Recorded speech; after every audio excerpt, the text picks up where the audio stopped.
everyone. We are back. I'm Anne-Marie Green. I'm Vladimir Dutit. Thanks so much for joining us. After hours upon hours of hearings on Capitol Hill, this morning's testimony has the potential to be the most damaging for President Trump in the House's impeachment inquiry. Here is a live look at the hearing room, where just about a half hour from now, the American public will hear firsthand from Gordon Sondland. He's the U.S. ambassador to the European Union. His testimony could tie President Trump directly to the effort to persuade Ukraine to launch investigations that would have benefited him politically. Sondland has already changed his previous testimony. He now acknowledges telling Ukraine it would not receive crucial military aid unless it announced the investigations the president wanted. Sondland is one of three witnesses set to testify today. Later this afternoon, two State Department officials, Laura Cooper and David Hale, will also testify in a joint hearing. That's set to begin at around 2:30 Eastern. But this comes after four key witnesses testified before the House Intelligence Committee yesterday, all of whom expressed concern over the White House's Ukraine policy. But despite this, the president still considered yesterday a win, since the two Republican-requested witnesses, Tim Morrison and Kurt Volker, told the committee that they didn't have evidence of a quid pro quo. So we have team coverage throughout the day, and to start things off, we're going to head to CBS News chief congressional correspondent Nancy Cordes. So, Nancy, this is a big deal. I would say probably the most highly anticipated testimony of all the witnesses that we know so far. What can we expect to hear from Gordon Sondland? Why is he such a big deal? He's such a big deal because he bragged routinely that he was in direct contact with the president, and several witnesses back that up. One overheard him talking to the president from a cafe in Ukraine. Another said that every time Sondland told him that he had spoken to the president by phone, he actually checked into it, and Sondland was right. And so now we have two pieces of the puzzle. Sondland admitting that he did actually issue this ultimatum to the Ukrainians, telling them they weren't going to get their military aid until they agreed to these investigations the president wanted, and Sondland saying that he has been in contact with the president all the time. So what Democrats are going to try to home in on today is, did he get direct orders from the president? Did the president tell him, I want you to do this. I want you to issue this quid pro quo? Republicans have argued again and again that all of these witnesses are getting their information second or third hand. Sondland would certainly be a case of someone who got his information firsthand from the president himself, and his emails show that he was keeping the White House acting chief of staff, Mick Mulvaney, the #1 advisor and aide to the president, in the loop every step of the way. And yet, Nancy, just based off of what we've seen this week and last week, and from your reporting, and by all accounts, everyone, Republican, Democrat, firmly entrenched in their belief. Republicans are not budging 1 inch in their defense of the president. They say nothing that they've seen over the course of the last couple of days has changed their mind. And Democrats, more than ever, believe that this president needs to be impeached. So when we think about the strategy of the Democrats here, I mean, what are they looking to do? Are they looking to change public perception and opinion, or is it this drip, drip, drip, drip, drip of evidence so that we can make the case in the House Judiciary Committee? They are looking to build an insurmountable case, build a mountain of evidence that shows that, yes, this pressure campaign happened, and yes, it took place with the direct involvement, knowledge, understanding, backing of the President of the United States. If they are looking at trying to impeach this president for bribery, then that is what they are going to need to establish. They know that they are unlikely to win over many, if any, Republicans in Congress. What they're trying to do is win over the American public, because after all, Democrats have the votes in the House to pass articles of impeachment, even if every single Republican votes no. But what they want to do is have the public on their side as much as possible, so that they can say that they did this very divisive thing because they had the interests of the country at heart and because they had the backing of the American people. So that's why they're going through all of these public hearings, knowing that Republicans are never going to change their view. Republicans are never going to suddenly say, aha, now that I've heard from that witness, I do believe that these acts were impeachable. They know that that's a pipe dream. What about the Republicans? Any sort of inkling as to how the Republicans are going to approach Sondland? They can't really sort of cast him as a never-Trumper. He donated like $1 million to his inaugural committee. But on the flip side, this is a guy who testified once. Some people contradicted his testimony, and so he altered his testimony, and perhaps that could be a weakness. Yes, and so it's been very interesting to watch the Republican evolution on Gordon Sondland. When he initially testified behind closed doors, they were sort of hailing him as a hero and saying, look, here's a guy who was deeply involved, and he said he didn't even know that the president wanted Burisma, this energy company, investigated because of its connection to the Bidens. And so Republicans were pointing that at and saying, you know, Sondland is this very reputable witness, and he's knocking down the Democratic case. Then, when he changed his testimony with that bombshell 3-page addendum, Republicans immediately switched and started saying, this guy's not credible, he's changed his story, how do we know what to believe, he's not a credible witness. And I anticipate that if he looks to sort of massage his testimony even more today, he's already said that his recollection has been aided by listening to other witnesses. If he does that again, I think what Republicans are going to argue directly in this hearing is, how can we trust anything that Sondland says now because he misled this committee initially, or he has a faulty memory, or what have you. So I do think that they are going to be perhaps even more aggressive about questioning his credibility than they have some of the other witnesses, especially because he's not someone with a lifetime of service to this country like Marie Yovanovitch or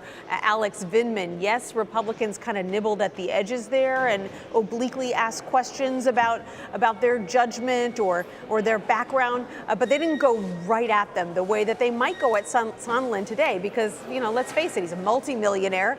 He comes from the private sector. He could probably take it, and he's not going to be showing up in uniform the way that Alex Vindman did, or show up after tours in multiple hardship locales like Marie Yovanovitch. Yeah, and it's interesting, Nancy, to Anne-Marie's point, because he isn't a never-Trumper. He donated all this money.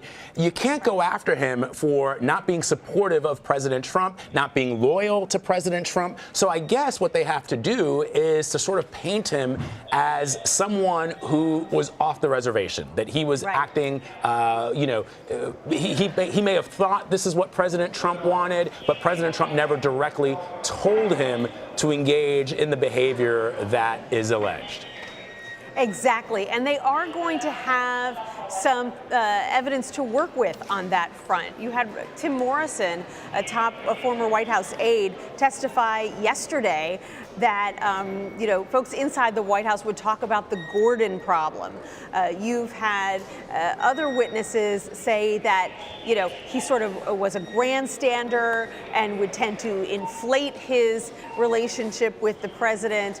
And Morrison even said, sometimes I would just write back and say okay to some of his emails, but I wouldn't follow up on what he said because I really didn't think that I needed to do what Sondland wanted. So certainly, there are some questions about his tactics as a new diplomat in this arena, and Republicans will probably seize on that to say, look, this guy, as you pointed out, Vlad, he may have thought he knew what the president wanted, but he was trying to impress the president. Oh, and I actually see him walking in. We're showing live pictures right now. Yeah, he's going to walk right by you, I think. Right. He's about 10 feet away, and he's likely to say, in fact, hold on a second. Yeah. Mr. Sondland, are you going to change your testimony today?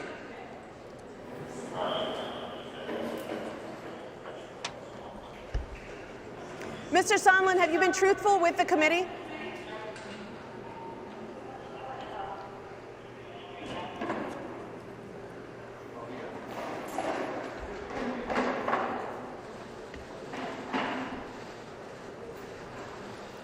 So no answer. You tried, Nancy. Very, very valiant effort there. No answers from Ambassador Sondland. And we see him walking into the briefing room. We're going to lose you in just a little bit, Nancy. Real quick, just to what we witnessed yesterday, I was struck by Major Garrett's reporting this morning on CBS This Morning when he talked about the question that the country needs to ask itself.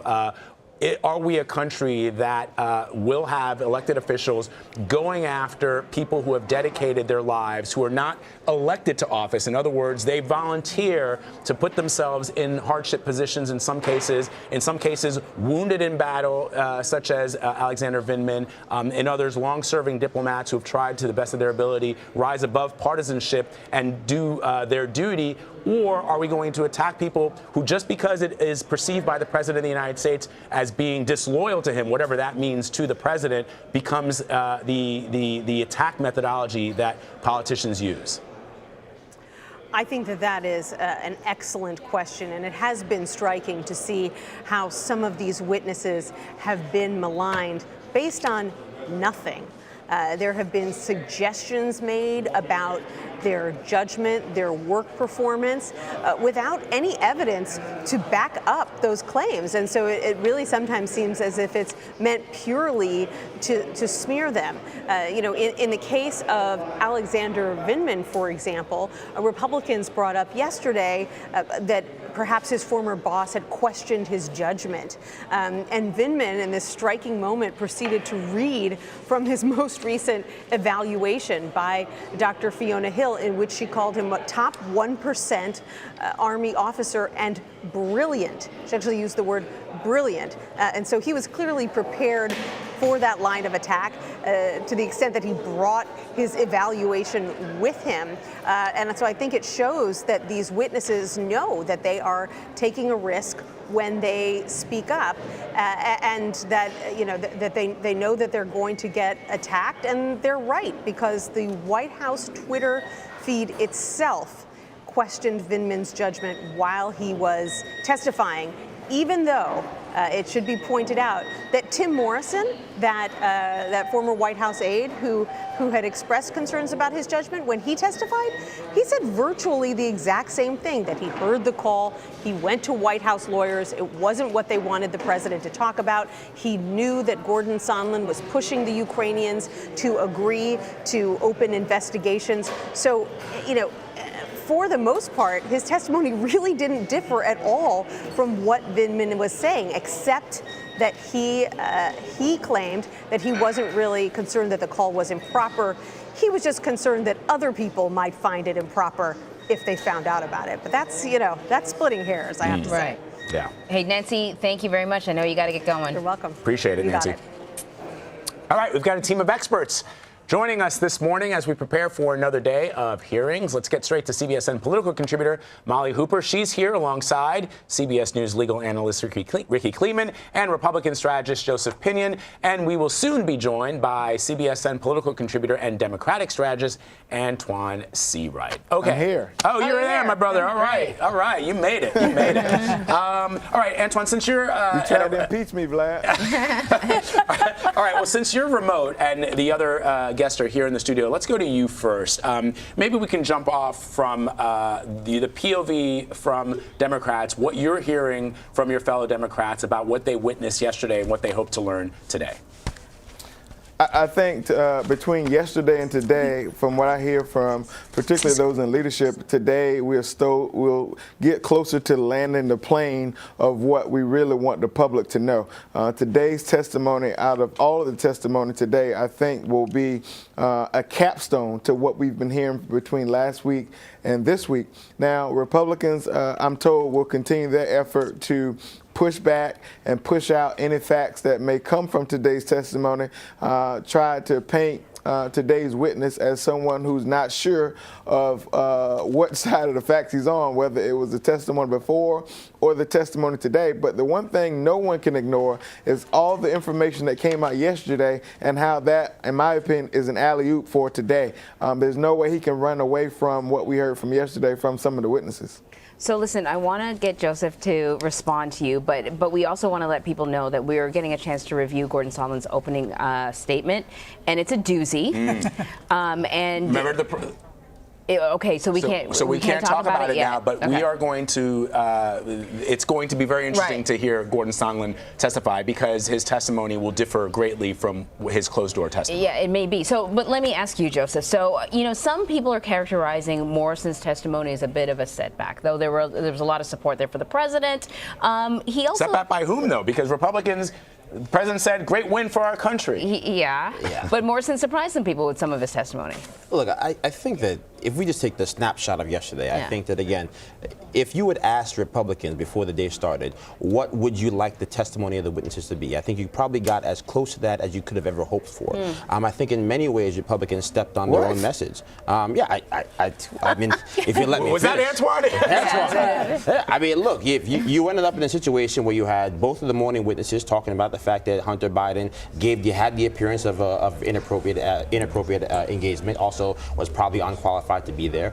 You had one individual talking about the fact that it was inappropriate, the other person talking about the fact that it was somewhat unorthodox. I think these are all things that, again, you might have some Republicans, including the president, who says that it was a perfect phone call, but I think most Republicans and really most Americans have come to accept that fact already.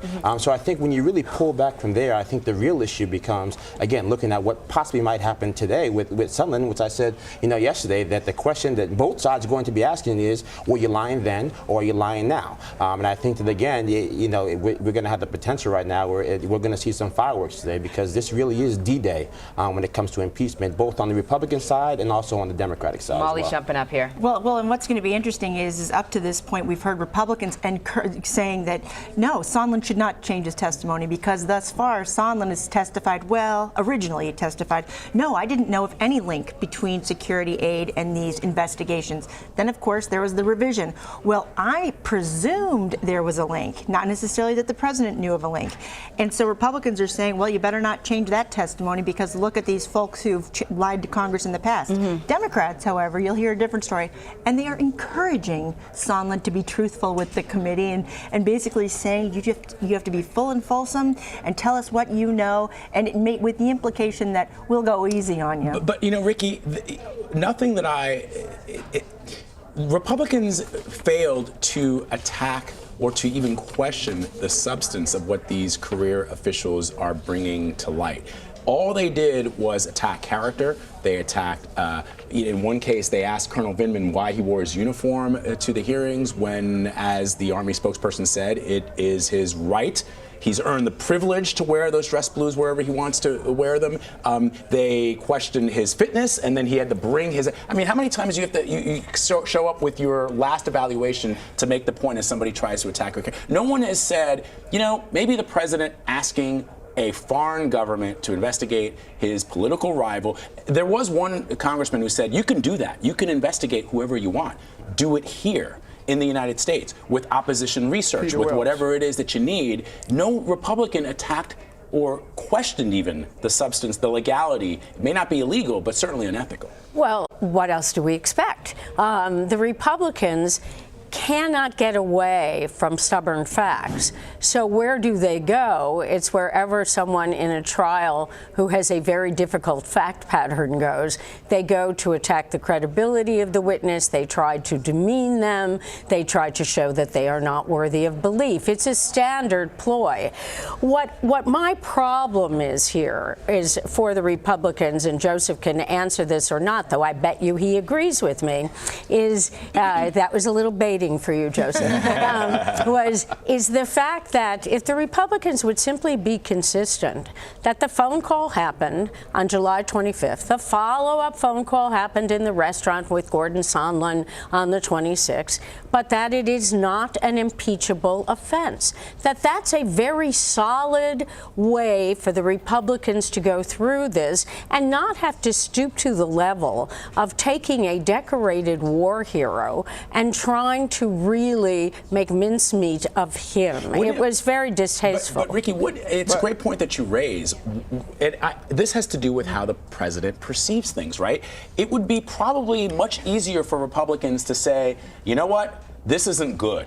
But it's not impeachable because the president brooks no dissent, even to suggest that what he did was not the right thing, but not the impeachable thing, they're afraid to do that. Well, because he has a scorched earth policy. Well, I think And Republican lawmakers privately want to do that. They do. But they're doing that I think even- simultaneously, and that's part of the problem, is that there are multiple defenses. You have, like I said yesterday, you've got about 15 different defenses from about 25 different Republican lawmakers. Which is not helpful. Which is not helpful. I mean, you've had people, senior members, it's like Congressman Mac Thornberry, who's come out publicly and said, look, it's probably inappropriate, but is not an impeachable offense. You've had individuals, like I said yesterday, that this was beneath the dignity of Congress right now, to really take somebody who, again, is a career public servant, who literally has a Purple Heart strapped to his chest right now, someone who has been wounded in service of this nation, to go out there and try to say that he has torn loyalty, that he is some type of double agent for Ukraine. I think you've seen someone like Congresswoman Liz Cheney, who echoed those sentiments. So I think they are Republicans who are basically trying to guide the president home here and guide the White House home, saying that this is not a winning strategy.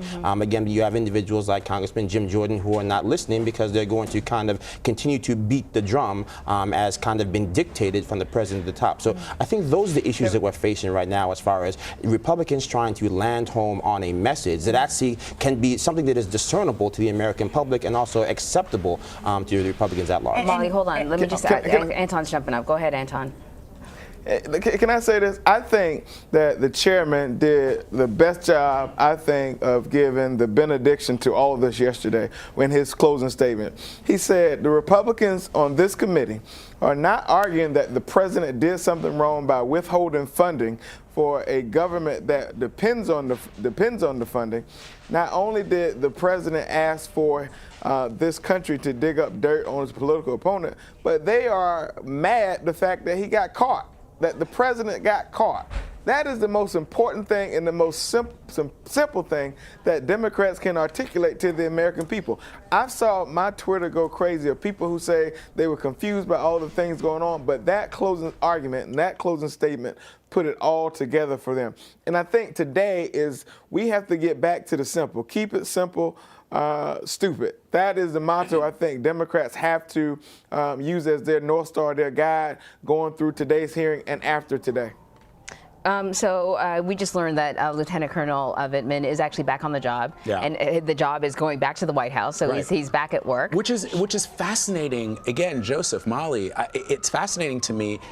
There have been in the course of American history administrations who've attacked former administration officials, former diplomats, but not somebody who is on your team. In other words, Colonel Vindman is going back to work in the White House. Yes, he's never met the president. He's never interacted with the president, but he works for the president, and he's going back to a job where you've just been attacked by your superiors and the elected officials who, are supportive of the president's party, representative of the president's party. It's really weird. Awkward? A little bit awkward. I mean, look, you have someone like Jennifer Williams, who, again, is pretty much lifelong working with Republicans her entire career, called working for Vice President Pence the honor of a lifetime. Condoleezza Rice is her hero. It gets called a never Trumper, by the president. And say, look, I think, first of all, I think we need to take a step back, because I think, I understood that there were never Trumpers, before the president got elected. At some point, you have to make a decision. What are you going to do when never happens, right? Because never occurred.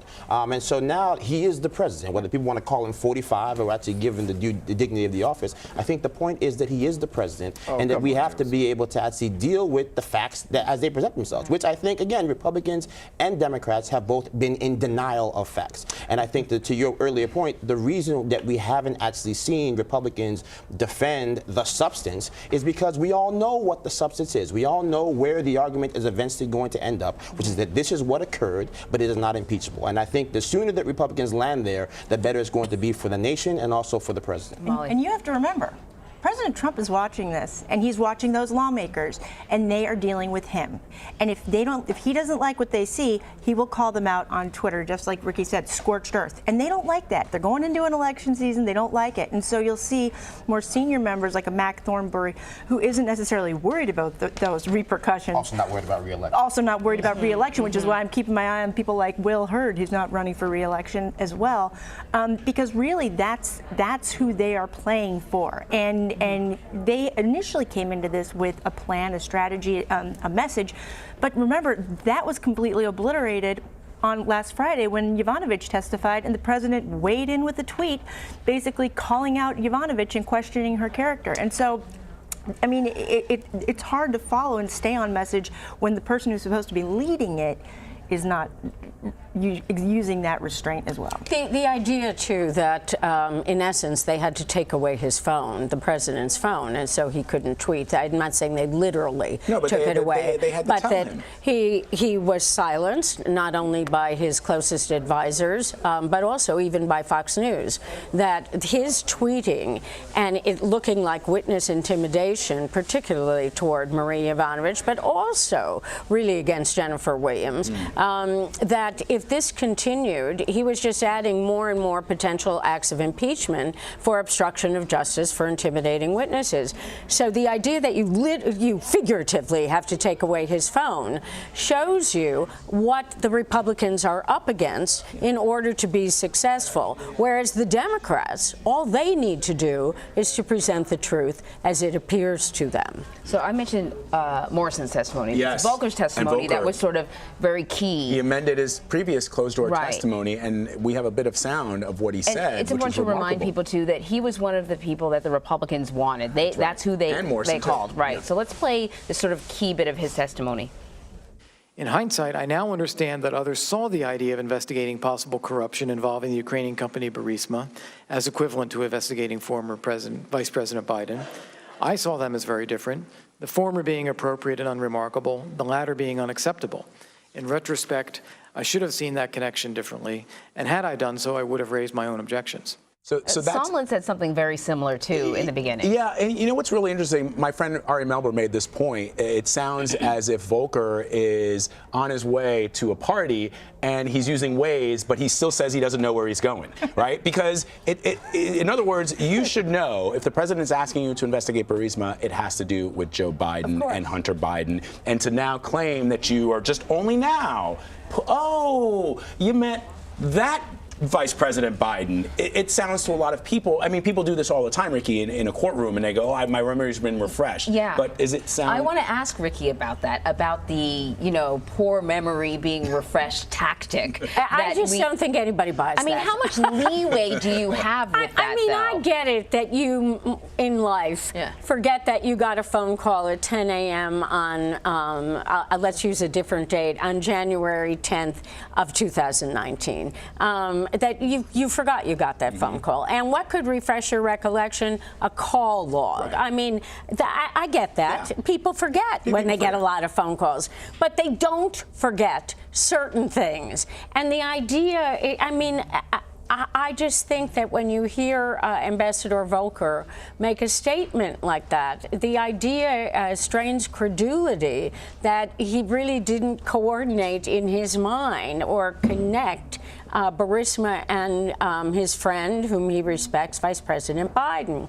I mean, everyone admits, I don't think there's been a witness who doesn't agree with this, that the idea of Hunter Biden on the board of Burisma had the appearance of impropriety. I think that's what we call in the law a fact beyond change. And even Colonel Vindman admitted that when he was asked on the question. He said, sure, it looks weird. Of course. It's just the appearance of impropriety is something that we're familiar with as a statement. I mean, it's why a judge is not supposed to own stock in a company if there becomes a lawsuit in front of that judge. The judge is supposed to recuse himself or herself.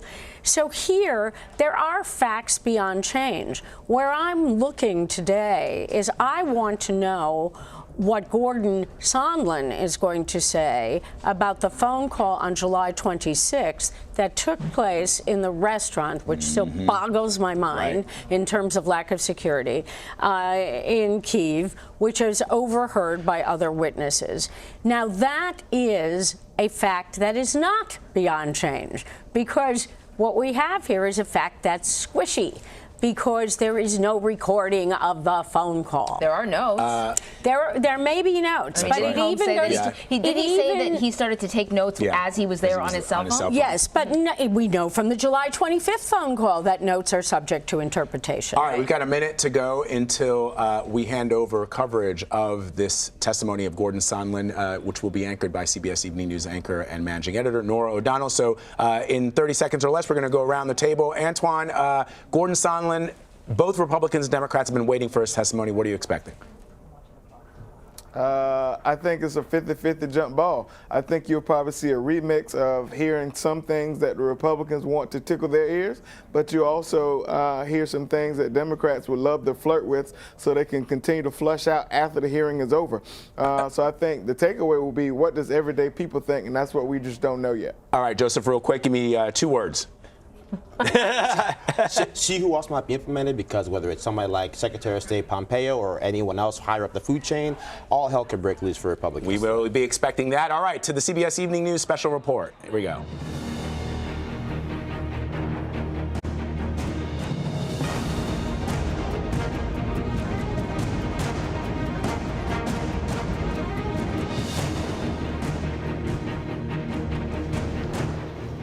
This is a CBS News special report, the impeachment hearings. I'm Norah O'Donnell in Washington, and we are just minutes away from what could be the most explosive testimony in these proceedings so far, from EU Ambassador Gordon Sondland, who, according to witnesses, spoke directly to the president about Ukraine. This is his arrival on Capitol Hill earlier. He's one of the key players who could tie the president of the United States, his boss, to a pressure campaign in order to investigate Democrats, including Joe Biden.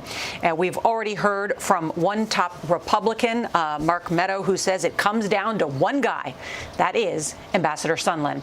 Now, as we wait for this highly anticipated House Intelligence Committee hearing to begin on Capitol Hill, we are also getting a first look at the testimony and his prepared remarks. Here it is. It is 23 pages long. That is considered a whopper by the standards so far that we've had today. In it, he does admit a quid pro quo. He said, as I testified previously with regard to the requested White House call and White House meeting, the answer is yes.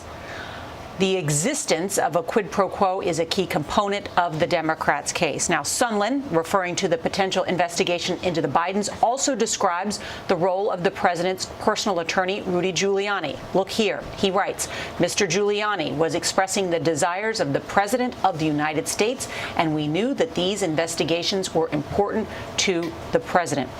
Giuliani, we should note, does not work for the United States government. He is currently being investigated by the Justice Department. We have a team of correspondents to cover today's hearings. Let's go first to Nancy Cordes, who is outside the hearing room on Capitol Hill. Nancy, I know you have looked through Ambassador Sondland's original deposition and his new remarks where he amended them. What are you seeing as the key highlights? Well, Nora, the discrepancies, frankly, are significant, and he's already walked back some of what he said originally behind closed doors. Today, he's clearly going to walk back even more of it. The biggest whopper, frankly, that he told originally, and he told it multiple times in many different ways during his all-day deposition, was that he hadn't heard until very recently that U.S. military aid was being held up in an effort to extract a promise from the Ukrainians to investigate former Vice President Joe Biden. He later admitted that he actually delivered that ultimatum to the Ukrainians himself. And we heard more testimony yesterday about the fact that very early on in this process, it was actually Sondland himself at a White House meeting who delivered the ultimatum to a group of Ukrainians. He told them, you've got to say you're going to investigate Biden if you want a meeting with the President of the United States. A few minutes ago, as he walked in, I asked him if he was going to change his testimony even more, if he was going to admit to a quid pro quo. He wouldn't answer, but clearly in this prepared testimony, Nora, we can see that he is going to do that, which is problematic for the President of the United States, because we know, based on other witnesses, based on his own emails, that Sondland was in direct communication routinely with the President, with the acting White House Chief of Staff, Mick Mulvaney, about all of this. He does, but just to go back to the headlines of what he is going to testify to today, he is going to say it was a quid pro quo in exchange, in other words, a White House visit for this investigation, but he's going to say that it was Rudy Giuliani's fault, correct? you know, he's going to say that the original idea came from Rudy Giuliani, but he has now acknowledged that he himself delivered this message, if unwillingly, to the Ukrainians. He said it was just because he was really trying to make sure that this aid was unfrozen, that this meeting took place with the president that the Ukrainians wanted, and he felt that the path of least resistance was basically to tell the Ukrainians, look, just agree that you're going to do this investigation that the president wants, and then you'll get the meeting you want, and then you'll get the aid. So what Democrats are going to home in on with Sondland today is not so much whether he believed that this was right or not, but whether he was getting his directions from the President of the United States himself. That's what they're trying to establish here. Republicans have argued again and again that these witnesses got their information secondhand or thirdhand, or that they intuited what they thought the president wanted, but they didn't really know. Here you have someone who bragged about how often he was able to get the President of the United States on the phone, who called him from a cafe in Kiev, and reportedly, according to other witnesses, said the Ukrainians will do whatever you want. They love you. And so Democrats want to know, did the president tell Sondland, here's what I want you to extract from the Ukrainians? All right, there we see the ambassador and wealthy hotelier who donated over $1 million to the president's transition campaign. Let's go now to Weijia Zhang at the White House as we continue to watch the ambassador talk with his respected Washington attorney, Bob Luskin. Weijia, we already heard part of the White House defense today from Pam Bondi for the first time, who spoke exclusively on CBS this morning, but she repeatedly misidentified him in the interview. What did we learn? Right. This is someone who the White House hired to bring on to be in charge of all communications with regard to impeachment. And nor it seemed that she didn't exactly know how to answer questions when pressed about the substance of Gordon's testimony that he's already given behind closed doors. For example, what we saw was her repeating the same White House lines that we've heard from other members of the press shop, but she didn't effectively defend the president with regard to this bombshell that is going to drop, according to Sondland's opening statement, that there was quid pro quo. He could not be more clear about that. And we know on the inside that White House officials are very nervous and uneasy about what Sondland is going to say, because they say he's unpredictable. And even though they're bracing for him to describe a quid pro quo, they don't know what other bombs he could drop. And really, he could take down the president's entire defense in one fell swoop. The president has said the witnesses so far don't have a direct line to him. That's not true with Sondland, who, as Nancy pointed out, has bragged about being able to get in touch with the president whenever he wants. Number two, President Trump calls them never Trumpers and that they have some partisan motivation. We know Sondland donated $1 million to his inauguration. And number three, again, going back again and again to this idea of quid pro quo, Sondland draws a direct line to President Trump. Yes, he blames his personal attorney, Rudy Giuliani, but he says that Giuliani was acting on the orders of President Trump, and that was understood. And finally, Nora, Sondland will also say Mulvaney, Secretary of State Pompeo, knew what was going on, and he has the email communications to prove it. All right, that's one key point there as well. Weijia, thank you so much. Also want to bring in Margaret Brennan, who is our senior foreign affairs correspondent and the moderator of Face the Nation, because another key figure that pops up in this testimony is the Secretary of State, Mike Pompeo. The question whether Ambassador Sondland was freelancing, or did the Secretary of State know about it? Exactly. And we know Gordon Sondland will implicate the Secretary of State, who, by the way, Rudy Giuliani has used his name before he did on Face the Nation in September, saying he was fully briefed on what was going on, that he knew Gordon Sondland, who technically reports to him, and Kurt Volker, who we heard from yesterday, were keeping him apprised. So this is not good news for the Secretary of State. For Gordon Sondland, he is the ambassador to the EU. That's a group of 28 different countries in Europe. It does not include Ukraine. That is why it is so odd to many to say, why was he in any way involved with policy? You mentioned, why was Pam Bondi calling him the ambassador to Ukraine this morning? Very good question. Gordon Sondland will say, look, look, Ukraine is central to the EU in that there are sanctions on it. There's a war with Russia there. But there is no policy by which he should have been directly involved in crafting Ukraine policy. And as the Democrats have argued, and Adam Schiff testified to this the other day, he's postulating that someone was put there. This is the fifth in a series of public hearings the committee will be holding let's listen in now to as part of the hearing. House of Representatives impeachment inquiry. Without objection, the chair is authorized to declare a recess at any time.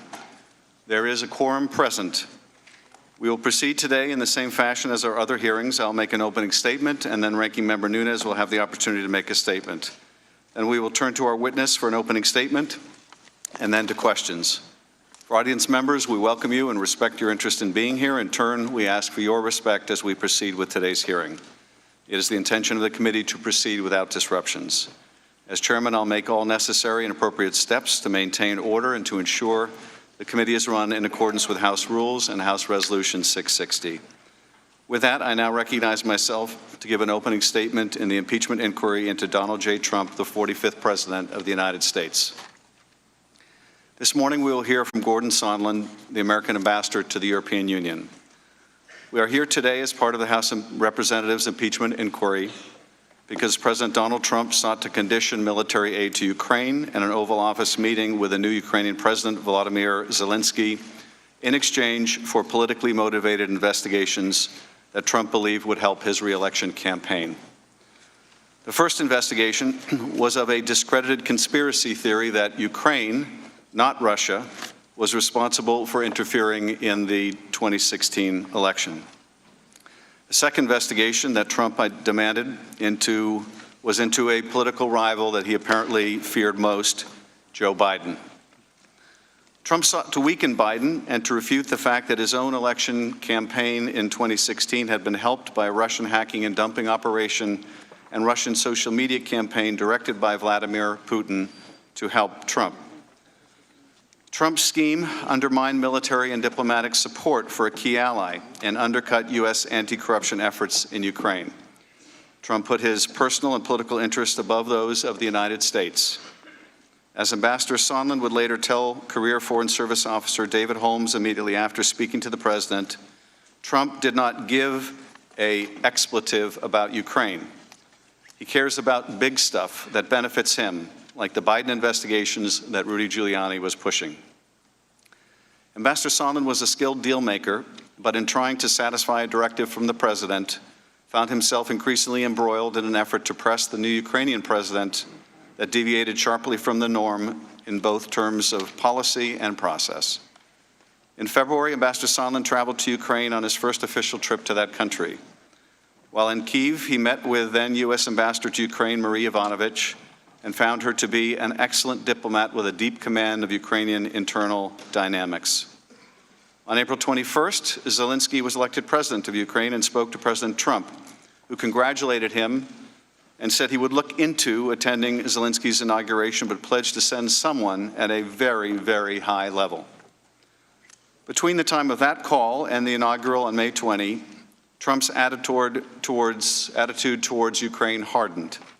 On May 13th, the president ordered Vice President Mike Pence not to attend Zelensky's inauguration, opting instead to dispatch the self-dubbed Three Amigos, Energy Secretary Rick Perry, Ambassador Sondland, and Ambassador Kurt Volker, the Special Representative for Ukraine negotiations. After returning from the inauguration, members of the U.S. delegation briefed President Trump on their encouraging first interactions with the new Ukrainian administration. They urged the president to meet with Zelensky, but the president's reaction was decidedly hostile. The president's order was clear, however: talk with Rudy. During this meeting, Ambassador Sondland first became aware of what Giuliani and the president were really interested in.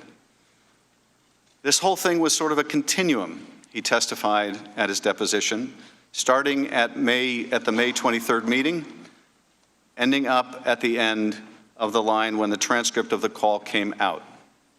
It was a continuum, he would explain, that became more insidious over time.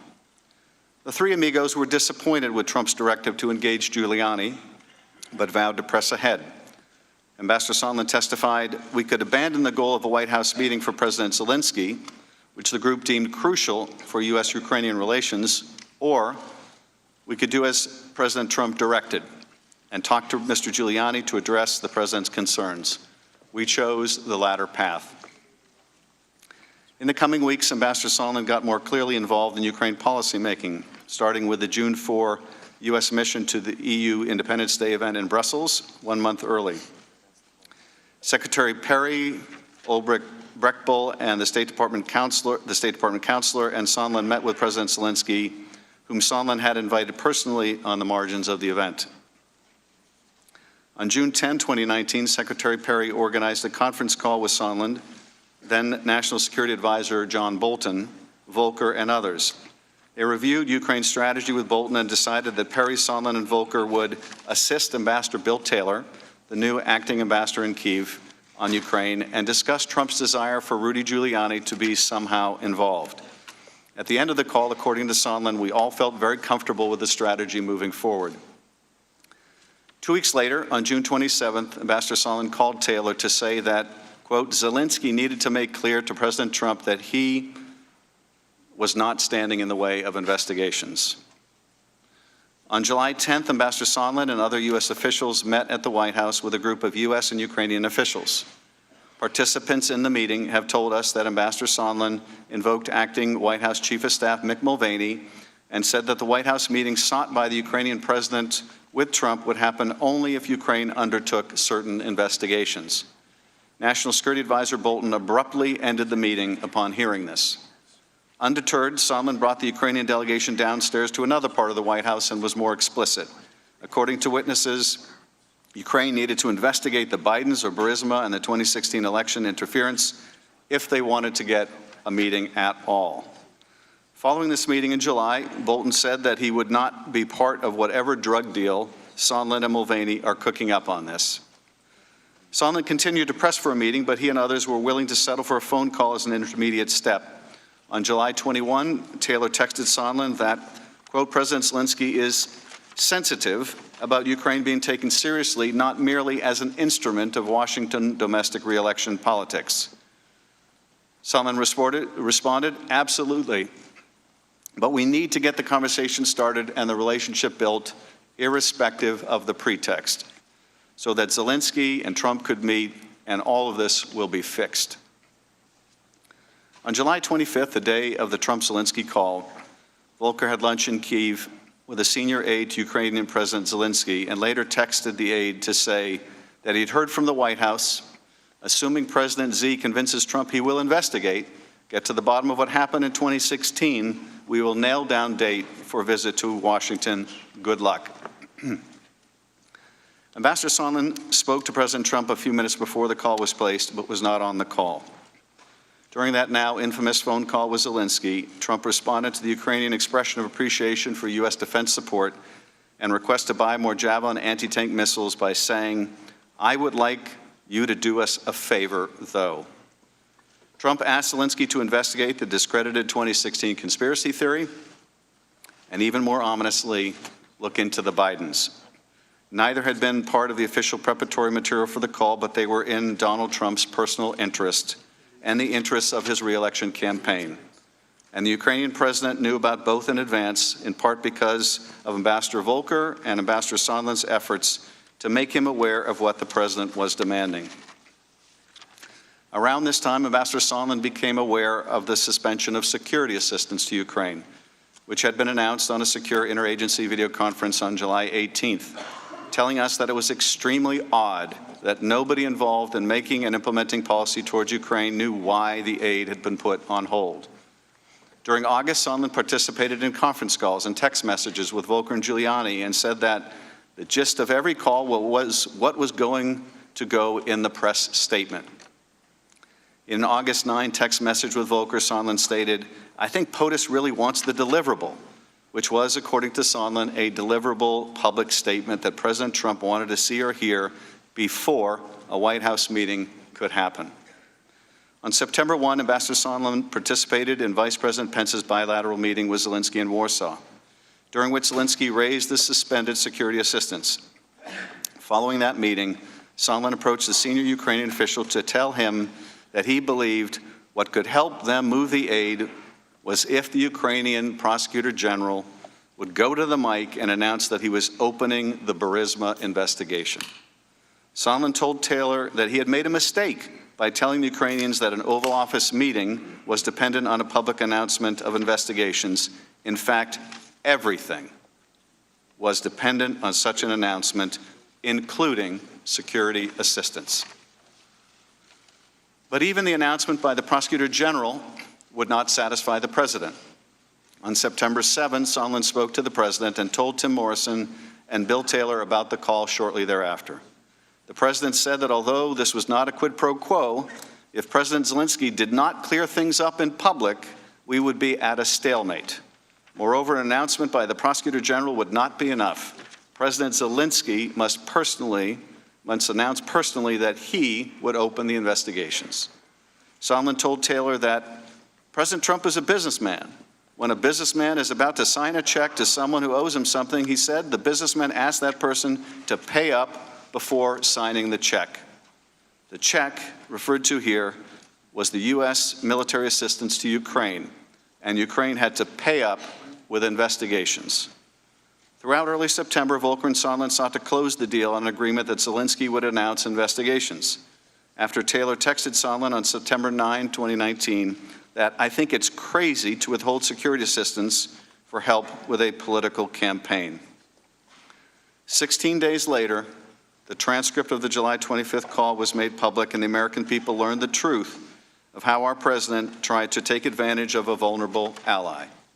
Now it is up to Congress, as the people's representatives, to determine what response is appropriate. If the president abused his power and invited foreign interference in our elections, if he sought to condition, coerce, extort, or bribe an ally into conducting investigations to aid his re-election campaign, and did so by withholding official acts, a White House meeting, or hundreds of millions of dollars of needed military aid, it will be up to us to decide whether those acts are compatible with the office of the presidency. Finally, I want to say a word about the President and Secretary Pompeo's obstruction of this investigation. We have not received a single document from the State Department, and as Ambassador Sondland's opening statement today will make clear, those documents bear directly on this investigation and this impeachment inquiry. I think we know now, based on a sample of the documents attached to Ambassador Sondland's statement, that the knowledge of this scheme was far and wide and included, among others, Secretary of State Pompeo, as well as the Vice President. We can see why Secretary Pompeo and President Trump have made such a concerted and across-the-board effort to obstruct this investigation and this impeachment inquiry. And I will just say this, they do so at their own peril. I remind the President that Article 3 of the impeachment articles drafted against President Nixon was his refusal to obey the subpoenas of Congress. And with that, I recognize Ranking Member Nunes for any remarks that he would wish to make. Thank the gentleman. As we learned last night, story time last night, we get story time first thing this morning. Ambassador Sondland, welcome. Glad you're here. Well, I'm really not glad you're here, but welcome to the fifth day of this circus. As I've noted before, the Democrats on this committee spent 3 years accusing President Trump of being a Russian agent.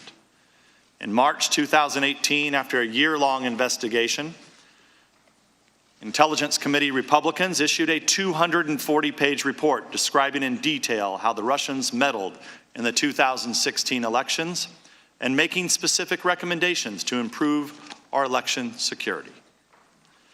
Denouncing the report as a whitewash and accusing Republicans of subverting the investigation, the Democrats issued their own report, focusing on their now debunked conspiracy theory that the Trump campaign colluded with Russia to hack the elections. Notably, the Democrats vowed at the time to present a further, quote, comprehensive report, unquote, after they finished their investigation into Trump's treasonous collusion with Russia. For some completely inexplicable reason, after the implosion of their Russia hoax, the Democrats failed to issue that comprehensive report. We're still waiting. This episode shows how the Democrats have exploited the Intelligence Committee for political purposes for 3 years, culminating in these impeachment hearings and their mania to attack the president. No conspiracy theory is too outlandish for the Democrats.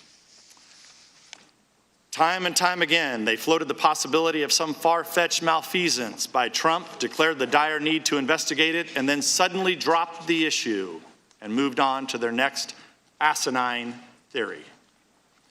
A sampling of their accusations and insinuations includes these. Trump is a longtime Russian agent, as described in the Steele dossier. The Russians gave Trump advance access to emails stolen by the DNC and the Hillary Clinton campaign. The Trump campaign based some of its activities on these stolen documents. Trump received nefarious materials from the Russians through a Trump campaign aide. Trump laundered Russian money through real estate deals. Trump was blackmailed by Russia through his financial exposure with Deutsche Bank. Trump had a diabolical plan to build a Trump Tower in Moscow. Trump changed the Republican National Committee platform to hurt Ukraine and benefit Russia. The Russians laundered money through the NRA for the Trump campaign. Trump's son-in-law lied about his Russian contacts while obtaining his security clearance. It's a long list of charges, all false, and I could go on and on and on, but I'll spare you for these moments. Clearly, these ludicrous accusations don't reflect committee members who are honestly searching for the truth. They are the actions of partisan extremists who hijacked the Intelligence Committee, transformed it into the Impeachment Committee, abandoned its core oversight functions, and turned it into a beachhead for ousting an elected president from office. You have to keep that history in mind as you consider the Democrats' latest catalog of supposed Trump outrages. Granted, a friendly call with the Ukrainian president wouldn't seem to rise to the same level as being a Russian agent, but the Democrats were running out of time. If they waited any longer, their impeachment circus would intervene with their own candidates' 2020 campaigns. So you have to give them points for creativity in selling this absurdity as an impeachable offense. All this explains why the Democrats have gathered zero Republican support in the House of Representatives for their impeachment crusade. In fact, the vote we held was a bipartisan vote against this impeachment inquiry. Speaker Pelosi, Chairman Schiff, and Chairman Nadler, the key figures behind this impeachment crusade, all proclaimed that impeachment is so damaging to the country that it can only proceed with bipartisan support. Are those declarations suddenly no longer true? Did impeachment become less divisive? Of course not. They know exactly what kind of damage they're inflicting on this nation, but they've passed the point of no return.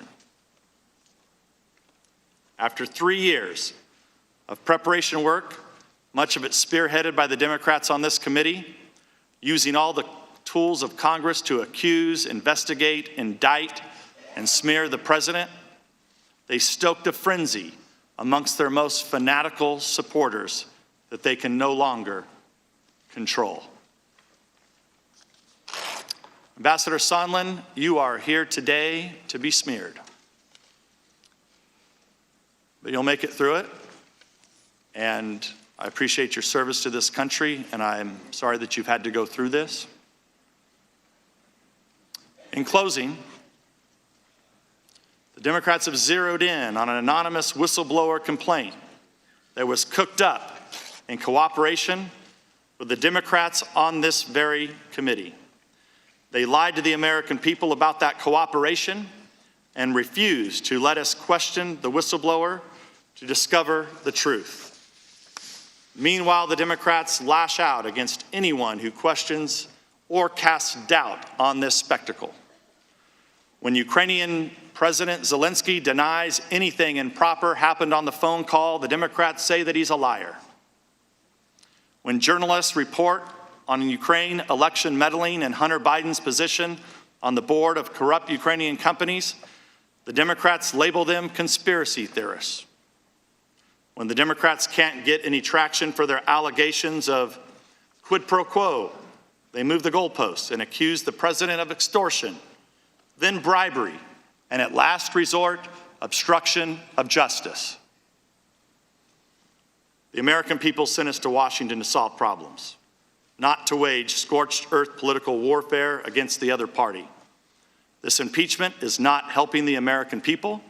It's not a legitimate use of taxpayer dollars, and it's definitely not improving our national security. Finally, the Democrats' fake outrage that President Trump used his own channel to communicate with Ukraine. I'll remind my friends on the other side of the aisle that our first president, George Washington, directed his own diplomatic channels to secure a treaty with Great Britain. If my Democratic colleagues were around in 1794, they'd probably want to impeach him too. Mr. Chairman, this morning we have transmitted to you a letter exercising our rights under HRES 660 to subpoena documents and witnesses. We take this step because you have failed to ensure fairness and objectivity in this inquiry. As such, we need to subpoena Hunter Biden and the whistleblower for closed-door depositions, as well as relevant documents from the DNC, Hunter Biden's firm, Rosemont Zeneca, and the whistleblower. In the interest of some basic level of fairness, we expect you to concur with these subpoenas. And I'll submit that letter for the record and yield back the balance of my time. I thank the gentleman. We are joined this afternoon by Ambassador Gordon Sondland. I'm sorry, this morning. It was a long day yesterday. Gordon Sondland is the U.S. representative to the European Union with the rank of ambassador. Before joining the State Department, Ambassador Sondland was the founder and CEO of Providence Hotels, a national owner and operator of full-service hotels. Also prior to his government service, Ambassador Sondland was engaged in charitable enterprises. Two final points before our witness is sworn. First, witness depositions as part of this inquiry were unclassified in nature, and all open hearings will also be held at the unclassified level. Any information that may touch on classified information will be addressed separately. Second, Congress will not tolerate any reprisal, threat of reprisal, or attempt to retaliate against any U.S. government official for testifying before Congress, including you or any of your colleagues. If you would please rise and raise your right hand, I will begin by swearing you in. Do you swear or affirm that the testimony you are about to give is the truth, the whole truth, and nothing but the truth, so help you God? Let the record show the witness has answered in the affirmative. Thank you, and please be seated. The microphone is sensitive, so please speak directly into it. Without objection, your written statement will be made part of the record, and with that, Ambassador Sondland, you are now recognized for your opening statement. Thank you, Mr. Chairman, and thank you, Ranking Member Nunes. I appreciate the opportunity to speak again to the members of this committee. First, let me offer my thanks to the men and women of the U.S. Department of State who have committed their professional lives to support the foreign policy work of the United States. In particular, I want to thank my staff at the U.S. Mission to the European Union. Your integrity, dedication, and hard work, often performed without public acclaim or recognition, serve as a shining example of true public service, and I am personally grateful to work beside you each and every day. It is my honor to serve as the U.S. Ambassador to the European Union. The U.S. mission to the EU is the direct link between the United States and the European Union and its members. America's longest-standing allies and one of the largest economic blocs in the world. Every day, I work to support a strong, united, and peaceful Europe. Strengthening our ties with Europe serves both American and European goals as we together promote political stability and economic prosperity around the world. I expect that few Americans have heard my name before these events, so before I begin my substantive testimony, please let me share some of my personal background. My parents fled Europe during the Holocaust. Escaping the atrocities of that time, my parents left Germany for Uruguay and then in 1953 emigrated to Seattle, Washington, where I was born and raised. Like so many immigrants, my family was eager for freedom and hungry for opportunity. They raised my sister and me to be humble, hardworking, and patriotic, and I am forever grateful for the sacrifices they made on our behalf. Public service has always been important to me. As a lifelong Republican, I have contributed to initiatives of both Republican and Democratic administrations. In 2003, I served as a member of the transition team for Oregon Democratic Governor Ted Kulongoski. Governor Kulongoski also appointed me to serve on various statewide boards. In 2007, President George W. Bush appointed me as a member of the Commission on White House Fellows. I worked with President Bush on charitable events for his foundation's military service initiative, and I also worked briefly with former Vice President Joe Biden's office in connection with the Vice President's nationwide anti-cancer initiative at a local Northwest hospital. And of course, the highest honor in my public life came when President Trump asked me to serve as the United States ambassador to the European Union. The Senate confirmed me as an ambassador on a bipartisan voice vote, and I assumed the role in Brussels on July 9th, 2018. Although today is my first public testimony on the Ukraine matters, this is not my first time cooperating with this committee. As you know, I've already provided 10 hours of deposition testimony, and I did so despite directives from the White House and the State Department that I refused to appear, as many others have done. I agreed to testify because I respect the gravity of the moment, and I believe I have an obligation to account fully for my role in these events. But I also must acknowledge that this process has been challenging, and in many respects, less than fair. I have not had access to all of my phone records, State Department emails, and many, many other State Department documents. And I was told I could not work with my EU staff to pull together the relevant files and information. Having access to the State Department materials would have been very helpful to me in trying to reconstruct with whom I spoke and met, and when and what was said. As ambassador, I've had hundreds of meetings and calls with individuals, but I'm not a note taker or a memo writer. Never have been. My job requires that I speak with heads of state, senior government officials, members of the cabinet, the president, almost each and every day. Talking with foreign leaders might be memorable to some people, but this is my job. I do it all the time. My lawyers and I have made multiple requests to the State Department and the White House for these materials. Yet these materials were not provided to me, and they have also refused to share these materials with this committee. These documents are not classified, and in fairness, should have been made available. In the absence of these materials, my memory, admittedly, has not been perfect. And I have no doubt that a more fair, open, and orderly process of allowing me to read the State Department records and other materials would have made this process far more transparent. I don't intend to repeat my prior opening statement or attempt to summarize 10 hours of previous deposition testimony.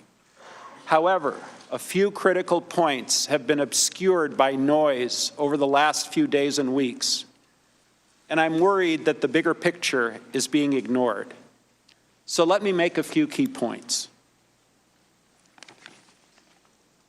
First, Secretary Perry, Ambassador Volker, and I worked with Mr. Rudy Giuliani on Ukraine matters at the express direction of the President of the United States. We did not want to work with Mr. Giuliani. Simply put, we were playing the hand we were dealt. We all understood that if we refused to work with Mr. Giuliani, we would lose a very important opportunity to cement relations between the United States and Ukraine. So we followed the President's orders. Second, although we disagreed with the need to involve Mr. Giuliani, at the time we did not believe that his role was improper. As I previously testified, if I had known of all of Mr. Giuliani's dealings or his associations with individuals, some of whom are now under criminal indictment, I personally would not have acquiesced to his participation. Still, given what we knew at the time, what we were asked to do did not appear to be wrong. Third, let me say, precisely because we did not think that we were engaging in improper behavior, we made every effort to ensure that the relevant decision makers at the National Security Council and the State Department knew the important details of our efforts. The suggestion that we were engaged in some irregular or rogue diplomacy is absolutely false. I have now identified certain State Department emails and messages that provide contemporaneous support for my view. These emails show that the leadership of the State Department, the National Security Council, and the White House were all informed about the Ukraine efforts from May 23, 2019 until the security aid was released on September 11, 2019. I will quote from some of those messages with you shortly. Fourth, as I testified previously, Mr. Giuliani's requests were a quid pro quo for arranging a White House visit for President Zelensky. Mr. Giuliani demanded that Ukraine make a public statement announcing the investigations of the 2016 election, DNC server, and Burisma. Mr. Giuliani was expressing the desires of the President of the United States, and we knew these investigations were important to the President. Fifth, in July and August of 2019, we learned that the White House had also suspended security aid to Ukraine. I was adamantly opposed to any suspension of aid. I was adamantly opposed to any suspension of aid, as the Ukrainians needed those funds to fight against Russian aggression.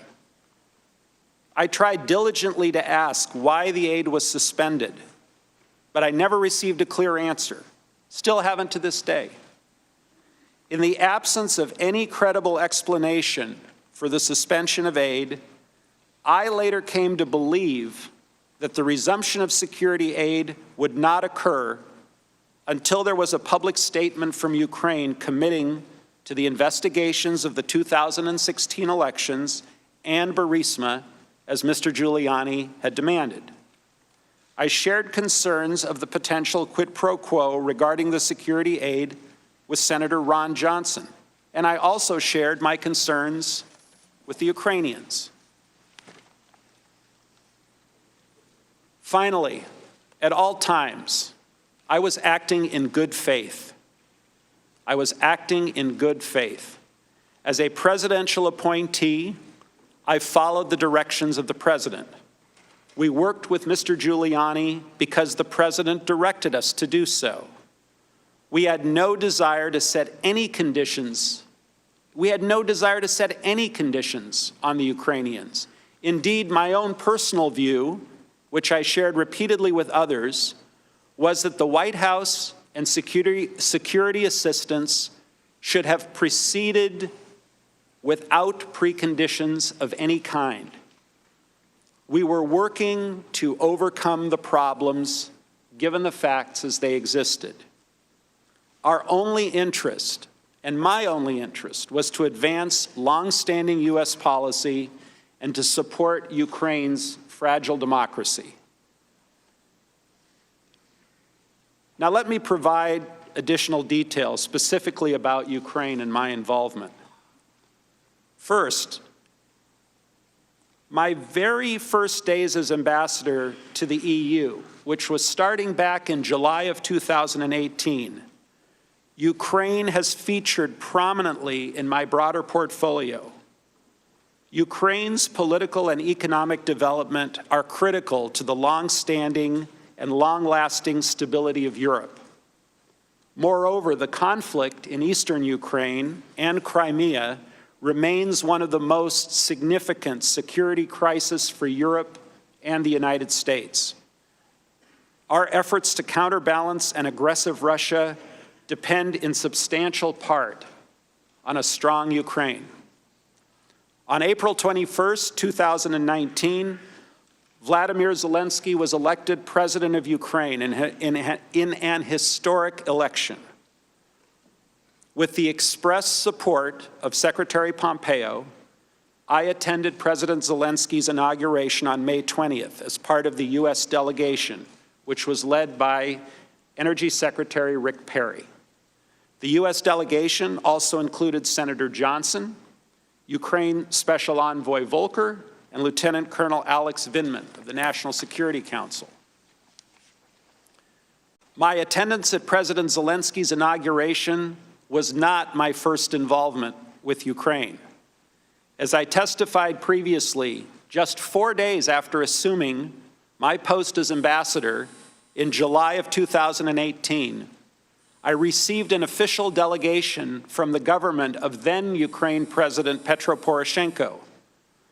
The meeting took place at the U.S. mission in Brussels and was prearranged by my career EU mission staff. And I've had several meetings since then in Brussels. Later, in February of 2019, I worked well with U.S. Ambassador Marie Yovanovitch in making my first official visit to Ukraine for a U.S. Navy visit to the strategic Black Sea port of Odessa.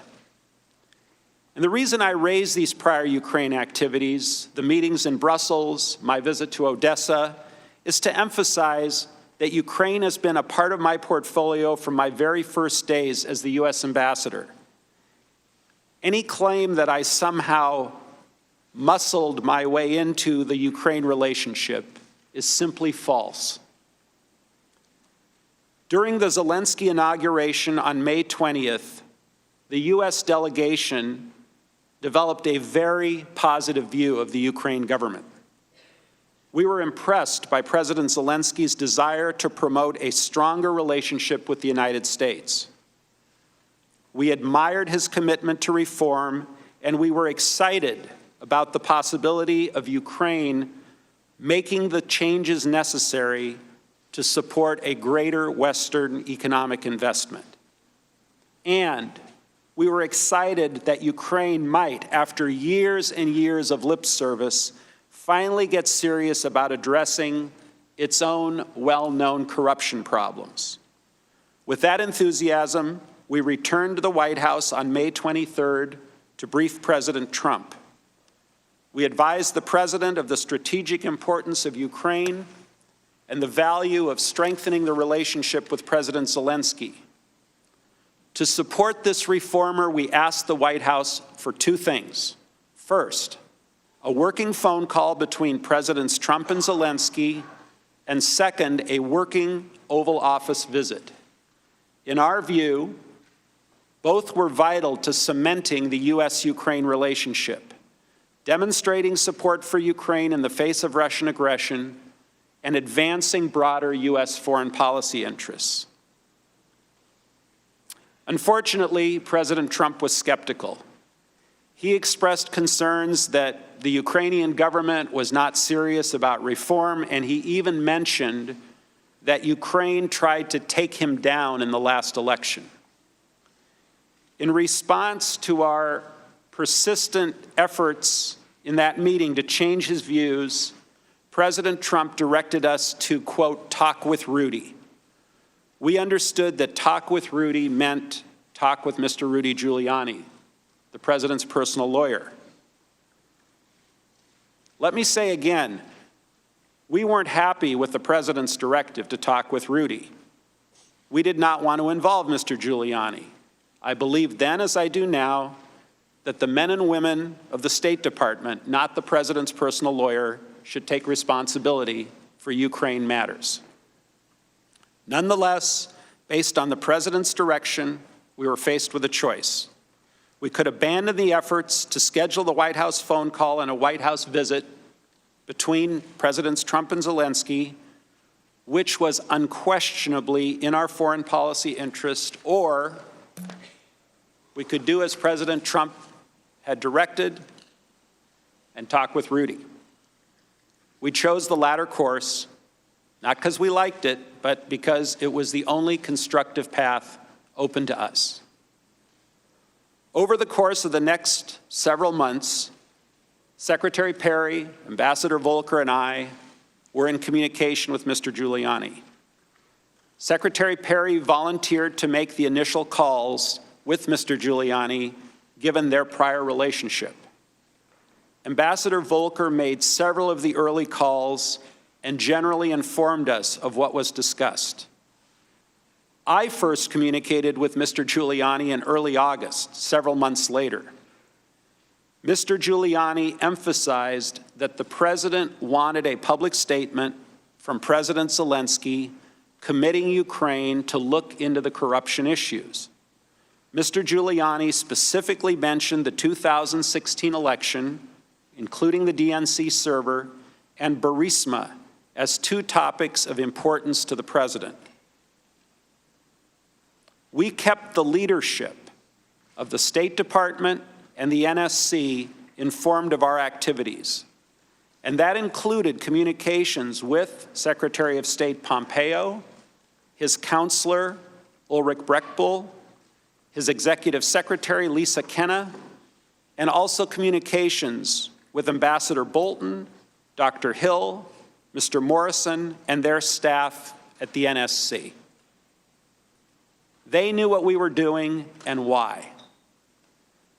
On July 10th, 2019, senior Ukrainian national security officials met with Ambassador Bolton, Ambassador Volker, Dr. Hill, Secretary Perry, myself, and several others in Washington, D.C.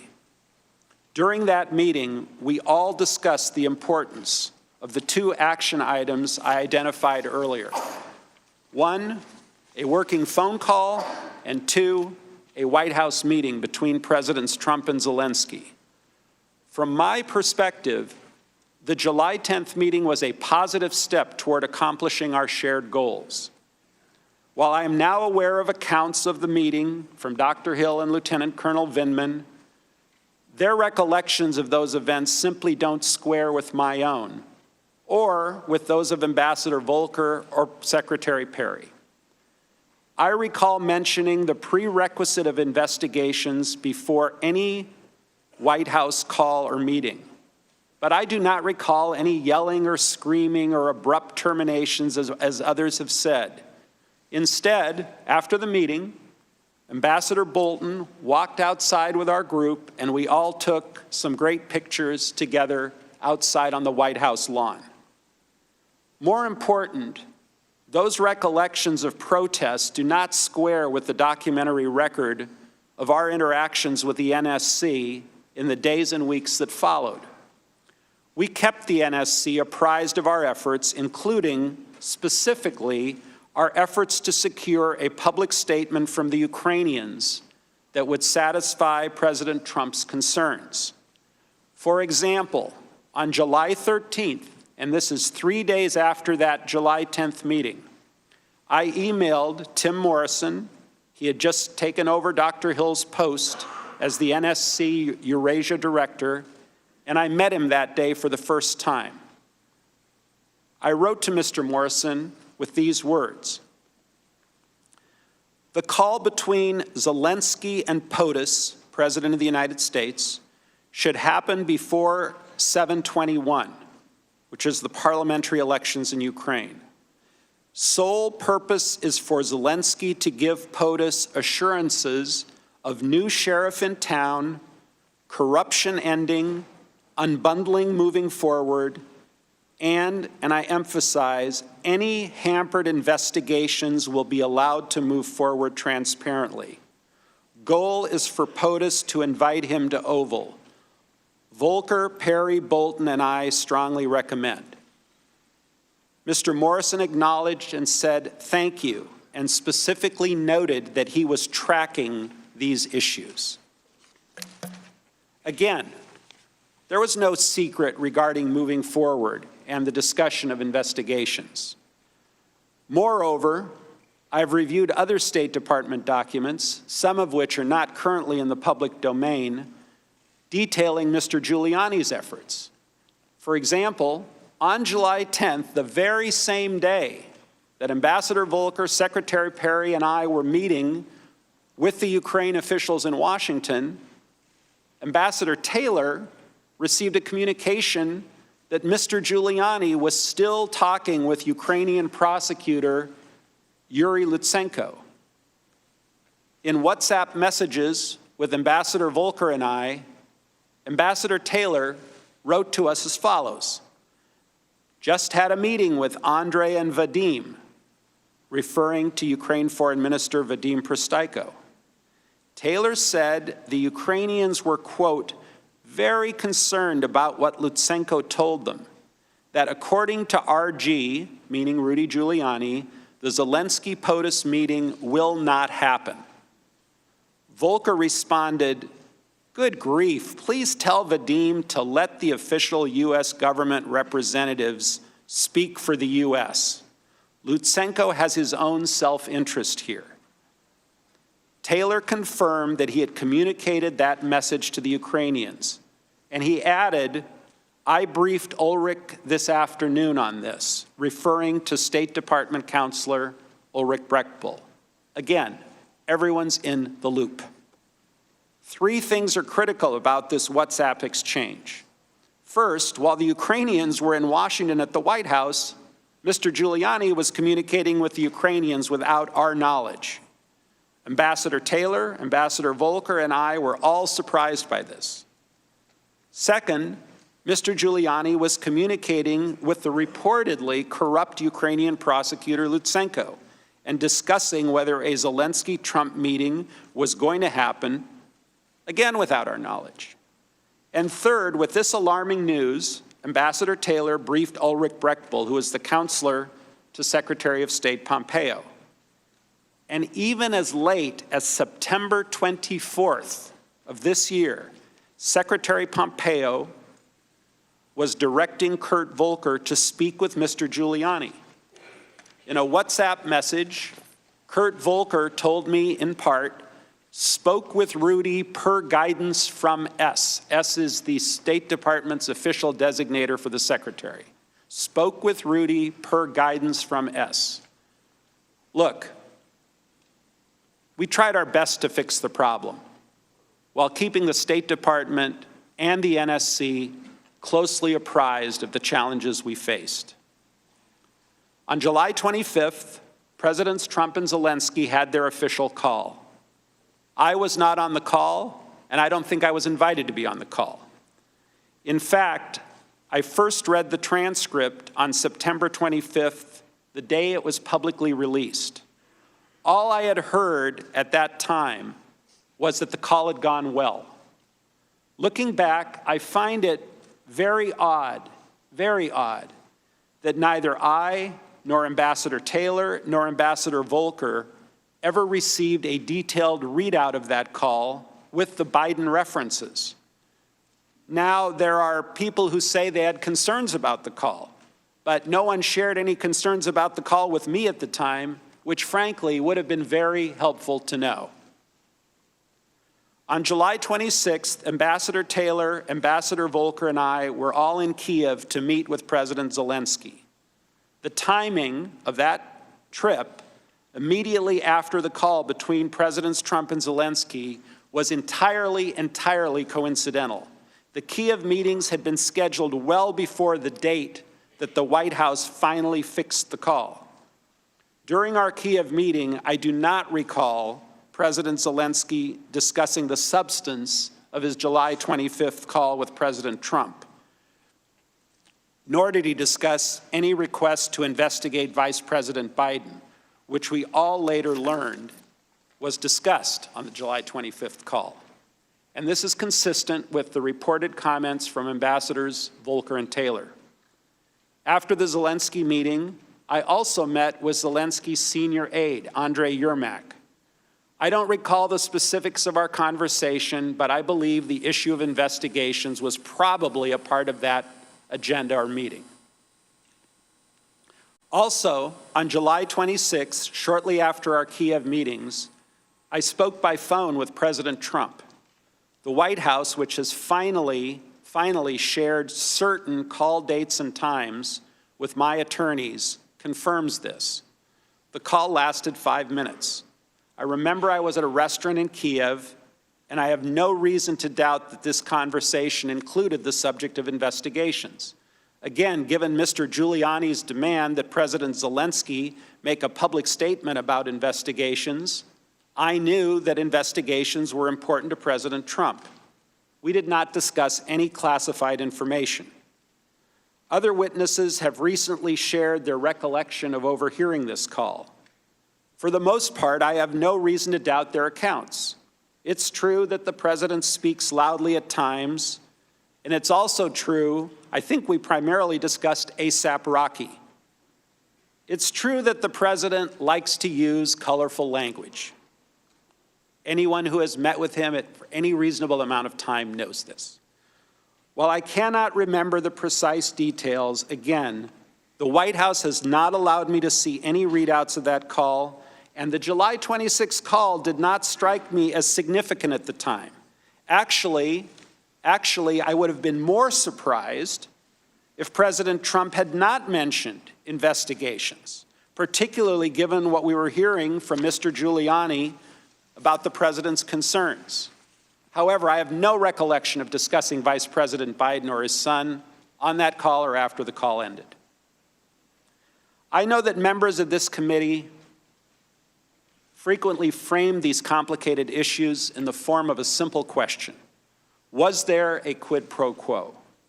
As I testified previously, with regard to the requested White House call and the White House meeting, the answer is yes.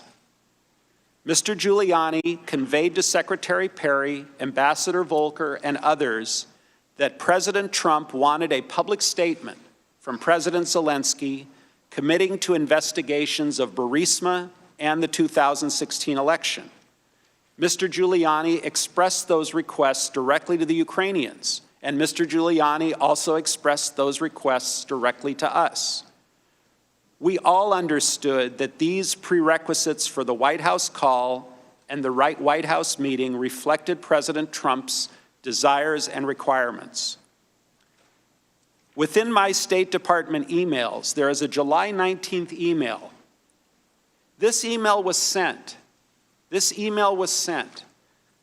to Secretary Pompeo, Secretary Perry, Brian McCormick, who is Secretary Perry's chief of staff at the time, Ms. Kenna, who is the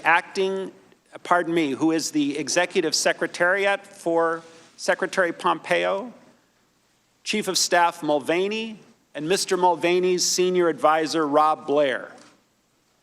A lot of senior officials. Here is my exact quote from that email. I talked to Zelensky just now. He is prepared to receive POTUS's call. We'll assure him that he intends to run a fully transparent investigation and will turn over every stone. He would greatly appreciate a call prior to Sunday so that he can put out some media about a friendly and productive call, no details, prior to Ukraine election on Sunday. Chief of Staff Mulvaney responded, I asked the NSC to set it up for tomorrow. Everyone was in the loop. It was no secret. Everyone was informed via email on July 19th, days before the presidential call. As I communicated to the team, I told President Zelensky in advance that assurances to run a fully transparent investigation and turn over every stone were necessary in his call with President Trump. On July 19th, in a WhatsApp message between Ambassador Taylor, Ambassador Volker, and me, Ambassador Volker stated, had breakfast with Rudy this morning. That's Ambassador Volker and Rudy Giuliani. Teeing up call with Yermak Monday. That's Senior Advisor Andrei Yermak. Must have helped. Most important is for Zelensky to say that he will help investigation and address any specific personnel issues, if there are any. On August 10th, the next day, Mr. Yermak texted me, once we have a date, which is a date for the White House meeting, we will call for a press briefing announcing upcoming visit and outlining vision for the reboot of the U.S.-Ukraine relationship, including, among other things, Burisma and election meddling in investigations. This is from Mr. Yermak to me. The following day, August 11th, and this is critical, I sent an email to Counselor Breckbull and Lisa Kenna. Lisa Kenna was frequently used as the pathway to Secretary Pompeo, as sometimes he preferred to receive his emails through her. She would print them out and put them in front of him. With the subject Ukraine, I wrote, Mike, referring to Mike Pompeo, Kurt and I negotiated a statement from Zelensky to be delivered for our review in a day or two. The contents will hopefully make the boss happy enough, the boss being the president, to authorize an invitation. Zelensky plans to have a big press conference on the openness subject, including specifics next week, all of which referred to the 2016 and the Burisma. Ms. Kenna replied, Gordon, I'll pass to the secretary. Thank you. Again, everyone was in the loop.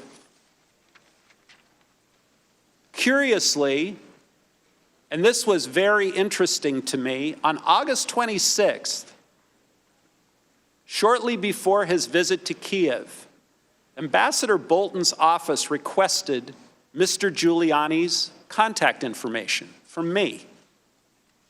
I sent Ambassador Bolton the information directly. They requested Mr. Giuliani's contact information on August 26th. I was first informed that the White House was withholding security aid to Ukraine during conversations with Ambassador Taylor on July 18th, 2019. However, as I testified before, I was never able to obtain a clear answer regarding the specific reason for the hold, whether it was bureaucratic in nature, which often happens, or reflected some other concern in the interagency process. I never participated in any of the subsequent DOD or DOS review meetings that others have described, so I can't speak to what was discussed in those meetings. Nonetheless, before the September 1st Warsaw meeting, the Ukrainians had become aware that security funds had yet to be dispersed. In the absence of any credible explanation for the hold, I came to the conclusion that the aid, like the White House visit, was jeopardized. In preparation for the September 1 Warsaw meeting, I asked Secretary Pompeo whether a face-to-face conversation between Trump and Zelensky would help to break the logjam. And this was when President Trump was still intending to travel to Warsaw. Specifically, on August 22nd, I emailed Secretary Pompeo directly, copying Secretariat Kenna. I wrote, and this is my email to Secretary Pompeo, should we block time in Warsaw for a short pull-aside for POTUS to meet Zelensky? I would ask Zelensky to look him in the eye and tell him that once Ukraine's new justice folks are in place in mid-September, that Zelensky should be able to move forward publicly and with confidence on those issues of importance to POTUS in the U.S. Hopefully that will help break the logjam. The Secretary replied, yes. I followed up the next day asking to get 10 to 15 minutes on the Warsaw schedule for this. I said we'd like to know when it's locked so that I can tell Zelensky and brief him. Executive Secretary Kenna replied, I will try for sure. Moreover, given my concerns about the security aid, I have no reason to dispute that portion of Senator Johnson's recent letter in which he recalls conversations he and I had on August 30th. By the end of August, my belief was that if Ukraine did something to demonstrate a serious intention to fight corruption, and specifically addressing Burisma and the 2016, then the hold on military aid would be lifted. There was a September 1st meeting with President Zelensky in Warsaw. Unfortunately, President Trump's attendance at the Warsaw meeting was canceled due to Hurricane Dorian. Vice President Pence attended instead. I mentioned to Vice President Pence before the meetings with the Ukrainians that I had concerns that the delay in aid had become tied to the issue of investigations. I recall mentioning that before the Zelensky meeting. During the actual meeting, President Zelensky raised the issue of security assistance directly with Vice President Pence, and the Vice President said that he would speak to President Trump about it. Based on my previous communication with Secretary Pompeo, I felt comfortable sharing my concerns with Mr. Yermak. It was a very, very brief pull-aside conversation that happened within a few seconds. I told Mr. Yermak that I believed that the resumption of U.S. aid would likely not occur until Ukraine took some kind of action on the public statement that we had been discussing for many weeks. As my other State Department colleagues have testified, this security aid was critical to Ukraine's defense and should not have been delayed. I expressed this view to many during this period, but my goal at the time was to do what was necessary to get the aid released, to break the logjam. I believe that the public statement we had been discussing for weeks was essential to advancing that goal. You know, I really regret that the Ukrainians were placed in that predicament, but I do not regret doing what I could to try to break the logjam and to solve the problem. I mentioned at the outset that throughout these events, we kept State Department leadership and others apprised of what we were doing. State Department was fully supportive of our engagement in Ukraine efforts and was aware that a commitment to investigations was among the issues we were pursuing. To provide just two examples, on June 5th, the day after the US-EU mission hosted our Independence Day, we did it a month early, Acting Assistant Secretary Phil Reeker sent an email to me, to Secretary Perry, and to others, forwarding some positive media coverage of President Zelensky's attendance at our event. Mr. Reeker wrote, and I quote, This headline underscores the importance and timeliness of Zelensky's visit to Brussels and the critical, perhaps historic role of the dinner and engagement Gordon coordinated. Thank you for your participation and dedication to this effort. Months later, on September 3rd, I sent Secretary Pompeo an email to express my appreciation for his joining a series of meetings in Brussels following the Warsaw trip. I wrote, "Mike, thanks for schlepping to Europe. I think it was really important and the chemistry seems promising. Really appreciate it." Secretary Pompeo replied the next day on Wednesday, September 4th, quote, "All good. You're doing great work. Keep banging away." State Department leadership expressed total support for our efforts to engage the new Ukrainian administration. Look, I've never doubted the strategic value of strengthening our alliance with Ukraine. And at all times, our efforts were in good faith and fully transparent to those tasked with overseeing them. Our efforts were reported and approved, and not once do I recall encountering an objection. It remains an honor to serve the people of the United States as their United States ambassador to the European Union. I look forward to answering the committee's questions. Thank you.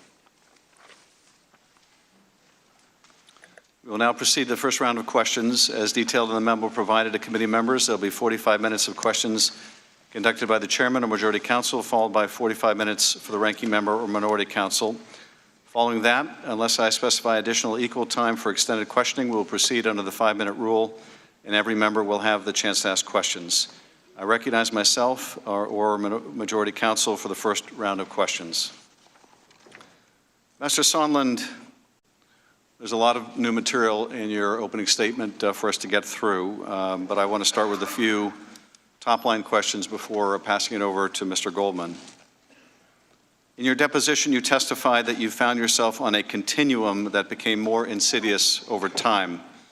Can you describe what you mean by this continuum of insidiousness? Well, Mr. Chairman, when we left the Oval Office, I believe on May 23rd, the request was very generic for an investigation of corruption in a very vanilla sense and dealing with some of the oligarch problems in Ukraine, which were longstanding problems. And then as time went on, more specific items got added to the menu, including the Burisma and 2016 election meddling specifically, the DNC server specifically. And over this continuum, it became more and more difficult to secure the White House meeting because more conditions were being placed on the White House meeting. And then, of course, on July 25th, although you were not privy to the call, another condition was added, that being the investigation of the Bidens. I was not privy to the call, and I did not know that the condition of investigating the Bidens was a condition. Correct. You saw that in the call record, correct? It was not in any record I received. But when you did see. I saw that in September, correct. So on this continuum, the beginning of the continuum begins on May 23rd when the president instructs you to talk to Rudy? Correct. And you understood that as a direction by the president that you needed to satisfy the concerns that Rudy Giuliani would express to you about what the president wanted in Ukraine? Not to me, to the entire group, Volker, Perry, and myself. Correct. Now, in your opening statement, you confirm that there was a quid pro quo between the White House meeting and the investigations into Burisma and the 2016 election that Giuliani was publicly promoting. Is that right? Correct. And in fact, you say that other senior officials in the State Department and the Chiefs of Staff's office, including Mick Mulvaney, Secretary Pompeo, were aware of this quid pro quo, that in order to get the White House meeting, there were going to have to be these investigations the president wanted. Correct. And those, again, are investigations into 2016 and Burisma / the Bidens. 2016 Burisma. The Bidens did not come up. But you would ultimately learn that Burisma meant the Bidens when you saw the call record, correct? Of course, today I know exactly what it means. I didn't know at the time.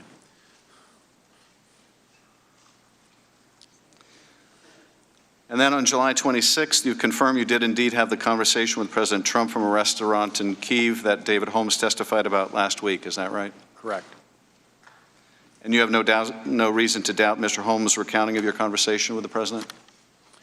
The only part of Mr. Holmes' recounting that I take exception with is I do not recall mentioning the Bidens. That did not enter my mind. It was Burisma in 2016 elections. You have no reason to believe that Mr. Holmes would make that up if that's what he recalls you saying? You have no reason to question that, do you? I don't recall saying Biden. I never recall saying Biden. But the rest of Mr. Holmes' recollection is consistent with your own? Well, I can't testify as to what Mr. Holmes might or might not have heard through the phone. I don't know how he heard the conversation. Are you familiar with this testimony? Vaguely, yes. And the only exception you take is to the mention of the name Biden? Correct.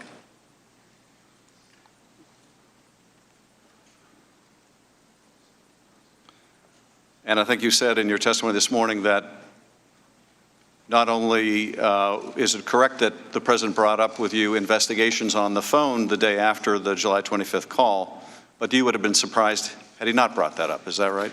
Right, because we had been hearing about it from Rudy, and we presumed Rudy was getting it from the president. So it seemed like a logical conclusion.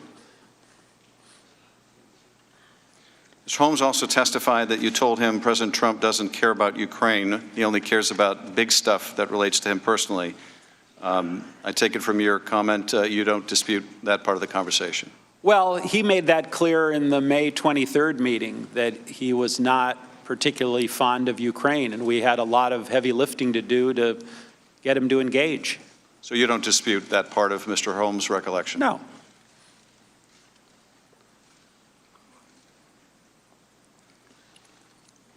In August, when you worked with Rudy Giuliani and a top Ukrainian aide to draft a public statement for President Zelensky to issue that includes the announcement of investigations into Burisma, you understood that was required by President Trump before he would grant a White House meeting to President Zelensky?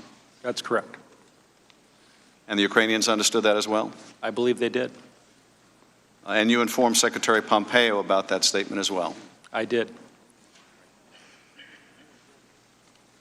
Later in August, you told Secretary Pompeo that President Zelensky would be prepared to tell President Trump that his new justice officials would be able to announce matters of interest to the president, which could break the logjam.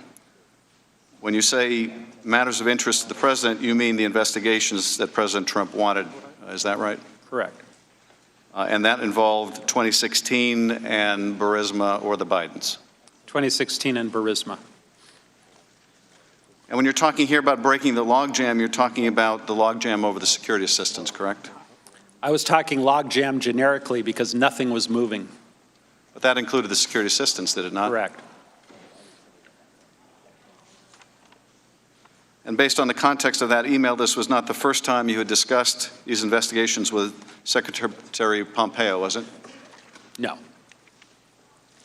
He was aware of the connections that you were making between the investigations and the White House meeting and security assistance? Yes. Did he ever take issue with you and say, no, that connection is not there or you're wrong? Not that I recall.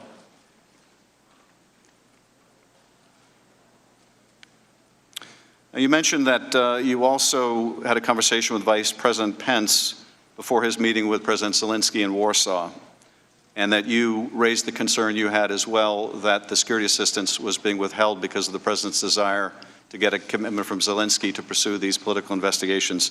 What did you say to the Vice President?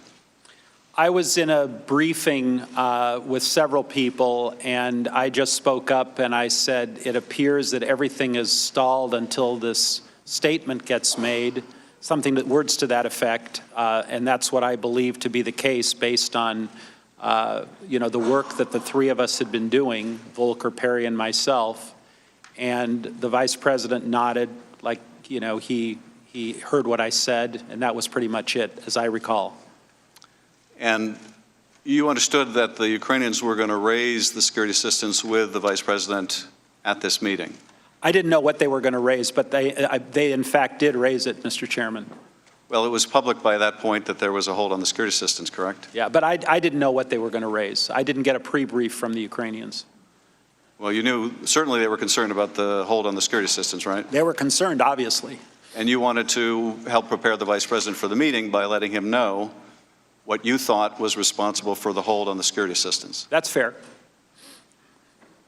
Do you recall anything else the Vice President said other than nodding his head when you made him aware of this fact? No, I don't have a readout of that meeting, so I can't remember anything else.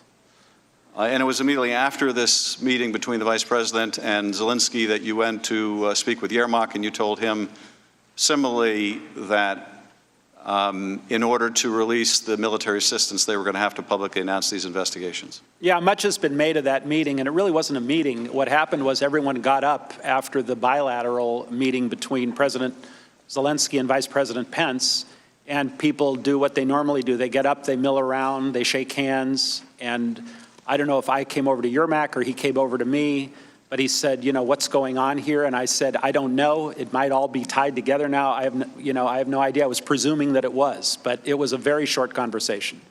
Well, in that short conversation, as you would later relay to Mr. Morrison and Ambassador Taylor, you informed Mr. Yermak that they would need to announce these investigations in order to get the aid, did you not? Well, Mr. Yermak was already working on those investigation, or on the statement about the investigations. And you confirmed for him that he needed to get it done if they were going to get the military aid? I likely did.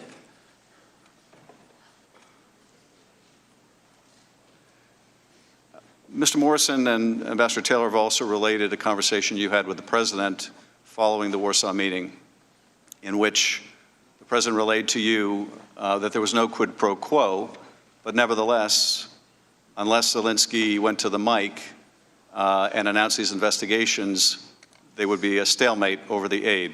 Is that correct? That's correct. And that was an accurate reflection of your discussion with the President? Well, that email was not artfully written, I'm the first to admit. What I was trying to convey to Ambassador Taylor after his frantic emails to me and to others about the security assistance, which, by the way, I agreed with him. I thought it was a very bad idea to hold that money. I finally called the President. I believe it was on the 9th of September. I can't find the records, and they won't provide them to me. But I believe I just asked him an open-ended question, Mr. Chairman. What do you want from Ukraine? I keep hearing all these different ideas and theories and this and that. What do you want? And it was a very short, abrupt conversation. He was not in a good mood. And he just said, I want nothing. I want nothing. I want no quid pro quo. Tell Zelensky to do the right thing. Something to that effect. So I typed out a text to Ambassador Taylor, and my reason for telling him this was not to defend what the President was saying, not to opine on whether the President was being truthful or untruthful, but simply to relay, I've gone as far as I can go. This is the final word that I heard from the President of the United States. If you're still concerned, you, Ambassador Taylor, are still concerned, please get a hold of the Secretary. Maybe he can help. Ambassador, I'm not asking about your text message. I'm asking you about your conversations with Mr. Morrison and Ambassador Taylor after you spoke with the President, either in that call or in a different call. I'm confused, Mr. Chairman. Which conversations with Mr. Morrison and Mr. Taylor? Well, Mr. Morrison testified that you related a conversation you had with the President in which the President told you no quid pro quo, but President Zelensky must go to a microphone and announce these investigations, and that he should want to. Similarly, you told Ambassador Taylor that while the President said no quid pro quo, unless Zelensky announced these investigations, they would be at a stalemate, presumably a stalemate over the military assistance. Do you have any reason to question those conversations that Mr. Morrison and Ambassador Taylor took notes about? Well, I think it's tied to my text, Mr. Chairman, because in my text, I think I said something to the effect that he wants Zelensky to do what he ran on, I believe, is transparency, et cetera, which was my clumsy way of saying he wanted He wanted these announcements to be made. Again, Ambassador, I'm not asking about your text message. I'm asking about what you relayed to Ambassador Taylor and Mr. Morrison about your conversation with the President. Do you have any reason to question their recollection of what you told them? All I can say is that I expressed what I told, or what the President told me in that text. And if I had relayed anything other than what was in that text, I don't recall. You don't recall? I don't recall. You have no reason to question Ambassador Taylor or Mr. Morrison of what they wrote in their notes about your conversation with them. Could you kindly repeat what they wrote? I'll have Mr. Goldman go through that with you. That'd be great. But let me get to the top line here, Ambassador Sondland. Okay. You've testified that the White House meeting that President Zelensky desperately wanted, and that was very important to President Zelensky, was it not? Absolutely. You've testified that that meeting was conditioned, was a quid pro quo for what the President wanted, these two investigations. Is that right? Correct. And that everybody knew it? Correct. Now, that White House meeting was going to be an official meeting between the two presidents, correct? Presumably. It would be an Oval Office meeting, hopefully? A working meeting, yes. A working meeting, so an official act, correct? And in order to perform that official act, Donald Trump wanted these two investigations that would help his reelection campaign, correct? I can't characterize why he wanted them. All I can tell you is this is what we heard from Mr. Giuliani. But he had to get those two investigations if that official act was going to take place, correct? He had to announce the investigations. He didn't actually have to do them, as I understood it. Okay. President Zelensky had to announce the two investigations the president wanted, make a public announcement, correct? Correct. And those were of great value to the president. He was quite insistent upon them, and his attorney was insistent upon them? I don't want to characterize whether they are value or not value. Again, through Mr. Giuliani, we were led to believe that that's what he wanted. Well, and you said that Mr. Giuliani was acting at the president's demand, correct? Right. When the president says, talk to my personal lawyer, Mr. Giuliani, we followed his direction. And so that official act of that meeting was being conditioned on the performance of these things the president wanted, as expressed both directly and through his lawyer, Rudy Giuliani, correct? As expressed through Rudy Giuliani, correct. And you've also testified that your understanding, it became your clear understanding, that the military assistance was also being withheld pending Zelensky announcing these investigations, correct? That was my presumption, my personal presumption based on the facts at the time. Nothing was moving. And in fact, you had a discussion, communication with the Secretary of State in which you said that logjam over aid could be lifted if Zelensky announced these investigations, right? I don't recall saying the logjam over aid. I recall saying the logjam. I don't know that. That's what you meant, right, Ambassador? I meant that whatever was holding up the meeting, whatever was holding up our deal with Ukraine, I was trying to break. Again, I was presuming. Well, here's what you said in your testimony a moment ago. Okay. Page 18. But my goal at the time was to do what was necessary to get the aid released, to break the logjam. Okay, that's still your testimony, right? Yeah. So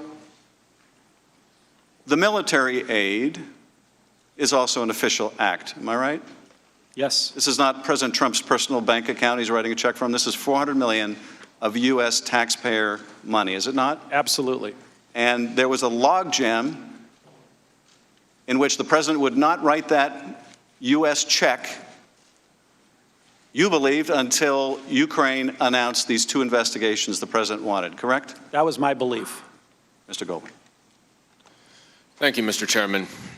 In your opening statement, Ambassador Sondland, you detailed the benefits that you have gained from obtaining some additional documents over the past few weeks. Is that right?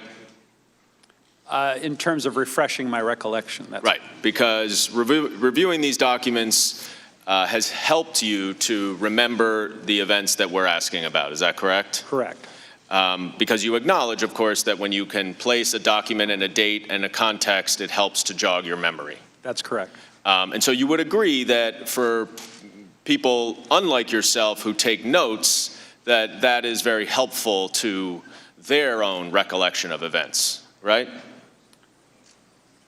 I think you asked your question backwards. Are you saying people that take notes, it's helpful to have those documents, or people that don't take notes, it's helpful to have those documents?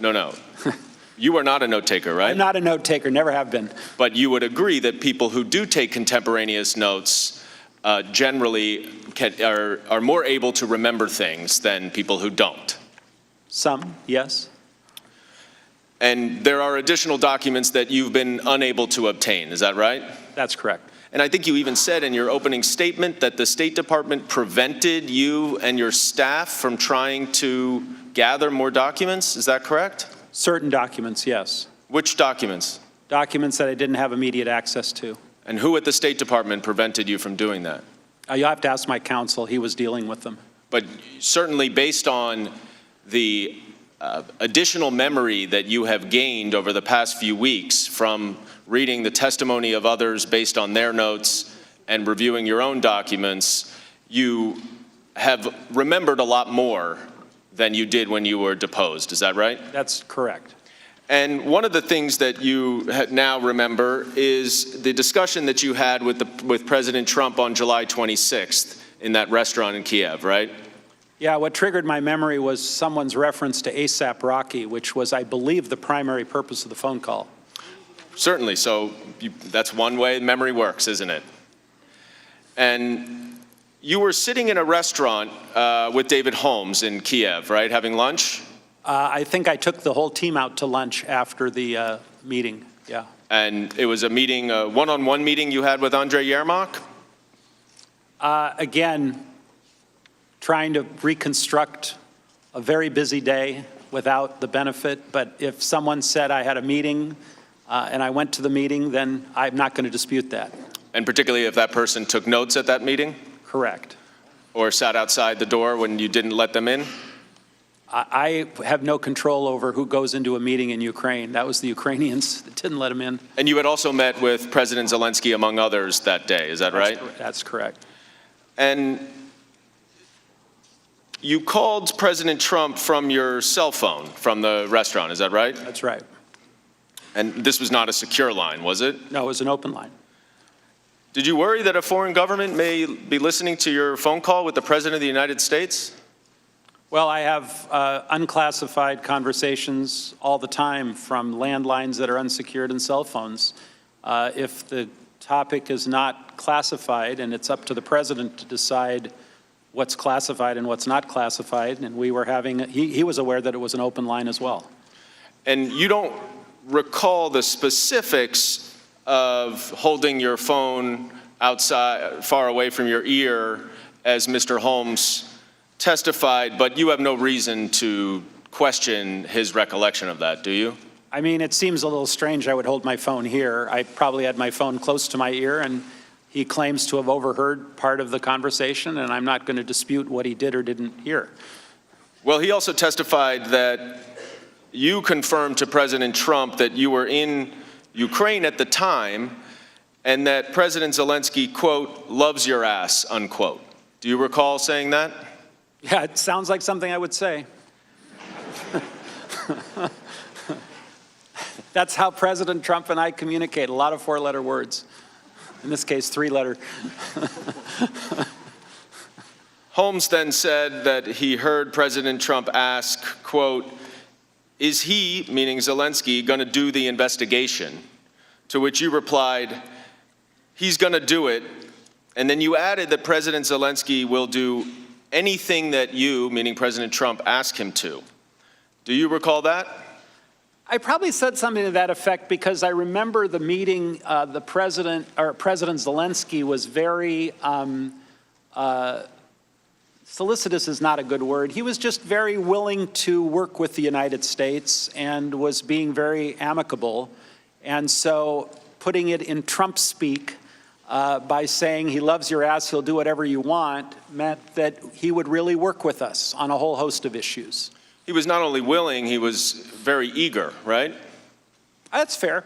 Because Ukraine depends on the United States as its most significant ally. Isn't that correct? One of its most, absolutely.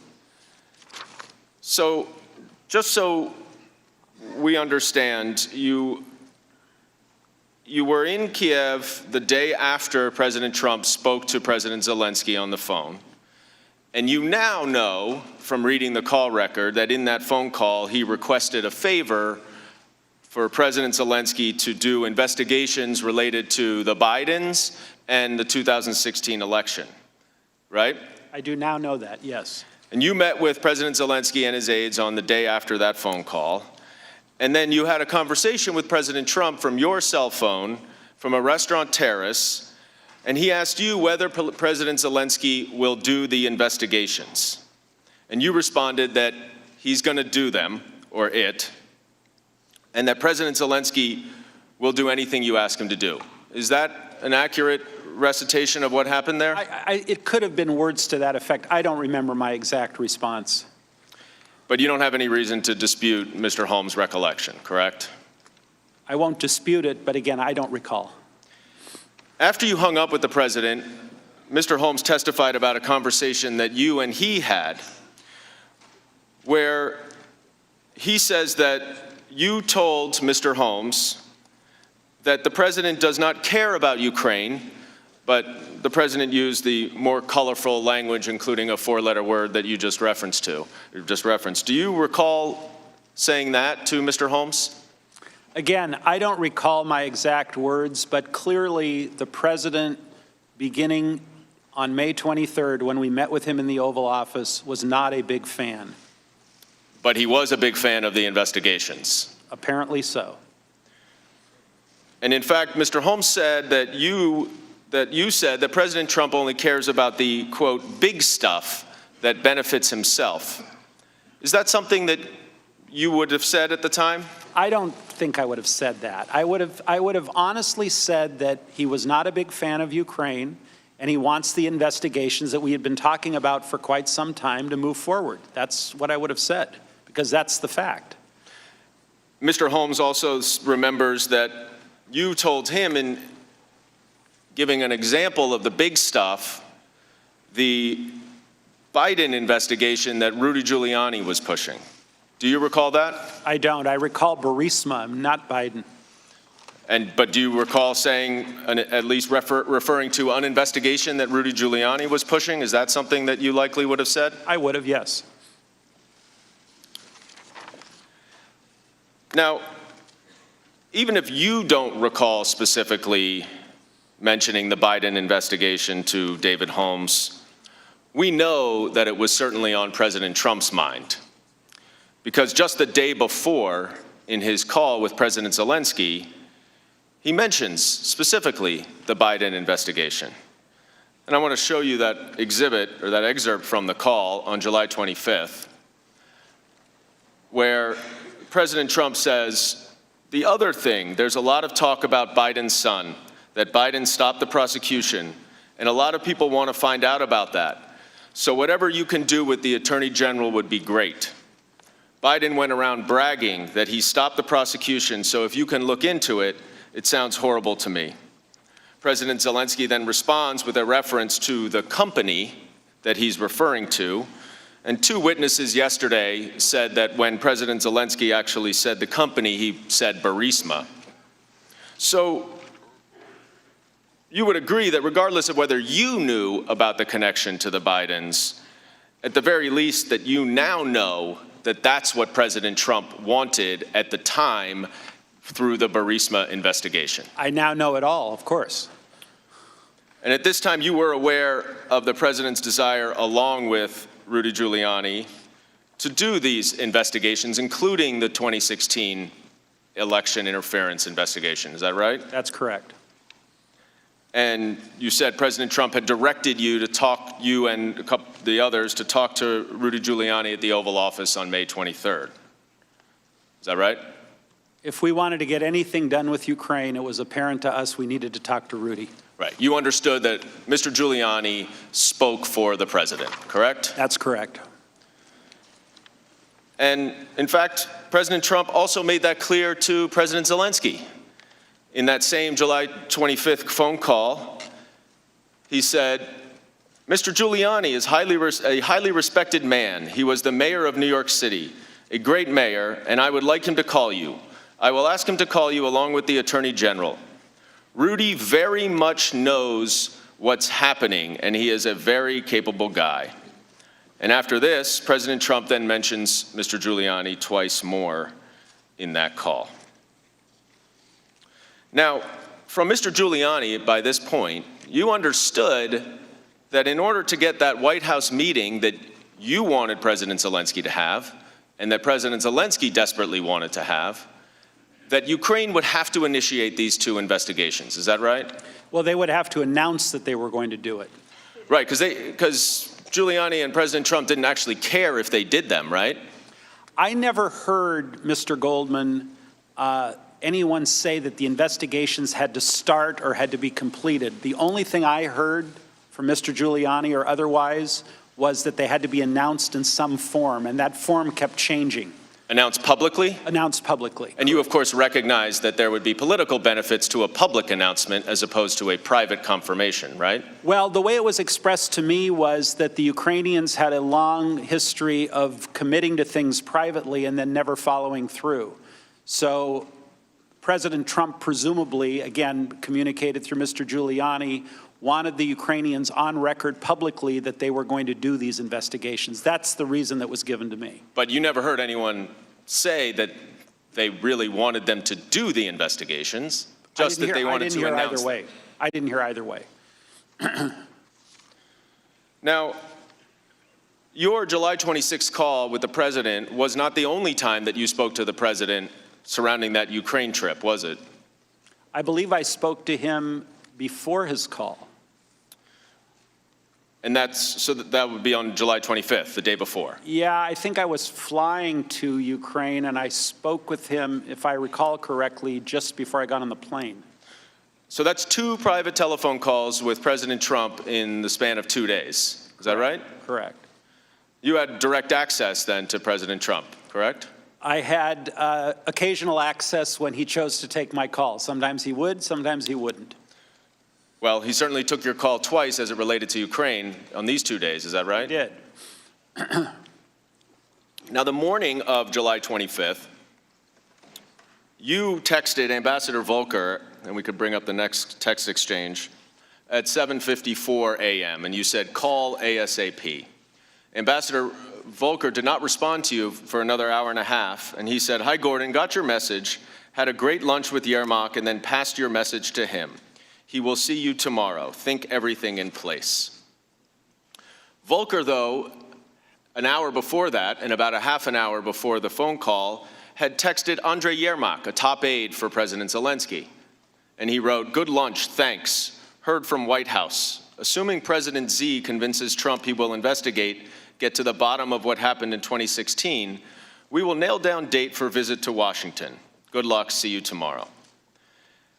Ambassador Sondland, was this message that Kurt Volker passed to Andrei Yermak the message you left for Kurt Volker on that voicemail that he referenced? You know, I don't remember, Mr. Goldman, but it very well could have been. You don't have any reason to think it wasn't, right? Again, I honestly don't remember, but seems logical to me. And if Ambassador Volker testified that he did get that message from you, you have no reason to doubt that, No, if right? he testified that he got that message from me, then I would concur with that. So is it fair to say that this message is what you received from President Trump in that phone call that morning? Again, if he testified to that, to refresh my own memory, then yes, likely I would have received that from President Trump. But the sequence certainly makes sense, right? Yeah, it does. You talked to President Trump. You told Kurt Volker to call you. You left a message for Kurt Volker. Kurt Volker sent this text message to Andrei Yermak to prepare President Zelensky. And then President Trump had a phone call where President Zelensky spoke very similar to what was in this text message, right? Right. And you would agree that the message in this that is expressed here is that President Zelensky needs to convince Trump that he will do the investigations in order to nail down the date for a visit to Washington, D.C. Is that correct? That's correct.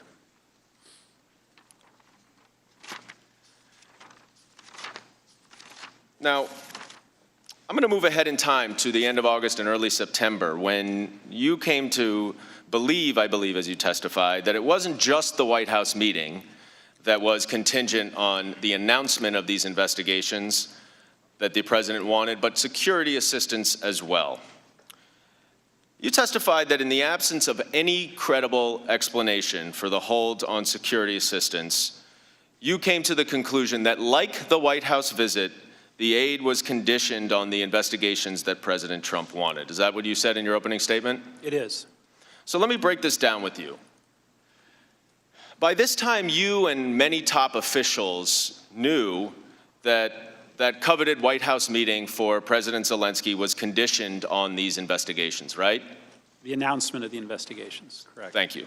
And that includes Secretary Pompeo, right? Many people. And, well, Secretary Pompeo? Yes. And Acting Chief of Staff Mulvaney? Yes. And you testified that this was a quid pro quo, is that right? I did.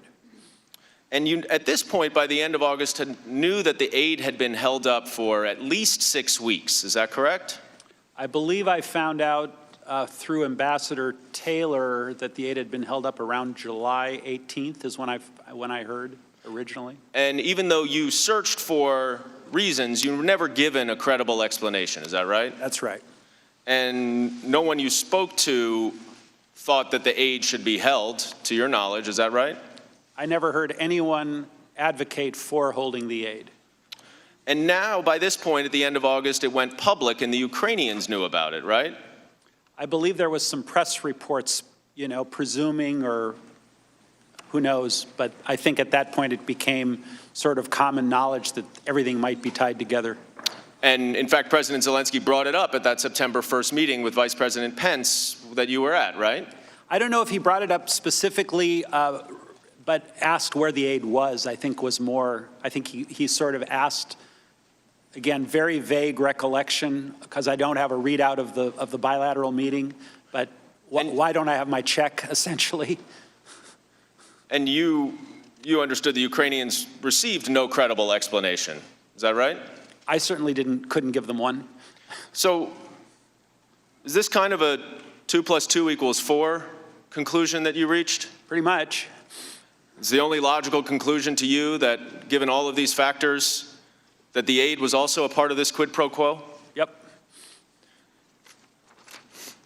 Now, I want to go back to that conversation that you had with Vice President Pence right before that meeting in Warsaw.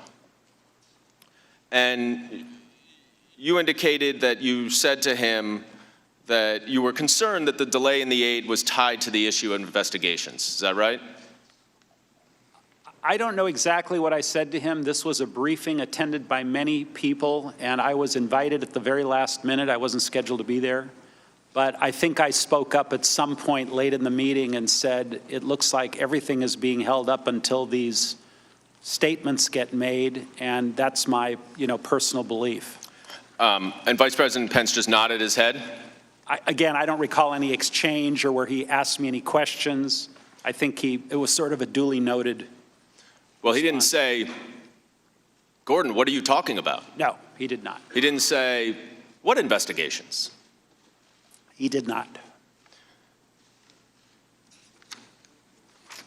Now, after this meeting, you discussed this pull-aside you had with Mr. Yermak, where you relayed your belief that they needed to announce these investigations prior to the aid being released. Is that right? I said I didn't know exactly why, but this could be a reason. And obviously you had been speaking with Mr. Yermak for quite a while about a public announcement of these investigations, right? We had all been working toward that end, yes. And so you indicated to him that in addition to the White House meeting, security aid was now also involved in that. As I said it could have been involved, yes. Now, I'm going to show you another text exchange you had on September 1st, where Ambassador Taylor says to you, are we now saying that security assistance and White House meeting are conditioned on investigations? And you respond, call me. Ambassador Taylor recalls that he did call you, and you did have a conversation. And in that conversation, you told Ambassador Taylor that the announcement of these investigations by President Zelensky needed to be public, and that announcement was conditioned on, that announcement would ultimately release the aid. Do you recall that conversation with Ambassador Taylor? Again, my conversation with Ambassador Taylor, my conversation with Senator Johnson were all my personal belief, just based on, as you put it, 2 + 2 = 4. Well, in his testimony, Ambassador Taylor says that you said that President Trump had told you that he wanted President Zelensky to state publicly as of September 1st.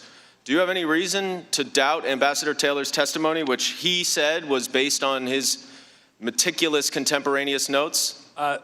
President Trump never told me directly that the aid was conditioned on the meetings. The only thing we got directly from Giuliani was that the Burisma and 2016 elections were conditioned on the White House meeting. The aid was my own personal,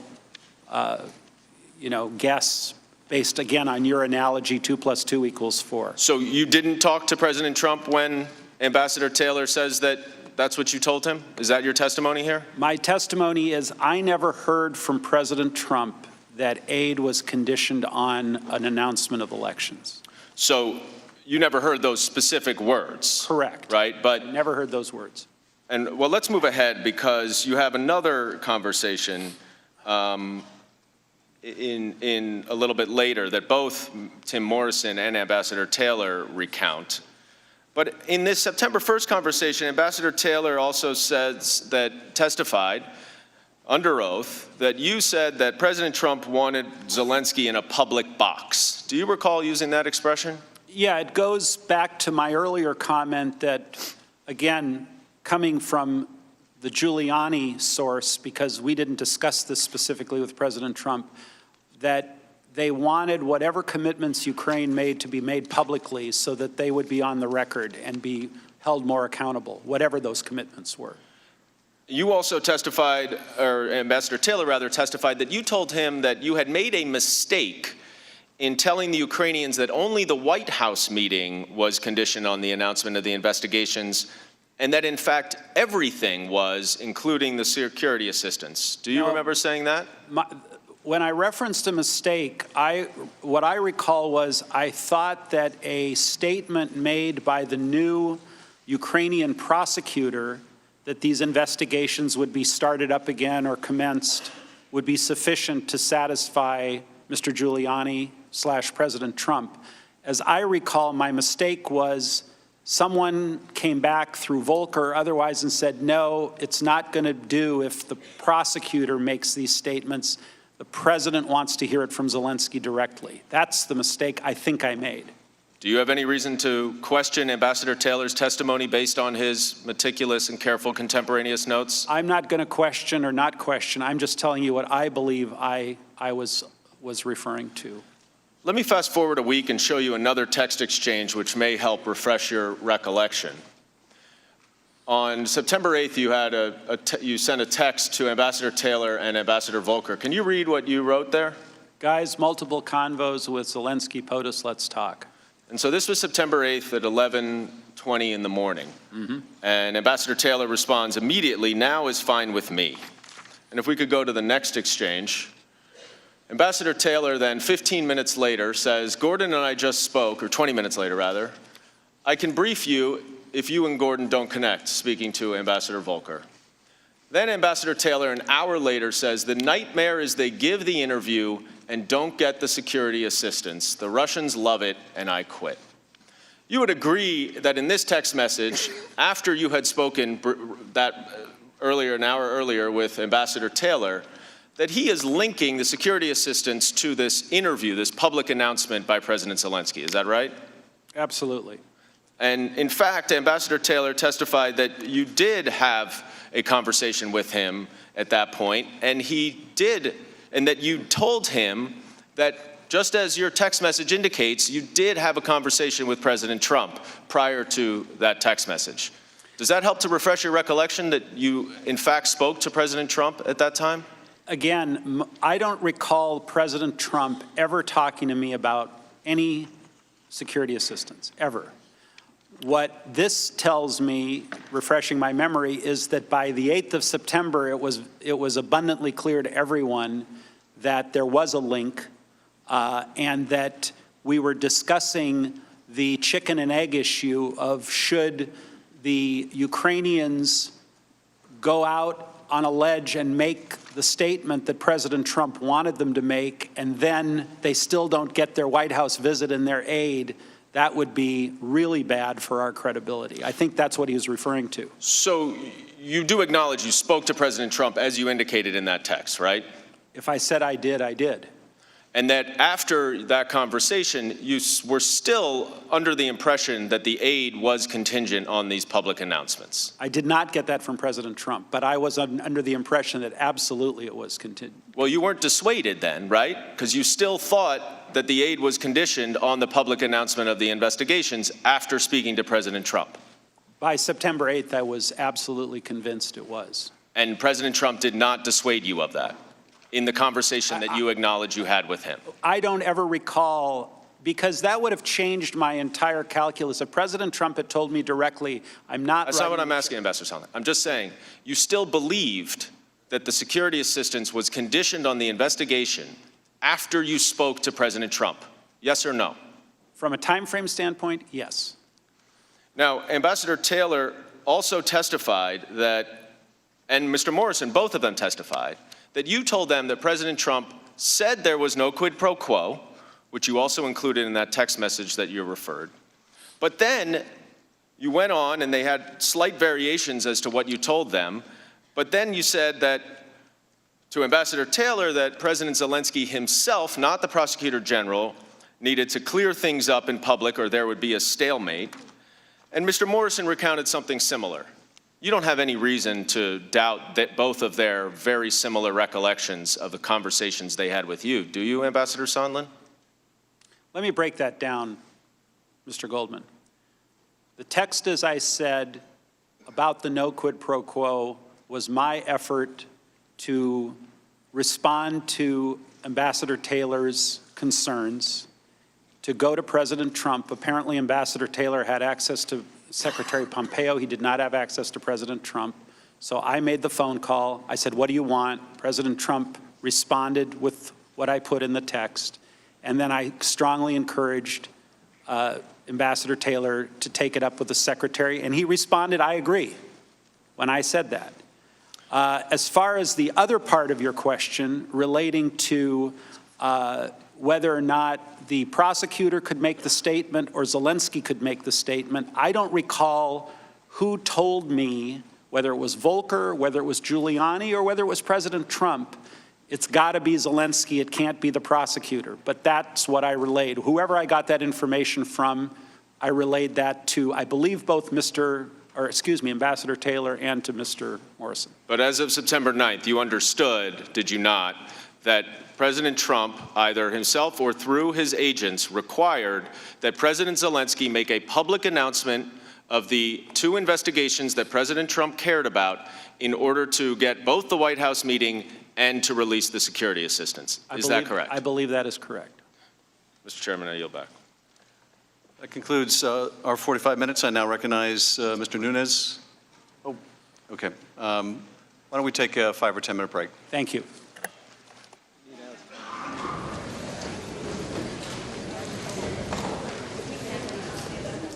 All right, lots to unpack here, and we are going to do it with our contributors who have been intensely watching the testimony of former ambassador to the European Union, Gordon Sondland. I don't know. Should we jump off with, the ambassador finally acknowledging something that the president and his supporters have been saying ever since the details of this July 25th phone call came to light, that there was indeed a quid pro quo. I can't even say it. I've said it so many times. A quid pro quo. Ricky. Well, as he understands it. as he understands it, yes. So the Democrats can be delighted until 10:54 a.m. when he said unambiguously that Donald Trump never told him directly that the aid was conditioned on the announcement of the investigations, which is an answer I'm not sure that that Donald Goldman, the lawyer, expected, because everything in this very long opening statement led us, I think, at this table to believe that we were going to hear the direct link, the smoking gun, which is what the Democrats have certainly been looking for in order to say that this was a direct order from the president. Instead, what we have is, quote unquote, a belief, an inference. It's circumstantial evidence. Now, I can tell you as the lawyer, and then I'll turn it over to the political analyst. As the lawyer, I can say this to you. In a court of law, which this is not, you can get an instruction, in fact, you would get an instruction from the judge that circumstantial evidence is just as valid as direct evidence. Right. But this is a problem. So can I just add, before we go to our political analyst, it does strike me, actually, throughout the entire testimony, I was thinking less President Trump and more Rudy Giuliani at the center of everything. And Secretary Pompeo. And Secretary Pompeo. I wrote down, that he is essentially, not only did he say at the very top of his remarks that he has emails and he has messages that he hasn't yet revealed about what he then went on to say, which is, quote, everyone was in the loop. We actually have a little bit of sound, and maybe we can play it if you guys can sort of key it up. I have it as page A76, but I think it really does display just how many people seem to know about what was happening, at least according to Sondland. You guys have it? Okay, let's play this. Okay. Mr. Giuliani's requests were a quid pro quo for arranging a White House visit for President Zelensky. Mr. Giuliani demanded that Ukraine make a public statement announcing the investigations of the 2016 election, DNC server, and Burisma. Mr. Giuliani was expressing the desires of the President of the United States, and we knew these investigations were important to the President. The suggestion that we were engaged in some irregular or rogue diplomacy is absolutely false. I have now identified certain State Department emails and messages that provide contemporaneous support for my view. These emails show that the leadership of the State Department, the National Security Council, and the White House were all informed about the Ukraine efforts from May 23, 2019, until the security aid was released on September 11, 2019. Are we going to have to hear from the Secretary of State? Well, I think we may have to hear from Rudy Giuliani. Rudy Giuliani, through, at least as I listen to this, has now become the most important potential cooperating witness. Do I expect that Rudy Giuliani will voluntarily cooperate? I do not. But he's critical now. Right. And I certainly would love to hear from Secretary Pompeo, but we certainly can't imagine that that's going to happen.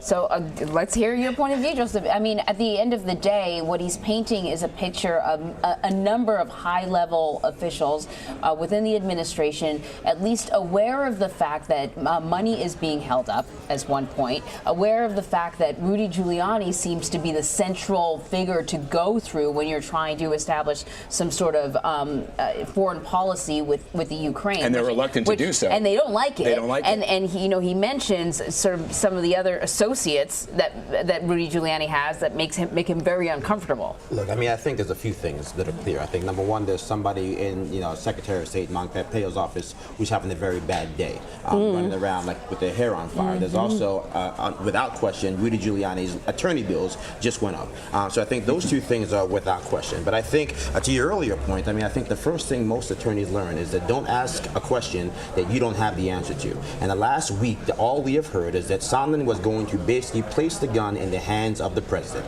And what ended up happening, as you said, between 10:54 a.m. Eastern Time and 10:55 Eastern Time, he said unequivocally that the President of the United States never actually directed him to say that the aid says he doesn't recollect. That he does not recollect. But also now, even if you look at what he actually put in his opening statement, he goes back and says that on August 22nd, he began to suspect that the aid was linked to the investigation, that he spoke to the Vice President directly prior to that meeting on August 1st, and the Vice President did not at that point in time say that the aid was linked to it, and that subsequent to that, he basically took it upon himself to deliver a quid pro quo. Hold on a second. We've got Schiff speaking right now. Let's just get out there. Just how significant the president's obstruction of this investigation has been. We now can see the veneer has been torn away, just why Secretary Pompeo and President Donald Trump do not want any of these documents provided to Congress, because apparently they show, as Ambassador Sondland has testified, that the knowledge of this scheme to condition official acts, a White House meeting, and $400 million in security assistance to an ally at war with Russia was conditioned on political favors the president wanted for his reelection. So I think a very important moment in the history of this inquiry. The president did not talk about that.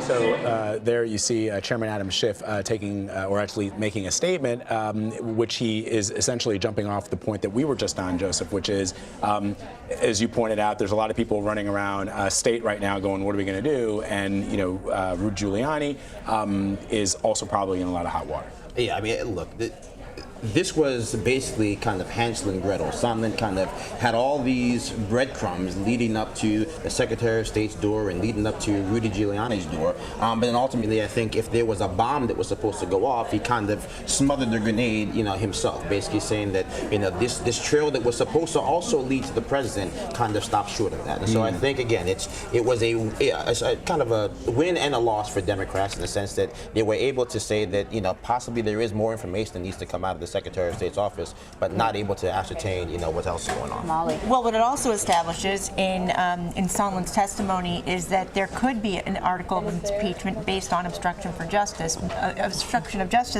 given that the State Department won't turn over those documents. They'll force Congress to take them to court, which is what they're ostensibly doing now, in addition to all the other legal matters that the Congress is fighting this administration over. And really, Adam Schiff pretty much said it. I mean, if you hear Gordon Sondland said the State Department denied me access to my own emails. They wouldn't let me see call logs. The White House to this day won't let my attorney see call logs to refresh my recollection. Again, that speaks to an article of impeachment that the Democrats could write or recommend to the House Judiciary Committee. Molly, let me ask this, Molly.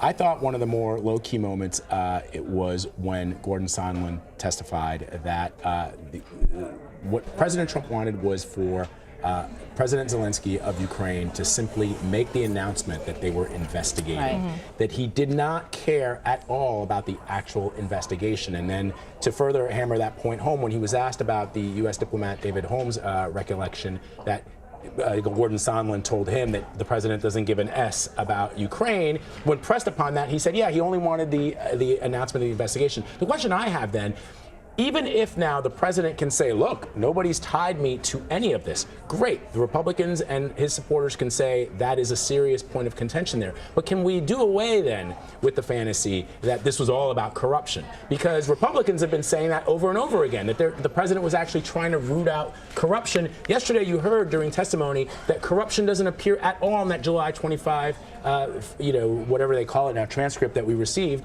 of the president's call with President Zelensky. Well, and if you listen to those witnesses and the experts who've been working on Ukrainian matters, and even George Kent, who is so precise in the way he explained what anti-corruption is, it's starting with the prosecutors in Ukraine, then going to the judges, then going to law enforcement, and the whole thing.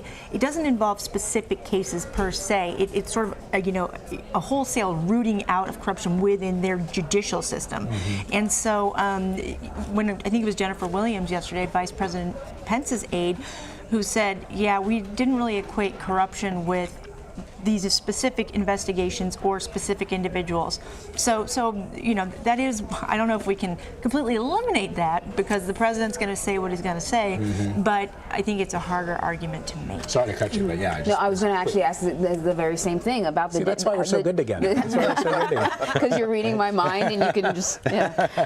But I think that is a significant point. And I want you guys to clarify for the viewers the difference between wanting an investigation and wanting the announcement of an investigation and why it's so significant. Well, it's significant because if the only thing the president is looking for, or Rudy Giuliani on behalf of the president is looking for, is the announcement of an investigation, then that's for use in the president's campaign for the 2020 election against Joe Biden, so he can say simply that Ukraine has said out loud that they are looking into Joe Biden, Hunter Biden, and Burisma. And that's enough for President Trump to be able to go forth on the campaign trail and diminish the quality of Joe Biden as a candidate, because it'll be Joe Biden who he and his family are engaged in corruption. And why does it lead to Joe Biden? The president would say because Joe Biden should have never let his son, Hunter Biden, go on the board of Burisma while Joe Biden was vice president. So the announcement is all that matters to him. The sticky thing about Sondland's testimony, though, is that it's his belief that is. He says that it's his belief that that's all the president wants. And so what you're dealing with, though, Anne-Marie, and I think the thing that disturbs me most of all, because I so believe in the rule of law, is that as opposed to Watergate, as opposed to the Clinton impeachments, that what you have here is not only the president, the administration, and the White House, but also the Office of the Secretary of State, the Department of State, who are saying that they will not cooperate. And as a result of that, if you do not follow rules and you do not follow norms, that would mean any president could do anything at all at any time, and that the people within the administration would then just go along to get along, and that no president could ever be impeached for wrongdoing. Can I just point, hold on one second, before we go to Antoine, can I just point out one thing, and I'll get Antoine to weigh in on this, but we've been talking about Pompeo, we've been talking about Rudy Giuliani. Let me read from Ambassador Sondland's testimony where he says this. There was a September 1 meeting with President Zelensky in Warsaw. This goes to what we heard yesterday from Jim Jordan and other Republicans. The Ukrainians never knew that the aid was being held up. Here's what he testifies to. I mentioned to Vice President Pence before the meetings with the Ukrainians that I had concerns that the delay in aid had become tied to the issue of investigations. I recall mentioning that before the Zelensky meeting. During the actual meeting, President Zelensky raised the issue of security assistance directly with Vice President Pence. The Vice President said he would speak to President Trump. He goes on to say that he believed the resumption of U.S. aid would likely not occur until Ukraine took some kind of action on the public statement we had been discussing for many weeks. The statement announcing the investigations, not actually conducting the investigation. But I think once again the key with this testimony is that it's his belief, and I want to ask Antoine, is that going to be a challenge My for only the question Democrats? was that the Republicans have said that the Ukrainians did not know about the aid. He's saying that they did. But let's be specific here, that he raised the security assistance directly to the president. He raised the issue, but he doesn't say he raised the fact that the issue was being held up. It's there are details here that are missing. And remember, maybe Jennifer Williams said that Vice President Pence wasn't prepped on that call per se, She did say on his way to Warsaw, because they were more concerned with the security aid. They didn't know there was any kind of linkage. And also, he specifically says no one prompted him to do that. He said he did it on his own to, quote unquote, undo the logjam. Right. So that becomes this issue where it's like he has basically decided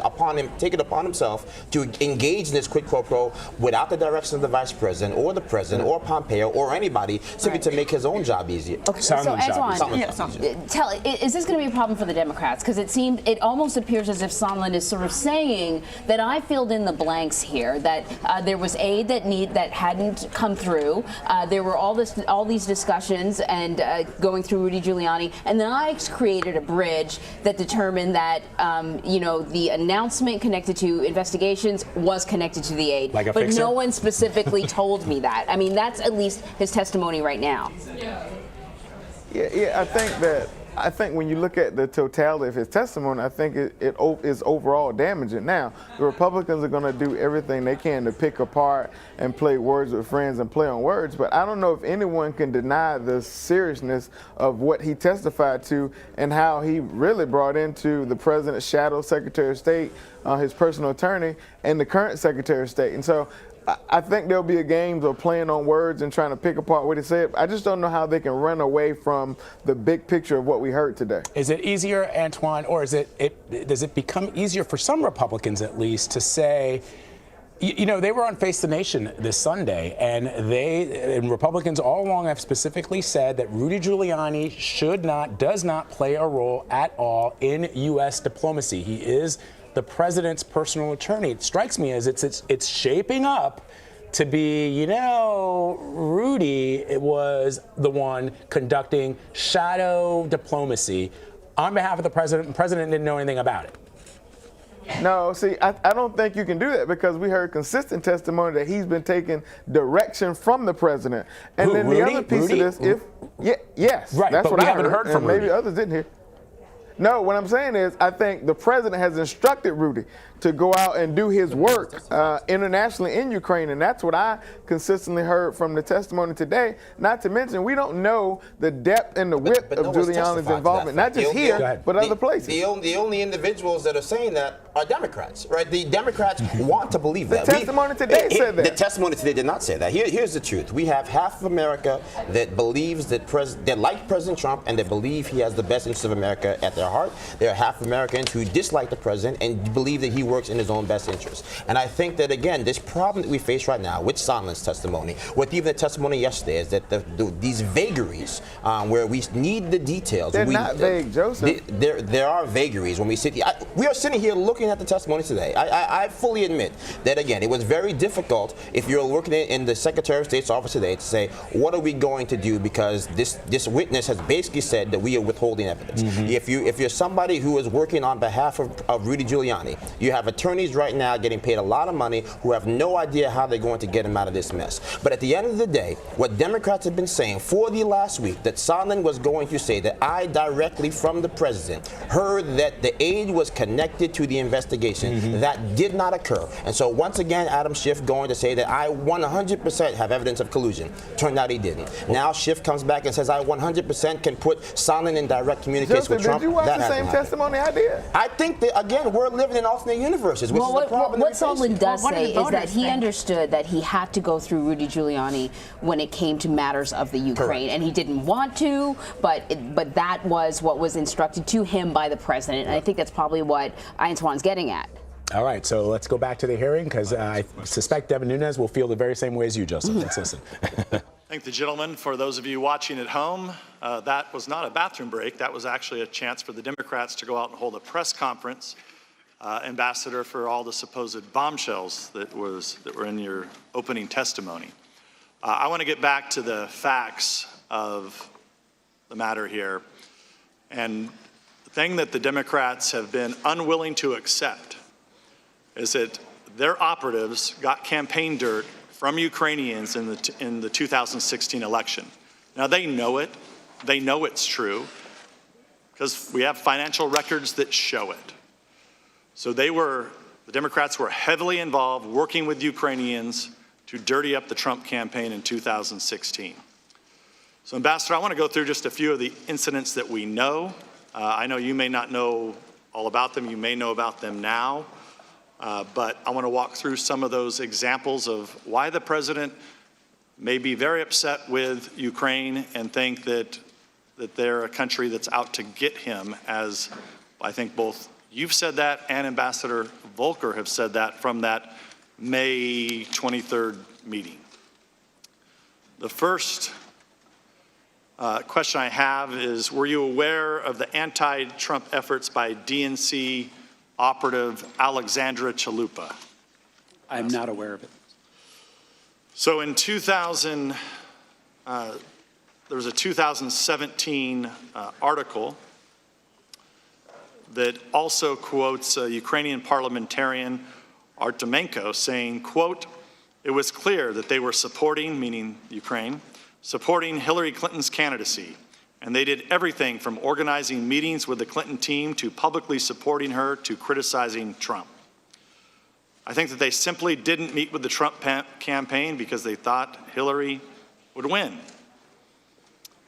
Do you know that Ukrainian official by any chance that stated that? Were you aware that then Ukrainian ambassador to the U.S., Chalet, wrote an op-ed in The Hill during the 2016 presidential campaign criticizing then candidate Trump? Not aware. But you know that now after in the last few months. Correct. So probably one of the more disturbing ones is the Ukraine Internal Affairs Minister, Avakov, mocked and disparaged then candidate Trump on Facebook and Twitter. Were you aware that Serhiy Leshchenko, a Ukrainian parliamentarian, admitted that part of his motivation in spreading the information about the so-called Black Ledger, a disputed document purporting to reveal corruption by a former Trump campaign official, was to undermine the Trump candidacy? I wasn't aware. So you may be familiar that Black Ledger was used in the 2016 election to dirty up a campaign associate, and later Mueller didn't use that as evidence in his report on election meddling. So knowing all these facts from high-ranking Ukrainian officials, Ambassador, probably makes a little more sense now as to why the president may think that there's problems with Ukraine and that Ukraine was out to get him. Is that correct? I understand your point, yes, Chairman. Because you said in your deposition, and I'm just going to make sure this was just read it back to you, on page 279 for your legal team. Quote, "They are all corrupt." This is what you said about your conversation with the president. So this is your words about what the president told you. This is the May 23rd meeting? That's correct. They are all corrupt. They are all terrible people, and you know, I don't want to spend any time with that. And he also said they tried to take me down. That's correct. When they try to take him down, I think any logical person that wants to do 2 + 2 = 4 games would say that that was in the 2016 election, wasn't it?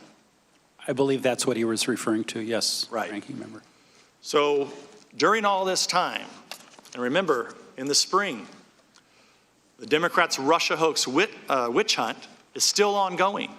They're still claiming that President Trump is a Russian agent. They're out to get President Trump at the time. His personal attorney is then interested in trying to figure out, okay, who are these Ukrainians that are trying to get to my candidate? As those of us, the Republicans on this committee, who are also trying to get to the bottom of who were the sources in the Steele dossier that the Democrats had paid for. The House Republicans wanted to know that all through the spring and even the summer and even as of today, we'd still like to know. That's why we've subpoenaed the DNC operatives that they refused to subpoena. We sent a letter this morning. I doubt we'll see those subpoenas. We want to know exactly, get to the bottom of exactly who were these Democratic operatives that were dirtying up the Trump campaign in 2016. And they just can't get over that the president would send his personal attorney over there to try to get to the bottom of that. And Ambassador, you had very few dealings with Rudy Giuliani, a few text messages. A few text messages and a few phone calls. Right. So the whistleblower trying to put together here with their timeline, they seem to have a timeline problem because the whistleblower that only they know, who they won't subpoena, who clearly Mr. Vindman knows, who they blocked testimony yesterday from and would not allow Mr. Vindman to answer our questions. That whistleblower says on July 25th that there were all these promises being made. Yet I forget what they call it, the drug deal that the three amigos were cooking up seems to be their latest. You're part of the three amigos in the drug deal, Ambassador. Were you aware of any drug deal on July 25th when the phone call actually occurred? I don't know about any drug deal. Right. And did you know you were part of the three amigos? I am. I'm a proud part of the three amigos. And that's the same thing Ambassador Volker said yesterday.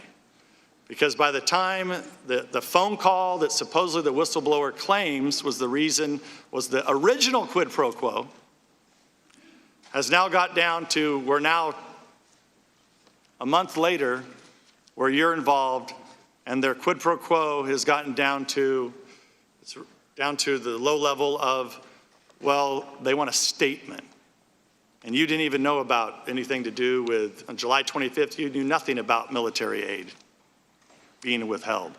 I knew military aid was withheld beginning, I believe, on July 18th when Ambassador Taylor told both of us that that was the case. But you don't know about, you were not on the July 25th call. I was not.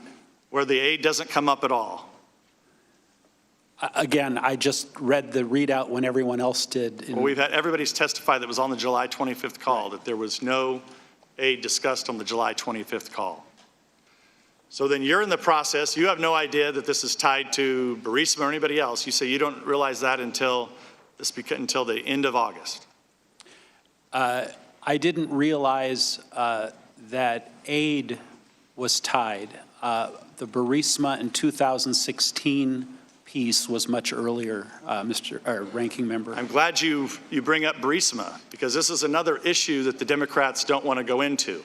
They refuse to call in Hunter Biden. Hunter Biden could, to get to the bottom of all of this, he could come in and talk about whether or not it was appropriate for him to receive over $50,000 a month while his dad was vice president.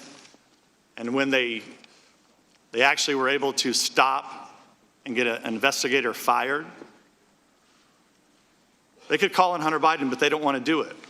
But let's talk about Burisma, Ambassador. Now, I know you're the ambassador to the EU, and I think some of the members later will get into whether or not it was appropriate for you to be in Ukraine or not. I believe it was. I think you have a clear mandate to do it. But you wouldn't be the first ambassador to actually be interested in Burisma. Did you know that in September 2015, then Ambassador to Ukraine, Jeffrey Pyatt, publicly called for an investigation into Slavitsky, the president of Burisma? This was the Ukrainian ambassador appointed by President Obama in Ukraine. I wasn't aware of that, no. You were not aware of it? No. So you would not be the first one to be mentioning that investigations should be done on Burisma because it happened during the Obama administration. Did you know that financial records show Burisma routed more than $3 million to the American accounts tied to Hunter Biden? I did not know that. Did you know that Burisma's American lawyers tried to secure a meeting with the new state prosecutor the same day his predecessor, Victor Shokin, who the vice president wanted fired, was announced? Did not know that. Well, we're not going to get to the answer to many of these questions because the witnesses that need to come in and clarify exactly what the Democrats were doing in 2016, we're not going to be able to visit with those witnesses. And so it's an inconvenient truth that the Democrats don't want to admit. They're operatives that were dirtying up the Trump campaign using Ukrainian sources in 2016, and they do not want us to get to the bottom of it. They don't want you, Ambassador, to get to the bottom of it. They don't want the president's personal attorney, even though he's under a special counsel investigation that they fed into the FBI, that we've dealt with for over 3 years. They don't want to get to the bottom of that, Ambassador. I think Mr. Castro has some questions for you. Thank you, Mr. Nunes. Good morning, Ambassador. How are you? Good morning, Mr. Castor. Welcome back. You're here all day on the 17th, late into the night, so thank you for your cooperation with the investigation. Did the president ever tell you personally about any preconditions for anything? No.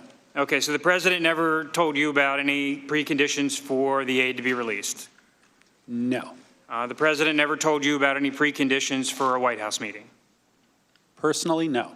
You said you didn't have your records or your documents from the State Department, but if you did, there wouldn't be any document or record that ties President Trump personally to any of this, correct? Boy, I don't want to speculate what would be on your documents or records. I don't recall anything like that. Okay. No. Good heavens. Okay. you testified Mr. Giuliani's requests for a quid pro quo for the White House meeting. And you indicated that you believe that he was evincing President Trump's interests, correct? My contact with Mr. Giuliani began, as I said, very late in the process, after August 1st, when I was first introduced to him by a text from Ambassador Volker. So we had already begun those discussions, I believe, with the Ukrainians prior to August 1st, so everything was being funneled through others, including Mr. Volker. Okay. But you testified that Mr. Giuliani was expressing the desires of the president, correct? That's our understanding, yes. But how did you know that? Who told you? Well, when the president says, talk to my personal attorney, and then Mr. Giuliani, as his personal attorney, makes certain requests or demands, we assume it's coming from the president. I'm not testifying that I heard the president tell Mr. Giuliani to tell us, so if that's your question. Right, but at your deposition, you said the question was at the May 23rd meeting when the president said, go talk to Rudy. You responded, he didn't even say go talk. He said, talk to Rudy. You subsequently said it was sort of like, I don't want to talk about this. So it wasn't an order or a direction to go talk with Mr. Giuliani, correct? Our conclusion, and the conclusion of the three of us, was that if we did not talk to Rudy, nothing would move forward on Ukraine. Okay. And then that was May 23rd, and then you never had any personal communications with Giuliani until August, right? That's correct. And Volker was handling, Ambassador Volker was he the primary? Volker, Perry, and others. Okay. Ambassador Volker, you testified he's a professional diplomat, correct? Yes, he is. And you said you had a great relationship with him? I do, yes. You said he was a very smart guy? Yes. Ambassador Ivanovich said he's a brilliant diplomat, in fact. You agree with that? He's pretty smart. You stated that he's one of those people I'd hand my wallet to? I would. And so did you hear his testimony yesterday? I did not. Okay, because I was busy getting ready for you. He didn't have any evidence of any of these preconditions. And he was the one most engaged with the Ukrainians, wasn't he? Yes. Okay. I mean, you testified, and this was his full-time job, although he was doing it for free. He was the special envoy. And you testified you came in and out of the events, correct? That's correct. Okay. At your deposition, we asked you about your communications with the president, and we asked you whether there were so many that it would be impossible to chronicle. And you said no, it wasn't that many. And we went down the path of building a list of communications you remember with the president, right? Correct. We talked about May 23rd in the Oval Office. Yes. You mentioned on July 25th, before you went to Ukraine, you called the president, but there was no material information on the 25th call, correct? Not that I recall. Okay. Then the last Friday, Mr. Holmes came in, and I guess his testimony refreshed your recollection? Yeah, what refreshed my recollection was when he mentioned ASAP Rocky, then all of a sudden it came back to me. Yeah. And talking about President Zelensky loving the president and so forth? Well, the whole thing sort of came back to me after he mentioned ASAP Rocky. And then the next time, we tried to unpack this, the next time you talked with the president was on the telephone, was September 9th, according to your deposition, right? I may have even spoken to him on September 6th, but again, I just don't have all the records. I wish I could get them. Then I could answer your questions very easily. Okay. But on September 9th, at least at your deposition, you were extremely clear. You called the president. You said he was feeling cranky that day, right? He seemed very cranky to me. And you said, in no uncertain terms, and this is on the heels of the Bill Taylor text, right? Right. And why don't you tell us, what did the president say to you on September 9th that you remember? Well, words to the effect, I decided to ask the president the question in an open-ended fashion because there were so many different scenarios floating around as to what was going on with Ukraine. So rather than ask the president 9 different questions, is it this, is it this, is it that, I just said, what do you want from Ukraine? I may have even used a 4-letter word. and he said, I want nothing. I want no quid pro quo. I just want Zelensky to do the right thing, to do what he ran on, or words to that effect.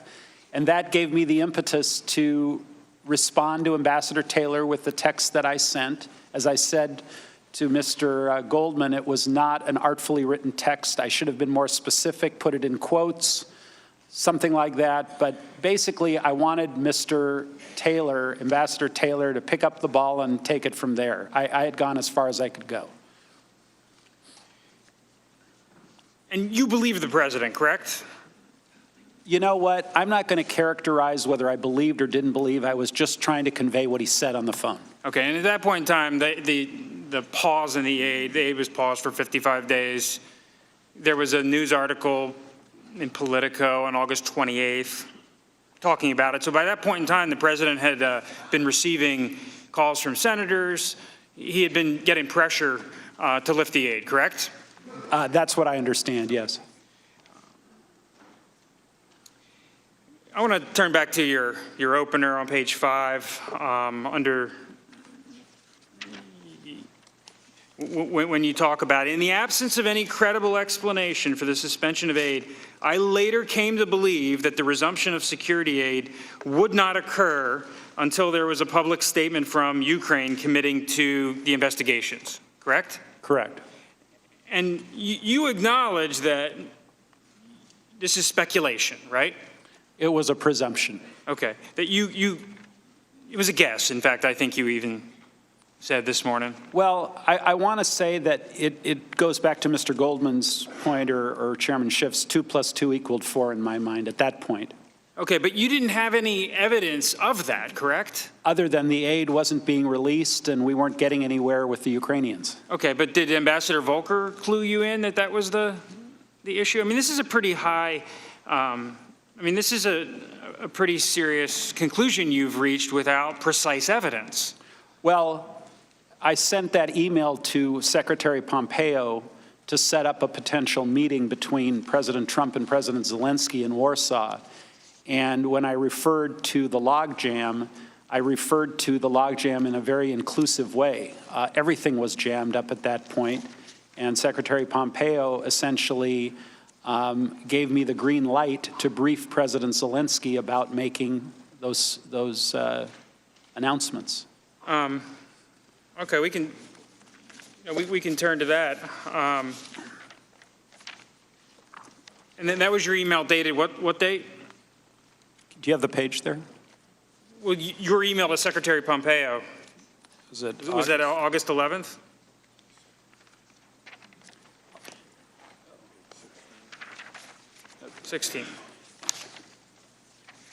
August 22nd.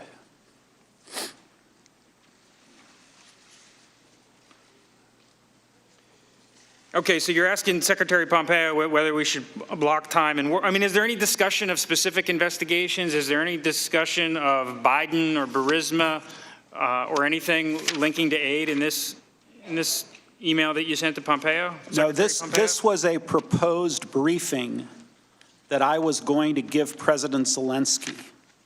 And I was going to call President Zelensky and ask him to say what is in this email, and I was asking essentially President Pompeo's permission to do that, which he said yes. But at that point in time, we're talking about investigations into the origins of the 2016 election. We're not talking about anything to do with Joe Biden. Joe Biden did not come up. Okay. Stepping back a page to your email to the State Department on August 11th, you email Secretary Pompeo and you say, Kurt and I negotiated a statement from Zelensky to be delivered for our review in a day or two. And the question I have here is that, that statement never was issued. And in fact, Ambassador Volker has testified that he didn't think it was a good idea, and ultimately the Ukrainians didn't think it was a good idea. And so the statement never reached a finalized state. That's correct. But even if it had, it doesn't talk about Biden's or Burisma or anything insidious. correct? Well, the statement, as I recall, would have mentioned the 2016 elections/DNC server and Burisma. Okay. It would not have mentioned the Bidens. And have you heard Ambassador Volker, how he talks about what might be an investigation into Burisma? No. Okay. I mean, he has said that if there were Ukrainians engaged in violations of Ukrainian law, then the prosecutor general with the new administration ought to investigate that. Did Ambassador Volker ever relate that to you? No, we just talked in generic terms about, quote, investigating Burisma. Okay. But it had nothing to do with Vice President Biden. I had never heard Vice President Biden come up until very late in the game. When? I don't recall the exact date, but when it all sort of came together, maybe after the transcript of the July 25th call. I don't know the exact date when I made the connection. Okay. Apparently, a lot of people did not make the connection. Okay. I want to turn to the letter from Senator Johnson. When he heard about some of these issues in the hold the aid, he called the president. He called the president on August 31st. It's page 6 of his letter. Senator Johnson states, or he writes, I asked him, the president, whether there was some kind of arrangement where Ukraine would take some action and the hold would be lifted. Without hesitation, President Trump immediately denied such an arrangement existed. And Senator Johnson quotes the president as saying, no, and he prefaced it with a different word. No way, I would never do that. Who told you that? Senator Johnson says, I have accurately characterized the president's reaction as adamant, vehement, and angry. Senator Johnson's telephone call with the president wasn't a public event. It was capturing a genuine moment with the president. And he had, at this point in time on August 31st, he was adamant, vehement, and angry that there was no connections to aid. There were no preconditions. Yeah, I had my meeting with Senator Johnson where, again, I had made the presumption that I had made to both Mr. Yermak and the email I had sent to Secretary Pompeo. And we were sort of ruminating about what was going on. And Senator Johnson, I believe, said, I'm going to call President Trump, and find out. And then he obviously had that phone call. I wasn't involved in that phone call. Okay. But you have no reason to disbelieve that wasn't the way it went down, right? No reason to disbelieve Senator Johnson. And now that you've had some time since your deposition and you submitted an addendum relating to the Warsaw get-together with Mr.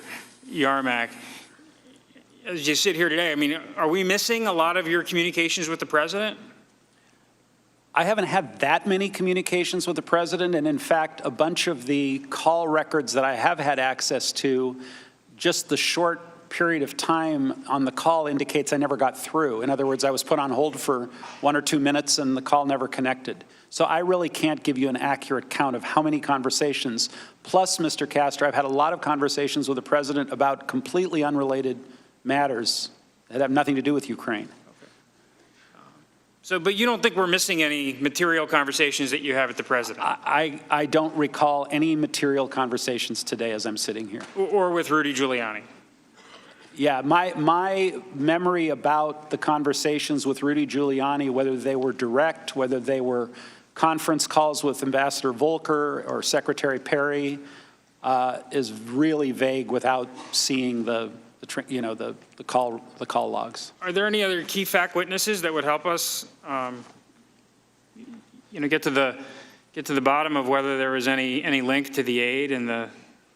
Maybe Brian McCormack, the chief of staff for Secretary Perry, who was involved in and out as well. Okay. Now, the aid was ultimately lifted on September 11th, correct? I believe that's correct. Okay. And Senator Johnson, in his letter on page 6, quotes the president on August 31st. Ron, I understand your position. We're reviewing it now, and you'll probably like my final decision.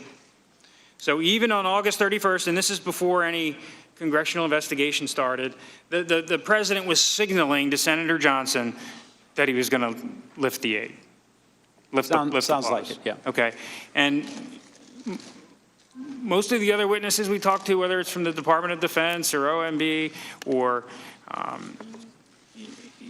have told us that all along during this 55-day period, they genuinely believed the hold would be lifted. Was that your feeling too at the time? I didn't know, because every time I asked about the hold, I was never given a straight answer as to why it had been put in place to begin with. Now, what do you know about the Ukrainians' knowledge of the hold? Oh, that's very vague. I don't know if the Politico article triggered it. I don't know if they were told by Mr. Giuliani. It would be pure, guesswork on my part, speculation. I don't know. Okay. I mean, during your deposition, you testified that you did not believe the Ukrainians were aware of the hold until the Politico article. Yeah, again, I think I testified that I was not clear on the exact dates of when when the light went on. There were a lot of conversations going on with the Ukrainians by a lot of people, so I don't know who communicated what to them. We have testimony from several witnesses that the president was concerned about foreign aid generally, and so he had an appetite to put holds on aid because he was trying to be a good steward of U.S. taxpayer dollars. Do you agree with that? I'm aware that that's been his position on aid and other matters, yes. And are you aware that he was also interested in better understanding the contributions of our European allies? That I'm definitely aware of. And there was some back and forth between the State Department officials trying to better understand that information for the president? Yes, that's correct. And how do you know that wasn't the reason for the hold? I don't. But yet you speculate that there was, a link to this announcement. I presumed it, yes. Okay.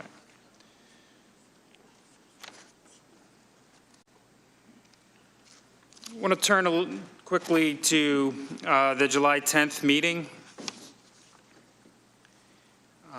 The July 10th meeting in Ambassador Bolton's office involving Ambassador Volker, Mr. Daniluk, Mr. Yarmak, has been the subject of some controversy.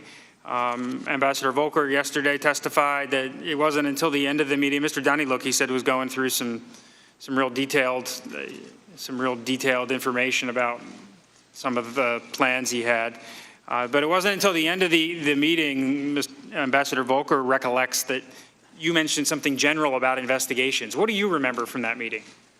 Well, again, I'm not going to dispute Ambassador Volker's recollection, particularly if he had notes.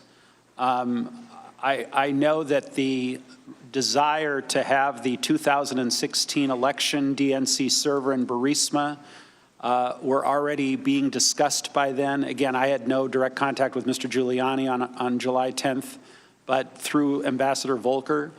And I probably mentioned that this needs to happen in order to move the process forward. That seemed to be the conventional wisdom at the time.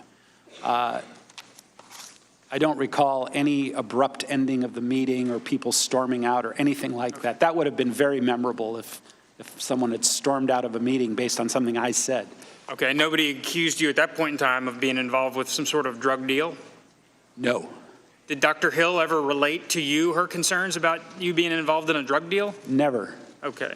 So you were surprised when testimony emerged that she thought there was a drug deal going on? I was shocked. Okay.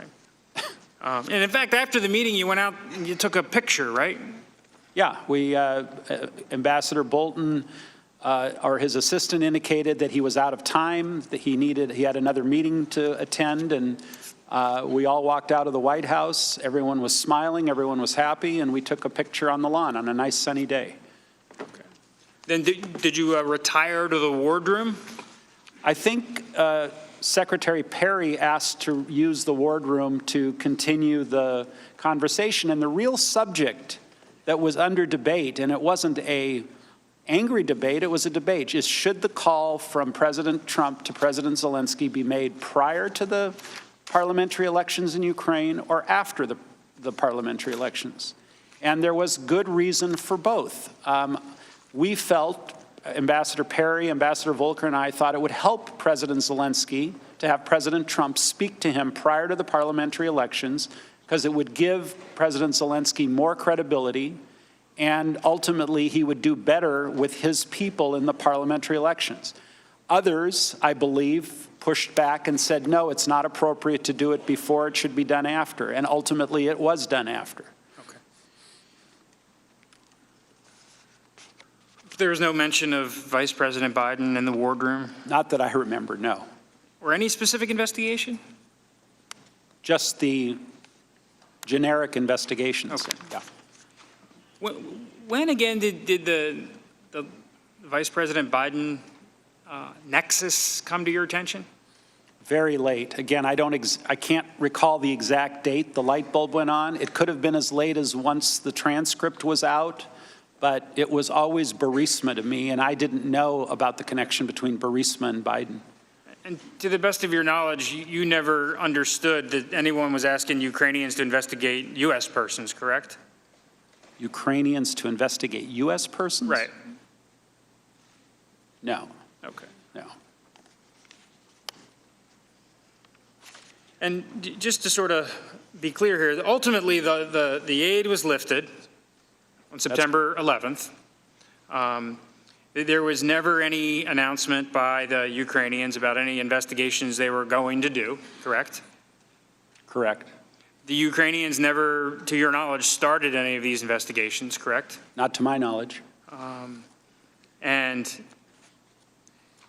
Consequently, these allegations that there was a quid pro quo that had to be enforced before the aid was released, that never came to fruition, right? I don't believe so.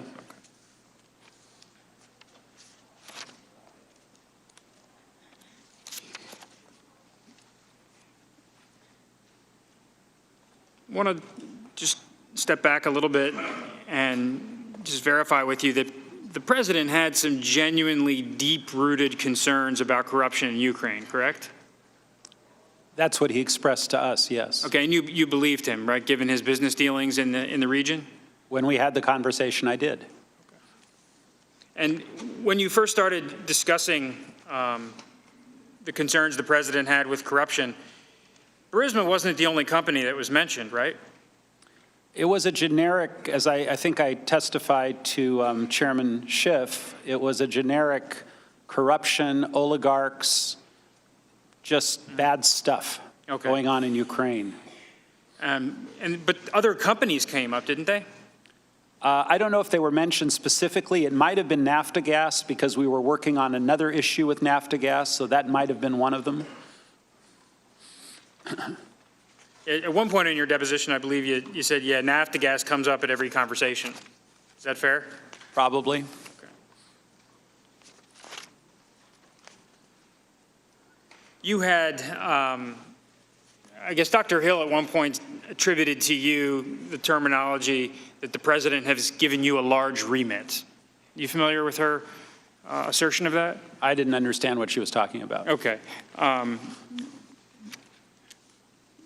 But you have, and we got into this a little bit in your deposition, you said that the president gave you a special assignment with regard to Ukraine, correct? Well, when the president appointed me to as the U.S. ambassador to the European Union, Ukraine was part of my portfolio. What made my assignment larger than just being part of my portfolio were the unique circumstances where there was no current sitting ambassador in Ukraine, and there was a new president in Ukraine. And the discussions that we had, the three amigos, Perry, Volker, and I, was that Ukraine needed extraordinary, as high a level support as it could get from the United States during this period, which we cleared with both Ambassador Bolton and with Chief of Staff Mulvaney to continue working on it. So by extension, yes, if the National Security Advisor and the Chief of Staff approve your remit, it really is coming from the president. Okay. When we asked you that at the deposition, you said I was spinning a little bit. I was spinning about something else, I think, in the interview in Kiev. Okay. And you further testified, so when I said the president gave me an assignment, it wasn't really the president, it was the secretary through the president. And that's where I received my direction, correct? Correct. Okay.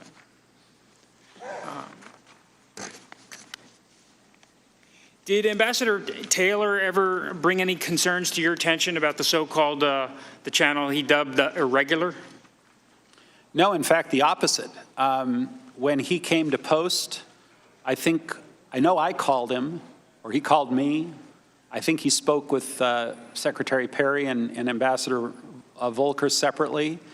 And in the course of the first few weeks, he was highly appreciative that a new ambassador coming to post like himself was getting the kind of support he was getting from all three of us. Having a cabinet member, a special envoy, and a fellow ambassador all helping to raise the profile of Ukraine. He was highly appreciative and highly complimentary.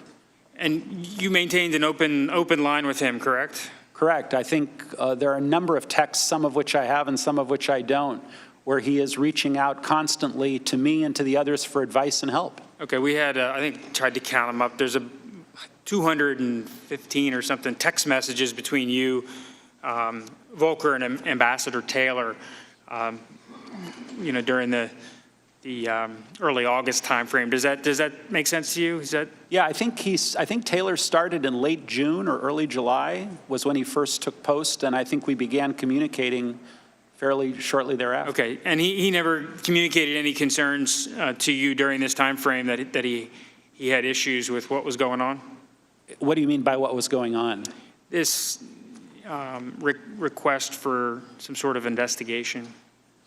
Not in the early stages. He, as time went on, his emails began to be a little more pointed and frantic. And that's when we had very little visibility as to what was going on either. I think it had to do more with the aid and as to why the aid was suspended. Right. And ultimately you put a period on that issue by having the September 9th communication with the president, correct? That's correct. And when you shared that feedback with Ambassador Taylor, was he satisfied that this issue is now behind them? I don't really know, because he responded when I said, get a hold of the secretary. He said, I agree, and I never knew whether he reached out to the secretary or not. Okay. That was sort of the end of that. At one point in your text, you said, let's get on the phone, right? And you said you're an individual that doesn't like to walk through these issues on text when you can talk about it on the telephone, correct? I say that to everybody when something becomes more substantive than just a few lines of text. I say, let's talk. Okay, and did you talk with Ambassador Taylor? I don't recall. Okay. I mean, I don't recall whether we spoke right after that, whether he called the secretary. I basically, Mr. Castor wanted to get the notion across that I've gone as far as I can go with this. You need to pick up the ball. You're the ambassador. You need to pick up the ball and run with it at this point. Okay. Just getting back to the irregular channel, did anyone else express any concerns to you about the so-called irregular channel? I'm not sure how someone could characterize something as an irregular channel when you're talking to the President of the United States, the Secretary of State, the National Security Advisor, the Chief of Staff of the White House, the Secretary of Energy. I don't know how that's irregular. If a bunch of folks that are not in that channel are aggrieved for some reason for not being included, I don't know how they can consider us to be the irregular channel and they to be the regular channel when it's the leadership that makes the decisions.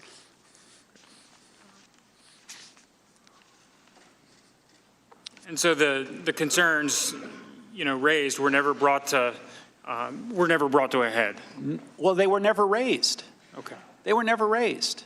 No one said, back off of Ukraine, this is dangerous, you're doing something that's untoward, we have concerns, there was a bad phone call on July 25th, there's talk about a drug cocktail or something. No one ever said that to me, by phone, by text, by email. I don't remember anybody sounding any alarm bell, because of course, had someone mentioned it, I would have sat up and taken notice.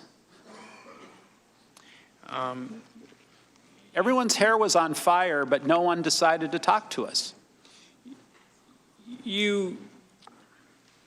when you talk in your statement about in the absence of any credible explanation for the suspension of aid, I later came to believe, it was your speculation, it was your guess, that the resumption of security aid would not occur until there was a public statement from Ukraine committing to the investigations of 2016. And I believe you said that at this point, you believed everyone knew this. Is that correct? I think once that Politico article broke, it started making the rounds that, if you can't get a White House meeting without the statement, what makes you think you're going to get a, $400 million check? Again, that was my presumption. Okay. But you had no evidence to prove that, correct? That's correct.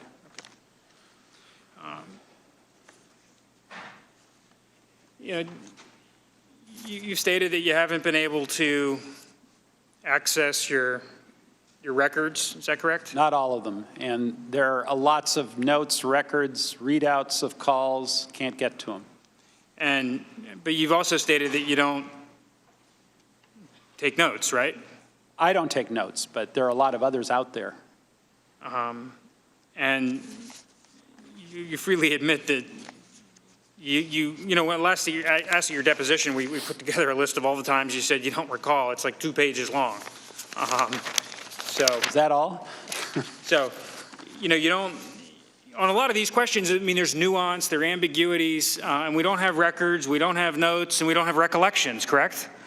Right. I mean, it's situational things that sort of trigger memory, especially when I'm dealing with the European Union. I'm dealing with the 28 member countries. I'm dealing with other countries that are not in the European Union that are part of my mandate. I'm dealing with the White House leadership.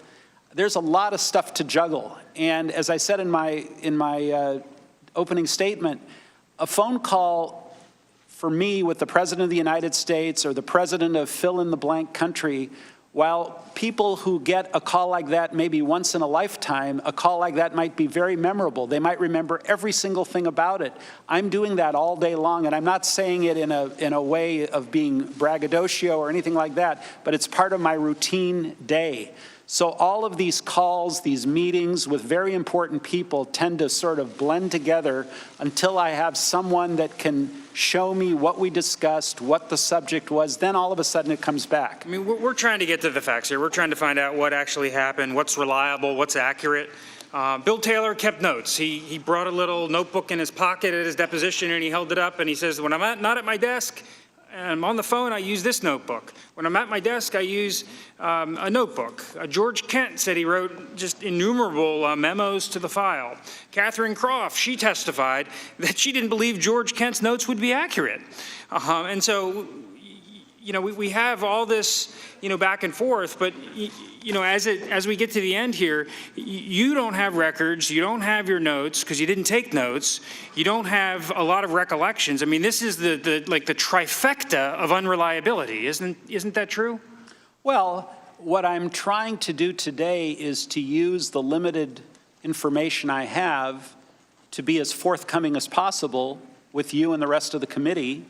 And as these recollections have been refreshed by subsequent testimony, by some texts and emails that I've now had access to, I think I filled in a lot of blanks. But a lot of it's speculation. A lot of it is your guess, and we're talking about, an impeachment of the President of the United States. So the evidence here ought to be pretty darn good.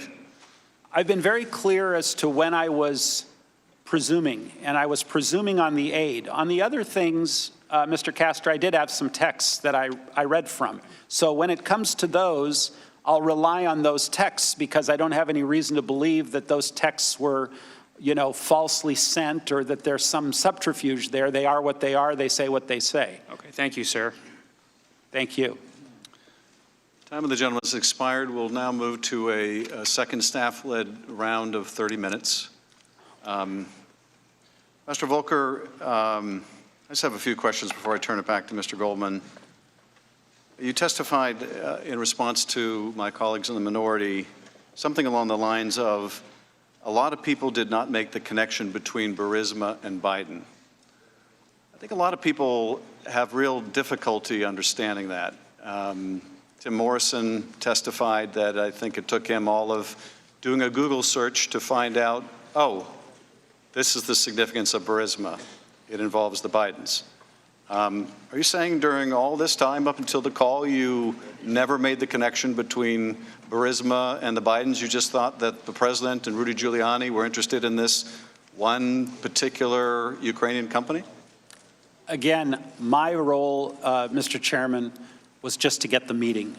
Well, I understand that, but my question is, are you saying that for months and months, notwithstanding everything Rudy Giuliani was saying on TV and all the discussion with Rudy Giuliani, that you never put Burisma together with the Bidens? I didn't, and I wasn't paying attention to what Mr. Giuliani was saying on TV. We were talking to him directly.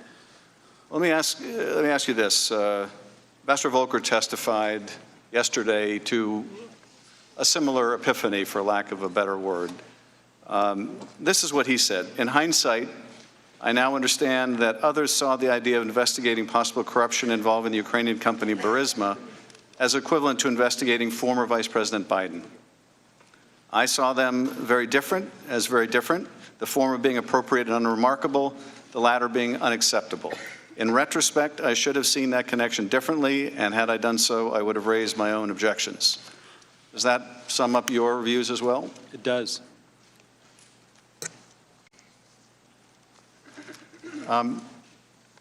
Now,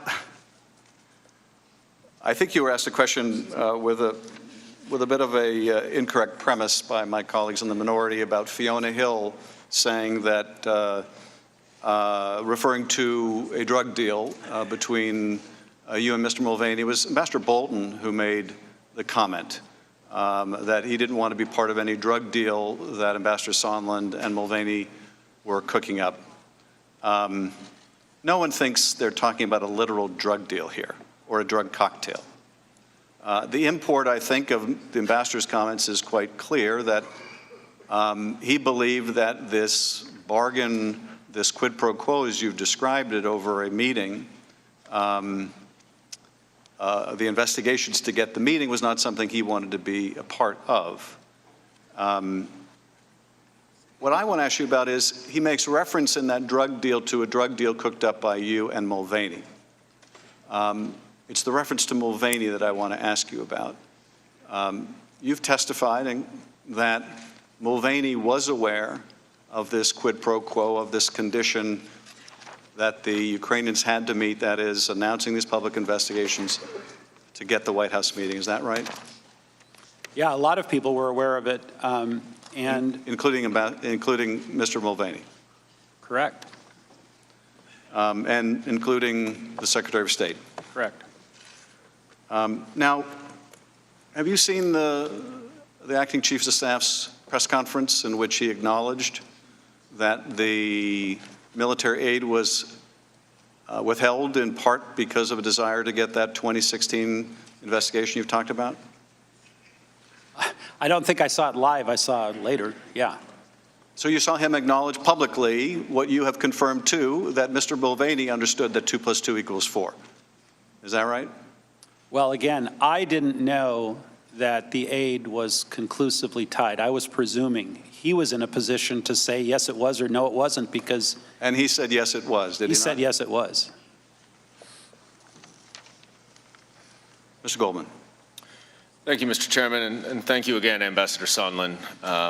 We do appreciate your efforts to refresh your recollection through the documents, and we understand, we share your frustration in not having the documents to help guide this investigation. So we do appreciate those efforts.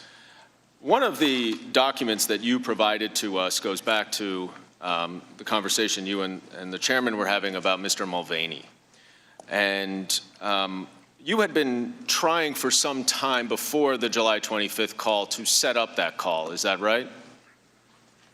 To set up the call between President Trump and President Zelensky, yes. Correct, yes. And I want to show you an email that you reference in your opening statement that is a July 19th email. And who is this from? It looks like is it from me? I don't know. It's from you, I believe. Yeah, it's from me to the group. Now, who is the group? People mentioned on the email: Blair, Kenna, McCormack, Mulvaney, Perry, Pompeo. And who's Robert Blair? I believe he's a deputy chief of staff or a advisor to the chief of staff. And you've already told us that Lisa Kenna is the executive secretary for Secretary Pompeo. Who's Brian McCormack? The chief of staff he was the chief of staff for Secretary Perry. And then we see Mr. Mulvaney, Secretary Perry, and Secretary Pompeo. Can you read what you wrote on July 19th to this group, please? He is prepared to receive POTUS call, will assure him that he intends to run a fully transparent investigation, will turn over every stone. He would greatly appreciate a call prior to Sunday so he can put out some media about a friendly and productive call, no details, prior to Ukraine election on Sunday. So Sunday was the 21st, which was the date of the parliamentary elections in Ukraine, is that right? That's right. When you say will assure him that he intends to run a fully transparent investigation and will, quote, turn over every stone, unquote, what do you mean there? I'm referring to the Burisma and the 2016/DNC server investigations. Later that evening, Secretary Perry responds just to you and Brian McCormack, saying Mick just confirmed the call being set up for tomorrow by NSC, RP. And then a little later, Mr. Mulvaney replies to all, saying, I asked NSC to set it up for tomorrow. Were these the only responses that you received to this email? I don't know. If I have them, I would show them. I don't know. No one wrote back to you and said, what are you talking about in terms of these investigations and turning over every stone? No, there was a chain, and I don't know if it's part of this email or a subsequent email, where I believe Ambassador Bolton pushed back and said he did not want a call to President Zelensky made by President Trump until after the parliamentary elections. So that would explain why it was moved from the next day, July 20th, to the 25th, right? That's right. But Ambassador Bolton is not on this email, is he? I don't think he is, no. Now, you were asked by Mr. Castor if there are any other key witnesses who might be able to help with our investigation. And you mentioned Brian McCormack, right, the Chief of Staff for Secretary Perry? I did. You are aware that the committee subpoenaed him, are you not? I wasn't aware of that. And that he refused to come testify? Are you also aware that Mr. Mulvaney was subpoenaed by the committee and refused to come testify? I did read that in the newspaper, yes. Are you also aware that Robert Blair was subpoenaed and refused to come testify? I think I'm aware of that. And that Secretary Perry was asked to come testify and refused? I am aware of that as well. So would you include them, as well as Secretary Pompeo, as key witnesses that would be able to provide some additional information on this inquiry? I think they would. Now, this was not the first time, as you indicated, that Mr. Mulvaney heard about these investigations into Burisma and the 2016 election. Is that right? I don't know what Mr. Mulvaney heard or didn't hear. I think there's been a huge amount of exaggeration over my contact with Mr. Mulvaney. It was actually quite limited. Well, he certainly he certainly indicated a familiarity with what you were talking about in this July 19th email. Is that right? Because I think Mr. Mulvaney was in the May 23rd briefing with President Trump. I don't remember because there were people sitting behind us that were coming and going when we were sitting in front of President Trump's desk. Okay. Now, you've said that you don't have a recollection of referencing Mulvaney in the July 10th meeting in Ambassador Bolton's office. Is that right? Or I don't recall. So when both Fiona Hill and Colonel Vindman testify that in response to a question from Ukrainian officials at that July 10th meeting about scheduling a White House visit, that you said, well, I spoke with Mr. Mulvaney and it will be scheduled after they announce these investigations. Do you have any reason to dispute that characterization? I don't have any reason to agree or dispute. I just don't remember.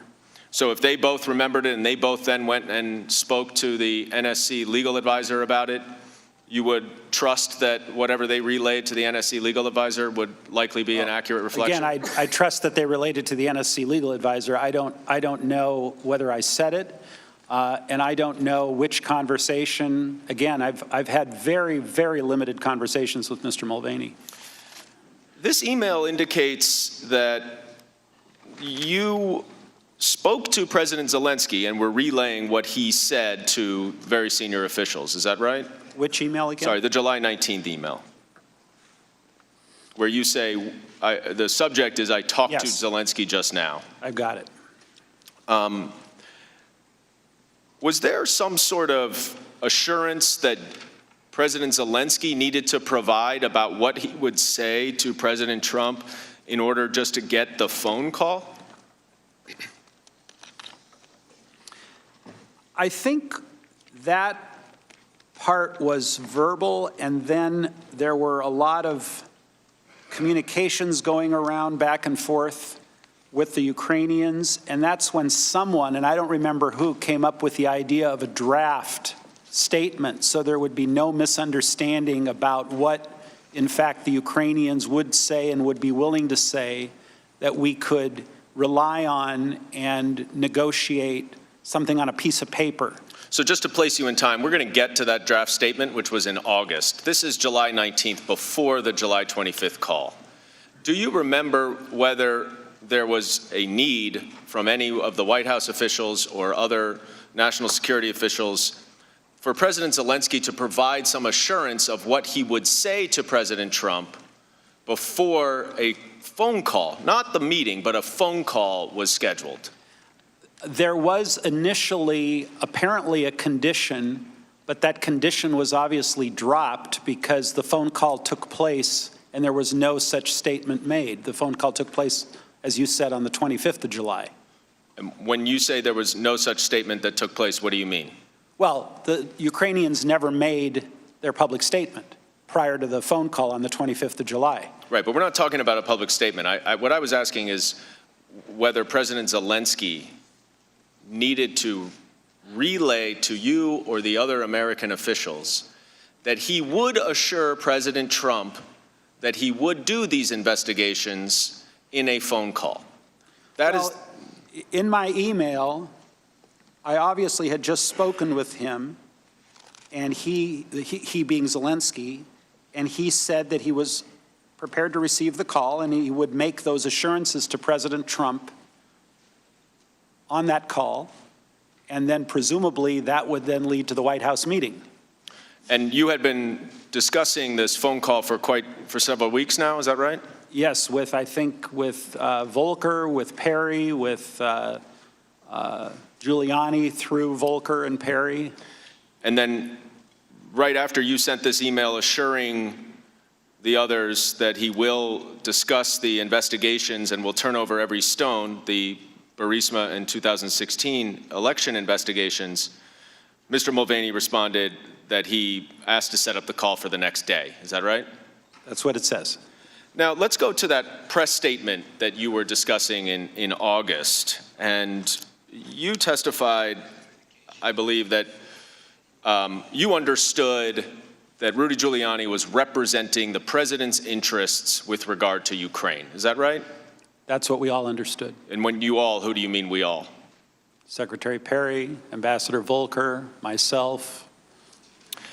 In August, you and Ambassador Volker were coordinating with Andrei Yermak, the Zelensky aide, about a press statement. And I want to pull up some of the text exchanges that you were referring to, which, as you acknowledge, helps you refresh your recollection. Is that right? And I think Taylor was involved in those initial discussions as well. Well, he's not on any of these text messages, so perhaps he was. He does not remember that. But let's go to the first one. Is it working? On August 9th.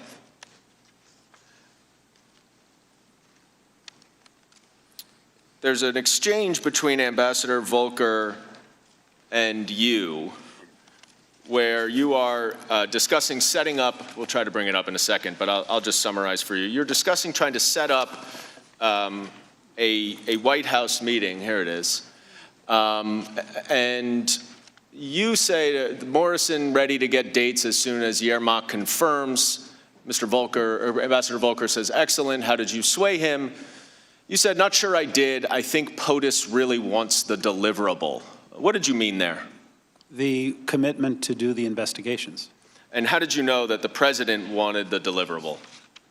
I don't recall. I may have had a conversation with him, or I may have heard it from someone else, but I don't recall, again, without all these records.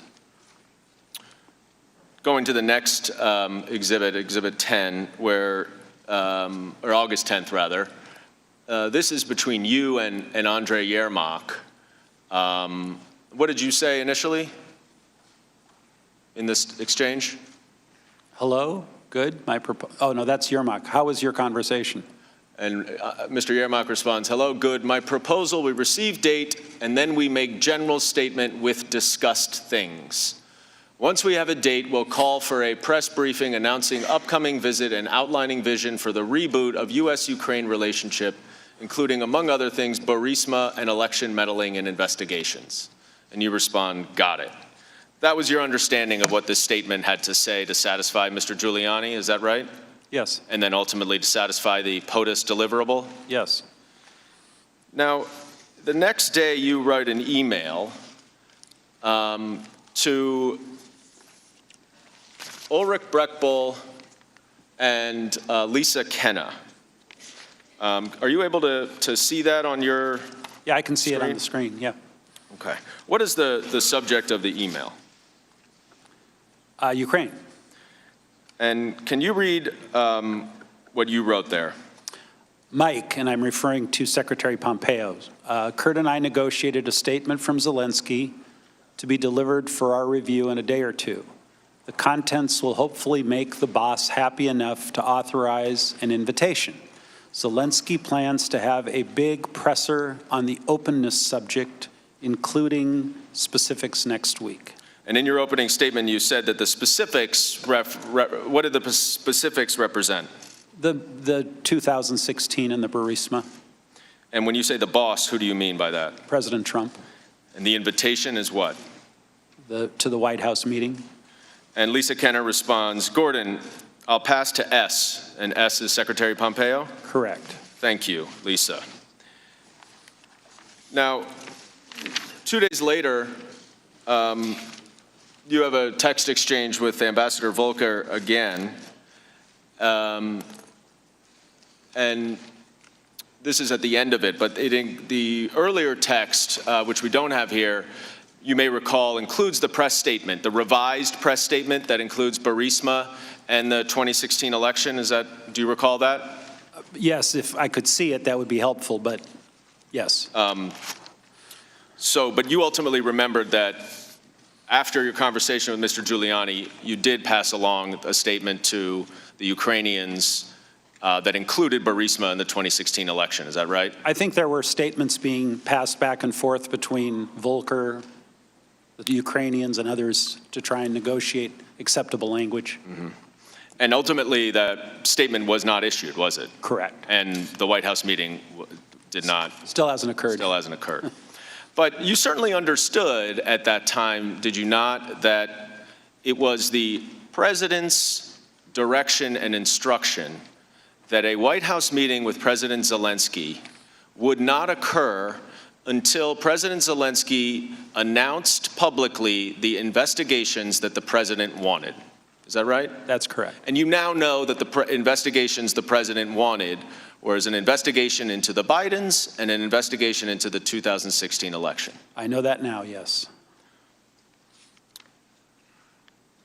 I'm going to move ahead to August 22nd.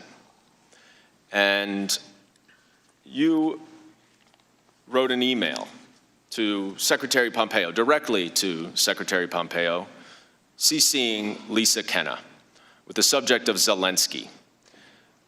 And could you please read what you wrote to Secretary Pompeo? Mike, should we block time in Warsaw for a short pull-aside for POTUS to meet Zelensky? I would ask Zelensky to look him in the eye and tell him that once Ukraine's new justice folks are in place mid-September, Zelensky should be able to move forward publicly and with confidence on those issues of importance to POTUS and to the U.S. Hopefully that will break the logjam. And Secretary Pompeo responds to you 3 minutes later, yes. Now, I want to unpack this a little bit. You said that in the middle, once Ukraine's new justice folks are in place. What did you mean by that? The new prosecutor that was going to be working for President Zelensky, the old prosecutor, I believe his term was up or he was being let go. He was the Poroshenko prosecutor, and Zelensky wanted to wait until his person was in place. So once that new prosecutor was in place, then President Zelensky, should be able to move forward publicly and with confidence on those issues of importance to POTUS. What did you mean by those issues of importance to POTUS? Again, the 2016 election and Burisma investigation. Were you aware at this time that Secretary Pompeo had listened in to the July 25th phone call? I was not. If he had, do you believe that he would fully understand what the issues of importance to POTUS related to Ukraine would be? I mean, I can't characterize his state of mind. He listened in on the phone call and he concluded what he concluded. But now that you've read the phone call, it's quite clear what the issues of importance to POTUS are. Yes. Biden investigation and yes. The 2016 election investigation, is that right? That's correct. Then it says, hopefully, that will break the log jam. Now, by this point, you were aware that security assistance had been on hold for about 5 weeks, is that right? I became aware on the 18th of July. And you understood that there was a lot of activity within the State Department and elsewhere to try to get that hold lifted, is that right? That's right. Just about everybody in the interagency, meaning the national security apparatus, wanted to lift the hold and wanted the aid to go to Ukraine? Correct. So what did you mean here when you said logjam? Well, as I said to Chairman Schiff, I meant inclusively anything that was holding up moving forward on the meeting and the Ukraine-U.S. relationship. And what was holding that up? At that point, it was the statements about Burisma and the 2016 elections. But what was being held up? Well, the aid was being held up, obviously. 4 days later, you said in your opening statement that you sent Rudy Giuliani's contact information to John Bolton. Is that right? I did. Did you know why he asked for that? No idea. Did you know that he was going to Ukraine the next day? I knew he was about to go to Ukraine. I didn't know exactly when his trip was, but I thought it was kind of an odd request, given that the White House can pretty much get anyone's phone number they want. Now, in this email to Secretary Pompeo, you reference a trip to Warsaw. Ultimately, the vice president went on that trip? That's correct. And that was the conversation that you talked about, where you testified earlier to, that where you said that we really need to get these investigations from Ukraine in order to release the aid in the pre-meeting? That's right. And Vice President Pence just nodded? He heard what I said. And didn't respond in any way? I don't recall any substantive response. Okay. But you never specifically referenced the Bidens or Burisma in that meeting, did you? I don't remember ever mentioning the Bidens. I may have mentioned Burisma. And that meeting was with a group. You were not alone with Vice President Pence. That's Is that correct. Right? And you know that at that bilateral meeting with President Zelensky, I believe you testified earlier, that Vice President Pence did not mention these investigations at all, right? I don't recall him mentioning the investigations. So that your testimony is just simply in a pre-meeting with a group of Americans before the bilateral meeting. You referenced the fact that Ukraine needed to do these investigations in order to lift the aid. Right? I think I referenced, I didn't say that Ukraine had to do the investigations. I think I said that we heard from Mr. Giuliani that that was the case. So that helped inform your presumption, correct? Correct. So it wasn't really a presumption. You heard from Mr. Giuliani. Well, I didn't hear from Mr. Giuliani about the aid. I heard about the Burisma in 2016. And you understood at that point, as we discussed 2 + 2 = 4, that the aid was there as well. That was the problem, Mr. Goldman. No one told me directly that the aid was tied to anything. I was presuming it was. Right. Well, I want to go ahead to, I'm going to go back on September 1st, or I'm going to jump actually ahead to September 7th, okay?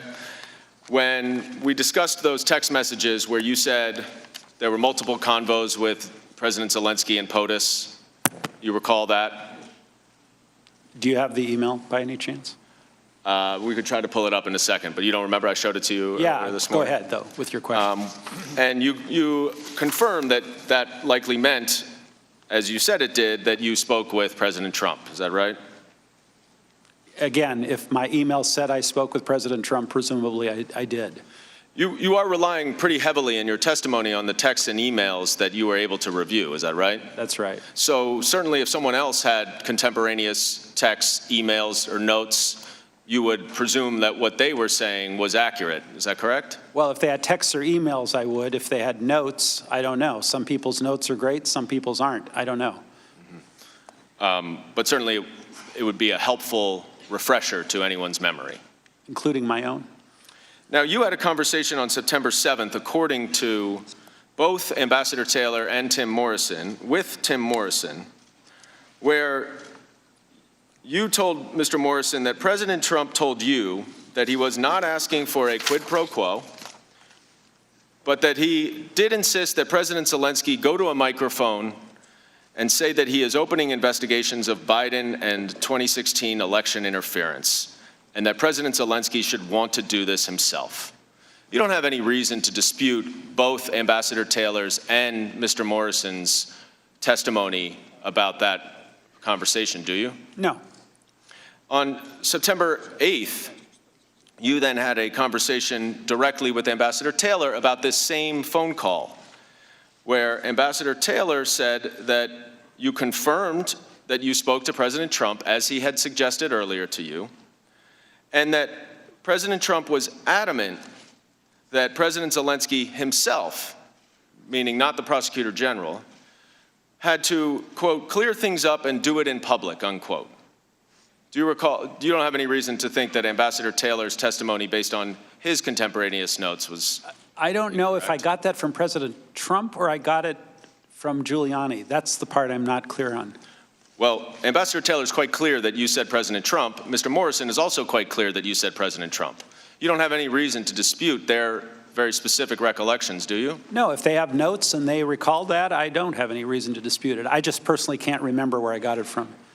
And then you also told Ambassador Taylor in that same conversation that if President Zelensky, you told President Zelensky and Andrei Yermak that although this was not a quid pro quo, as the president had very clearly told you, it was, however, required for President Zelensky to clear things up in public or there would be a stalemate. You don't have any reason to dispute Ambassador Taylor's recollection of that conversation you had with President Zelensky, do you? No. And that you understood the stalemate referenced the aid, is that correct? At that point, yes. Ambassador Taylor also described a comment that you made where you were trying to explain what President Trump's view of this was. And you said that President Trump is a businessman. When a businessman is about to sign a check to someone who owes him something, the businessman asks the person to pay up before signing the check. Do you recall saying that to Ambassador Taylor? I don't recall it specifically, but I may have. And Ambassador Volker also said that you did. Okay. So just to summarize here, by the end of the first week of September, before the aid had been released, you had expressed twice to the Ukrainians that you understood that the investigations needed to be publicly announced on CNN in order for the aid to be released. Do you recall that? I didn't say that they had to be announced on CNN. The Ukrainians said to me or to Ambassador Volker, or both of us, that they had planned to do an interview anyway on CNN, and they would use that occasion to mention these items. And that even though at some point you had calculated 2 + 2 to equal 4, and therefore you believed that the aid was conditioned on the investigations, that you had a phone call with President Trump that you relayed to both Tim Morrison and Ambassador Taylor, whose accounts of that conversation you do not dispute, where President Trump confirmed that President Zelensky needed to publicly announce the investigations, or otherwise the obvious implication of the stalemate would be that the aid would not be released. Is that correct? Again, the implication, I did not hear directly from President Trump that the aid would be held up until the statement was made. I did not hear those words. But you agree that with whatever Mr. Morrison and Ambassador Taylor testified to about the conversation you had with President Trump. Is that right? Remind me again. I don't want to misspeak. Well, you just said you have no reason to dispute their accounts based on their detailed notes. Were they saying that I told them that President Trump said that the aid would not be released until the statements were made? Because I said repeatedly, I don't recall President Trump ever saying that to me. Okay. I think what they said, if I could just finish this line of questioning, was that President Trump was adamant that President Zelensky himself had to clear things up, quote, clear things up and do it in public, unquote. So what they related was, although President Trump claimed to you there was no quid pro quo, he also made it clear to you in that call that President Zelensky had to, quote, clear things up and do it in public. You don't have any reason to dispute that's what you I don't have any reason to dispute the clear things up and do it in public. What I'm trying to be very clear about was President Trump never told me directly that the aid was tied to that statement. But in that same conversation you had with him about the aid, about the quid pro quo, he told you that President Zelensky had to, quote, clear things up and do it in public, correct? I did not have a conversation with him about the aid. I had a conversation with him, as referenced in my text, about quid pro quo. Well, the quid pro quo you were discussing was over the aid, correct? No. President Trump, when I asked him the open-ended question, as I testified previously, what do you want from Ukraine? His answer was, I want nothing. I want no quid pro quo. Tell Zelensky to do the right thing. That's all I got from President Trump. Did you also get from President Trump, as reflected by Ambassador Taylor, that he said he was adamant that President Zelensky had to, quote, clear things up and do it in public? That part I can agree to, yes. Time is now with the minority for 20 minutes. I'm sorry, 33 minutes. 33 minutes. Thank you, Mr. Chair. Ambassador, you've been in business for a long time. I have. So if you want to get to the bottom of something, somebody that's running a department or one of your buildings or something, who do you go to? The boss. The manager of whatever company it is. Right? Correct. So if you want to get to the bottom of foreign aid, probably go to the people that are in charge of foreign aid here in this town, wouldn't you? Because you're not in charge of foreign aid. I'm not in charge of foreign aid. And you've had to testify that you've presumed foreign aid was this or that, and you're guessing that this was tied to foreign aid. But there are people in this town who are in charge of the foreign aid. And in fact, I don't think it's very fair to you at all, or to us, or to the American people. You might be surprised that we had that person here in the Capitol, in a secret deposition, in the basement, last Saturday. Now that testimony might be pretty important to you before you're here to testify. If you could have read that, your lawyers could have went through that, because it may have clarified some more things for you about your recollection about the foreign aid. So, we've heard earlier, we heard about we had the chair looking at the cameras telling American people, talking about Watergate with their Watergate fantasies that they continue to, I guess they fantasize about this at night. And then they come here and talk about obstruction of justice because they're not giving you documents that you think you should have. So now they've laid out their clear Watergate argument or articles of impeachment. So I just have to remind the gentleman, I know we're not in a court of law because you wrote the rules, the chair here did, but I would think it's obstruction of justice to not give the American people and give the ambassador the right to look at the transcript of the man who's in charge of the foreign aid in this town. Now, I could get into what he said, but the chair could release what he said. And we're not even allowed to call that witness here today.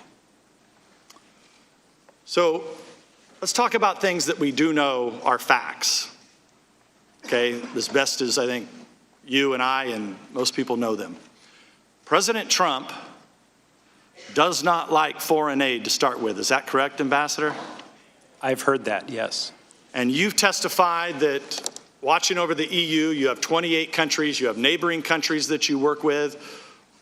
One of his biggest complaints is the lack of participation that those countries participate in programs around the world. Isn't that correct? That's correct. Especially NATO. Yes. Right? That's one of your, when you go down the list of the jobs that when you get directions from the White House, when you first became ambassador, probably one of the number one things, I don't want to put words in your mouth, but on the top of the list was making sure countries pay their fair share, especially with NATO. Yeah, and we have a very capable ambassador to NATO, so I'm not going to take her lane. But it's one of the, but you work with those countries, it's one of the issues that you bring up in your meetings, correct? It is. So, now I know you weren't on the July 25th phone call, but one of the first things that the President of the United States brings up is Germany's lack of participation. I think he names the President of Germany directly, that they're not participating in helping out Ukraine, who's one of their neighbors. Is that what you read in the transcript? I've heard that, yes. So the whole idea that the president starting out with he doesn't like foreign aid, he doesn't think countries pay their fair share, that's looking out for the taxpayer. But there's more, and we talked about this in your deposition. We talked about it, about how we have requirements. The Congress writes requirements into the law that require you and all the diplomats to carry out the foreign policy of this country for the President of the United States. Before the President can certify foreign aid and send foreign aid, there has to be certification that there's no corruption. You're aware of that now? I am now, yes.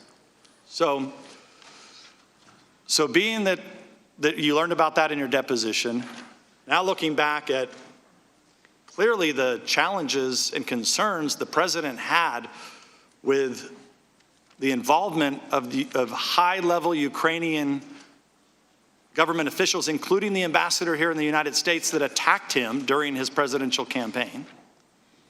The concerns of leaks that were leaks or just made up stories and conspiracy theories that were spun in the Steele dossier that the Democrats on this committee own.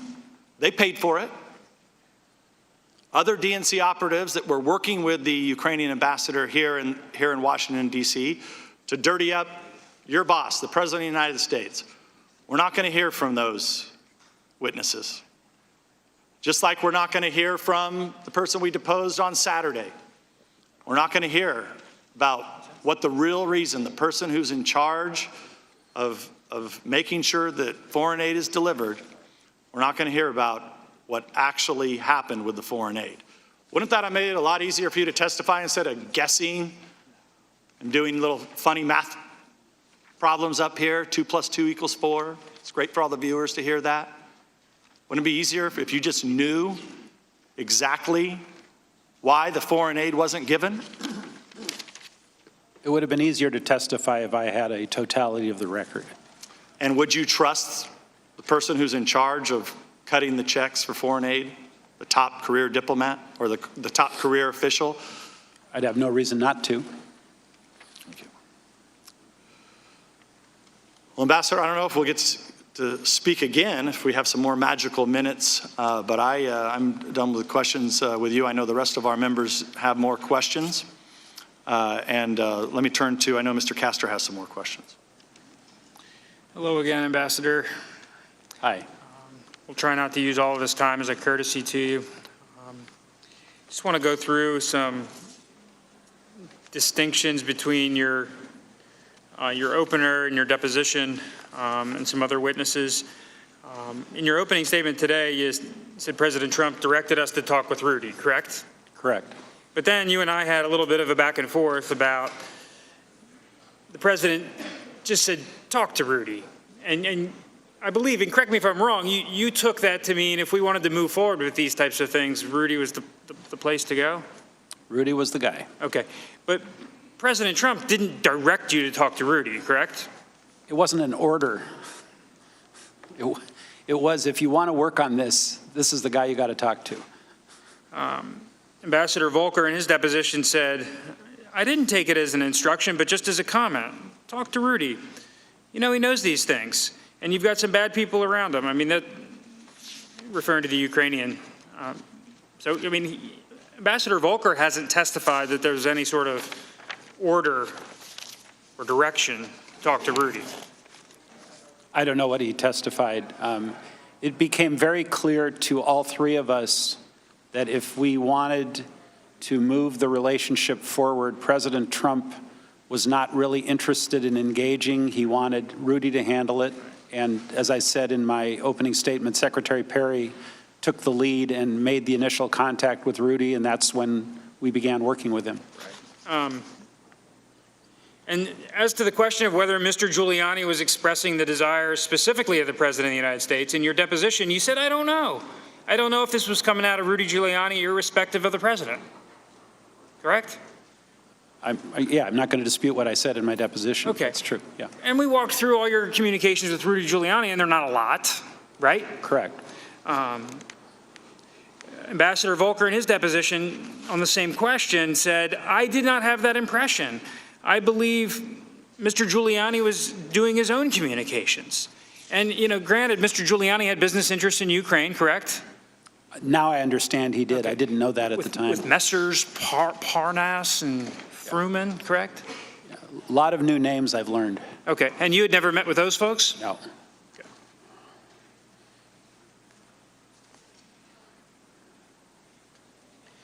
And then in your September 9th communication with the president, during your deposition, that was a striking moment when you walked us through your telephone call with President Trump on September 9th. And by the way, I still cannot find a record of that call because the State Department and the White House cannot locate it, but I'm pretty sure I had the call on that day. But whether it was the 9th or the 8th, yeah, you had this call. It was extremely memorable, right? It was. And you've been very honest, and we're not trying to give you a hard time on all the times you don't recall. We're just trying to say that there's a lot of important events that have happened that the committee's asked you about, and you've honestly said, I don't recall. But the call with President Trump on September 9th or the 8th, you recall it vividly, right? I recall it vividly because it was keyed by the sort of frantic emails from Ambassador Taylor. I had, again, prior to that call, had all kinds of theories as to why things weren't moving, why there was no White House meeting, why there was no aid, why there was no this, why there was no that. And I was getting tired of going around in circles, frankly. So I made the call, and I asked, as I said, the open-ended question, what do you want from Ukraine? Right. And that's when I got the answer. He was unequivocal, nothing. What I said in the text is what I heard. And I'm curious, was that vignette in your opener today? I don't think so. How come? That's so memorable, so striking. I don't know. It was in my previous testimony, and I assumed if people had questions, they would bring it up. Okay. I mean, this is an example. You know, a lot of witnesses during the course of this investigation have dealt with ambiguities in different ways, and some have resolved them in the light least favorable to the president over and over again. This is an exculpatory fact shedding some light on the president's state of mind about the situation about the, you know. And I'm happy to discuss it. Yeah.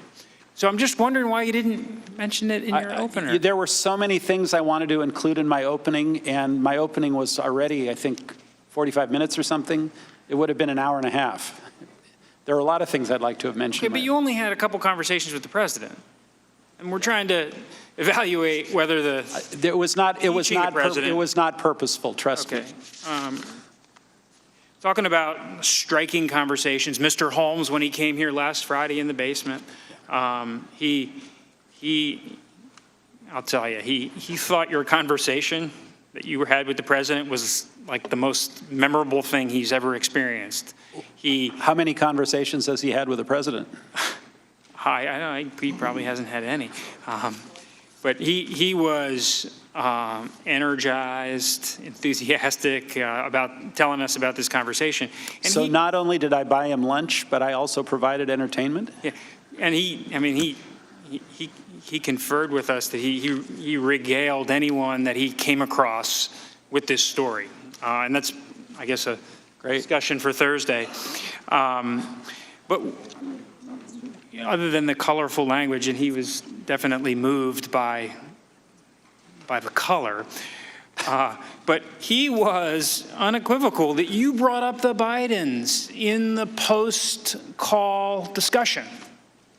And he said something to the effect of the president's only interested in big things, and Mr. Holmes said that, there's a lot of big things going on in the Ukraine, like there are. There's a war. Ukraine's under attack from the east by Russia. And he puts words in your mouth to the effect of, no, the president only cares about investigations like Rudy is pitching about the Bidens. And what's important about this is the day after the 725 call. And what's reported by Mr. Holmes, and you, to the extent you've confirmed it, isn't anything different than happened on the 725 call. Agreed?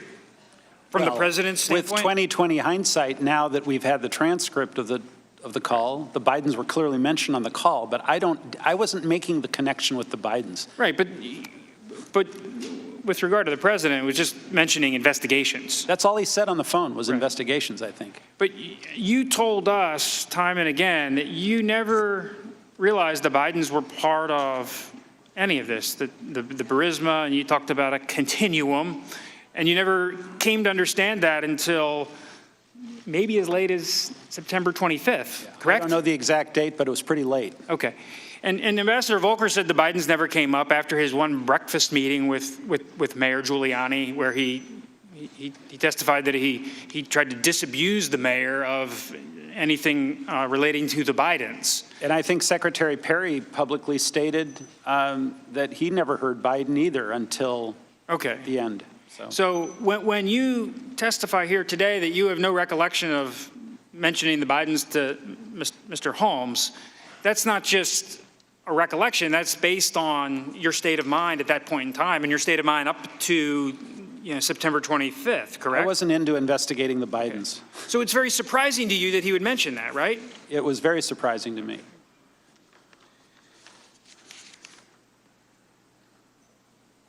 I want to go back to a couple things in your statement. This July 26th meeting with President Zelensky, earlier in the day from this lunch time event we've been talking about. During the course of the meeting with President Zelensky, did any of the parties discuss what came up on the telephone call? I don't believe so. Okay, so President Zelensky didn't express any concerns about the content of the call, right? I mean, all I heard about that call was that it was a good call. It was friendly, everyone was happy, I was delighted to hear that so that we could now move to the next phase, which was the meeting. Okay, so you can tell us with certainty that nobody talked about demands in that meeting or fulfilling the president's demands? I don't remember exactly. Again, this is a great example, Mr. Castro, of where I would have loved to have seen the notes from the meeting. I didn't take any notes, but I know there were notes taken. But I don't remember any heated conversation in the meeting. I remember it being a really, really friendly, good meeting. And that's why I said what I did to the president the next day, which was, Zelensky will do whatever you want. He's very happy. And you don't remember any discussion by President Zelensky of lamenting how he had to navigate this difficult situation, right? I don't know. I know that was in the whistleblower complaint, something about navigating something. I didn't remember anything like that. I want to get back to your... Gentlemen, yield just a second. Of course. Which would be another helpful thing also, Ambassador, is if we actually had heard from the whistleblower and we had testimony of the whistleblower. Then you wouldn't have to be up here speculating as much and guessing, because you would have a source that would have been interviewed. We have his complaint. We could have matched it up with your testimony along with the people from OMB that would have made it very easy for you to testify, so you wouldn't have to just try to remember all this stuff and chase conspiracy theories around that the Democrats have continued to lay out for the last 6 weeks, moving from quid pro quo to extortion to bribery to where are we at today, obstruction of justice, and now back to quid pro quo. We wouldn't have had to do all that if the whistleblower would have testified. You wouldn't have to speculate about what the whistleblower only had in his or her complaint that nobody seems to know. Yield back to Mr. Castor. Thank you, Mr. Nunes. I want to turn to a couple of times in your opener, you said everyone was in the loop. And I just want to, these televised proceedings, sometimes we lose track of things, and everyone was not in the loop with your speculation or your guess that in the absence of any credible explanation for the suspension of aid, I later came to believe that the resumption of security aid would not occur without public statement from the Ukraine. Everyone wasn't in the loop with that, right? Well, the secretary was, because that's why I sent my email. But your emails, let's look at your emails. There's 2 emails that you sent to the secretary, right?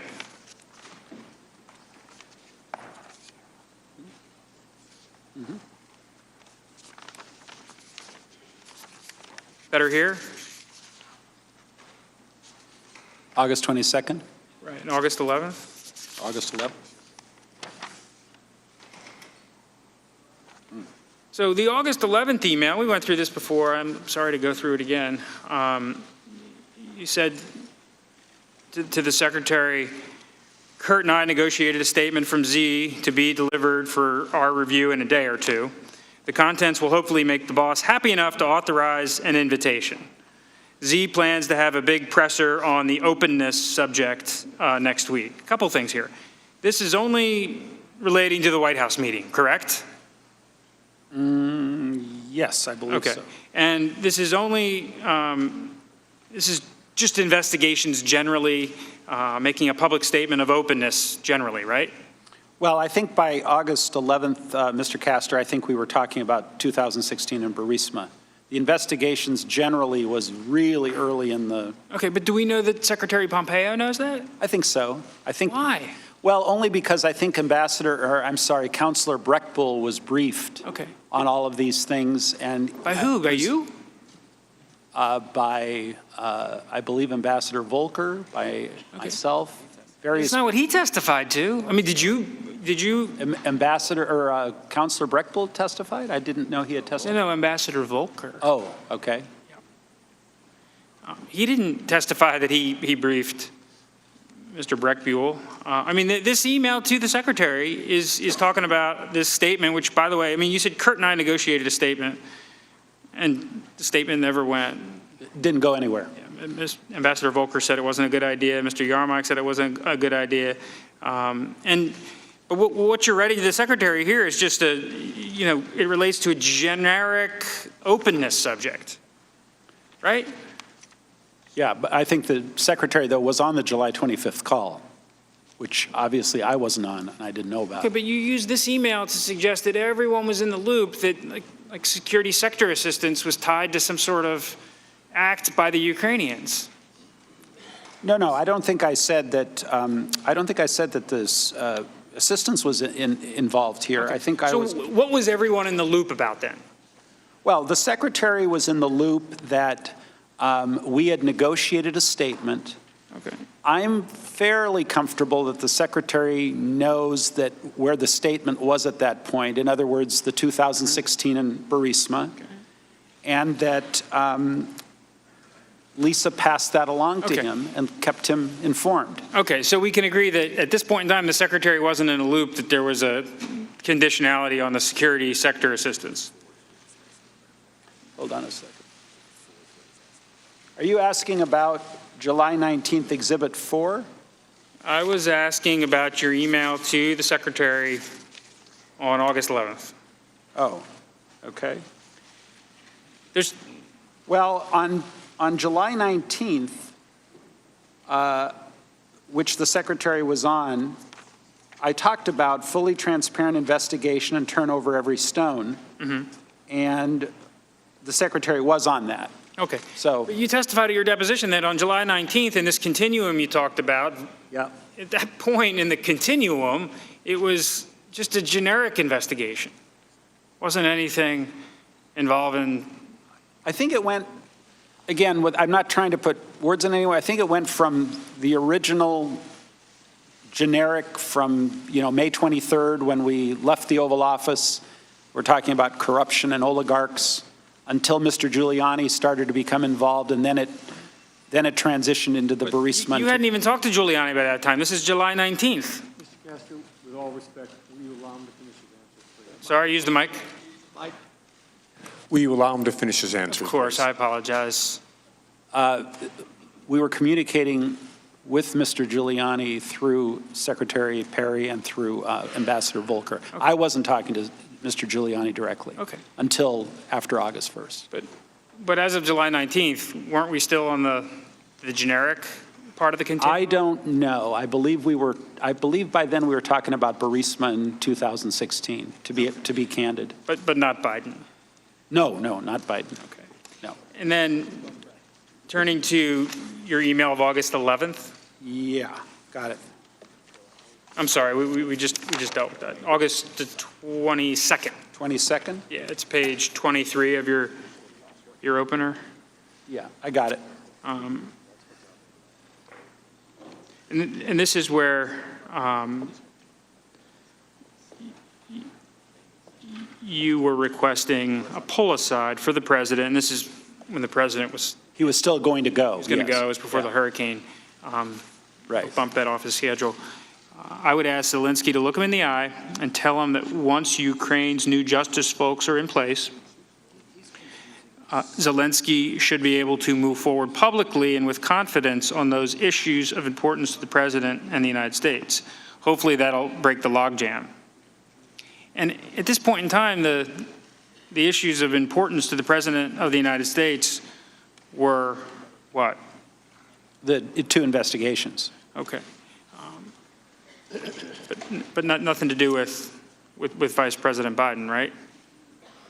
Again, I didn't make the connection then. Okay.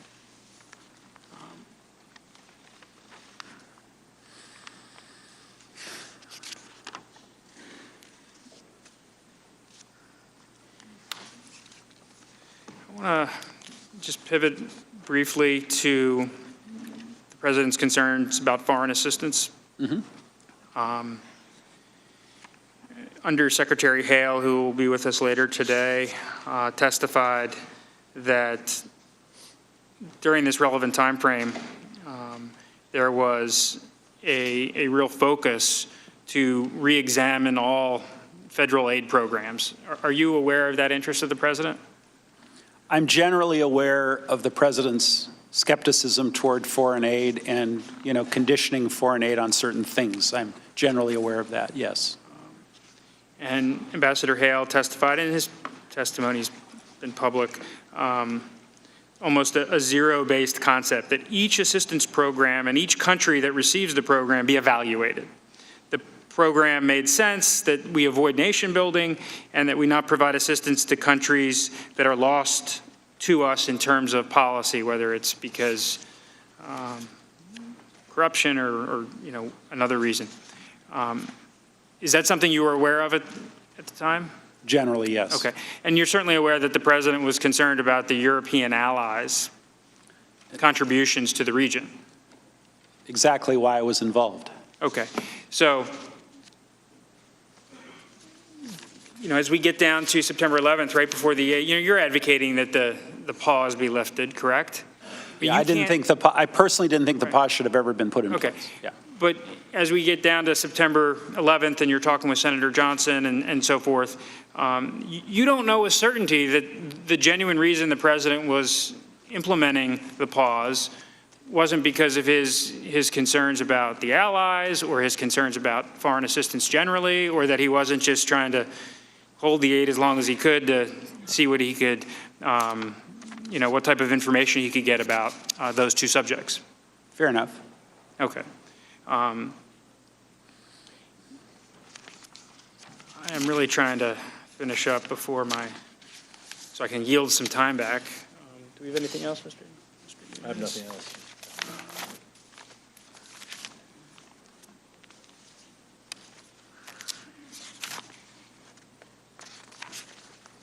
Thank you. Yield back. Chairman yields back. Back the balance of our time. Let's take a 30-minute recess to allow Ambassador Sondland get a bite to eat. I think the members of the committee might like to get a bite to eat. And then we will resume with the member rounds of questioning of 5 minutes. If we could allow the witnesses to have the opportunity to leave the room first.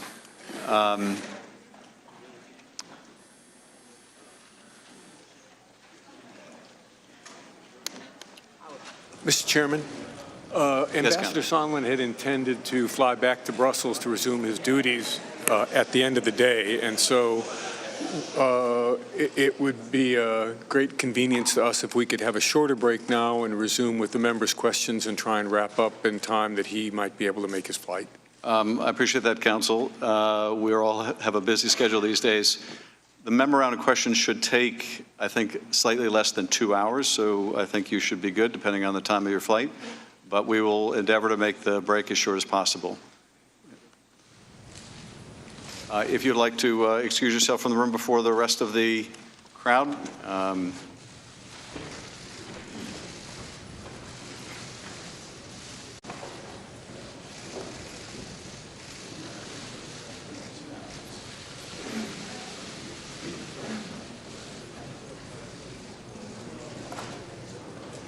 We stand in recess. Well, the public hearing for the ambassador to the EU, Gordon Sondland, is now in recess. It will resume shortly. Hi, everyone. I'm Rena Ninan. Thank you for joining us. If you're just tuning in, here's what's happened so far. Sondland is appearing before the House Intelligence Committee as a key witness on the president's contacts with Ukraine. In his opening statement, Sondland directly implicated President Trump in a quid pro quo with Ukraine. The scheme, he said, was led by Mr. Trump's personal attorney, Rudy Giuliani. Mr. Giuliani's requests were a quid pro quo for arranging a White House visit for President Zelensky. Mr. Giuliani demanded that Ukraine make a public statement announcing the investigations of the 2016 election, DNC server, and Burisma. Mr. Giuliani was expressing the desires of the President of the United States, and we knew these investigations were important to the President. We did not want to work with Mr. Giuliani. Simply put, we were playing the hand we were dealt. We all understood that if we refused to work with Mr. Giuliani, we would lose a very important opportunity to cement relations between the United States and Ukraine. So we followed the President's orders. During his testimony, Sondland also said that Secretary of State Mike Pompeo and Vice President Mike Pence knew exactly what was going on and what the president was asking for. Everyone was in the loop. It was no secret. Everyone was informed via email on July 19th, days before the presidential call. As I communicated to the team, I told President Zelensky in advance that assurances to run a fully transparent investigation and turn over every stone were necessary in his call with President Trump. The EU ambassador also described a September meeting with Vice President Pence about the president's desire for Ukraine to open investigations into the 2016 elections and Burisma. During the actual meeting, President Zelensky raised the issue of security assistance directly with Vice President Pence, and the Vice President said that he would speak to President Trump about it. Based on my previous communication with Secretary Pompeo, I felt comfortable sharing my concerns with Mr. Yermak. It was a very, very brief pull-aside conversation that happened within a few seconds. I told Mr. Yermak that I believed that the resumption of U.S. aid would likely not occur until Ukraine took some kind of action on the public statement that we had been discussing for many weeks. But Pence's office directly refutes Sondland's claim of that September 1st meeting. His chief of staff, Mark Short, released this statement. The vice president never had a conversation with Gordon Sondland about investigating the Bidens, Burisma, or the conditional release of financial aid to Ukraine based upon potential investigations. Ambassador Gordon Sondland was never alone with Vice President Pence on the September 1st trip to Poland.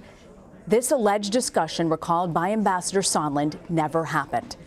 Multiple witnesses have testified under oath that Vice President Pence never raised Hunter Biden, former Vice President Joe Biden, CrowdStrike, Burisma, or investigations in any conversation with Ukrainians or President Zelensky before, during, or after the September 1st meeting in Poland.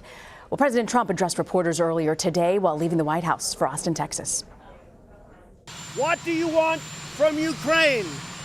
He asks me, screaming. What do you want from Ukraine? I keep hearing all these different ideas and theories. This is Ambassador Sondland speaking to me.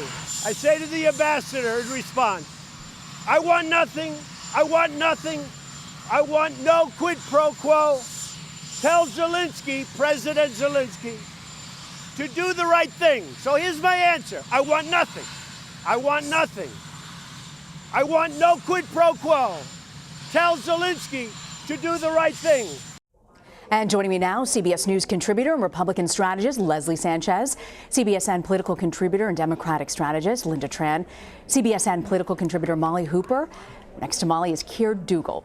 He's a CBSN legal contributor and former assistant U.S. attorney in New York's Eastern District. Molly, to hear Sondland today say that, I'm quoting here, we followed the president's orders. What does that do for the Democrats' case? Well, it seemed to be a very explosive moment until late at about 10:55 in the hearing. Gordon Sondland says, I had no direct direction from the president to link foreign aid to essentially a White House meeting, or to link foreign aid to investigations into Burisma, Biden, and whatnot. And the Republicans really seized on that, and again pressed that point home in their later rounds of questioning, and just making very clear that Gordon Sondland could not link the president. He could not say the president told me this, and that's what Democrats thought they were going to hear. Kara, I want to get your legal analysis on this. You see how Molly was sort of piecing together all of that. Was he able to effectively extricate the president from this? So before we get to that, let me just react to what we just heard President Trump say. Yeah. He said, I want nothing, I want nothing, I want. He said that on September, somewhere in early September, September 9th, I believe. But we now know, and what Gordon Sondland did not know at that time when he had that conversation, was that on July 25th, President Trump had said, I would like you to do us a favor, though. I would like you to investigate the Bidens, the CrowdStrike. We know that now. So that statement by President Trump should be subject with a grain of salt, at the very least. As a former prosecutor, I listened to a statement or a description of a conversation like that at that time, and what I'm hearing is somebody perhaps laying the groundwork for a defense. And saying, I want nothing, no quid pro quo, but the setup has already been put in place. That's what I hear. I want to play for you guys how Republicans attempted to cross-examine Sondland on his contacts with the president. I want to say a word about the President and Secretary Pompeo's obstruction of this investigation. We have not received a single document. Did the president ever tell you personally about any preconditions for anything? No. Okay, so the president never told you about any preconditions for the aid to be released? No. The president never told you about any preconditions for a White House meeting? Personally, no. You said you didn't have your records or your documents from the State Department, but if you did, there wouldn't be any document or record that ties President Trump personally to any of this, correct? Boy, I don't want to speculate what would be on your documents or records. I don't recall anything like that. Okay. No. Kara, I want to get your take on that. Yeah, so the prosecutor's burden, if you're analogizing the Democrats to prosecutors and the Republicans to defense lawyers, the prosecutor's burden is to take these different bricks that you use to build your case. Each witness has, their own perspective, a limited perspective. And what you do in argument afterward, or as we see now, Chairman Schiff doing and Ranking Member Nunes doing before each witness, you make these arguments to try to fill in these gaps. So what we're hearing now by these questions is to limit and to sort of specifically have Ambassador Sondland say, well, yeah, I just saw the piece that I saw. I didn't, he says, I didn't have that direct, specific conversation on that subject with the president. But of course, we also have heard testimony that at the beginning, President Trump directed the three amigos to talk to Giuliani. And so, as a prosecutor, in a case like this where as I see this as a former prosecutor with an organizational structure, you would have an FBI agent come in and testify as an expert about how such a structure would work. Mm-hmm. And this is sort of a classic structure where the boss has a private conversation with a lieutenant who then executes the boss's order in a way to insulate the president. Now, that would be the prosecutor's argument. The defense's arguments would be to say, well, no, you haven't heard the direct evidence of a conversation with the boss. You effectively you would try to isolate each of those bricks and say it doesn't make a complete case. Mm-hmm. Leslie, the fact that he came forward about this and said it came from the president, does this take away from this concept of there was just the shadow government, shadow foreign policy working when it comes to these other channels of backdooring it into the Ukrainians at this point? Right. I think that was part of a false narrative that was put forward, that there were these people, moving quietly in the shadows trying to execute this. And what he's saying, it was much more transparent. There were many more communications. I still don't understand, sidebar, why they're texting 200 texts, in the month of August, the three of them like they're teenage girls. I'm still confused about why, they're putting so much of this down. And he's also kind of distant, meaning the ambassador, in his memory of things. He's like, well, I assume, other people take copious notes and they remember, and I don't necessarily. What he was able to do is say that the president was involved, certainly the chief of staff, Giuliani's name came up, but that they were all in coordination with a fundamental understanding of what it was going to take to have that meeting with the president. Now, where I think we're going to get into the weeds is, was that condition tied to aid? Republicans are going to say it was not. Republicans are going to say it was about a focus on investigations into corruption, and that's where it's going to get muddy. Linda, I want to get your take as well.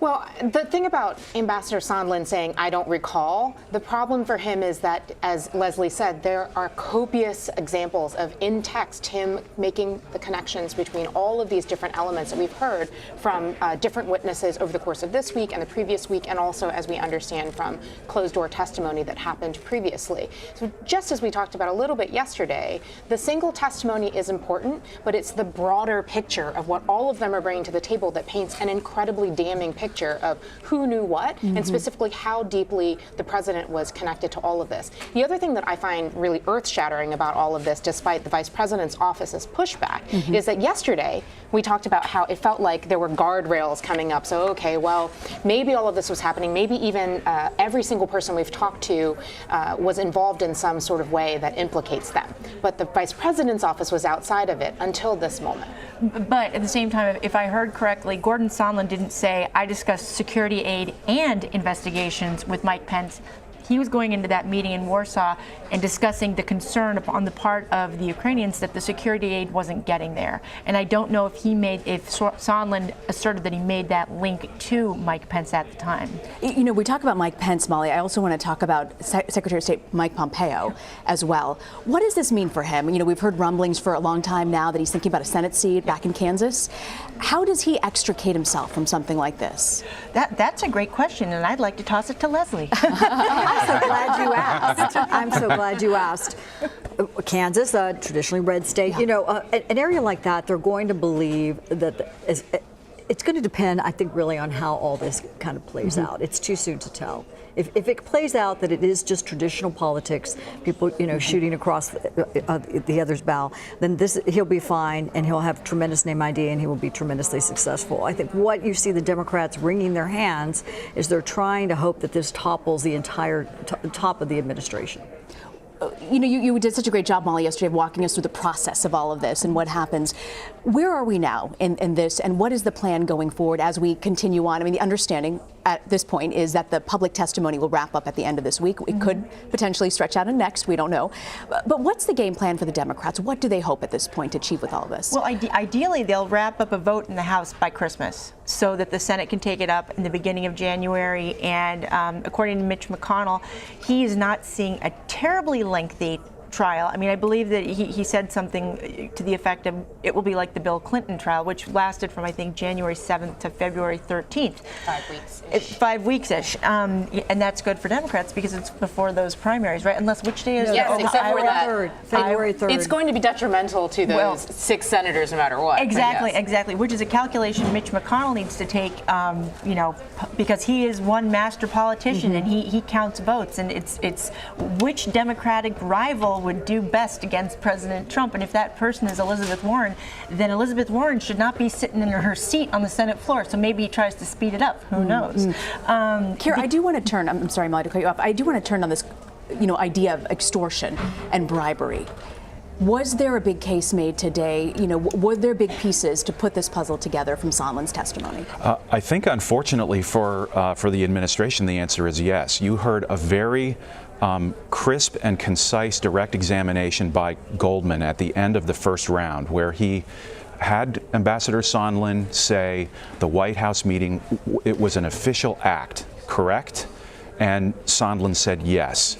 And that was conditioned upon the public announcement of these investigations, correct? Now, it may be that there are preconditions put on White House meetings under other circumstances. The problem for the administration here is that those investigations were of a personal benefit to the president. So on that view, this becomes a corrupt demand for a bribe, or it's an extortion, depending on whether there's a threat involved. Even worse for the administration, because Gordon Sondland has said everybody was in the loop, this now becomes, in the prosecutor's view, in a prosecutorial view, that becomes a conspiracy. Even if he said, you know, there might have been this quid pro quo, but, you know, I was just trying to solve a problem here. I was trying to help him out. Does that absolve him? No, it does not. He may have had what he thought were good intentions, but the facts are damning here. Yeah, this is, and this would create another problem for if this were a criminal case. This would create another problem, because once we're talking about conspiracy, co-conspirator statements are no longer hearsay in a federal courtroom. They come straight in. So how does that affect the process then? Well, in a federal courtroom, all of these statements, you know, I heard Rudy Giuliani tell me that President Trump wants this. That would all just come right in. So there would not be a proper objection on hearsay grounds. This is where we have to unpack it, and Kira and I were just talking offline about this. So, were there conditions to have a meeting with the White House? It is not beyond the realm of reason that administrations set up conditions for any foreign government to meet, for any working meeting. You know, we negotiate with China all the time. There's certain conditions that are put on the table. The question is, this issue, in my opinion, is going to come down to this issue of aid. And numerous times, Sondland said that, no, I did not hear from the president that aid was conditioned on us, doing this and moving forward. He said it over and over again, despite the Democrats trying to tether him to that, or tether the president to that. And that's where we're going from here. I think that's going to be the line. Yeah, I mean, absolutely. It is the role of the executive to decide what conditions need to be put in place in any kind of interaction with other powers. However, the condition here was to benefit himself, and that is not in the national interest, and that's where the problem is, to me. It's a very clear case of abuse of power. Keir, would you agree with that? Well, I would agree with both Leslie and Linda that that's where the battle line is, right? So is this an abuse of power? Exactly. And I think the ultimate question, because a trial in the Senate, now I'm assuming that there will be a vote in the House to impeach the president. Right. But at the trial in the Senate, the question is going to be, is this conduct that we want and will accept by a president? And I think the senators are going to have to imagine not only a Republican being in the White House, because they're not going to hold the White House forever, but whether this would be acceptable by a Democrat as well. Yep. Molly, I want to get you to weigh in about the fact that when this goes, and if it does go, as we assume, to the Senate, you need 20 Republicans to pull away, right? That's right. And at this point, it's hard to see that happening, given that each side is so entrenched in their thoughts. I mean, one point Republicans do keep making is, the Democrats have been looking to impeach this president for 3 years. They've talked about it on over and over and over with the Russia investigation. Mueller, they didn't have anything. This is according to Republicans. And you had Rashida Tlaib, the freshman from Michigan, who on her first day in office said, we're going to impeach the MFer. And so Republicans point to that and feel like this president has been under attack since he was elected, which is why you're not seeing a lot of budging from Republicans. But if we see somebody like a John Bolton, who did directly report to the president on a daily basis, who saw the president on a daily basis, and is reported to have said that he didn't want any part of this quote-unquote drug deal, that's according to one of his assistants, Fiona Hill, and somehow Congress was able to get Bolton up in front of them, and Bolton admitted, yeah, the president told me this explicitly. That could change some minds, but until then, it's hard to see that happening. Linda, what I just say, the question of whether or not Democrats want Donald Trump in office is totally irrelevant. Obviously, the answer to that question is no. Democrats don't want Donald Trump in office, have never, not since 2016. The question that Keir raised, would it be okay for any president on either side of the aisle to do the things that Donald Trump has done? That is a question that none of these Republicans have ever stood there and answered. And that says, I think that speaks volumes about, the state of the nation, whether or not we're upholding the basic principles of our Constitution and our democracy. These are two separate things which we should not conflate.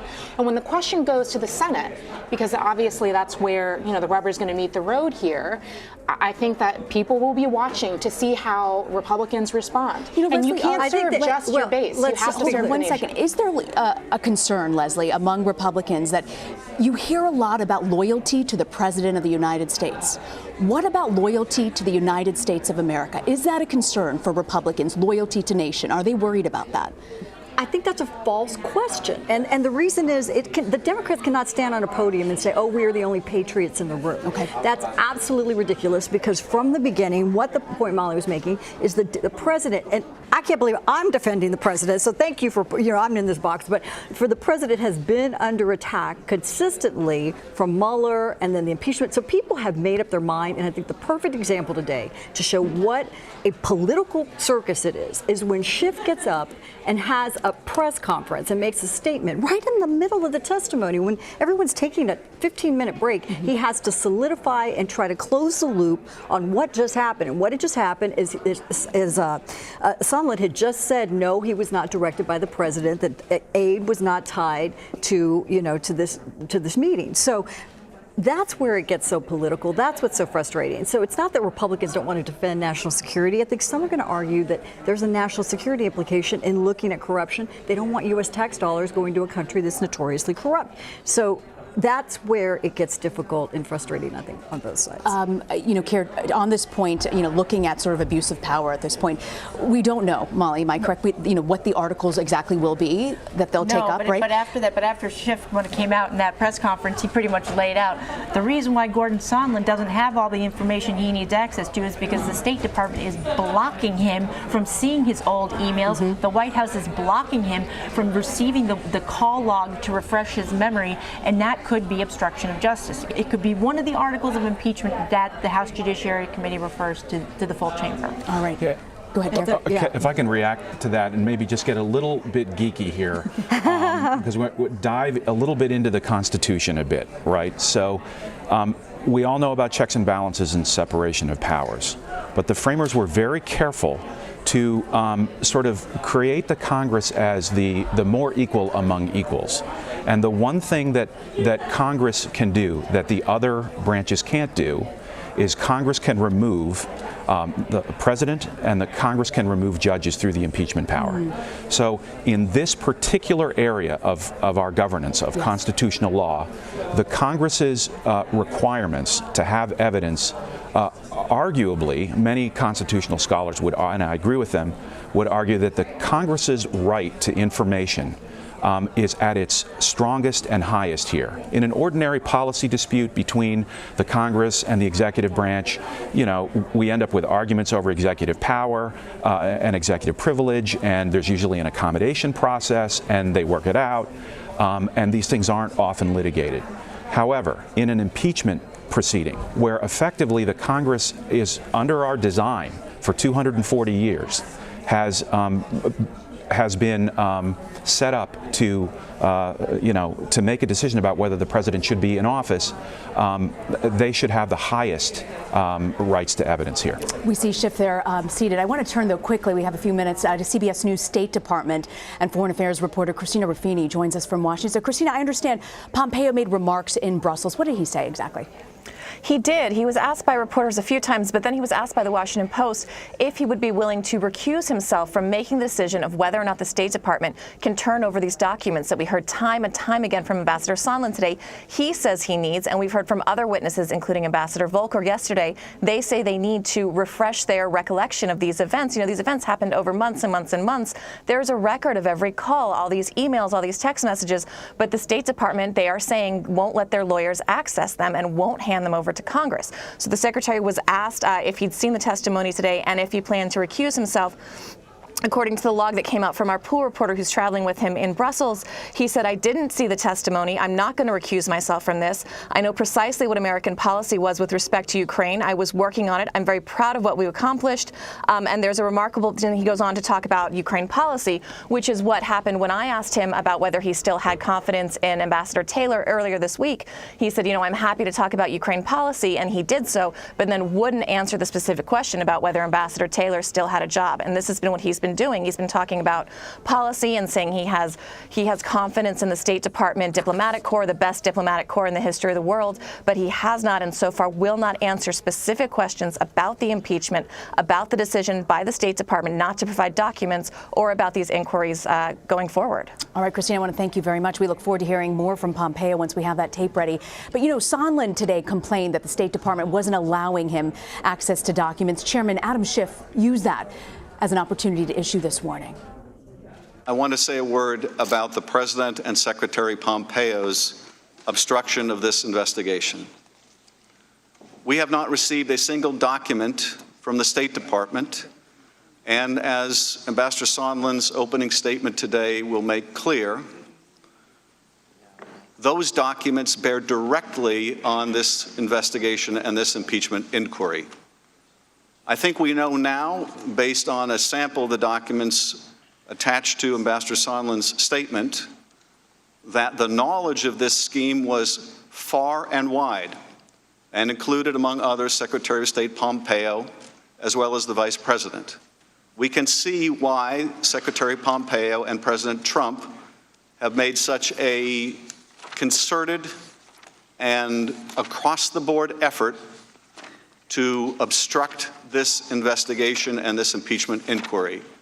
And I will just say this, they do so at their own peril. I remind the President that Article 3 of the impeachment articles drafted against President Nixon was his refusal to obey the subpoenas of Congress.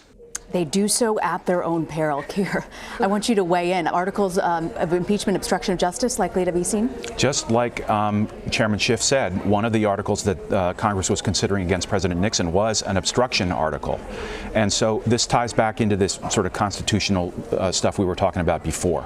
So these assertions of executive privilege and immunity, holding back these witnesses who were sort of the key aides to President Trump, Congress has a constitutional right, specifically under an impeachment inquiry, to have that testimony, and withholding it, as I think Chairman Schiff mentioned just now, is a dangerous strategy in an impeachment context because it could lead to an obstruction article.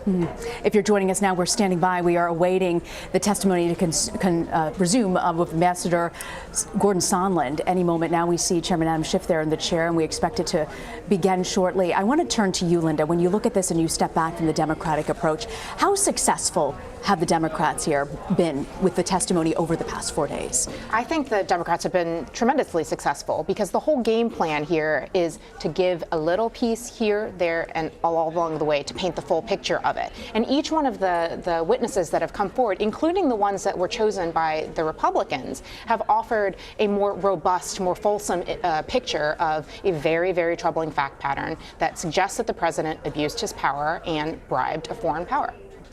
What are the chances, Molly, that we'll hear from John Bolton, from Mike Pence, from Rudy Giuliani?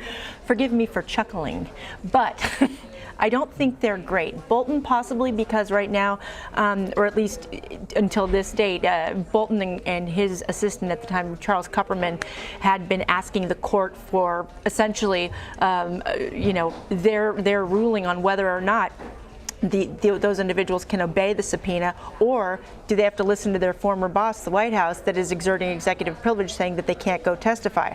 That has sort of fallen by the wayside, so it's unclear at this point. Unlikely to hear from Mike Pence, and unlikely to hear from, who was the other one who we were talking about? It was Pompeo. Unlikely, because they will claim they will claim executive privilege. I also think that when you throw Rudy Giuliani into the mix, which is very interesting because Sondland, that was one of the first things he did, was say, we didn't really have a choice but to deal with Rudy Giuliani. The so-called three amigos, had we known what he was up to, well, we probably wouldn't have gone along with it. But Rudy Giuliani, and this may be Keir, you can speak to a little bit better, has been claiming, that he's the president's personal attorney, and there's attorney-client privilege. So he can't be deposed. He can't go up there before Congress because he has this relationship. Does that work here? Does that work? Does that argument hold up? It doesn't, and this creates another problem for the administration, specifically because Giuliani is saying, I was working for the president. So that ties everything to President Trump. Attorney-client privilege does not survive and cannot be used to shield a fraud or a crime. Executive privilege, as it's interpreted, has been historically interpreted by the Justice Department, similarly cannot be used to shield a criminal scheme. So while these issues may be litigated and it may take some time, I don't know whether the Democrats would be willing to wait. Ultimately, my strong suspicion is that a claim of privilege by Mr. Giuliani would fail. A claim of privilege by Rudy Giuliani would fail. I want to get you to weigh in, Leslie, about this. Rudy Giuliani has factored heavily in all of this, even though he's not present.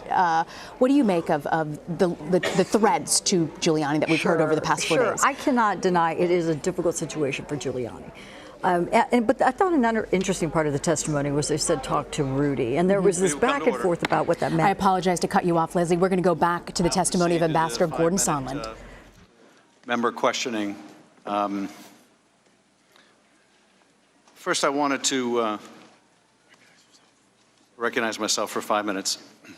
First of all, I wanted to clarify something for the record. With respect to the witness who testified on Saturday, that is Mr. Sandy. He is a career official with the Office of Management and Budget. He is today reviewing his transcript, an opportunity we give all the witnesses before their transcript is released to make sure that it's accurate and correct. As his deposition was only taken on Saturday, this was the soonest we could arrange that. We did inform the minority yesterday that if they wish to use any of the questioning from Mr. Sandy's deposition, they could do so, and we would happily take whatever excerpts they needed even prior to the witness having the chance to go through it. They chose not to take advantage of that opportunity. But I would make this far more significant point, which is he is not the top official at the Office of Management and Budget responsible for releasing foreign assistance. Those individuals are named Vaught and Duffy. And both of those political appointees have been subpoenaed to testify, and both of those political appointees have refused.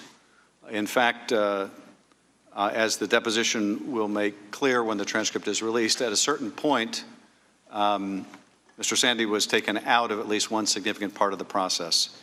But that transcript will be made available as soon as he finishes the review, and we can redact any personal information from it. I want to ask you just a few questions, and our staff, because the expanded round, had time to get through much of what I wanted to ask you, Ambassador. But with respect to the statement, you are going back, and I mean by you and others, Ambassador Volker and others, we're going back and forth with the Ukrainians to figure out what statement they would have to make to get the meeting, correct?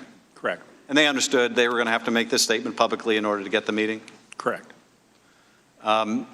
Similarly, you testified that pretty much everyone could put 2 and 2 together and make 4, and understood that the military assistance was also conditioned on the public announcement of these 2 investigations, correct? That was my presumption, yeah. You put 2 and 2 together and you got 4. Is that right? Yes. Now, you're capable of putting 2 and 2 together, and so are the Ukrainians. They could put 2 and 2 together as well. They understood there was a hold on security assistance. There's testimony that they understood that in July or August, but it was without a doubt understood when it was made public in the newspaper. They understood that the security assistance was being held up, right? I don't know when they understood it, but presumably they did. Well, certainly once it was public, they understood the security assistance was withheld, right? Once it was public, I assume so, yes. And indeed, that was one of the issues that was brought up in that meeting between Zelensky and Pence in Warsaw.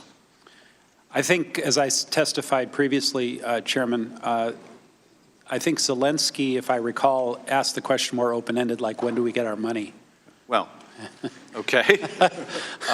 So they understood they didn't have the money yet. It had been approved by Congress. There was a hold on it. Yep. You couldn't give them any explanation. I couldn't. Is that right? That's right. They asked, you couldn't tell them why it was being withheld, right? I could not. And if they couldn't put 2 and 2 together, you put 2 and 2 together for them because you told them in Warsaw they were going to need to make that public statement likely to get that aid released. Is that right? I said I presume that might have to be done in order to get the aid released. Because we've had a lot of argumentation here. Well, the Ukrainians didn't know the aid was withheld, but the Ukrainians found out, and then it was made abundantly clear, if they hadn't put 2 and 2 together themselves, that if they wanted that aid, they were going to have to make these statements, correct? Correct. Mr. Nunes.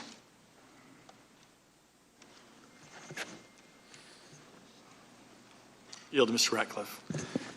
Ambassador Sondland, I'm going to try and quickly move to summarize all of your direct communications with President Trump as it relates to this inquiry, and of course you can correct me if I get it wrong. On May 23rd, you had a group meeting that included what you called a vanilla request about ending corruption involving Ukrainian oligarchs, correct? Correct. On July 25th, you called President Trump to say you were on your way to Ukraine, but nothing of substance occurred on that call, correct? Correct. On July 26th, you had a 5-minute call at a restaurant that you didn't originally remember because it, according to your statement this morning, quote, did not strike me as significant at the time, end quote, but once refreshed, recalled that the primary purpose was a rapper named A$AP Rocky, correct? Correct. And on September 9th, and most importantly, reading from your deposition, you called President Trump to ask him, what do you want from Ukraine? He responded, I want nothing. I want no quid pro quo. I want Zelensky to do the right thing. I want him to do what he ran on. And what he ran on was fighting corruption, correct? Correct. And then lastly, on October 2nd, in a random in-person meeting that you had at an event for the Finnish president, you ran into President Trump and advised him that you'd been called to testify before Congress, and he said to you, good, go tell the truth. That's correct. All right, and that is the entirety of your recollection of your direct communications with President Trump about these matters. I may have had another call or meeting or two. I wish, Mr. Radcliffe, I had the record. I understand, but this is what you recall. This is what I recall. Okay, so stop me if there's anything sinister or nefarious in any of this. A vanilla request about corruption, a call to say I'm on my way to Ukraine, a 5-minute call you didn't remember as significant, but its primary purpose was to discuss a rapper, a call that you made where the president said, I want nothing, I want no quid pro quo, I want Zelensky to do the right thing, I want him to do what he ran on, and him telling you to go tell Congress the truth. Anything sinister or nefarious about any of that? Not the way you present it. Okay, and that is the truth as you've presented it, correct? Correct. All right, why that's important, Ambassador Sondland, is because none of that is hearsay. None of that is speculation. None of that is opinion. That is direct evidence. And ultimately, that is what, if this proceeds to the Senate, they're going to care about. Unlike this proceeding, which has been based on largely speculation and presumption and opinion, this is direct testimony and direct evidence. And to that point, none of that included evidence about the Bidens, and none of that included evidence about military assistance, because President Trump never mentioned either of those to you, correct? That's correct. All right. So going back to the July 26th call, because it's going to be a spectacle tomorrow, you didn't remember it because it didn't strike you as significant at the time. Is it fair to say that if the President of the United States was asking you to do or say something improper or unlawful, that would have been significant to you? Yes. All right. And if that call was part of a bribery or extortion scheme that you were part of, as Democrats have alleged, you'd remember that as significant, wouldn't you? I was not a part, and I would have remembered. I understand that, and I agree with you. Let's turn to the quid pro quo, because it's been reported in the papers that this was blockbuster testimony today about quid pro quo and new evidence. To be fair to you, Ambassador Sondland, according to your statement today, as you say on page 14, as you testified previously, this was your opinion that there was a quid pro quo, correct? The 2016 Burisma and the 2016 election and Burisma in return for the White House meeting. That's right. Correct. So you've shared that before. To that point, to be clear again, on the part of it that relates to military assistance, though, you don't have any direct evidence from President Trump about that part of it. That's your 2 + 2 part of the equation, right? The presumption, correct? That's correct. All right. And you understand also that others disagreed. Yesterday we heard from Mr. Morrison, Ambassador Volker. They testified that they didn't see a quid pro quo. Do you understand that? I understand that. That's what they said. Okay. That reasonable people could look at all of this and come to different conclusions. Correct? Correct. I yield back. Mr. Himes. Thank you, Mr. Chairman. Ambassador, thank you for testifying. Ambassador, a couple things jumped out at me in your testimony. In your opening statement, you say, Mr. Giuliani demanded that Ukraine make a public statement announcing investigations of the 2016 election, DNC server, and Burisma. Mr. Giuliani was expressing the desires of the President of the United States, and we knew that these investigations were important to the President. That last sentence is interesting. No conditionality, no modifiers. Mr. Giuliani was expressing the desires of the President of the United States. Mr. Giuliani communicates in colorful and memorable terms. What did Mr. Giuliani say to you that caused you to say that he is expressing the desires of the President of the United States? Mr. Himes, when that was originally communicated, that was before I was in touch with Mr. Giuliani directly. So this all came through Mr. Volker and others. So Mr. Volker told you that he was expressing the desires of the President of the United States? Correct. And subsequently, when you saw the transcript of the July 25th conversation with President Zelensky, you put it all together, and yeah, this is the desire of the President of the United States. After I saw the July 25th readout. Right, okay. Other thing that is interesting here, the theme of your testimony today is that everybody knew. and signed off, which is a little different from what we've heard, right? We've heard this from others saying that your effort out there was irregular, it was shadow foreign policy, characterized as a drug deal. And by the way, that was not a Democratic characterization, despite what Mr. Nunes says. That, of course, was the National Security Advisor of the United States characterizing it as a drug deal. What confuses me is that you have said and testified, and it's in here, that the Secretary of State was not only aware, but that he applauded you. Good work. Keep banging away. The Secretary of State, if this had been irregular or a drug deal or a shadow foreign policy, he would have been the one to put an end to it, and yet he did not, right? Well, the Secretary of State, I think, was taking into account the totality of what I've been working on, globally, and saying you're doing a great job, including this.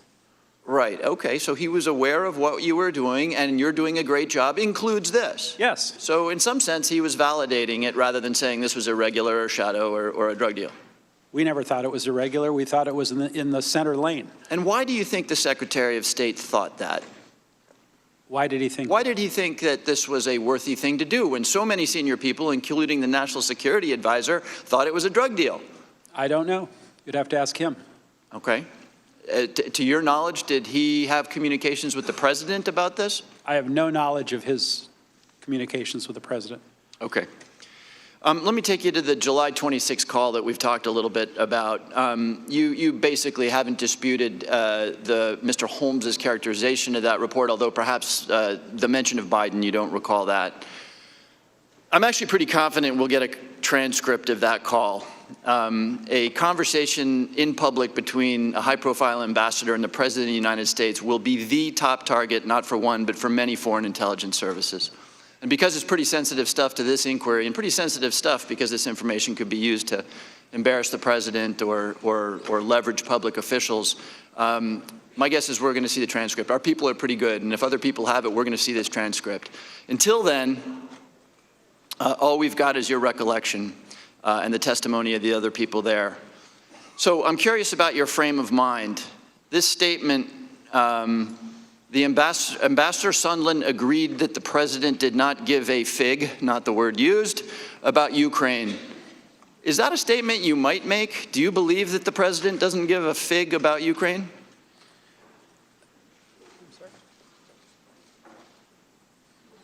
Are you, Congressman, are you referring to the call, or are you referring to my conversation? So Mr. Holmes recounts, and I'll read it to you. Ambassador Sondland agreed that the president did not give a fig about Ukraine. Fig was not the word used there. And I'm asking you whether it's plausible that he might have heard that, because I'm asking you whether you believe that the president does not give a fig about Ukraine. I think that's too strong. I think that based on the May 23rd meeting, the president was down on Ukraine for the reasons mentioned and would need a lot of convincing, and that's why we're pushing so hard for the meeting between the president and President Zelensky, because we thought once the two of them would meet, his impression of Ukraine, his stock about Ukraine would go up. And what about this line, and Ambassador Sondland replied that he meant, quote unquote, big stuff that benefits the president. That's what you meant by big stuff. So again, we don't have the transcript. I suspect we will. But is that something you might say? Do you believe that the president really considers big stuff to be that which benefits him? I don't recall saying benefits him. No, I understand that. I'm not asking what you recalled. I'm asking whether it's plausible that you might have said that because you believe, I'm asking you what you believe right now, that the president doesn't give a fig about Ukraine and in fact cares about the big stuff that benefits the president. Do you believe that now? I really can't opine. Wait, I'm not asking for your opinion. I'm asking for your beliefs. I don't understand your question. I want to answer your question. I just don't understand. Let me try one more time. Okay. Do you believe what is alleged that you said on this phone call, that the president cares primarily about stuff, the big stuff that benefits the president? Is that a belief? I don't think the president said that on the phone call. I don't think the president said that to me on the phone call. I was talking about ASAP Rocky, and he mentioned investigations. I don't know why you're. Time of the gentleman has expired. Mr. Conaway. Thank you, Mr. Chairman. I yield 6 minutes to Mr. Jordan. I thank the gentleman for yielding. Ambassador, when did it happen? When did what happen? The announcement. When did President Zelensky announce that the investigation was going to happen? On page 14, you said this: was there a quid pro quo? Today's your opening statement. As I testified previously, with regard to a requested White House call, White House meeting, the answer is yes, that there needed to be a public statement from President Zelensky. When the chairman asked you about the security assistance dollars, you said there needed to be a public announcement from Zelensky. So I'm asking you a simple question. When did that happen? Never did. Never did. They got the call July 25th. They got the meeting, not in the White House, but in New York on September 25th. They got the money on September 11th. When did the meeting happen again? Never did. You don't know who was in the meeting? Which meeting are you referring to? The meeting that never happened. Who was in it? You know how Zelensky? You know how Zelensky announced it? Did he tweet it? Did he do a press statement? Did he do a press conference? You know how that happened? I mean, you got all three of them wrong. They get the call, they get the meeting, they get the money. It's not 2 + 2, it's 0 for 3. I mean, I've never seen anything like this. And you told Mr. Castor that the president never told you that the announcement had to happen to get anything. In fact, he didn't just not tell you that, he explicitly said the opposite. The gentleman from Texas just read it. You said to the President of the United States, "What do you want from Ukraine?" The President, "I want nothing. I want no quid pro quo. I want Zelensky to do the right thing. I want him to do what he ran on." What did he run on, Ambassador Sondland? Transparency. And dealing with corruption, right? That's right. Mr. Castor raised another important point. Why didn't you put that statement in your opening statement? I think you said you couldn't fit it in. Is that right? Said we might be here for 46 minutes instead of 45 minutes. It wasn't purposeful, trust me. Wasn't purposeful? No. Couldn't fit it in a 23-page opener. The most important statement about the subject matter at hand, the President of the United States in a direct conversation with you about the issue at hand, and the President says, let me read it one more time.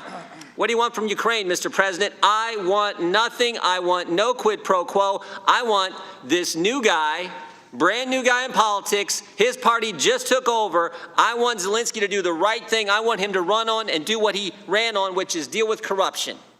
And you can't find time to fit that in a 23-page opening statement. You know what a quid pro quo is? I do. This for that, right? Looks to me like Ukraine got that 3 times, and there was no this. We didn't do anything. Or excuse me, they didn't have to do anything. I've never seen anything like that. And this is when the call came out. Y'all remember this? When the call came out, everyone said we're gonna quid pro quo. There's gonna be that was what was in the call, and of course that didn't happen. That didn't happen. Remember what the complaint said? Remember what the memo said of the whistleblower? This call was frightening. This call was scary. All those things. None of that materialized. None of that materialized. I yield back. Ms. Sewell. Thank you, Mr. Chairman. I'd like to dig a little deeper in this quid pro quo. Did you not say in your opening statement and in previous testimony in closed-door hearing that you thought there was a quid pro quo? I thought the quid pro quo was the White House visit in return for the 2016 DNC server and Burisma investigation. So when you heard Burisma, you did not see that as code for Biden, the Bidens? I did not. When did you even know that? Is your testimony that you only realized that Burisma included the Bidens when the readout came out in September 25th? No, my testimony wasn't specific as to the date because I really don't recall the date. It was very late in the game, though. September? I don't recall the date. So if I told you that the legal definition of bribery was an event of offering, giving, soliciting, or receiving of any item of value as a means of influencing an action of an individual holding a public or legal duty, do you believe that not only was it quid pro quo, but it was bribery? I'm not a lawyer, and I'm not going to characterize what something was or wasn't legally. You also said in your opening statement that Secretary Perry and yourself, as well as Ambassador Volker, worked with Giuliani on the Ukraine matter as at express direction of the president. Is that right? That's correct. You also go on to say that we did not want to work with Giuliani. Simply put, we played the hand that we were dealt. What did you mean by that? And more importantly, what did you think would happen if you did not play that hand? I think what you're asking me is, well, you asked it. I did ask it. What would happen if we didn't? It was very fragile with Ukraine at the time. There was no new ambassador. The old ambassador had left.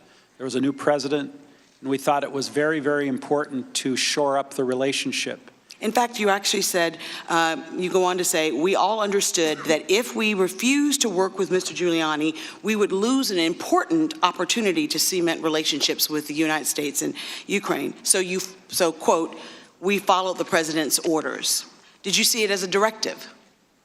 I saw it as the only pathway to moving forward on Ukraine. So you would say that the efforts that Mr. Giuliani was undertaking became a part of the formal Ukraine-U.S. policy? I can't opine on that. All I can tell you is the president wanted us to communicate with Mr. Giuliani. But you went on to say that you, in your opening testimony, that the suggestion that you engaged in some, quote, irregular or rogue diplomacy is absolutely false. So if in fact what Giuliani was doing was okay and proper, which is actually what you said, initially you all thought that what he was doing was not improper, right? We did not think it was improper, and when I referred to the fact that I was not engaging in rogue diplomacy, by definition, rogue diplomacy would have meant I would not have involved the leadership of the State Department and the White House. So you're saying that everyone in the chain of command knew about Giuliani's efforts to try to get the investigations into Burisma and to, so I'm just trying to figure out what you thought you were actually opining to. Look, the president directed us to work with Mr. Giuliani, and the leadership of the State Department were knowledgeable, as was the NSC, that we were working with Mr. Giuliani. Well, what's interesting is that Ambassador Taylor testified that he knew nothing about it, and clearly he would be in the chain of information if he was the ambassador to Ukraine. At the end of the day, sir, with all due respect, you're the ambassador to the European Union. Why would he not know about it? I don't know. He was the one who said that there was both a regular and irregular channel. He should have known about it. So although we don't want, although you said that you did not want to work with Mr. Giuliani, you in fact did work with him. That's correct. And do you think that the essence of what he was trying to achieve was accomplished? I don't know what he was trying to achieve. You clearly had to have known, sir. If you think that this was actually going down the center lane, is what you said, it was clearly important that we work with Mr. Giuliani to get what the president asked for because it was a directive and an order. Surely you must know whether or not mission was accomplished. Well, I know what Mr. Giuliani communicated to us. And you thought that that was totally fine? Did you really think that it was okay for... Can I answer your question? Sure. You asked what Mr. Giuliani was trying to achieve. No, I asked whether you thought that it was right for Mr. Giuliani to want to accomplish the efforts that he was involved in, which was to get them to investigate Burisma and the 2016 election, as you said. All I can testify to is what I know that Mr. Giuliani either told me directly or told Ambassador Volker and others that was relayed to me. Thank you. I yield back. Mr. Turner. Ambassador Sondland, I want to walk through some of the portions of your testimony because sometimes you seem to make direct connections and sometimes they seem to be dead ends. I kind of want to clear up what are the dead ends and what are the direct connections. Yesterday, Ambassador Volker, who I consider to be very talented and a man of integrity, and I believe you think he's a man of integrity, correct? I do. He testified that the President of the United States did not tie either a meeting with the President, a phone call, or any aid to investigations of Burisma 2016 or the Bidens, that the President did not do that. And you've testified that the president did not tell you that he tied them either, correct? I did testify to that, although when Ambassador Volker and I were working on the statement and negotiating with the Ukrainians, it was clear to Ambassador Volker that a meeting would not happen without the Burisma in 2016. That was very clear to Ambassador Volker. And how do you know that? What did he say to you? Because he says that was not clear to him. In fact, he says that's not the case. He was working on that. He knows that that's what the president wanted, but he didn't have it as this was a requirement. Oh, I strongly disagree with that portion of his testimony. It was absolutely a requirement, or we would have just had the meeting and been done with it. What about the aid? He says that they weren't tied, that the aid was not tied. And I didn't say they were conclusively tied either. I said I was presuming it. Okay, and so the president never told you they were tied. So your testimony, his testimony is consistent, and the president did not tie aid to investigations. That's correct. Okay, he also testified that he spoke to Giuliani and that Giuliani did not relate that he was tying on behalf of the president or on the president's behalf aid, and then in fact, Giuliani never said to him that aid was tied to investigations. Now, the question I have for you is, did you ever have a conversation with Giuliani that did not involve Volker? Because your testimony is a lot of we's and us's.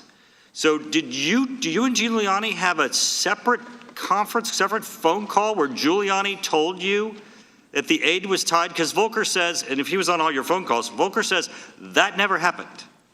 No, I did have a few conversations. I don't recall how many because I don't have the records with Mr. Giuliani directly when Mr. Volker wasn't available. And did Giuliani say to you, go ahead, what were you going to say? I don't believe I testified that Mr. Giuliani told me that aid was tied.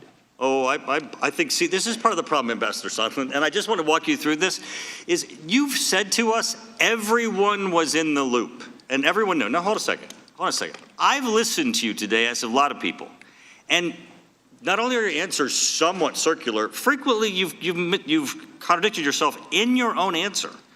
Now, the text messages and emails that you put up there, Kurt Volker walked us through, and he has a completely different understanding of what you were saying than what you're saying you were saying. So I'm a little confused as to how everyone's in the loop, because if Giuliani didn't give you any express statement, then it can't be that you believe this from Giuliani. Now, let me tell you right now, because is Donald Trump your friend? No, we're not friends. Okay. Do you like the president? Yes. Okay. Well, you know, after you testified, Chairman Schiff ran out and gave a press conference and said he gets to impeach the President of the United States because of your testimony. And if you pull up CNN today, right now, their banner says Sondland ties Trump to withholding aid. Is that your testimony today, Ambassador Sondland, that you have evidence that Donald Trump tied the investigations to the aid? Because I don't think you're saying that. I've said repeatedly, Congressman, I was presuming. I also said that President Trump. So no one told you, not just the president. Giuliani didn't tell you. Mulvaney didn't tell you. Nobody, Pompeo didn't tell you. Nobody else on this planet told you that Donald Trump was tying aid to these investigations. Is that correct? I think I already testified. No, answer the question. Is it correct? No one on this planet told you that Donald Trump was tying this aid to the investigations? Because if your answer is yes, then the chairman's wrong and the headline on CNN is wrong. No one on this planet told you that President Trump was tying aid to investigations. Yes or no? Yes. So you really have no testimony today that ties President Trump to a scheme to withhold aid from Ukraine in exchange for these investigations? Other than my own presumption. Which is nothing. I mean, that's what I don't understand. So you know what hearsay evidence is, Ambassador? Hearsay is when I testify what someone else told me. Do you know what made-up testimony is? Made-up testimony is when I just presume it. I mean, you're just assuming all of these things, and then you're giving them the evidence that they're running out and doing press conferences, and CNN's headline is saying that you're saying the President of the United States should be impeached because he tied aid to investigations, and you don't know that, correct? I never said the President of the United States should be impeached. Nope, but you did. You have left people with the confusing impression that you were giving testimony that you did not. You do not have any evidence that the President of the United States was tied to withholding aid from Ukraine in exchange for investigations. I yield back. Mr. Carson.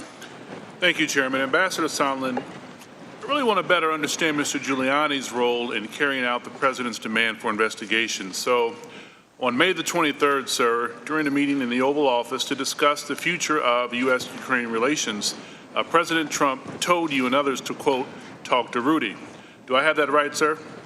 Correct. Mr. Ambassador, did you listen to the president and talk to Rudy, sir? Did I talk to Rudy? Yes, sir. Yes. What did you understand to be Mr. Giuliani's relationship with President Trump? I understood he was the president's personal lawyer. What did you believe to be Mr. Giuliani? What did you believe Mr. Giuliani was doing in Ukraine for President Trump, sir? I don't know. Ambassador Sondland, in August of this year, you and Ambassador Volker spoke with Mr. Giuliani about a draft statement to be issued by President Zelensky. During those discussions, it was Mr. Giuliani who suggested, in fact, insisted that the statement include specific language about Burisma. Correct, sir? Correct. And he insisted that the statement include the mention of the 2016 elections. And Mr. Volker transmitted this message to a top Ukrainian official, right, sir? Correct. Mr. Ambassador, and this statement was part of the deliverable that President Trump wanted, correct, sir? Correct. To your knowledge, sir, was pushing the Ukrainians to investigate Burisma 2016 on the Biden's part of some official State Department policy, sir? I never testified that we were pushing anyone to investigate the Bidens. I said Burisma. You were involved in Ukrainian policy, right, sir? I told you what my role was, which was quite limited and focused. Was it your understanding, Mr. Ambassador, that Ukraine policy should involve investigations into Americans or debunk conspiracy theories about the 2016 election, sir? What I testified was that in order to get President Zelensky a White House visit, Mr. Giuliani conveyed the notion that President Trump wanted these announcements to happen. Of course it was not. It was a part of the president's political agenda, and it was done to benefit the president personally and politically.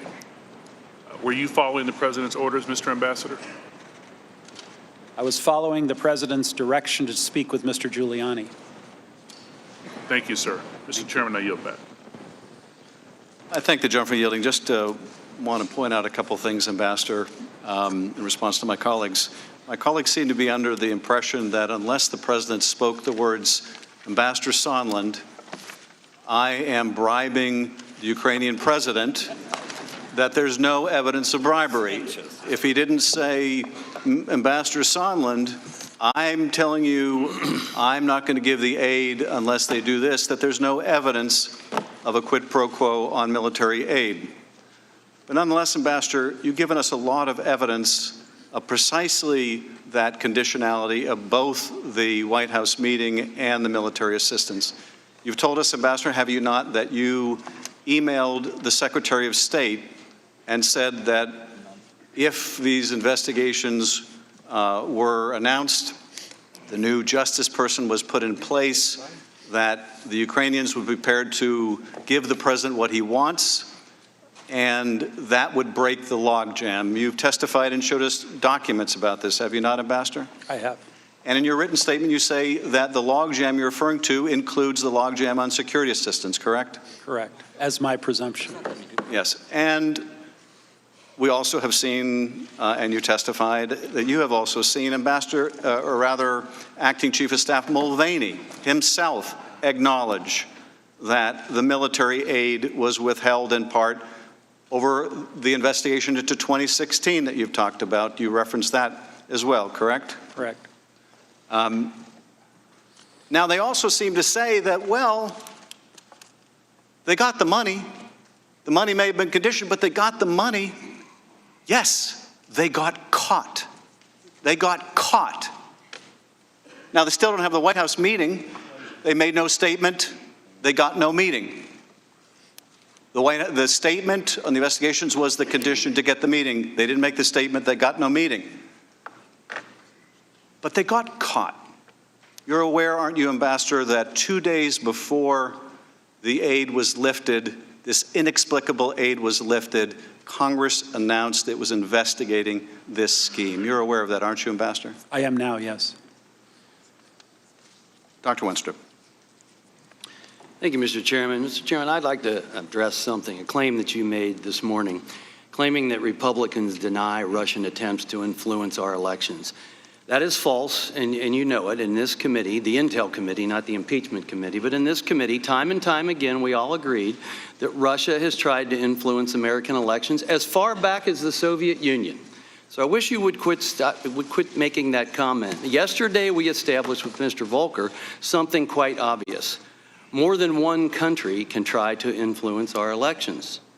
See, Mr. Schiff, we didn't agree with your Russian collusion narrative, your DNC Clinton campaign coup attempt that occurred in conjunction with members of the FBI and DOJ and foreign sources, something that you have conveniently ignored as chairman of the Intelligence Committee, as you became the chairman of the Impeachment Committee.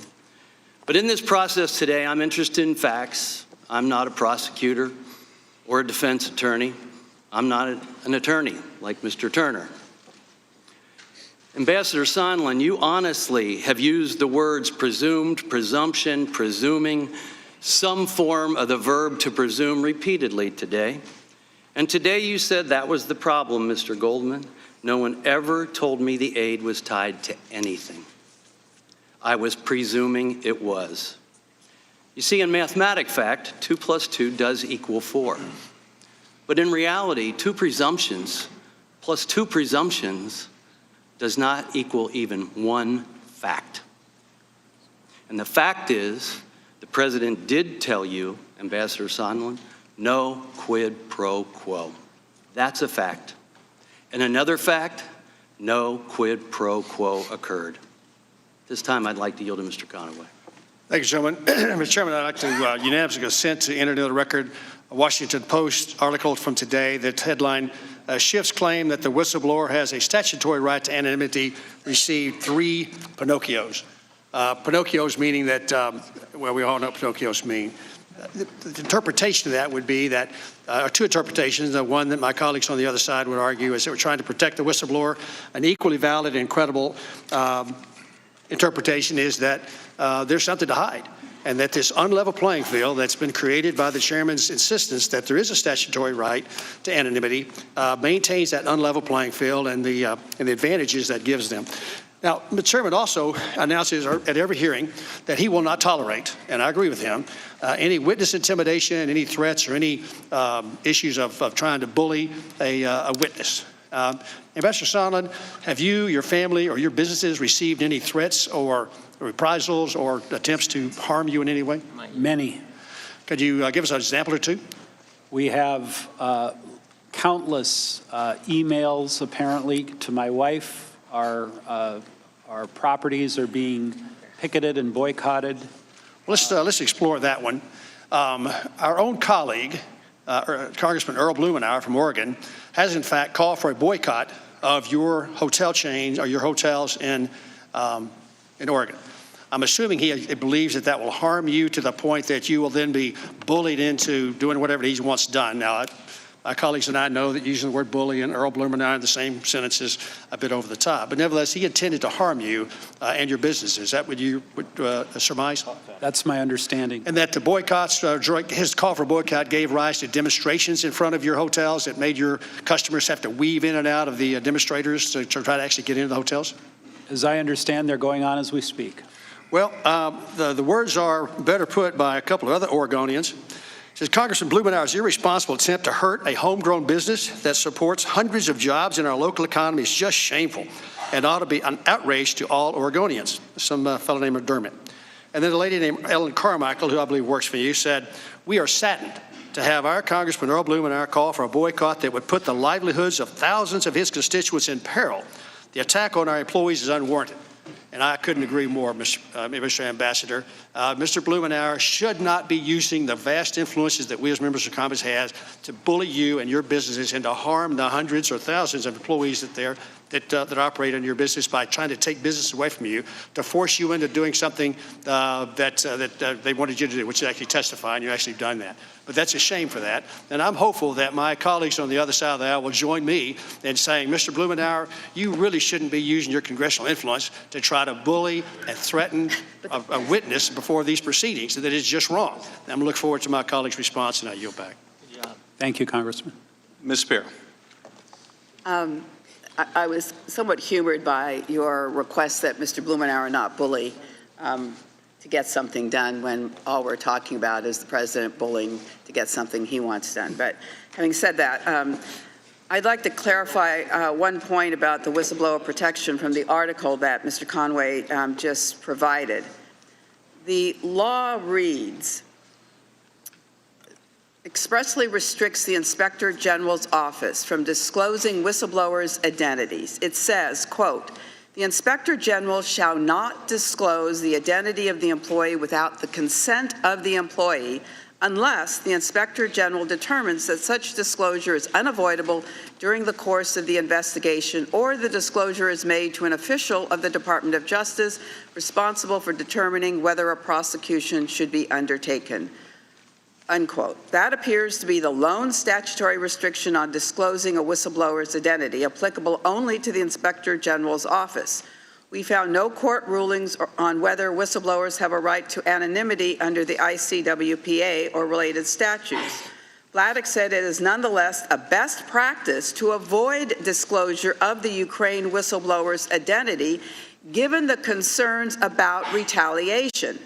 McCulloch said, we've stepped into bizarro land when senior policymakers are trying to yank a CIA employee into the public spotlight in retaliation for making a whistleblowing complaint, especially when they are credible threats to that employee's personal safety. And I don't know why our colleagues on the other side of the aisle— Would you like to yield? No, I'm afraid I only have 3 minutes and I have some other issues, but thank you. Well, the end of the article does go through that and also says it's 3 Pinocchios in spite of that conversation. Well, the President of the United States has 5 Pinocchios on a daily basis, so let's not go there.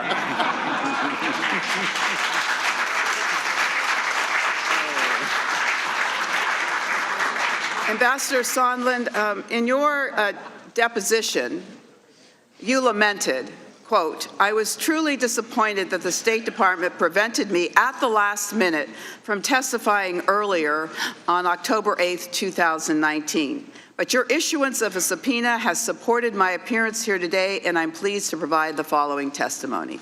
So it is clear that the White House, the State Department, did not want you to testify at that deposition. Is that correct? That's correct. And since then, you have on numerous occasions during your opening statement today indicated that you have not been able to access documents in the State Department. Is that correct? Correct. So you have been hampered in your ability to provide testimony to this committee. Is that correct? I've been hampered to provide completely accurate testimony without the benefit of those documents.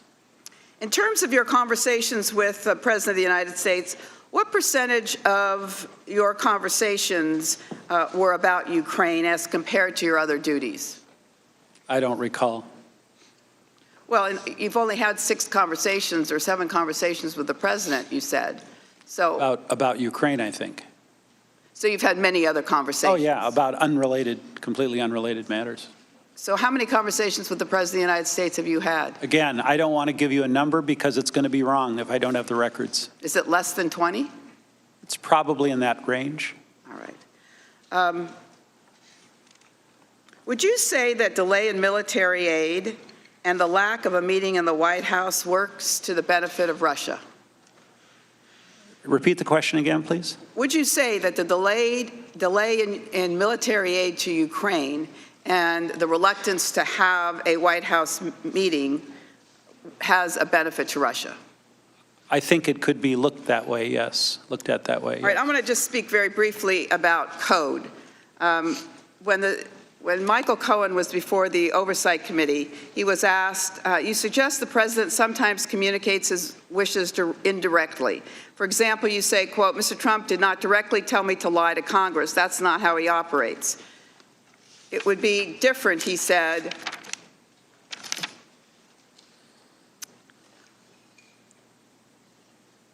he doesn't give you questions. He doesn't give you orders. He speaks in code.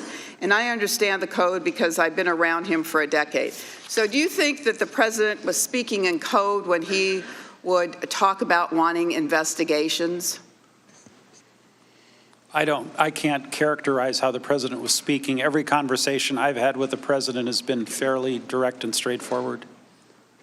All right, with that I yield back. Mr. Stewart. Mr. Chairman, I have a unanimous consent request. You may state your request. The DOE responds to Ambassador Sondland's comments before the House Intelligence Committee attributable to the DOE Secretary of the Press Secretary. Ambassador Sondland's testimony today misrepresented both Secretary Perry's interaction and with Rudy Giuliani and direction the Secretary received from President Trump. As previously stated, Secretary Perry spoke to Rudy Giuliani only once at the president's request. No one else was on that call. At no point before, during, or after the phone call did the words Biden or Burisma ever come up in the presence of Secretary Perry. Again, I ask that that be entered into the record. Without objection, although I would note that they've also refused to come and testify under oath. The American people expect a lot of things out of politics. Arguments, protests, we certainly see that. Clash of principles and ideas. I think sometimes eventually they actually would like to see some compromise. But I think something they expect above everything else, fundamental, they expect that there is a sense of fairness about it. And I want to read part of a text I received from someone that I have tremendous respect for. Just a few hours ago, she wrote, "Crafting a story to hurt another human being can never be right. The means of destroying and hurting another individual just does not justify the end, and politics does not give anyone free pass to destroy other people." Now, you can say a lot about the treatment of President Trump over the last 3 years, but I think one thing you cannot argue is that it has been fair. There were those calling for his impeachment literally before he was inaugurated. For 2.5 years, we were told every single day he has betrayed our country. He is a Russian asset. He has committed treason. Accusations that we know now are not true and for which we never have any evidence to support that. He was accused of obstruction. And now here we are actually impeaching the president over, well, first, quid pro quo, until we found out that didn't poll very well with focus groups. And then it was bribery, until virtually every witness before us who was asked a question said they had no evidence of bribery, and now it's extortion. And again, the American people expect some sense of fairness. So when Nancy Pelosi goes before she has seen a shred of evidence, and she announces the president has betrayed his oath of office, he has betrayed the American people, he betrayed national security, without seeing any evidence, again, the American people say, well, what is fair about that? So the question before us now is, again, extortion. That's the latest version of the charges against the president. I'm not an attorney. Extortion sounds pretty scary. It's kind of serious. I had to look it up what it means. It means obtaining money or property by threat to a victim's property or loved ones. Mr. Ambassador, I'm going to read you a couple quotes from President Zelensky and then ask you a question. First, from a Ukrainian press release, Donald Trump is convinced that the new Ukrainian government will be able to quickly improve the image of Ukraine. Complete investigation of corruption, which inhibited the interaction with Ukraine and the USA. Does that sound like President Zelensky is being bribed or extorted in that comment? As I testified previously, I'm not a lawyer either, and I don't want to characterize any legal terms. I really don't. That's fine. I think most people would read that and say that doesn't sound like he's under severe pressure. He makes it very clear in his own words then. Ukrainian President Zelensky told reporters during a joint press conference with Donald Trump that he was not pressured by the U.S. president. Again, I was not pressured. He used another time. There was no blackmail.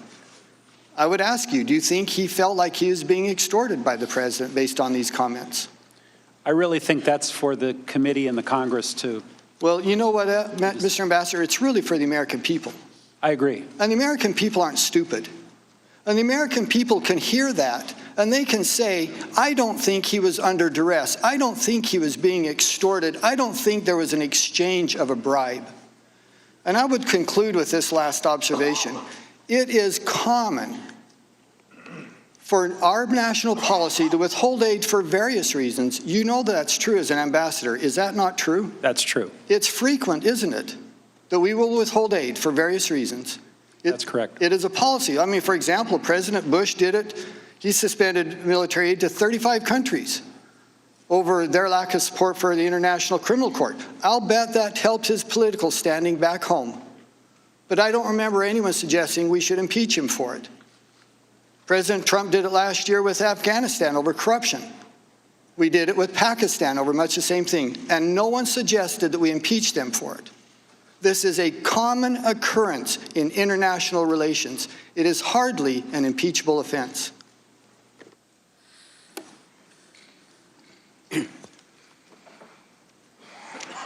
Time of the gentleman has expired. Mr. Quigley. Thank you, Mr. Chairman. Thank you, sir, for being here today.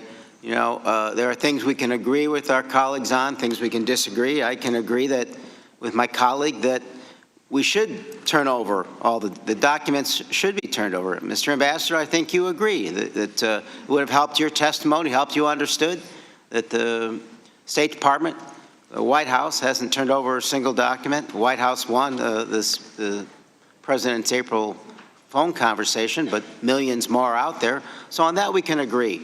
On others we can disagree as to, particularly as it relates to the whistleblower. It distresses me because I begin to wonder about the motivations. In the final analysis, the way I look at this is if we were investigating an arson, you all would indict the person who pulled the fire alarm. That person's job is done, and we've seen the smoke and we've seen the fire. Whatever the whistleblower did doesn't change the president's actions, doesn't change the president's own words, which are in our testimony, are in our body of evidence. It doesn't change Mr. Mulvaney's own words. It doesn't change the body of evidence here. All it does is put this person at risk. Back to the documents and what you know, and clearly, Mr. Ambassador, you seem to have your memory jogged by documents. Let's talk about May 23rd and see if this one helps you. Senator Johnson, in referencing the May 23rd meeting in his letter, sir, says, I have no recollection of the president saying that during the meeting. It is entirely possible he did because I do not work for the president. If made, the comment simply did not register with me. He also says, I also remember Sondland staying behind to talk to the president as the rest of the delegation left the Oval Office. Sir, do you recall this later conversation and what you and the president discussed? I do. And what was that? Just Again, recapping what it was sort of a free-for-all conversation, and I wanted to tie down exactly what we agreed to do and what we didn't. And in that subsequent, he reinforced, talk to Rudy. And talk to Rudy. You guys should work on this. Did he go into any more detail about what that meant? No. Just said, talk to Rudy. It was a very short conversation. And the second part, you said there was something besides just talk to Rudy? Yeah, to reconfirm that the three of us would be working on the Ukraine file. Yeah, and so on. Back to Rudy in this seemingly contradictory messages here. You now recall the prerequisite mentioned in the July 10th meeting, right? That when you were having this discussion, the first meeting in John Bolton's office, sir? Yes. That you referenced that there was a condition?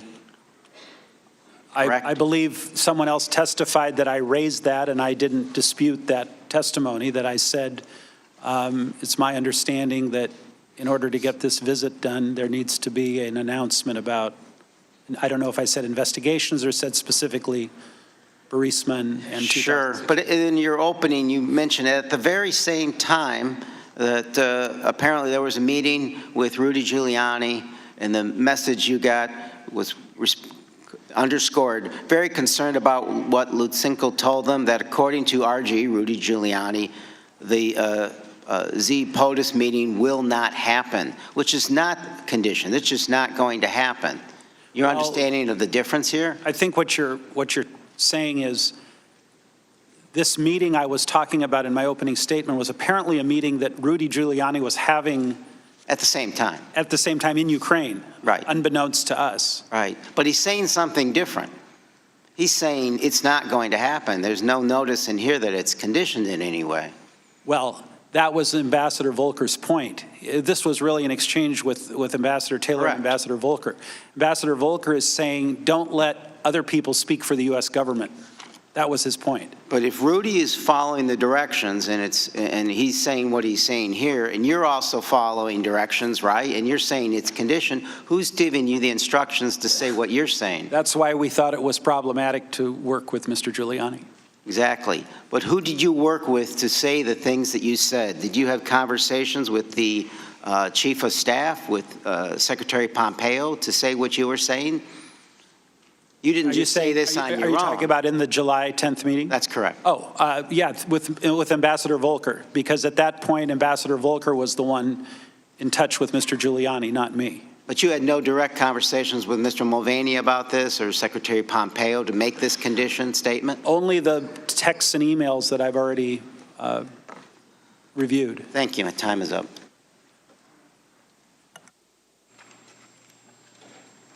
Ms. Stefanik.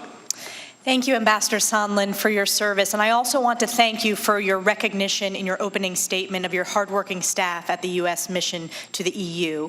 Mr. Sondland, you testified that you never received any direct confirmation or specific information as to why there was a hold on aid. That's correct.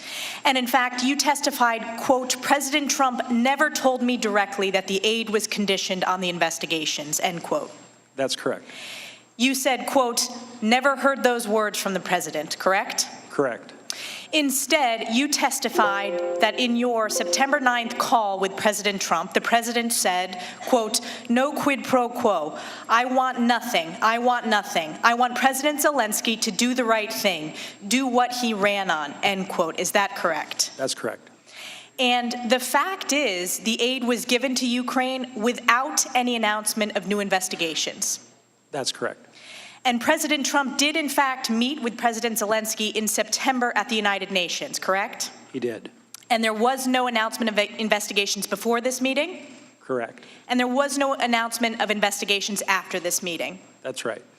And you've been very clear when Chairman Schiff has asked you broadly about investigations. You've corrected that to say specifically your understanding of investigations are investigation into the 2016 elections and investigations into Burisma. Is that correct? That's correct. And are you aware that during the Obama administration, the U.S. partnered with the UK and Ukraine on an investigation into the owner of Burisma as part of Ukraine's anti-corruption efforts? I became aware of it today during the hearing. Other witnesses have testified, but yes. And in fact, the Obama administration State Department was concerned about the potential appearance of conflict of interest with Hunter Biden serving on the board of Burisma because they raised this as they were preparing Ambassador Yovanovitch for her Senate confirmation. Are you aware of that? I'm not aware of it. She testified, when I asked her that question, both in the open hearing and the closed deposition. And I've asked most of our witnesses this, and every witness I've asked has said yes, and I want to ask you this today. Do you believe that Hunter Biden having a position on the board of Burisma has the potential appearance of a conflict of interest? I don't want to characterize Hunter Biden's service on the board one way or another. I just don't know enough. So you disagree with every other witness that has answered yes, there is a potential appearance of a conflict of interest? Well, you asked if there was a conflict or an appearance of potential, my quote was, the potential appearance of a conflict of interest. I didn't hear the word appearance. Well, clearly it's an appearance of a conflict. Correct. Clearly, it is an appearance of conflict of interest. Again, this is something that every witness has answered yes to or agreed with it could have a potential appearance, and yet we are not allowed to call Hunter Biden to answer questions in front of this committee. Thank you again for your truthful testimony today, and I yield back. Thank you. Mr. Swalwell. Ambassador Sondland, you were told by the president and others to not show up. You showed up. I think that says a lot about you, and I think history will look kindly on you doing that. But there are consequences to that, and just a couple hours ago, President Trump was asked about you, and he said, I don't know him well. I have not spoken to him much. this is not a man I know well. Is that true? It really depends on what you mean by know well. We are not close friends. No, we have a professional, cordial working relationship. And in that working relationship, he knows who you are? Yes. And he has spoken to you often? What's often? Well, you said at least 20 times. Okay, if that's often, then it's often. And you donated $1 million to his inaugural committee, is that right? I bought a VVIP ticket to the inauguration. That's a lot of money, isn't it? It's a lot of money. And after that, the president makes you expect that? It's described as a quid pro quo. I would expect he has a direct line to the president. Ambassador Sondland, when did you first learn from Mr. Mulvaney that the investigations were holding up the security assistance, if at any time? I don't know that I heard it from Mr. Mulvaney.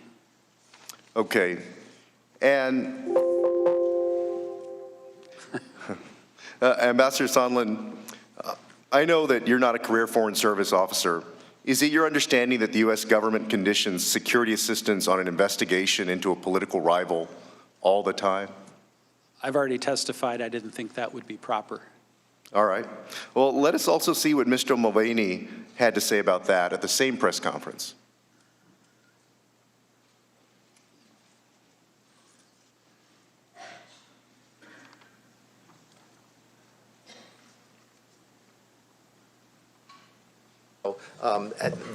Those were the driving factors. Did he also mention to me in the past that the corruption related to the DNC server?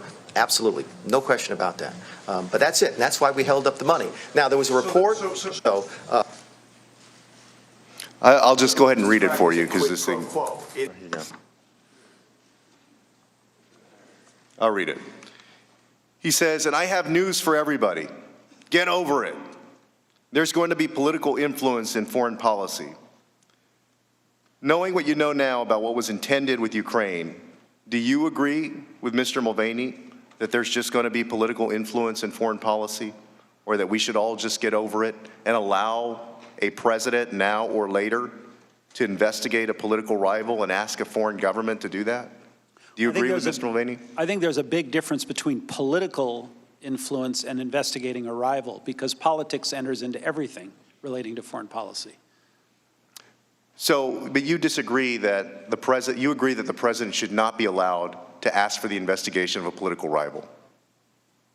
In the context of what was going on in Ukraine, I believe that the president should not investigate a political rival in return for a quid pro quo. And part of the way that you figured out that all of this stuff that was going on, that you were part of something that was basically wrong, is because in the July 25th phone call, the president himself, he didn't tell you, we don't know if he told Rudy Giuliani or not, because Rudy Giuliani won't come in here. He said directly to the president of Ukraine that he wanted the Bidens investigated. Wasn't that your reading of the call? First of all, I don't believe that I was a part of something that was wrong, because based on what I knew, I thought we were operating well within the center lane of proper U.S. diplomacy. I yield back. Mr. Ratcliffe. Chairman, thank you. Ask unanimous consent to enter into the record a statement issued this morning from the Office of the Vice President by Chief of Staff Mark Short. Without objection. Ambassador Sondland, I'll be brief. In anticipation of Mr. Holmes's testimony tomorrow about this July 26 phone call that he overheard at a cafe in Kiev that you had with President Trump, he overheard that even though the call was not on speakerphone, correct? I don't believe so. All right. Was it an open air cafe? It was outdoors. One of the points that my Democratic colleagues keep making is that David Holmes' prior testimony, which he'll apparently confirm tomorrow, is that President Trump said that he doesn't give a blank about Ukraine. You heard that earlier? That was not on the phone call. I don't think he testified that was on the phone call. I think he was testifying that I summarized the phone call, and I don't recall saying that. And you have no recollection of that? I don't. Yeah.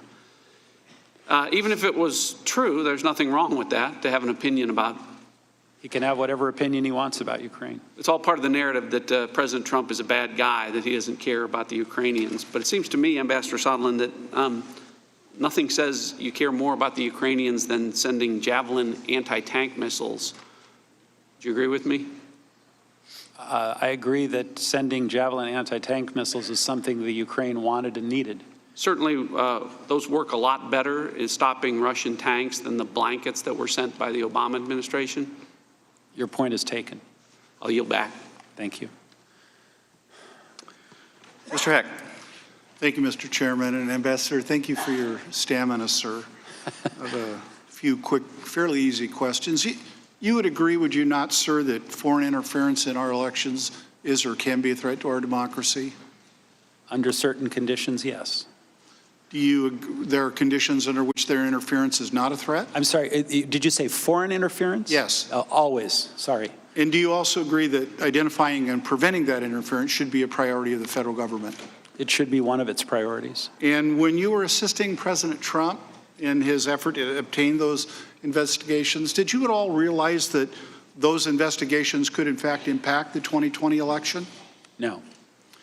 Do you believe, sir, that it is appropriate, ever appropriate, to invite, press, bribe, or coerce foreign interference in our elections? No.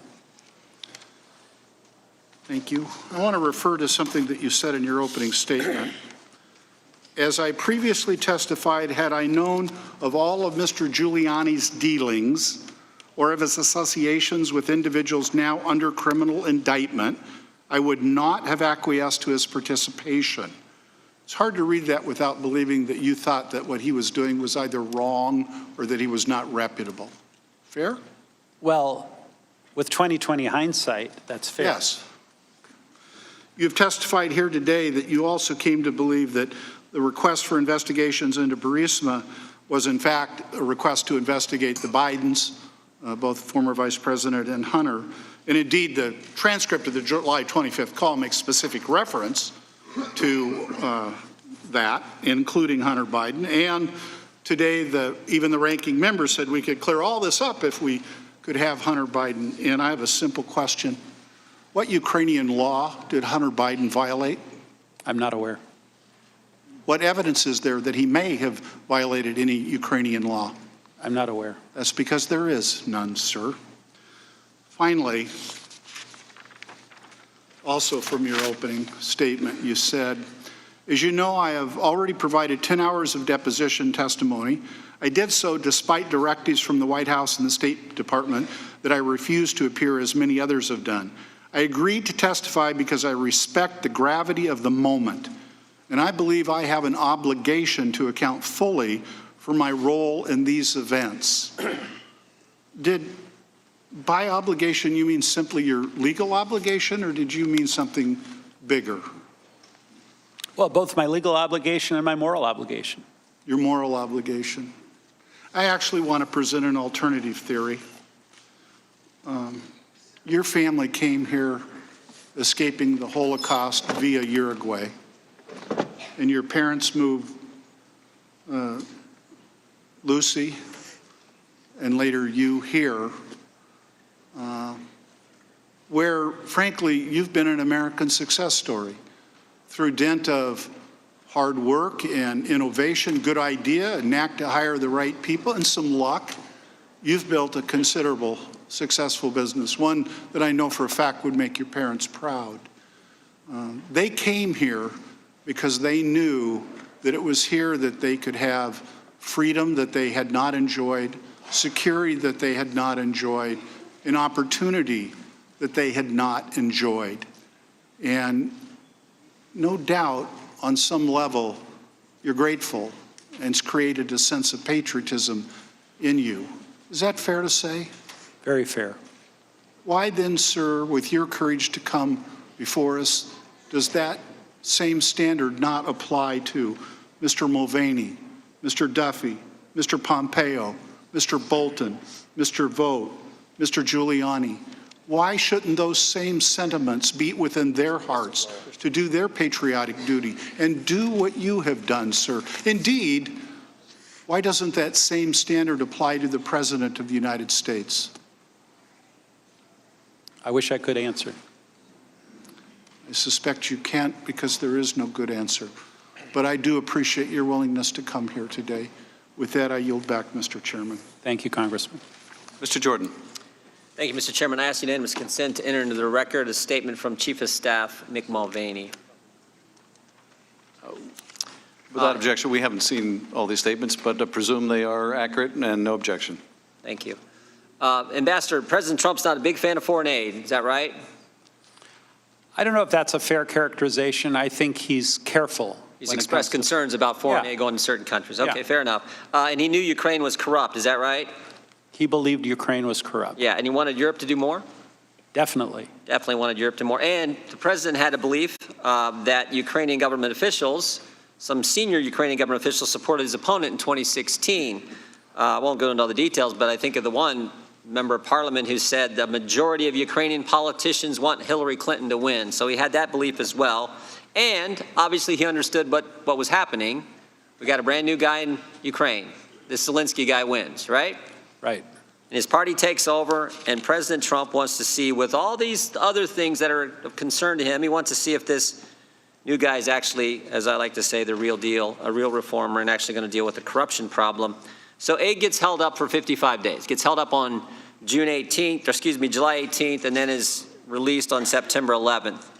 But it seems to me more important than the 55-day pause is the 14 days. When Ukraine realized aid was held up on the 29th, we've now had you testify to that. The two witnesses yesterday testified that, the Politico article. So aid gets held up on Ukraine learns aid is held on August 29th, and then, of course, released on September 11th. In those 14 days, there are 3 important meetings with senior government officials and President Zelensky. There's the August 29th meeting between Ambassador Bolton and President Zelensky. There's the meeting September 1st that you're a part of. Vice President Pence meets with President Zelensky. And then there's the meeting on September 5th where U.S. Senators Murphy and Johnson meet with President Zelensky. None of those meetings did any linkage to security assistance dollars and an announcement or start of any investigation ever come up. None of them. But it seems to me the one that's the most important is probably the one we've talked least about, and that's the September 5th meeting. Because that's actually a meeting where there is no one, well, it's much more congressional focused than White House focused. This is the meeting where Senators Murphy and Johnson, bipartisan, meet with President Zelensky. And what's interesting is what both senators in the last 2 days have given us letters recounting what happened in that meeting. Senator Murphy said, I broached the topic of pressure on Zelensky from Rudy Giuliani and the president's other emissaries to launch investigations into Trump's political rival. Murphy brought it up. You got 2 senators who both strong supporters of money going to Ukraine. These guys are all for it. And Senator Murphy, the Democrat, even brings up the issue everyone's been talking about. It seems to me if ever there was going to be a time where the president of Ukraine says, guys, you don't know what I'm dealing with. I'm getting pressure from the president of the United States. He wants me to do this. I got to make it. It seems if ever there was a time that the president of Ukraine, the new guy, who now knows the aid has been on hold, if ever there was a time to bring it up, that would have been the time. But guess what? At no time, Senator Johnson tells us, at no time during this meeting or on any other meeting on this trip was there any mention by Zelensky or any other Ukrainian that they were feeling pressure to do anything in return for military aid. Not even, Senator Johnson says, not even after Murphy warned them about getting involved in the election. So Murphy gave this big deal on Giuliani and nothing. And guess what Murphy also said? I do not dispute any of Senator Johnson's factual representations regarding the meeting. If ever it was going to happen, September 5th was the day. No one from the White House there, not Ambassador Bolton, not Vice President, no one there. But even then, it didn't happen. And we got all kinds of other meetings when it didn't happen. And of course, as you testified earlier, there was never an announcement. You said there were 3 quid pro quos, but there weren't, because there was never an announcement. I mean, this is as clear as it gets, but these guys want to keep stirring it up based on no direct evidence whatsoever. And the best direct evidence we have is actually what the president told you. I want nothing. There is no quid pro quo. I want Zelensky to do exactly what he campaigned on. And when that became clear to us, guess what? They got the money. They got the money. God bless America. It all worked out, right? This is crazy what we're going through because the facts are so darn clear. I yield back. Mr. Welch. Thank you, Mr. Chairman. Ambassador, I'm impressed with your career. Been very successful in business. I'm impressed with your commitment to public service. And I was very impressed with your forthright statement. So thank you for that. You said it was the highest honor for you to have this opportunity to have this appointment to serve as ambassador to the EU, correct? Correct. And you quickly became very involved in the Ukraine policy. And that policy has been described by you and others, was really very clear. Help Ukraine fight internal corruption and resist external aggression, correct? Correct. And this Congress, I think with the support of everybody up here, Republicans and Democrats, and in fact with a significant amount of Republican leadership, authorized the release of military aid, right? Right. And you and others who were working with you believed it was very important to the new government, President Zelensky, to have that White House meeting to show our support and send a signal to Russia, correct? That's correct. And from hearing you and from hearing our other witnesses, Ambassador Yovanovitch, Ambassador Volker, Ambassador Taylor, there was a concerted team effort on your part to get that meeting and release that aid, correct? Well, there was always a concerted effort on my part to get the meeting. That was my singular narrow focus, was to get the meeting. Right, and that was shared by all of the colleagues I just mentioned, correct? Yes. All right, and incredibly urgent, Ambassador Taylor described going to the front where Ukrainians were dying at the Donbass. 14,000 had died. And it was an existential issue for them that they get the aid. And you were well aware of that and shared, I'm sure, Ambassador Taylor's concern. Is that correct? I did. Right. And in your forthright testimony, you've testified, and it's really with the benefit of hindsight because you couldn't piece it all together. You know, Giuliani knew in real time what you were trying to figure out as you went along. Is that a fair statement? I think so. One, you testified that you acted on the orders of the president. That was you acting on his orders, correct? Correct. And you said quite explicitly there was a quid pro quo. Relating to the meeting and the Burisma DNC. That's exactly right.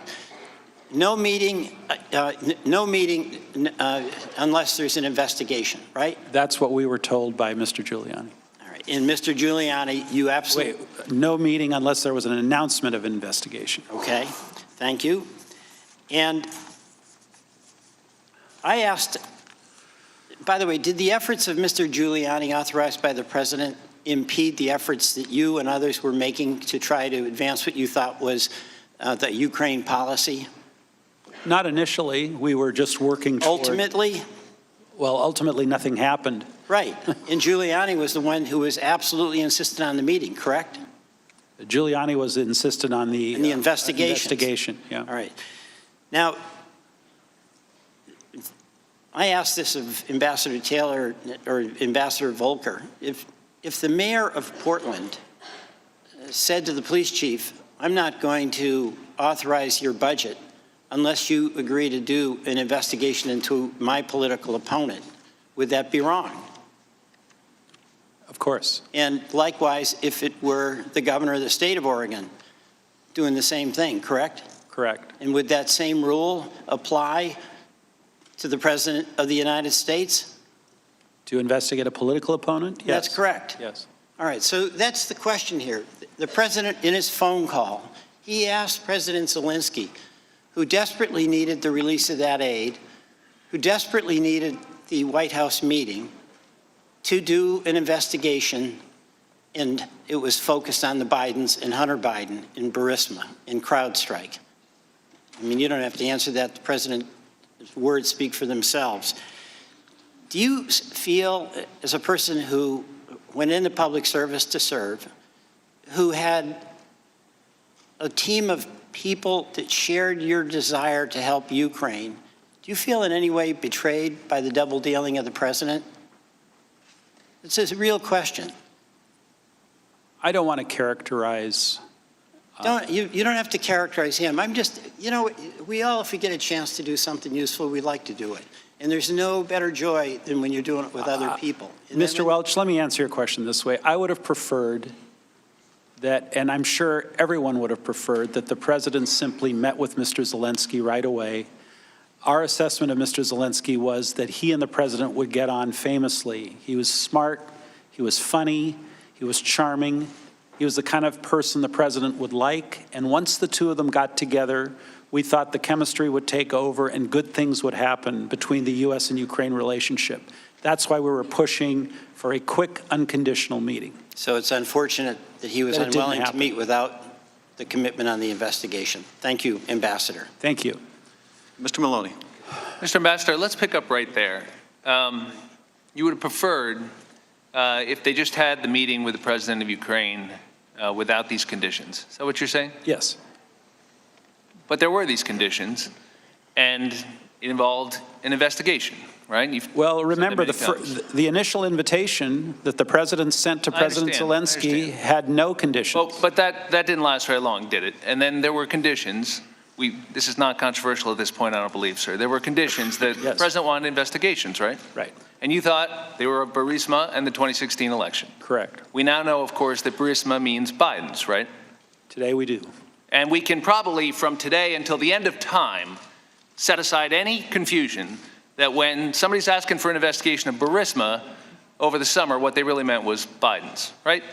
With 2020 hindsight, yes. Right, with hindsight.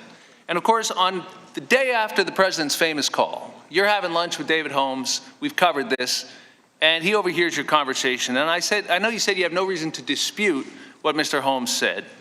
And I think you said you wouldn't have any reason to believe to think you didn't speak about investigations with the President. The President raised investigations with you, right?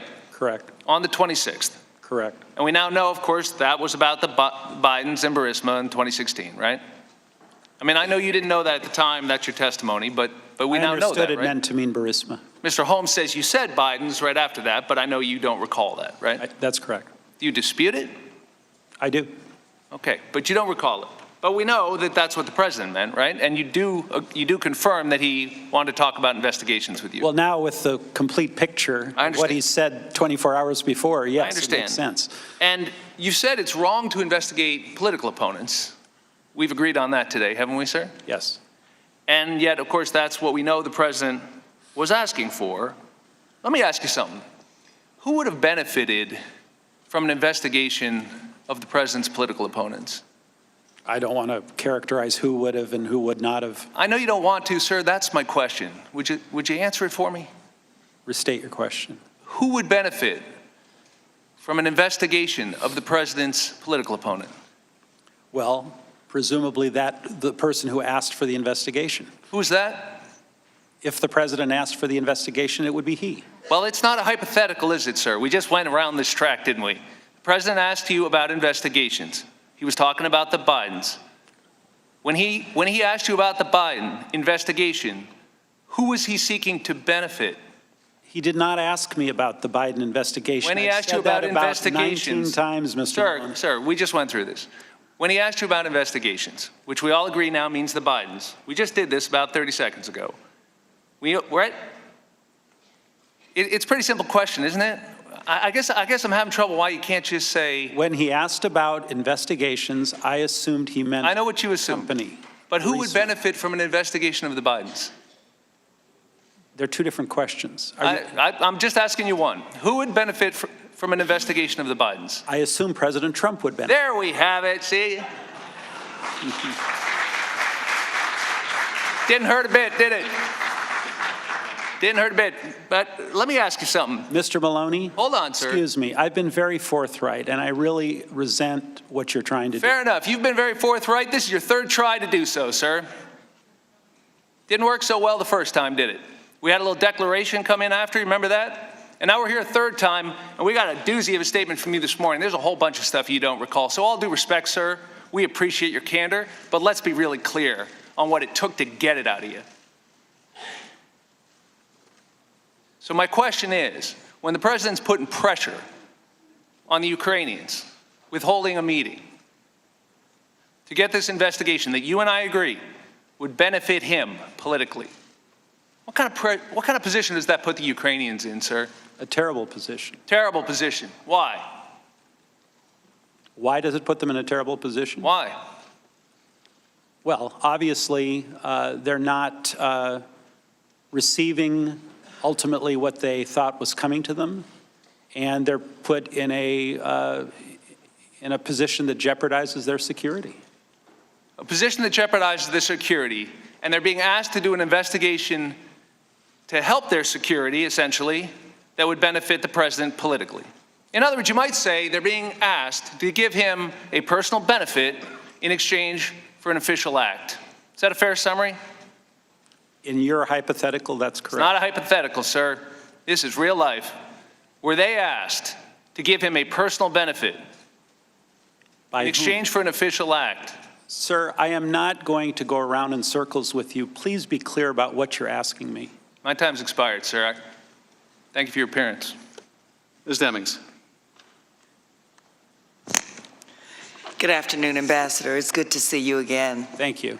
Do you have any knowledge of a possible meeting on or around May 7th involving then President-elect Zelensky and several of his aides to discuss how to handle pressure from President Trump and Mr. Giuliani about investigating the Bidens? I don't recall such a meeting. You don't recall such a meeting? You don't recall hearing anything about such a meeting? Again, if you don't have firsthand knowledge? If I don't have record schedules, right now I don't recall anything about such a meeting. Ambassador, in the May... Is this a meeting among the Ukrainians?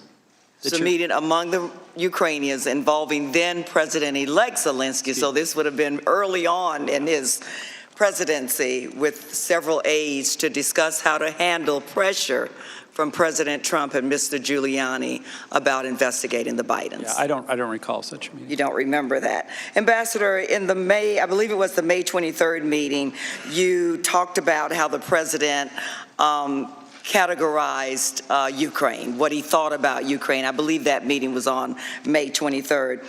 Did you ever hear President Zelensky relay any concerns about you, about how he felt, about how the United States viewed him, whether he was being taken seriously, or any concerns about being used as a tool for political reasons?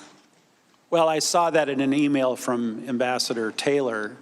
We obviously tried to relay to President Zelensky the glass half full version of how the United States felt about Ukraine, not the glass half empty version, which is we're here for you, we support you, and we're trying very hard to get you the meeting with President Trump.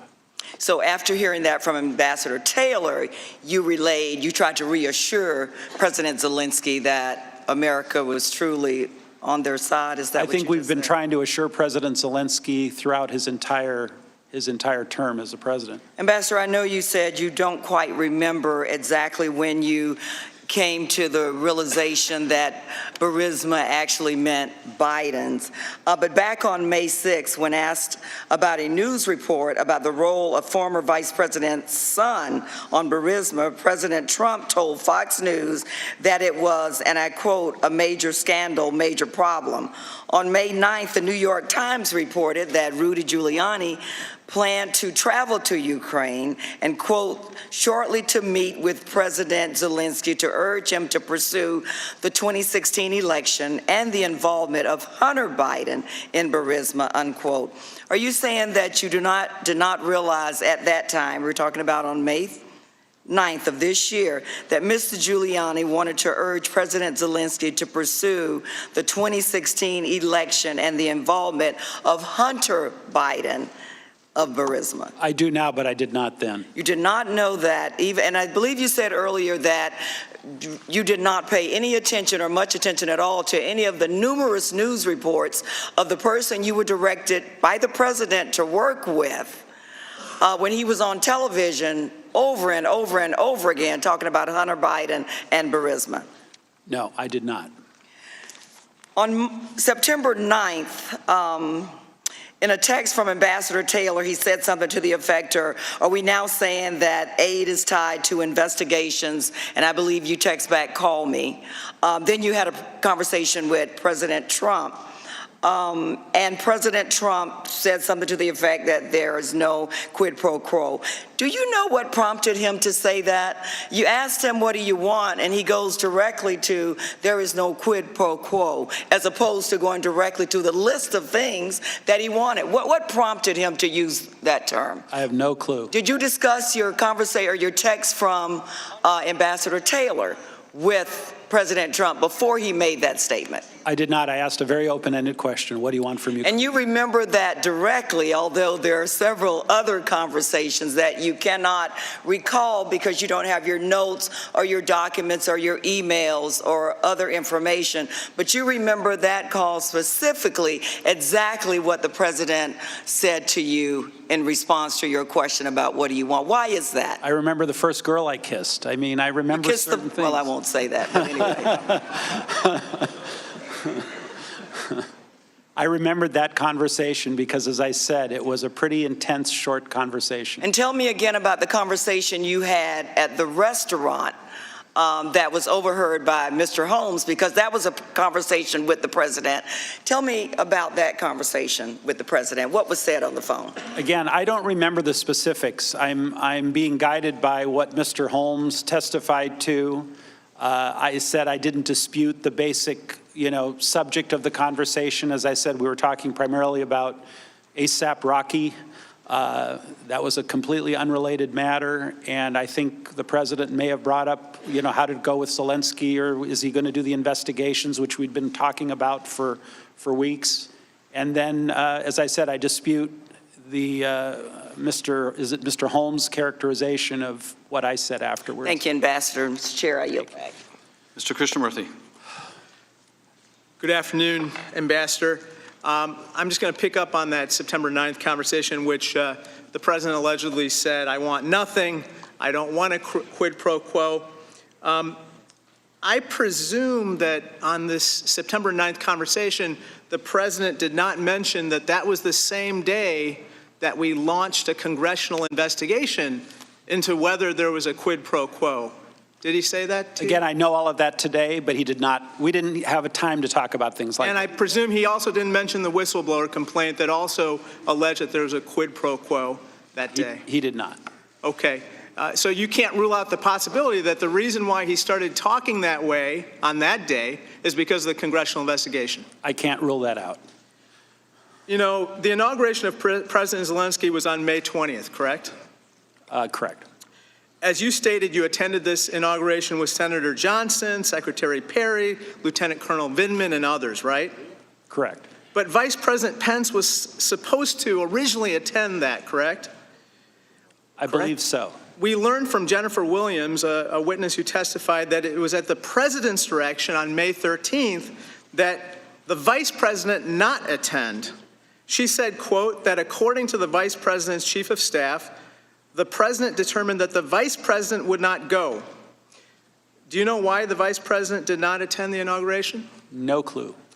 I want to point to a New York Times article from last week that says that Lev Parnas' attorney, you've heard of this gentleman, Lev Parnas, an associate of Rudy Giuliani. Who's only what I've read very recently. He's recently indicted. Yeah. Mr. Parnas told a representative of the incoming government, the Zelensky government, that it had to announce an investigation into Trump's political rival, Joseph R. Biden, and his son, or else Vice President Mike Pence would not attend the swearing-in of the new president, and the United States would freeze aid. Did the Vice President not attend possibly because this investigation had not yet been initiated by the Zelensky government? I have no idea. You can't rule it out, right? Again, I have no idea. You have no basis for ruling it out, however, correct? All I know is that the leader of the delegation was Secretary Perry, who invited me along. Interestingly, Ambassador Sondland, since you came forward in these proceedings, others in the administration have tried to distance themselves from you. You know, on October 14th, Rudy Giuliani told the Washington Post that Sondland, quote, seemed to be in charge, close quote, of the effort to get Ukrainian officials to publish or to publicly announce investigations. Of course, that's false, correct? If I had been in charge, I would have asked President Trump to have the meeting without preconditions, and the meeting would have occurred a long time ago. That's exactly right. The president is the one that wanted these investigations, as we learned later on in reading the July 25th call transcript. Isn't that right? The president, through Mr. Giuliani, is conveyed through Mr. Giuliani, wanted the investigations. Mr. Tim Morrison came in yesterday, and in his deposition testimony, as well as yesterday, disparaged you too. He called you, quote unquote, the Gordon problem. That's what my wife calls me. Maybe they're talking. He, Should I be worried? Maybe.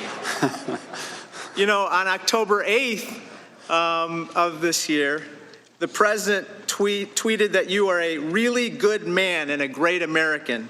And of course, on November 8th, 1 month later, he said, let me just tell you, I hardly know the gentleman. Easy come, easy go.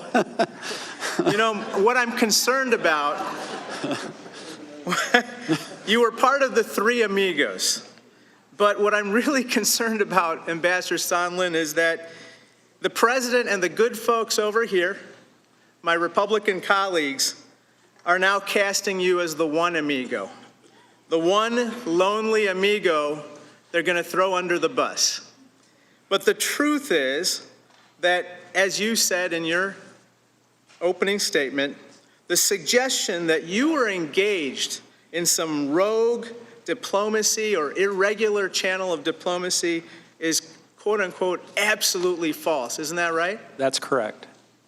The presumption that military aid was conditioned on investigations was based on Mulvaney's statement that we saw on the video. Isn't that right?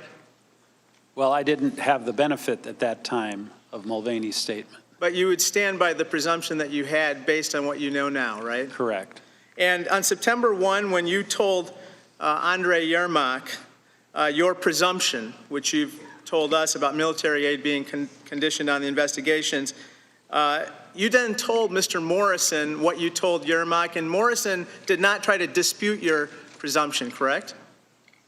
I don't recall him disputing it. I think I went right over to him and just repeated the conversation. And when you told Vice President Pence your concerns, he did not dispute that as well? He didn't respond. He just listened. And when you told Secretary Pompeo, that wasn't disputed as well? I don't recall. Thank you. That concludes the member questioning. Mr. Nunes, do you have any closing remarks? Just briefly, Ambassador, I know you want to get on a plane, so I want to thank you for your indulgence today. Once again, the American people have seen another failure of their preposterous conspiracy theory, which that's if their conspiracy theory doesn't change between now and our next hearing, which is in a few hours from now or another hour or so, and it keeps changing every day. The claim, Ambassador, that you had you were accused of having an irregular channel, drug deals, now supposedly you're one amigo. Nobody on this side of the aisle claimed that you were one amigo. I lost my amigos? Yeah, not from us, not from us. No bribes given to, that you made any bribes to the Ukrainian people or to the Ukrainian president.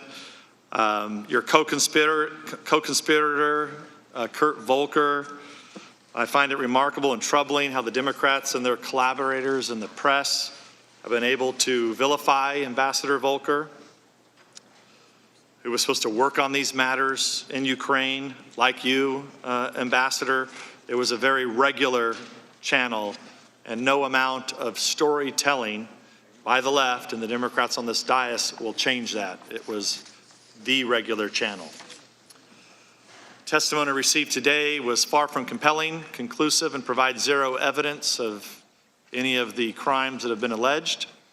In fact, Ambassador Sondland testified that he presumed the temporary pause in military aid was conditioned on Ukraine carrying out the investigations the Democrats are desperate to portray as nefarious. The Democrats have, as their custom, seized on this presumption as proof they can use it against the president. However, Ambassador Sondland testified in his deposition that when he asked President Trump, "What do you want from Ukraine?" President Trump replied, "I want nothing. There is no quid pro quo." Let me repeat. President Trump said, "I want nothing. There is no quid pro quo." This comes on the heels of the testimony by Ambassador Volker that he saw no evidence of bribery, extortion, quid pro quo, or treasonous actions. We didn't get to ask him about obstruction of justice because we didn't know that was on the table until today.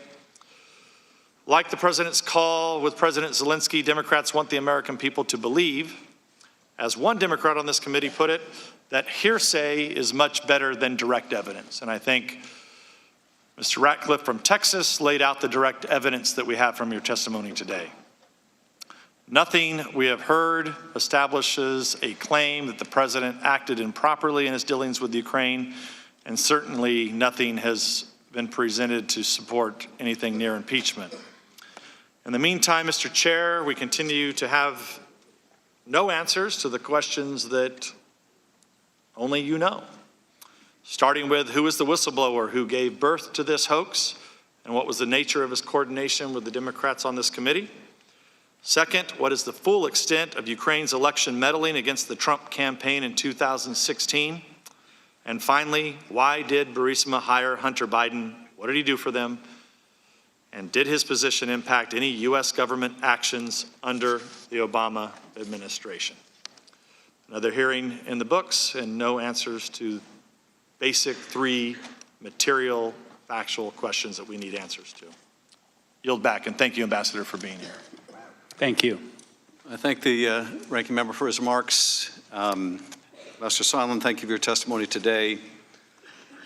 This is a seminal moment in our investigation, and the evidence you have brought forward is deeply significant and troubling.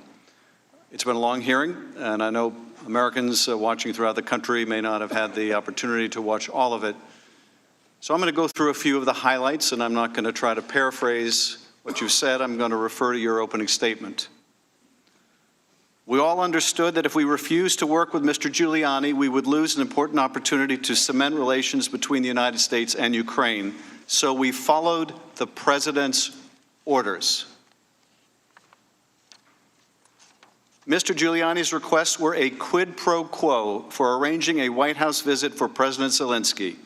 Mr. Giuliani demanded that Ukraine make a public statement announcing investigations of the 2016 election, DNC server, and Burisma.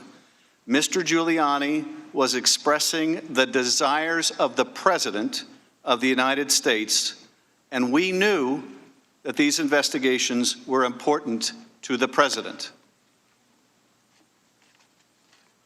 Later, you testified, I tried diligently to ask why the aid was suspended, but I never received a clear answer. In the absence of any credible explanation for the suspension of aid, I later came to believe that the resumption of security aid would not occur until there was a public statement from Ukraine committing to the investigations of the 2016 election and Burisma, as Mr. Giuliani had demanded. I shared concerns of the potential quid pro quo regarding the security aid with Senator Ron Johnson, and I also shared my concern with the Ukrainians. So much for the Ukrainians didn't know. You can't have a quid pro quo unless the Ukrainians know, and you have testified today, Ambassador, the Ukrainians knew. You further testified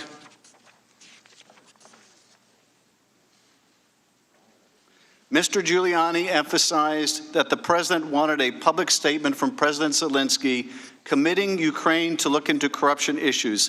Mr. Giuliani specifically mentioned the 2016 election, including the DNC server and Burisma, as two topics of importance to the president. In reference to the July 10th meeting at the White House, which you attended with Ambassador Bolton and others and the Ukrainian delegation, you said, "I recall mentioning the prerequisite of investigations before any White House call or meeting."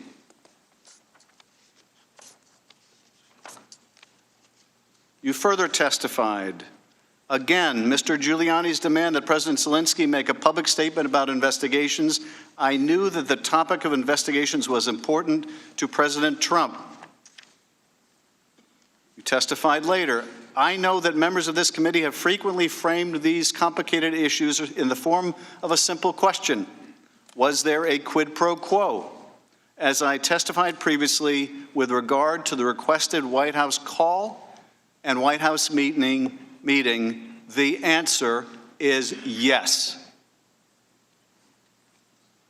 We all understood these prerequisites for the White House call and White House meeting reflected President Trump's desires and requirements.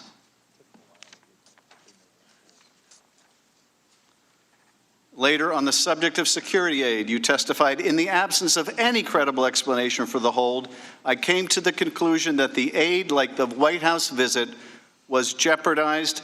In preparation for the September 1 meeting in Warsaw, I asked Secretary Pompeo whether a face-to-face conversation between Trump with Zelensky could help break the logjam. And this is from an email that the State Department refuses to provide to us, but you have provided to us, Ambassador. It reads, should we block time in Warsaw for a short pull-aside for POTUS to meet Zelensky?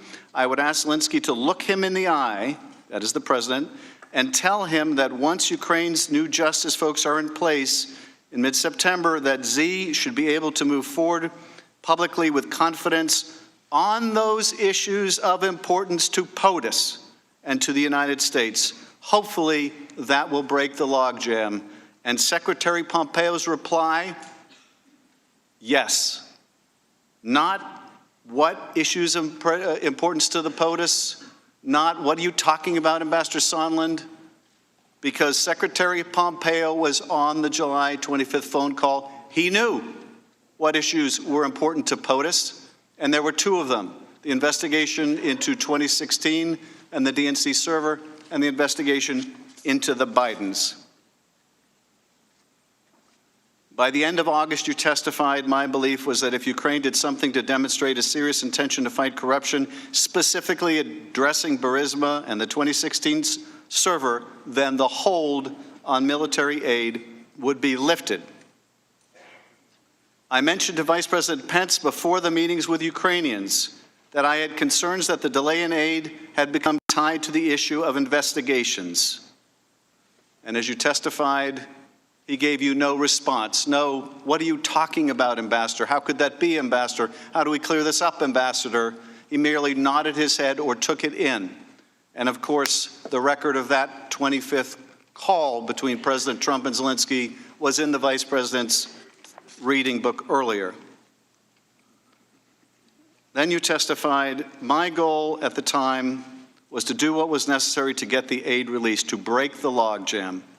I believe that the public statement we had been discussing for weeks was essential to advancing that goal. Now, my colleagues seem to believe, and let me add too about this call you had with the president, you have confirmed today, in addition to claiming there was no quid pro quo, the president was adamant that President Zelensky had to, quote, clear things up and do it in public. That's what you have confirmed. That is what you also told Ambassador Taylor. So he would deny there was a quid pro quo, but he was adamant that Zelensky had to, quote, clear things up and do it in public. Now, I've said a lot of things about President Trump over the years. I have very strong feelings about President Trump, which are neither here nor there. But I will say this on the president's behalf. I do not believe that the president would allow himself to be led by the nose by Rudy Giuliani or Ambassador Sondland or anybody else. I think the president was the one who decided whether a meeting would happen, whether aid would be lifted, not anyone who worked for him. And so the answer to the question, who was refusing the meeting, was Zelensky, that you believe should take place, and Ambassador Volker believes should take place, and everybody believes should take place. The only question was when. Who was the one standing in the way of that meeting? Who was the one refusing to take that meeting? There's only one answer to that question, and it's Donald J. Trump, 45th President of the United States. So who was holding up the military assistance? Was it you, Ambassador Sondland? No, it wasn't. Was it Ambassador Volker? No. Was it Ambassador Taylor? No. Was it Deputy Secretary Kent? No. Was it Secretary of State Pompeo? No. Who had the decision to release the aid? It was one person, Donald J. Trump, President of the United States. Now, my colleagues seem to think unless the president says the magic words, I hereby bribe the Ukrainians, that there's no evidence of bribery or other high crimes or misdemeanors. But let's look to the best evidence of what's in the president's head. What's his intent? What's the reason behind the hold on the meeting and on the aid? Let's look at what the president has to say. Let's look at what's undisputed about what the president has to say. And you know how we know what the president has to say? Not because what you have represented or others have represented, but because we have a record of his conversation. And with who? The one who really matters.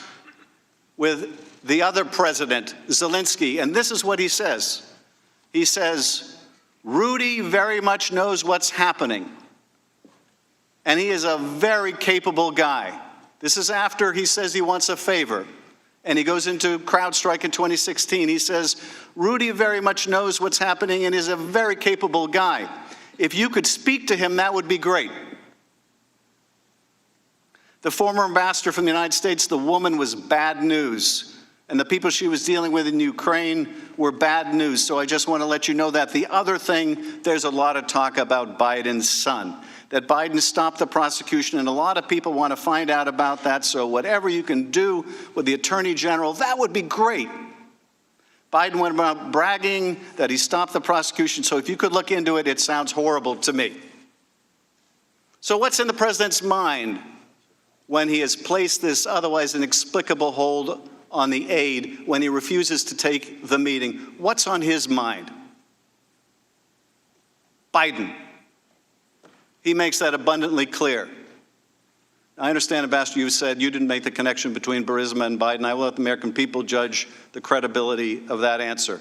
But there's no mistaking what Donald Trump's interest was. There's no mistaking about what Donald Trump meant when he had that call with you on an unsecure phone as you're sitting there in an outdoor terrace in Ukraine. When the president said investigation, he meant Biden.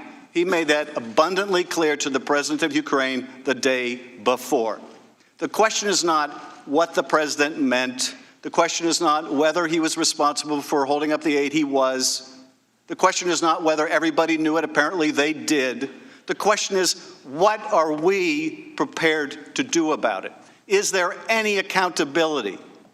Or are we forced to conclude that this is just now the world that we live in, when a president of the United States can withhold vital military aid from an ally at war with the Russians, an ally fighting our fight too, to defend our country against Russian aggression? Are we prepared to say, in the words of Mick Mulvaney, get over it or get used to it? We're not prepared to say that.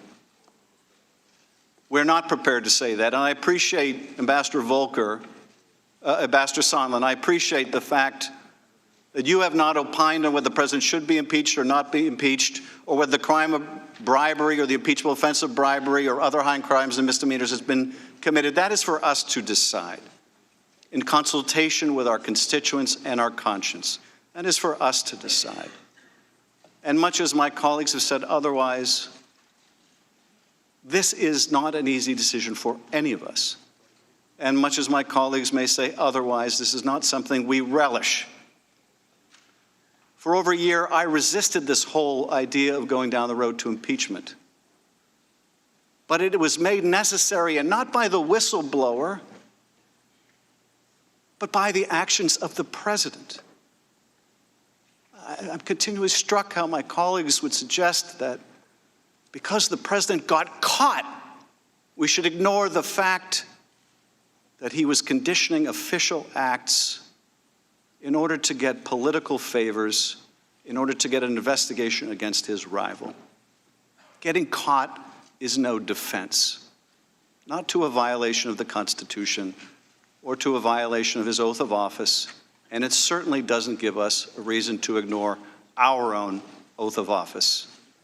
We are adjourned.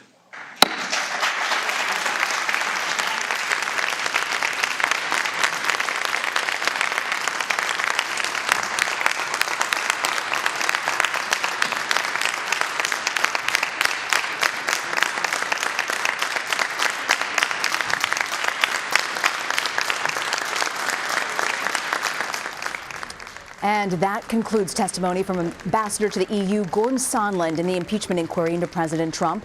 2 more witnesses are expected this afternoon, Pentagon official Laura Cooper and State Department official David Hale. They're set to testify in just the next few hours or so. Hi, everyone. I'm Rena Ninen. Thank you for joining us. If you're just tuning in, I want to give you a recap of what's happened so far. Sondland appeared before the House Intelligence Committee as a key witness about the president's policy toward Ukraine. In his opening statement, Sondland tied President Trump to a campaign to pressure Ukraine. At issue is whether the president was withholding aid to Ukraine as a way to pressure the country to announce investigations into his political rival, Joe Biden. Today, Sondland testified the scheme was led by Mr. Trump's personal attorney, Rudy Giuliani, at the president's direction. Mr. Giuliani's requests were a quid pro quo for arranging a White House visit for President Zelensky. Mr. Giuliani demanded that Ukraine make a public statement announcing the investigations of the 2016 election, DNC server, and Burisma. Mr. Giuliani was expressing the desires of the President of the United States, and we knew these investigations were important to the President. We did not want to work with Mr. Giuliani. Simply put, we were playing the hand we were dealt. We all understood that if we refused to work with Mr. Giuliani, we would lose a very important opportunity to cement relations between the United States and Ukraine. So we followed the president's orders. And members of the House Intelligence Committee are reacting. I want to take you now to actually Jim Jordan, who's speaking. That aid was somehow linked to him announcing an investigation. That would have been the time because Senator Murphy brought it up himself. And still, President Zelensky never said in any way that there was aid, that an investigation were linked together. Those, in my mind, are the key takeaways. Everything else is Ambassador Sondland surmising what someone's thinking, what someone's up to, all the other things that the Democrats try to stir up. But the facts, as we've said several times, have always been on the president's side. They have not changed. We've got the transcript where there is no linkage whatsoever. We got the 2 guys on the call, President Trump and President Zelensky, who have said there was no pressure, no pushing, no linkage. We got the fact that the Ukrainians didn't know the aid was frozen at the time of the call. And most importantly, as was pointed out today by so many people, including Representative Stefanik, that the Ukrainians took no action, no announcement to get the call, no announcement to get the meeting in New York, no announcement to get the aid released. Those are the facts. Representative Stefanik. As every day goes by, Adam Schiff and the Democrats' wishful thinking for impeachment crumbles. They have yet to point to a single shred of evidence of high crimes and misdemeanors of bribery. Today, taking the witness's own testimony, Ambassador Sondland testified that the president said directly to him, there is no quid pro quo.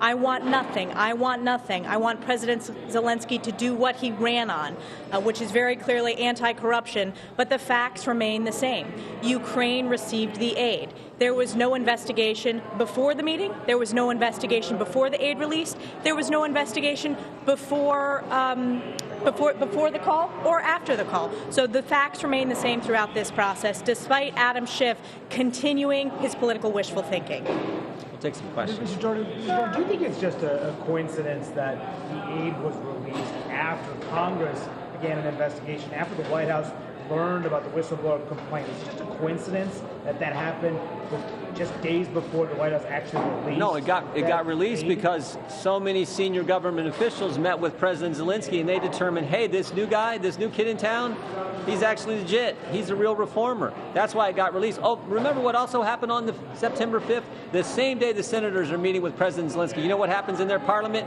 They start the anti-corruption court.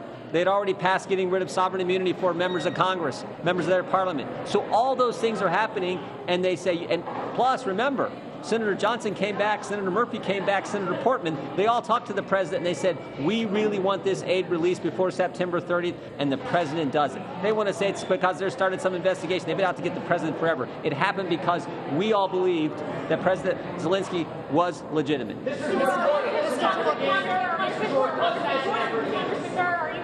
Ambassador Sondland today threw cabinet secretaries and the vice president into the impeachment fray. He told the committee that, he spoke to the vice president, spoke to Secretary of State Pompeo, No, I'm more concerned that I think it was 359 times in the ambassador's deposition where he said, I can't recall, I don't remember, I'm not going to answer it. I do think I'm more concerned about the fact that the most exculpatory piece of evidence was what Representative Stefanik just talked about, the statement from the president that he gave directly to Ambassador Sondland, and of course he left that out of his 23-page opening statement. I'm more concerned about those things. If you have no concerns about the vice president and these other officials, why not let them come and push the White House to let you speak to them? Some of these other That's the White House's call. That's the White House's call. That is the White House. Look, this process has been so unfair. What Adam Schiff has done, just the fact that he told us last night at 10, if we wanted to look at Mr. Sandy's deposition and bring some of that material forward for today's hearing, we found out about that, I believe, last night at 10 o'clock. Our lawyer got notified. How are we supposed to? We would have liked to have Mr. Sandy's deposition available to be able to use in this proceeding today. We couldn't do that. That's just one of the many unfair things, and you all know it's been unfair throughout this entire process. You all know that. Before the Democrats get away their witnesses, wasn't this an effort again to try to discredit him? Wasn't our witness. No, our witnesses were Hale, Morrison, and Volker. And you saw yesterday with Mr. Morrison and Mr. Volker, the facts there, that was a good day. Mr. Volker is the special envoy, and he is the definitive narrative on this entire thing. And you saw how good he did yesterday in that hearing. Those were, remember, they're all Adam Schiff's witnesses. He called them all. We just said we'd like all the witnesses you called to come in on our list. We put Morrison, Hale, and Volker on our list. Mr. Hale, you'll hear from here in about an hour. And you know what witness they will not call is Hunter Biden. Every single witness that has been asked the question, do you think there is a potential appearance of a conflict of interest with Hunter Biden sitting on the board of Burisma? Every single witness who has been asked that question had said yes, including Ambassador Sondland. Hunter Biden is on our list, as well as the whistleblower for closed-door depositions, and Adam Schiff continues to run this partisan process in not calling the witnesses we requested. Congresswoman, also every witness has virtually raised concerns about Rudy Giuliani's role in this. Don't you have any concerns with Rudy Giuliani was pushing, and in some sense, went counter to the national interest? You know, as we've heard from our witnesses, this was an official channel, and the president can choose who he wants when it comes to conducting his foreign policy. But from the witnesses who are here today, when it comes to impeachable offenses, they have yet to point to a shred of evidence when it comes to impeachable offenses. He was pushing investigations that could help the president politically. That's okay? That's not accurate. Democrats are going to impeach him. Rudy Giuliani wasn't pushing investigations that could help As the Ambassador president Sondland testified today, his understanding of the investigations were into Burisma, into the 2016 elections, and Ambassador Sondland specifically said that he did not understand that as meeting into Biden. And let's be clear, Manu, the one investigation that has been done into Burisma was done under the Obama administration. The Obama administration had concerns with Hunter Biden sitting on the board of Burisma, as we know from Ambassador Yovanovitch, when she testified and said that she was prepared with that information before her Senate confirmation hearings. So when we talk about investigations, the fact of the matter is the one investigation into Burisma was done in during the Obama administration. For a Biden investigation. Mr. Jordan, we'll take one more. What's the strongest piece of exculpatory evidence that you've heard that exonerates the president? The strongest piece that you've heard. The president's own words. The president's own words. Just said to Mr. Sondland. We've said it, I think, 3 times here in the last 10 minutes. That's the strongest piece. And the fact that President Zelensky never announced any investigation. Remember what Mr. Sondland said? He said to get a meeting, to get a call, to get the security assistance, there would have to be an announcement. They got the meeting, they got the call, they got the security assistance without an announcement. That's it right there. We've had strong rebuttals from the White House today. Do you think it would help to hear them testify so the public can hear their defense? That's their call. Thank you, guys. Thank you so much. Would you like to hear from them? We've been listening there, a stakeout there, members of Congress reacting, Jim Jordan and Representative Stefanik of New York as well. Republicans during the testimony here also pushed back. Sondland also said, by the way, Secretary of State Mike Pompeo and that Vice President Mike Pence knew exactly what was going on and also what the president was asking for. Everyone was in the loop. It was no secret. Everyone was informed via email on July 19th. Days before the presidential call. As I communicated to the team, I told President Zelensky in advance that assurances to run a fully transparent investigation and turn over every stone were necessary in his call with President Trump. Well, the EU ambassador also described a September meeting with Vice President Pence about the president's desire for Ukraine to open investigations into the 2016 elections, as well as Burisma.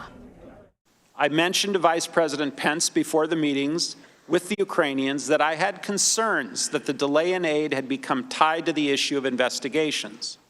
I recall mentioning that before the Zelensky meeting. During the actual meeting, President Zelensky raised the issue of security assistance directly with Vice President Pence, and the Vice President said that he would speak to President Trump about it. Based on my previous communication with Secretary Pompeo, I felt comfortable sharing my concerns with Mr. Yermak. It was a very, very brief pull-aside conversation that happened within a few seconds. I told Mr. Yermak that I believed that the resumption of U.S. aid would likely not occur until Ukraine took some kind of action on the public statement that we had been discussing for many weeks. But Pence's office directly refutes Sondland's claim of that September 1st meeting. His chief of staff, Mark Short, released this statement. The vice president never had a conversation with Gordon Sondland about investigating the Bidens, Burisma, or the conditional release of financial aid to Ukraine based upon potential investigations. Ambassador Gordon Sondland was never alone with Vice President Pence on September 1st, that trip to Poland. This alleged discussion, recalled by Ambassador Sondland, never happened. Well, multiple witnesses have testified under oath that Vice President Pence never raised Hunter Biden, former Vice President Joe Biden, CrowdStrike, Burisma, or investigations in any conversation with Ukrainians or President Zelensky before, during, or after the September 1st meeting in Poland. President Trump addressed reporters earlier today while he was leaving the White House for Austin, Texas. What do you want from Ukraine? He asks me, screaming, what do you want from Ukraine? I keep hearing all these different ideas and theories. This is Ambassador Sondland speaking to me. I say to the ambassador in response, I want nothing, I want nothing, I want no quid pro quo. Tell Zelensky, President Zelensky, to do the right. We want to pause briefly to welcome our viewers from our CBS stations. Hi, I'm Rena Ninen in New York, continuing our CBSN special report. We now continue our coverage. I want to bring in our panel. Joining me now, CBS News contributor and Republican strategist Leslie Sanchez, CBSN political contributor Molly Hooper, and Keir Dougal, who's our CBSN legal contributor and former assistant U.S. attorney in New York's Eastern District. Molly, I want to kick it off with you. Sure. You know, our testimony today from Ambassador Gordon Sondland, who was with the EU, representing the U.S. With this situation here at 10 a.m., Ambassador Sondland was asked directly, was there a quid pro quo, to which he said yes. And at one point he said, we followed the president's orders.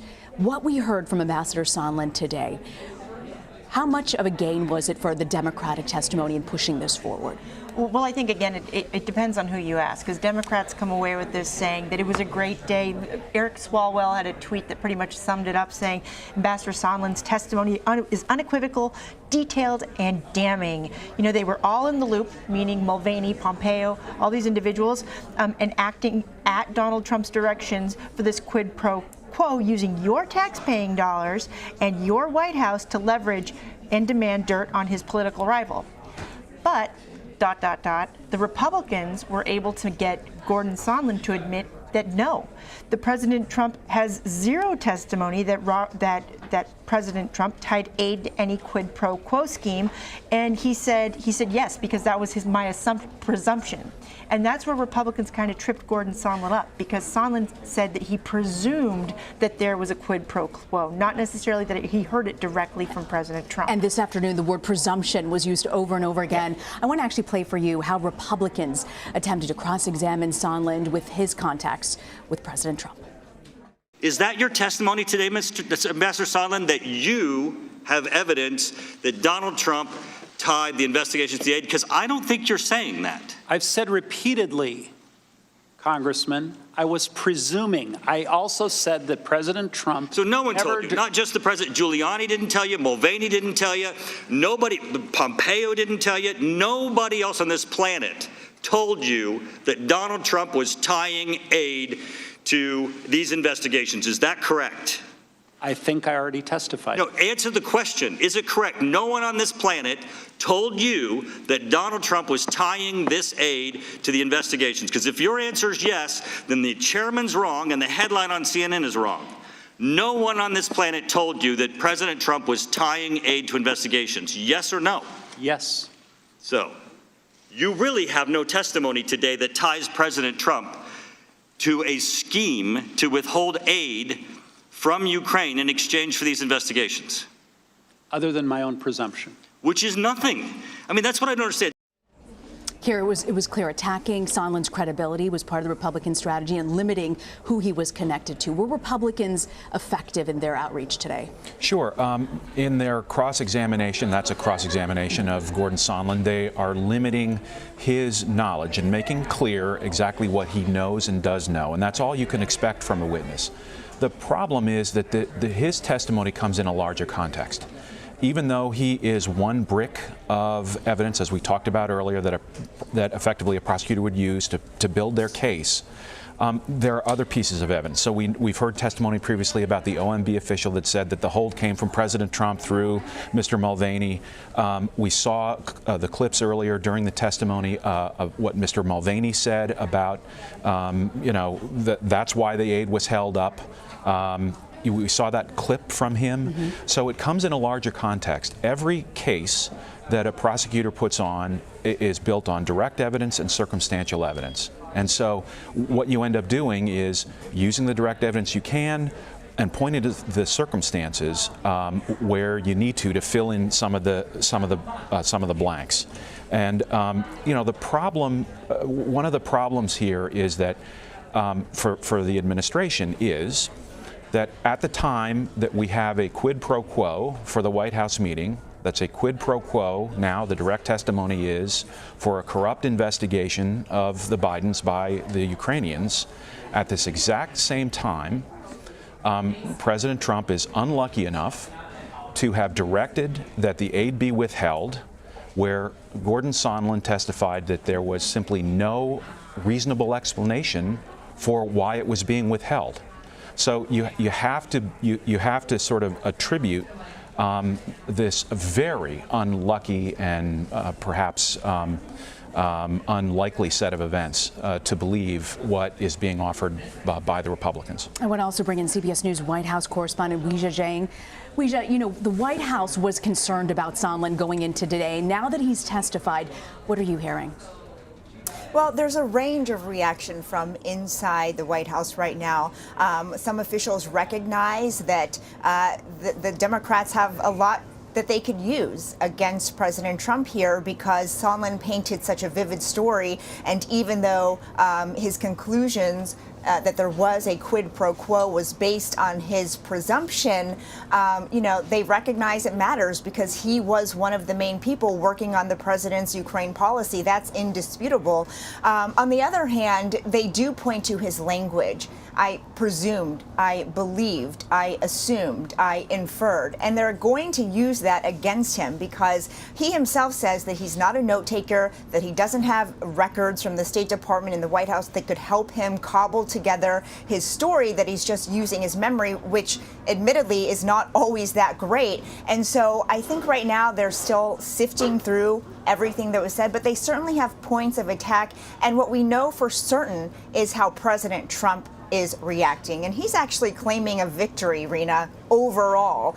He has isolated one portion of the testimony, and this is what he has been talking about all day, and this is what he's going to be talking about, and that is that part of Gordon Sondland's testimony where he says he asked the president, what do you want from Ukraine? And the president said, I want nothing, I want nothing, I want no quid pro quo. You can see right there that the president actually wrote this in his own handwriting, and today when he left the White House, read from this because he wanted to make the point so clearly. We've seen him do this in the past. It's rare, but he has done it when he thinks of points that he believes will vindicate him when he feels like he is under attack. And today he said, because of that, he said, I would say that means it's all over, meaning the entire impeachment inquiry is over.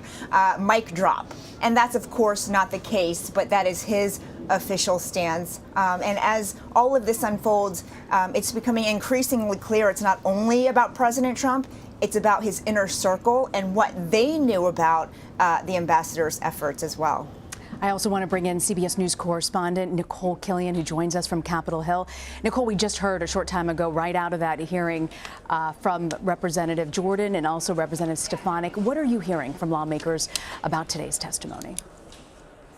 Well, I think we continue to hear more of the same that we hear from each of these hearings, with Democrats pointing to the testimony as just another example to put in their arsenal of what they believe is the president's wrongdoing, whereas Republicans continue to stick to their key points that at the end of the day, most of these witnesses did not acknowledge any instances of bribery, which is what the Democrats have been harping on. And so we saw that yet again today. You know, I think especially with Republicans, you'll recall, even before these hearings got underway last week, they had this 18-page memo that they put out with several key points that they believed would poke holes in Democrats' arguments. So we continue to hear Republicans harp on those same points, that bottom line, that Ukraine aid got released. Bottom line, there was no investigation that was announced by Ukraine. Bottom line, the president ultimately met with the president of Ukraine. So their argument is that in spite of all of this testimony, in spite of all of these closed-door deposition transcripts that have been released, at the end of the day, they don't believe the president did anything wrong here. Democrats on the other side, and you saw a very strong closing statement from Chairman Adam Schiff, say it doesn't matter if ultimately this quid pro quo didn't fully come to pass. In Democrats' mind, the bottom line is that the president got caught. That's what Chairman Schiff said. He got caught. And by that meaning that even if none of this ever transpired, just the fact that this was kind of in the process, doesn't make it right. And so, therefore, at what point do you hold this president accountable? And he went on to say that this is not an easy decision for lawmakers. It is nothing that they relish, and that this will be a very difficult and grave decision. So we continue to see these arguments play out back and forth between Democrats and Republicans, but certainly even more pronounced after today's hearing. And we, over the past 4 days, one of the questions has been who knew what when it comes to Vice President Mike Pence. I want to play for you what he said on October 9th when he was asked if he was aware of the president's efforts with Ukraine. Were you ever aware of President Trump's efforts to pressure President Zelensky of Ukraine to investigate the Biden family? Well, first, let's be very clear that President Zelensky said there was no pressure. I think his words were, no one pushed. And a clear reading of the transcript shows that there was no quid pro quo. Were you ever aware, Mr. Vice President, that interest in the Bidens, that interest in investigating the Bidens was at least in part of the reason for aid to Ukraine being held up? I never discussed the issue of the Bidens with President Zelensky, and what I can tell you is that all of our discussions internally, between the president and our team, in our context, in my office with Ukraine, we're entirely focused on the broader issues of the lack of European support but you're and aware corruption. Of interest in the Bidens being investigated. Is that being tied to aid to Ukraine being held up? Well, that's your question. So, Weijia, is the vice president concerned after Sondland's public testimony today? Well, let's look at what Sondland said. He said, I mentioned to Vice President Pence before the meetings with the Ukrainians that I had concerns that the delay in aid had become tied to the issue of the investigation. Sondland also testified that after he told the vice president that, the vice president nodded and didn't say, what are you talking about? And so that was his understanding that Vice President Pence knew exactly what he meant. However, his office today sent an official statement to say the vice president never had a conversation with Gordon Sondland about investigating the Bidens, Burisma, or the conditional release of financial aid to Ukraine based upon political investigations. This was a very sharp response to what Sondland told lawmakers. But it's interesting that just like we saw in that clip, the vice president has sort of danced around this very direct question about what did you know about the pressure that the administration was putting on Ukraine to investigate the Bidens. In fact, our colleague Margaret Brennan on Face the Nation, I remember she asked him time and time and time again, probably 4 times in different ways to answer that. And he kept pointing to the call transcript. He kept saying things like eventually the aid was released. And that falls in line with what we're hearing from the White House today as well. In their talking points that they're blasting out to surrogates, one of them is to look at ultimately what happened, that the aid was released, that the president met with Zelensky, not here at the White House, but they did meet, and that therefore there was no quid pro quo. And by the way, they continue to say that Zelensky himself has said publicly that he felt that there was no pressure.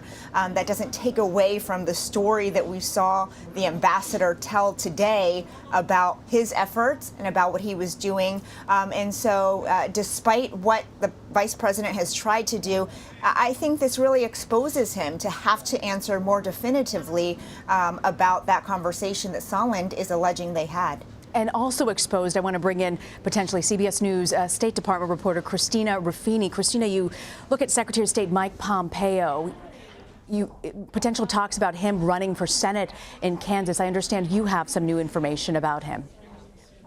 Yes, our political reporter Ed O'Keefe and I were digging into this a bit because there have been longstanding rumors and assumption that there is an open or a relatively open Senate seat in Kansas, and that Secretary Pompeo is eyeing that and might go back and run for that. Now, he has until June to decide. The filing date isn't until June.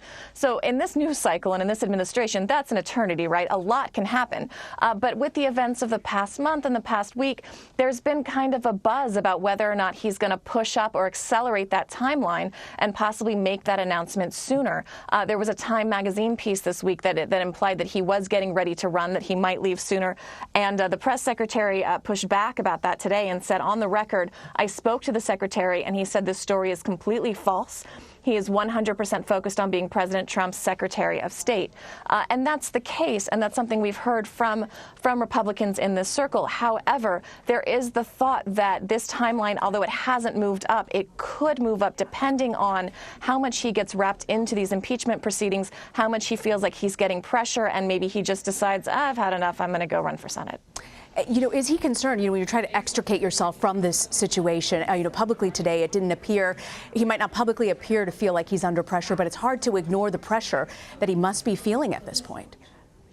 Well, I think if nothing else, it makes it harder for him to stay focused on the task at hand. He had a press conference earlier this week, and he announced several things, including this change in policy towards settlements in Israel. He talked about Hong Kong. He talked about Bolivia. And, of course, the things we wanted to ask about were Ukraine.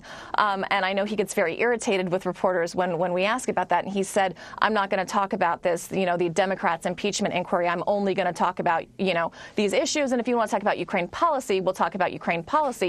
So CBS asked him, okay, well, is, Ambassador Taylor, who the president tweeted at and seems very unhappy with, is President Taylor a successful envoy of that policy? And he avoided the question and chose not to answer. But that just goes to highlight the very difficult position he's in, because he has to support the people who work for him, right? The State Department needs a show of support, especially now when so many of their people are under fire from supporters of the president.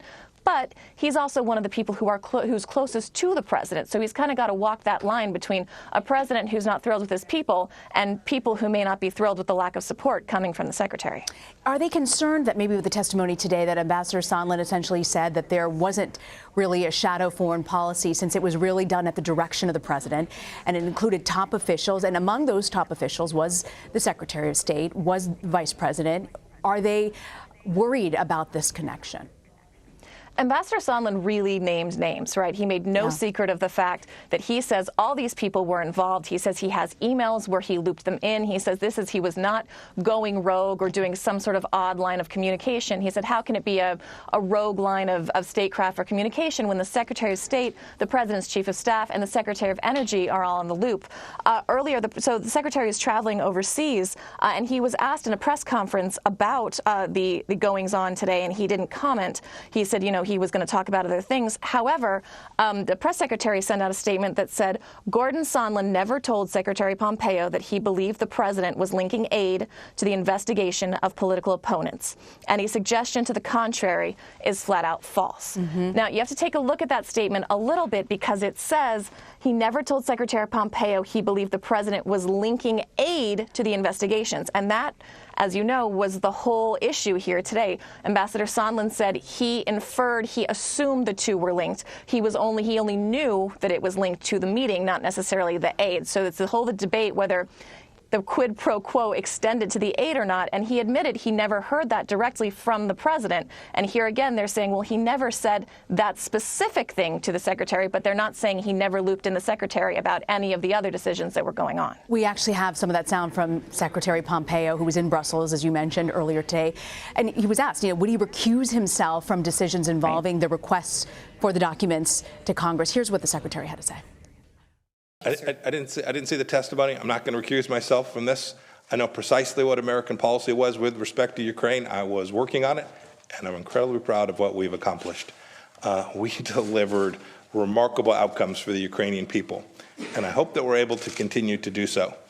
I want to turn to Keir. Keir, is there a case to be made for the secretary to recuse himself? How do you think this might play out? Sure. I mean, he's as Ambassador Sondland said, he kept everybody in the loop. Everybody knew about this. Apparently, we're no longer disputing that there was a quid pro quo, or probably more properly to describe a bribery with respect to the White House meeting. These are very serious allegations. The fact that ultimately the aid was released doesn't change the fact that there was an attempted bribery. That's a crime. The secretary, there's a good case to be made that there's certainly an appearance of impropriety here, that he would be supervising the release or non-release of these documents and witnesses. I want to thank you very much, Keir, for your update. I want to thank all of our reporters and our contributors. And to our CBSN viewers, we will be taking a short break, and we will return in just a moment. For our broadcast viewers, there will be more about this on your local CBS stations. And we will be carrying the testimony from Pentagon official Laura Cooper, as well as State Department official David Hale. It's expected to take place in just a short while. It'll be right here. And you can always tune in to CBSN on any platform or device by simply downloading the CBS News app. This has been a special CBSN special report. I'm Rena Ninen in New York. For news 24 hours a day, go to CBSNews.com.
every Sunday night at 8 on CBSN. Stop.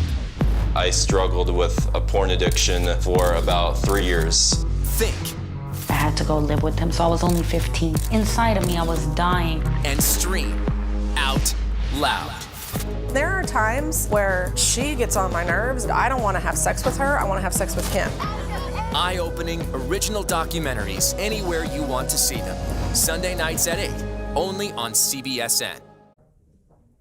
Well, we are awaiting the second round of today's public hearings. Standing by shortly and within the hour, Pentagon official Laura Cooper and State Department official David Hale. They're both expected to appear before the House Intelligence Committee. You see the live shot right there. I want to turn now to our panel here. Joining me as well, I want to talk a little bit about Rudy Giuliani, who has been tweeting about Sondland. Actually, do we have those tweets? I'd love to pull them up. In the middle of all of this, we had Rudy Giuliani, there you see it, tweeting in the middle of the hearings today, saying, "I came into this at Volker's request. Sondland is speculating based on very little contact. I never met him and had very few calls with him, mostly with Volker. Volker testified, I answered their questions and described them as my opinions, not demands. Example, no quid pro quo." Leslie, what do you make of this? I think there's two parts. So the smaller picture on the no quid pro quo, the subordinates, I would say the subordinates, the lower level people, were definitely the ones that suspected something, but they were saying no, there wasn't any there overall. Higher level, I thought today was really interesting in that it was more confusing. You had two different sides of Sondland's testimony. On one, 23 pages where he comes out, makes all these, I did see a quid pro quo. Then under cross-examination, he's like, well, it was my presumption. And I think if you want to know where Republicans are on this, you needed to look at Representative Jordan. There was no movement. If anything, there was a very animated pushback to the initial points where hundreds of millions of dollars held up in exchange as a bargaining tool to look at investigations of political rivals, and they're going to say no. The president said no. The money was released. On the issue of the timing, you had Senators Johnson and two other senators who looked at the holding of the dollars, and they were subsequently released because they're going back to this issue of corruption. So when we're thinking about how this looks, this is so this is new territory. It's not where we were with Nixon. It's not where we were with Clinton, where you had bipartisan support. If anything, everyone's going to their own corners. And depending on how you view this, it does look like a political circus to many Republicans. And that's why I feel it's not really moving the dial the way they thought it would. So, Keir, trying to separate the political circus, which, as Leslie points out, is very hard these days. Not so easy. Good luck. Have fun. I'd like to put up, what Rudy Giuliani said, because, last week we did have the president tweeting in the middle of Marie Yovanovitch's testimony, coming out forward, and many coming forward saying this was witness intimidation. When you look at Rudy Giuliani's tweets in the middle of Sondland's testimony, do you have any legal concerns? Well, first of all, let's say, look at the point that he makes about how he was brought in by Volker. Well, that's contradicted directly by the July 25th transcript, where President Trump says to President Zelensky, talk to Rudy.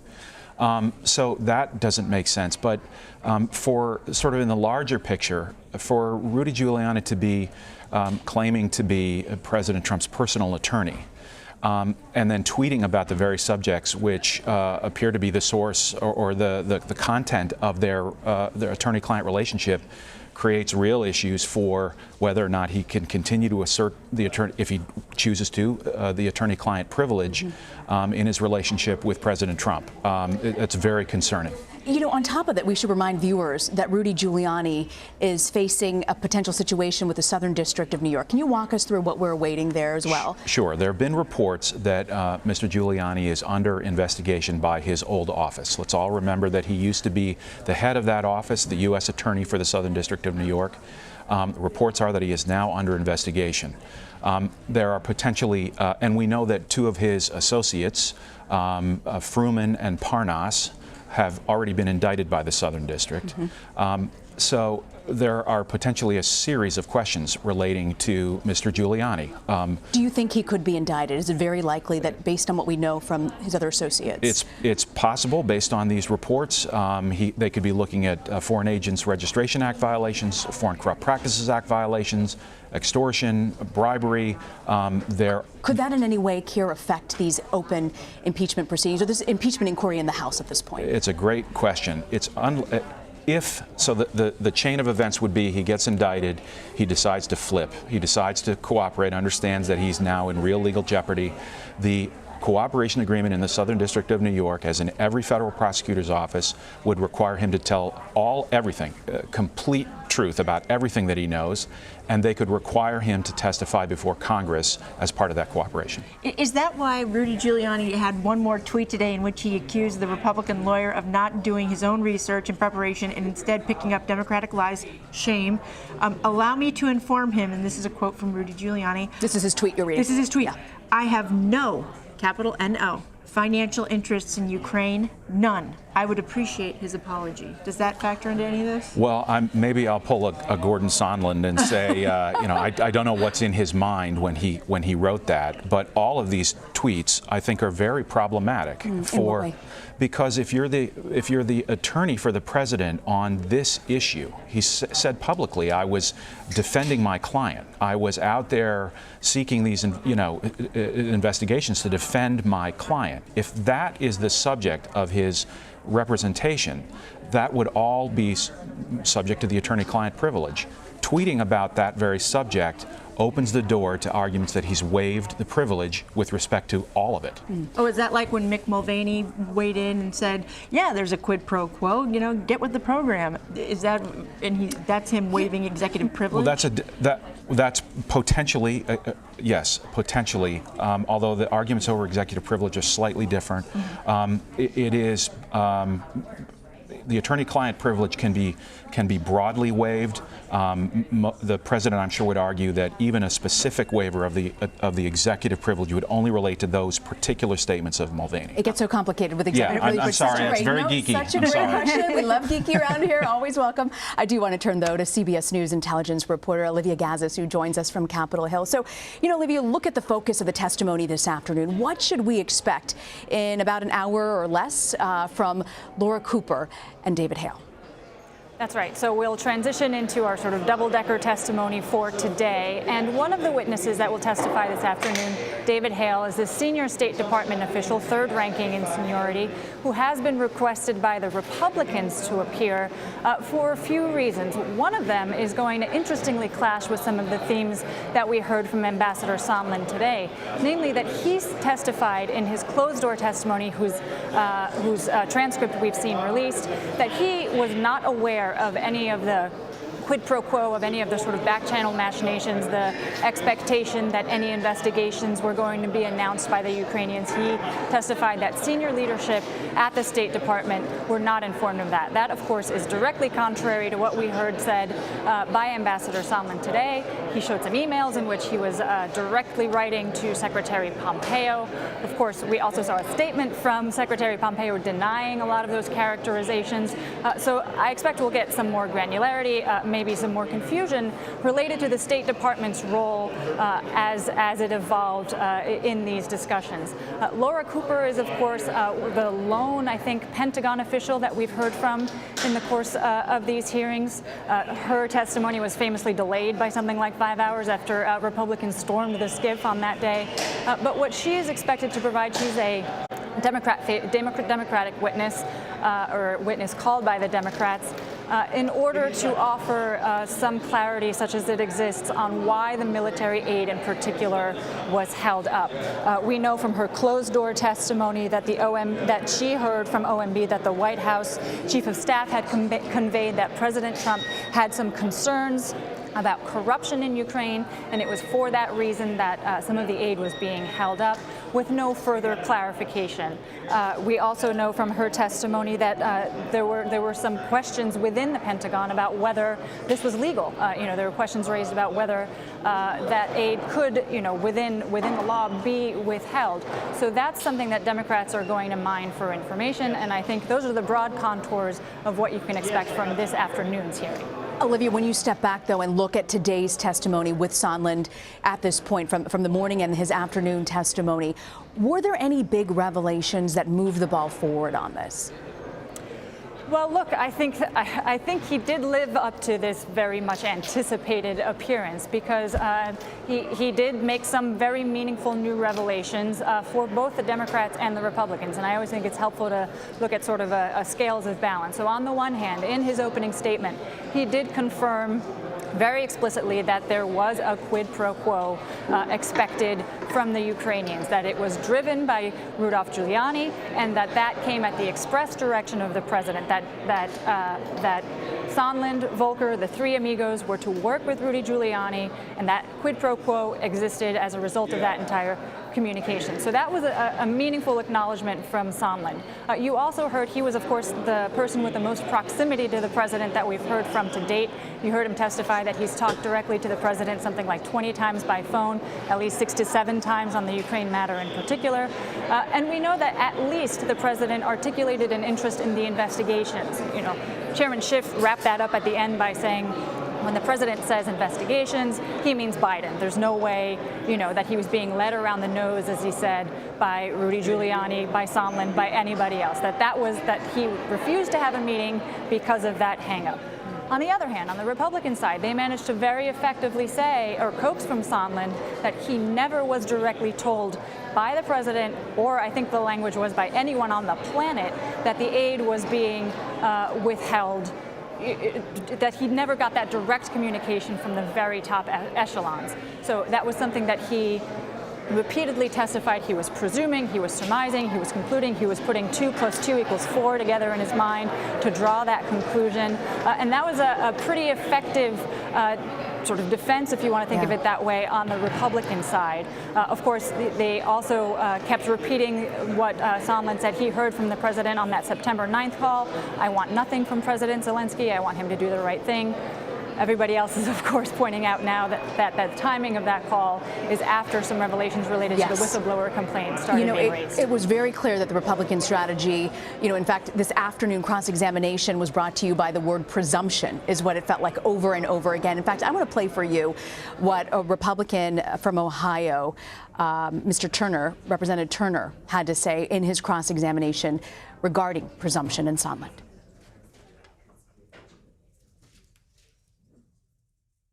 Is that your testimony today, Ambassador Sondland, that you have evidence that Donald Trump tied the investigations to the aid? Because I don't think you're saying that. I've said repeatedly, Congressman, I was presuming. I also said that President Trump... So no one told you, not just the president. Giuliani didn't tell you, Mulvaney didn't tell you, nobody, Pompeo didn't tell you, nobody else on this planet told you that Donald Trump was tying aid to these investigations. Is that correct?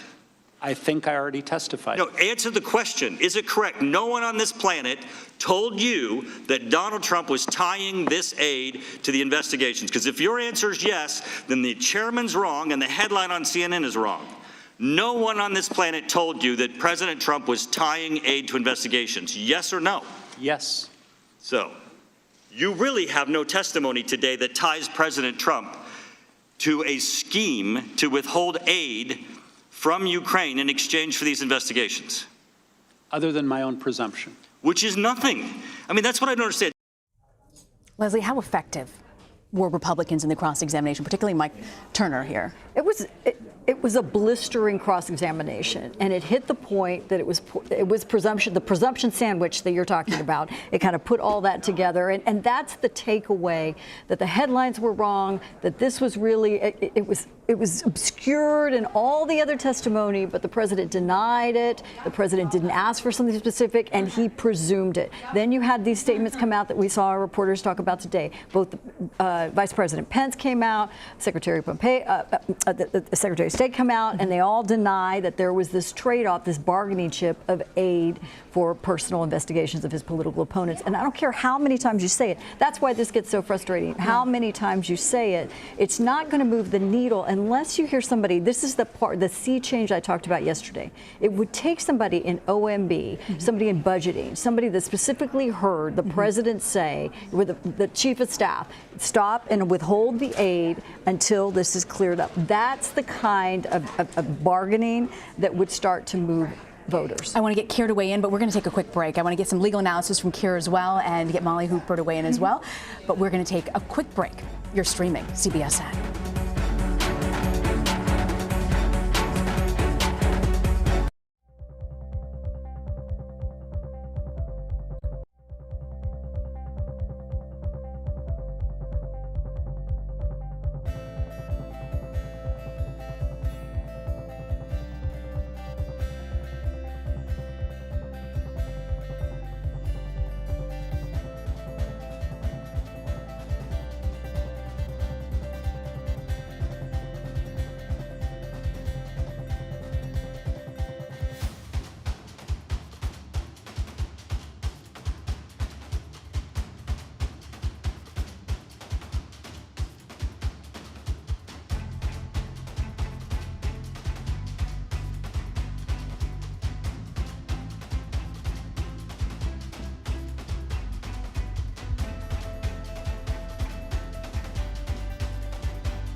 Understanding the world begins with the right questions. Do you trust Kim Jong-un? Doesn't the blame reside with Jewel? Is it now our top terrorist threat? With the right people. So you have forgiven? I have now.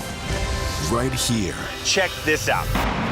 More news. I'm Tony DeCoppel with CBS News. More original reporting. It puts everything in perspective.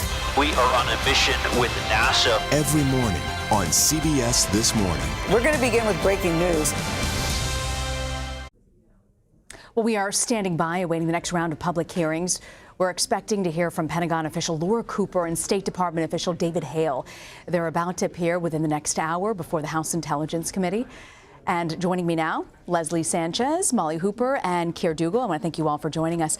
Molly, I want to sort of turn to you and talk to you a little bit about who are the Republican senators that you're looking out to see how they respond over the coming weeks. Well, first of all, Mitt Romney, the Republican senator from Utah and one of President Trump's favorite senators, he's already articulated his concern with this whole Ukraine scandal scheme, you could say, and I'm definitely keeping my eye on him. Also, people who've indicated their concern with how the president handled this conversation with the Ukrainian president. You have Ben Sasse, who's up for re-election, who incidentally was supported, who's endorsed by President Trump. I don't know what happens if he entertains this impeachment motion.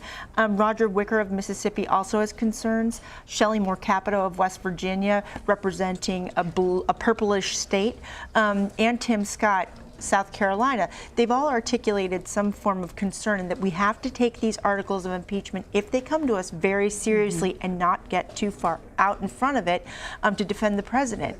And I don't think we will see Republican senators defend the president so vociferously as the House Republicans have. What I've seen so far is them saying that call was not right. I mean, they don't like what happened, but is it impeachable? Not sure yet. I want to actually play for you guys some of the reaction from senators today, including Republicans. Here's what they had to say. The fact that there was the fact that there may be a quid pro quo is meaningless. Now, if you want to talk about an illegal quid pro quo, that's relevant. But it's relevant as to the president's motivation. I really don't think it's going to be the pivotal kind of new piece of information that's going to change the dynamic. I really believe this is settled into where the American public is starting to now get frustrated that we're wasting all this time on something that has not delivered any new information. If the House moves forward and passes articles of impeachment, we're going to have a Senate trial where we're going to sit in the chamber 6 days a week for however long it takes, and we're going to hear all this testimony and then some. So when that moment arrives, we'll dedicate that time to it. But I think Gordon Sondland's testimony today truly blows away most of Republicans' defense of the president's actions. The president apparently thought by giving us that transcript it was exculpatory, but virtually anyone who read it, it looks like a bribery scheme. See it right down there, Leslie, down political lines. I'm going to ask you the impossible question. The impossible question, who won today? Democrats or Republicans with this testimony? Nobody wins in this, Irina. I'd love to say that they are, and they're jockeying for those positions. I think the bigger picture when you pull back is it is fracturing a system.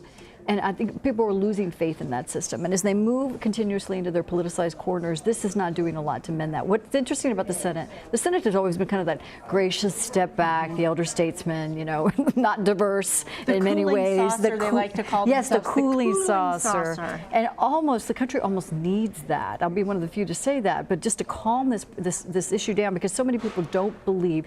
This is the hard part. If there is legitimate there, and you could actually find that smoking gun, there are very few people who will believe it after they go through such a politicized process. And that's not good for democracy. And this is why we're trying to unpack this as carefully as possible. One of the things, Keir, that Republicans try to say is, Sondland, you're connecting the dots here. There was no direct connection here. You're assuming that this happened.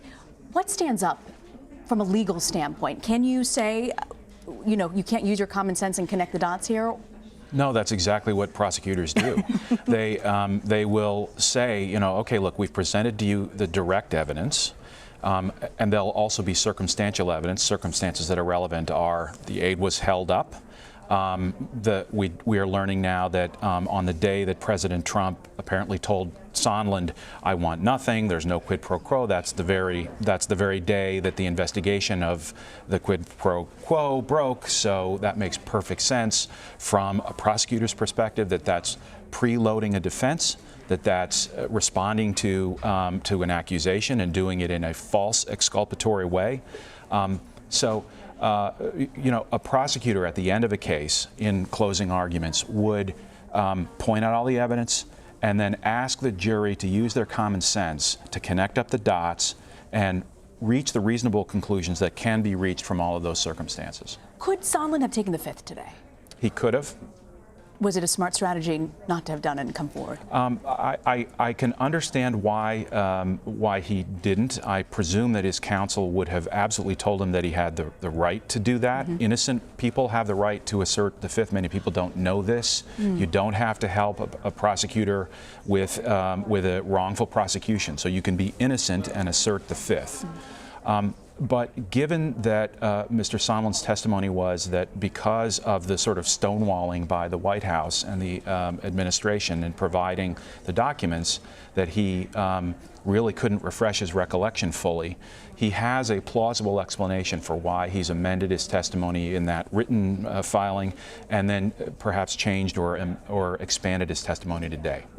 And when you talk about other, we would love to, many people would love to hear, Molly, you're nodding, from other folks. Well, I was just going to say, and that fuels another article of impeachment, potential article of impeachment, the document production that the State Department is not producing for Congress, and neither is the White House. I mean, Sondland said, I couldn't access my emails, I couldn't access my phone call log, and I get hundreds of calls a day, and I need that to refresh my memory, but the White House wouldn't share that with me because they're not abiding by the Congress's subpoena of those documents to cooperate with this impeachment inquiry, and that was something Adam Schiff basically said, well, it could sort of, obstruction of justice, that could form an article of impeachment. I want to actually turn now to our State Department reporter, Christina Ruffini. Christina, Sondland today complained that the State Department wasn't allowing him to access those documents. Chairman Adam Schiff used that, as Molly pointed out, as an opportunity to issue this warning.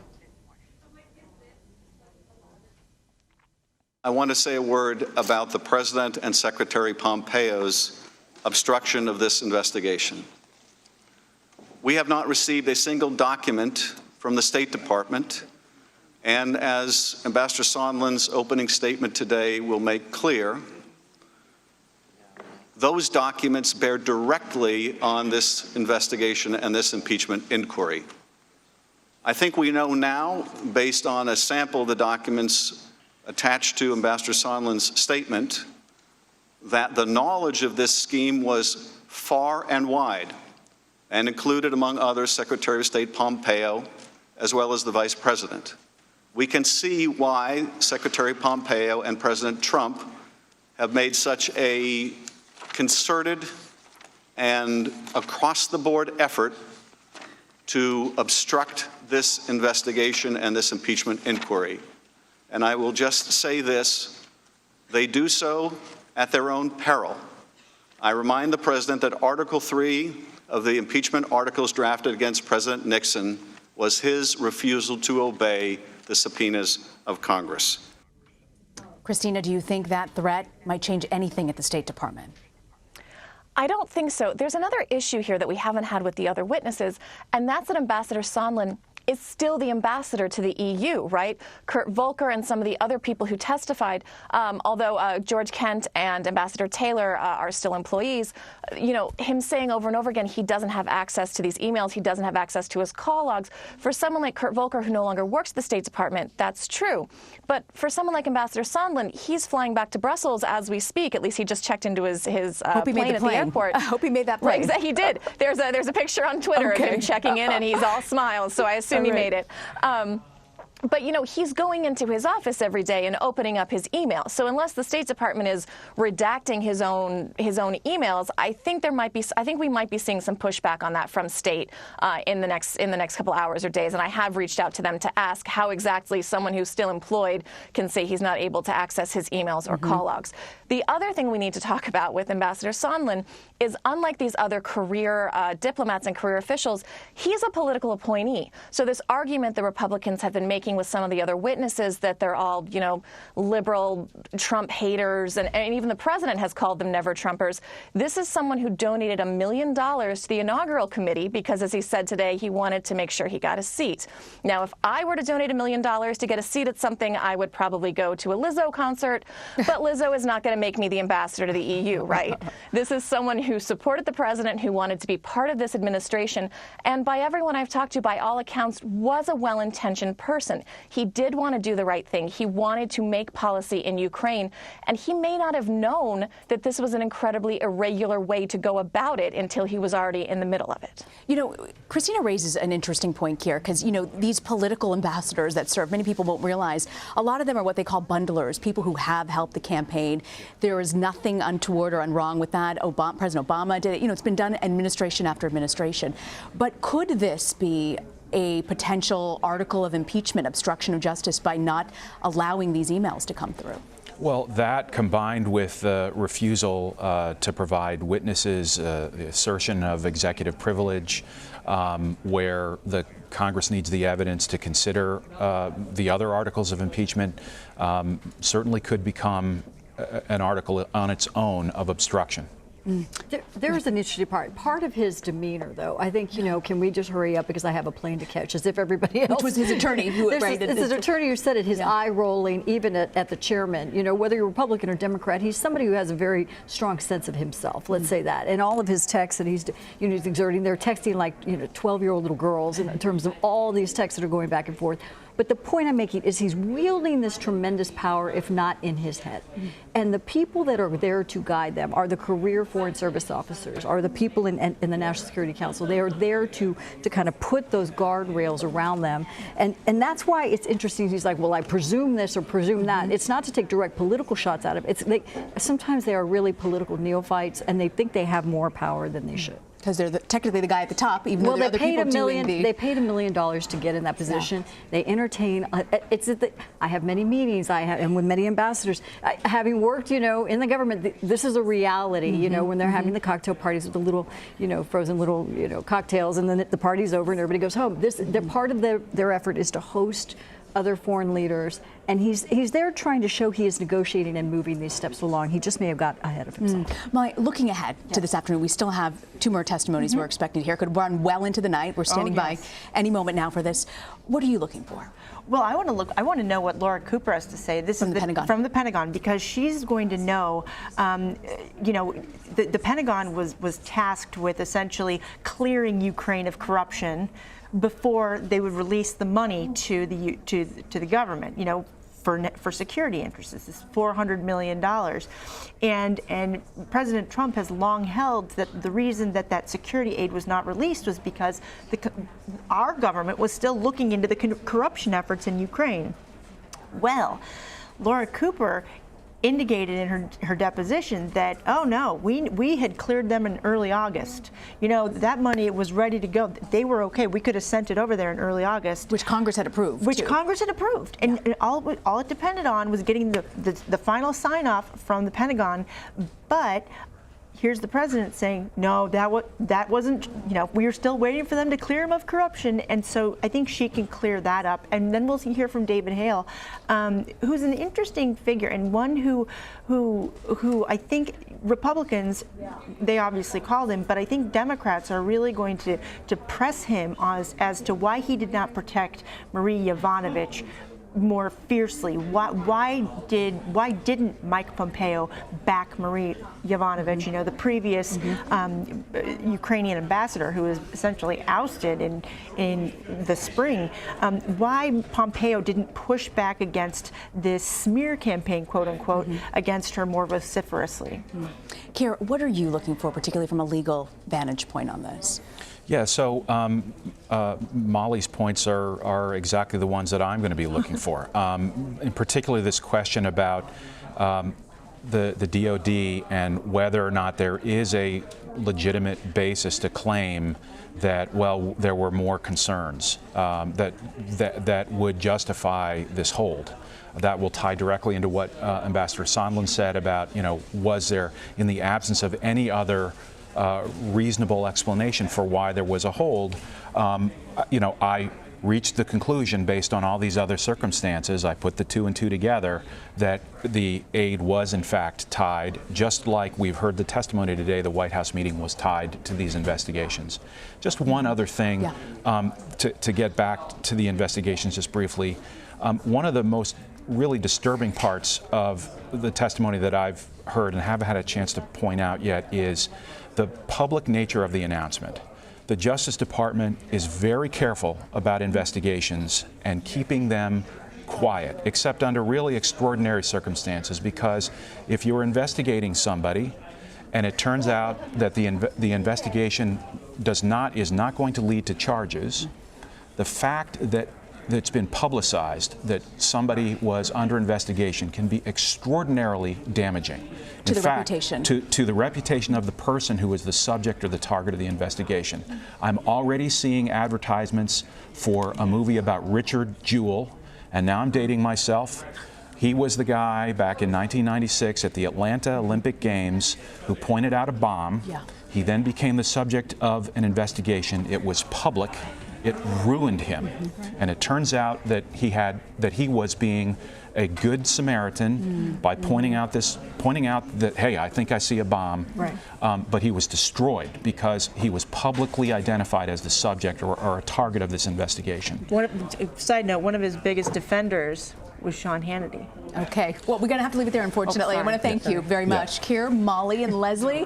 I want to thank you all for joining us. We're going to take a quick break, but when we return, we'll have much more on Ambassador Sondland's testimony. He says there was a quid pro quo between President Trump and Ukraine, but is he the star witness the Democrats have been waiting for? And by the way, we're still standing by awaiting testimony from 2 more witnesses in the impeachment inquiry. We'll hear from a Pentagon official and a State Department official about what they knew about the president's contacts with Ukraine. You're streaming CBS at.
This is America's latest superhero. Don't forget to show love.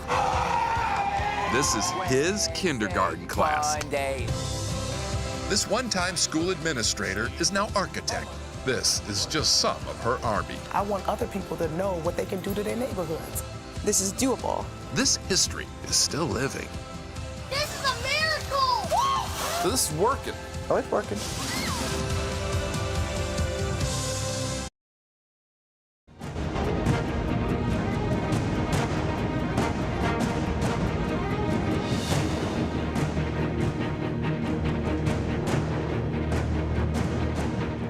Hi, everyone. I'm Rena Ninan. Thank you for joining us. We're awaiting testimony from 2 more witnesses in the impeachment inquiry into President Trump. David Hale is the Undersecretary of State for Political Affairs. He'll likely be questioned about the recall of former U.S. Ambassador to Ukraine, Marie Yovanovitch. And Laura Cooper is the Deputy Assistant Secretary of Defense for Russia, Ukraine, and Eurasia. She's responsible for overseeing U.S. military aid to Ukraine.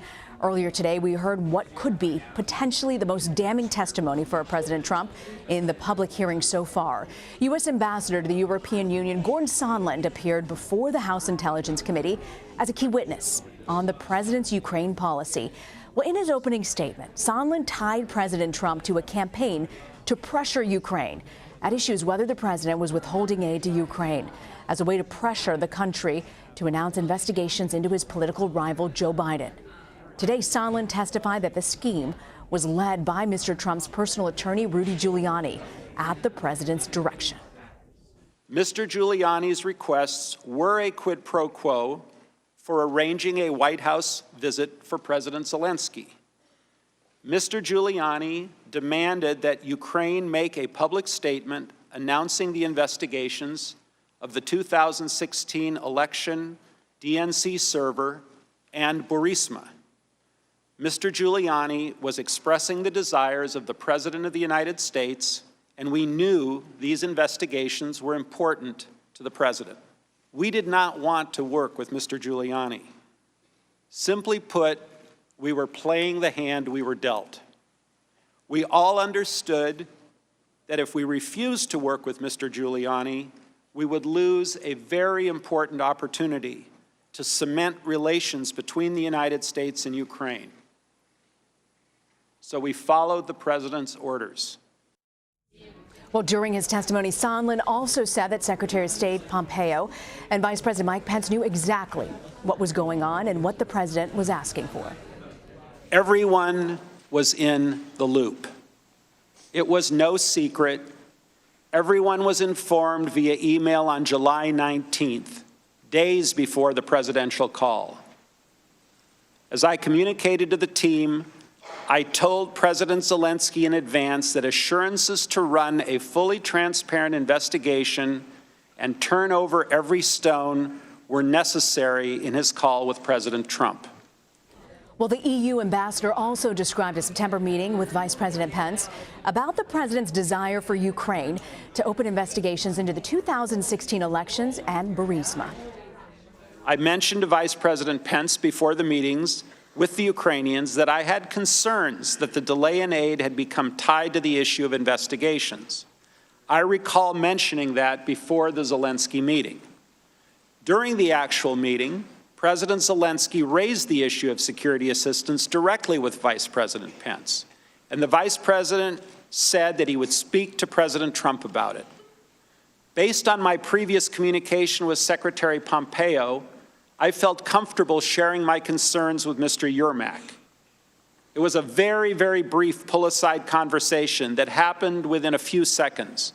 I told Mr. Yermak that I believed that the resumption of U.S. aid would likely not occur until Ukraine took some kind of action on the public statement that we had been discussing for many weeks. But Pence's office directly refutes Sondland's claims of that September 1st meeting. His chief of staff, Mark Short, released this statement. The vice president never had a conversation with Gordon Sondland about investigating the Bidens, Burisma, or the conditional release of financial aid to Ukraine based upon potential investigations. Ambassador Gordon Sondland was never alone with Vice President Pence on the September 1st trip to Poland. This alleged discussion, recalled by Ambassador Sondland, never happened. Multiple witnesses have testified under oath that Vice President Pence never raised Hunter Biden, former Vice President Biden, CrowdStrike, Burisma, or investigations in any conversation with Ukrainians or President Zelensky before, during, or after the September 1st meeting in Poland. President Trump did address reporters just a few moments ago in Austin, Texas. He asked me what should he do? I said, I want nothing. Then I repeated it. I want nothing. I want no quid pro quo. Tell the president, as you know, of Ukraine, to do the right thing. And then he finished off, he said, this is the final word from the President of the United States. So what did the President want? I want nothing. Okay? I want nothing. And let me tell you, it's a hoax, it's a disgrace, it's an embarrassment to our country. Nancy Pelosi has done a terrible job as Speaker. There's never been a Speaker that's done so little. And she's totally incompetent. And Shifty Schiff, he stands up and he tells lies all day long, and even with that. So we have no due process. We can't have anything. And yet, not only did we win today, it's over. And some of the fair press, of which there isn't too much, said this thing is over. So the President of the United States told this guy who's the question I ask, and it's the same question that a number of the congressmen have asked, why didn't he put this statement into his opening remarks? It's the most important statement there are. For this country, for our country, to be playing this, we're opening up massive Apple plants. We have the greatest economy in the world. We have the greatest economy that we've ever had in the history of our country. We have the best unemployment numbers that we've ever had. But we have a fake press. We have a phony press. We don't have freedom of the press in this country. We have a phony press. They're dishonest, most of them. We have some fine people, from fine journalists and reporters and companies, but most of them are fake and phony. CNN, NBC, ABC, CBS, the Washington Post, New York Times. These are fake papers. They're fake press. And they should be ashamed of themselves, and they hurt our country. And to be honest with you, I think it's a great tribute to all of those people in swing states and all of those people in this country. We had an electoral college, as you know, Congressman, we had a landslide, 306 to 223. We had a landslide. And they're trying to take it away because they can't do it fairly. But these are bad people. Nancy Pelosi's incompetent. She's got nothing done in Congress. And now with their big star witness, this was going to be their star witness. Now, just so you know, I don't know him very well. He's a guy that got put there. He wasn't even on my side. He came over to me. I didn't even know that. He came over to me after I defeated other people. I defeated them all. But you know what? What really we have to learn from this whole thing is the press. They ought to...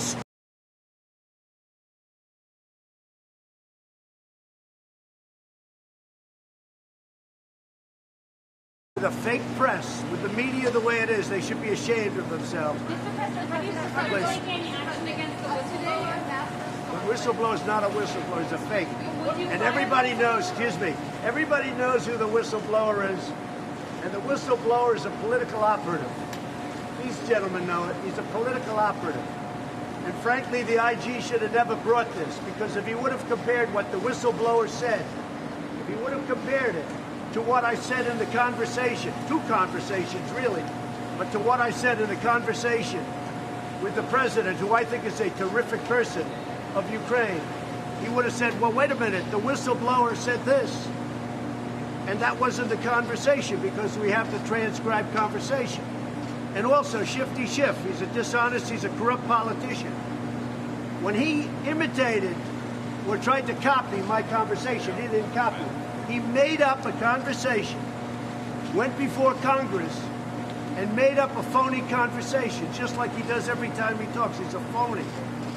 He's a very dishonest, very corrupt politician. So instead of, and look, the big upset, as you folks know, was when I released the transcript.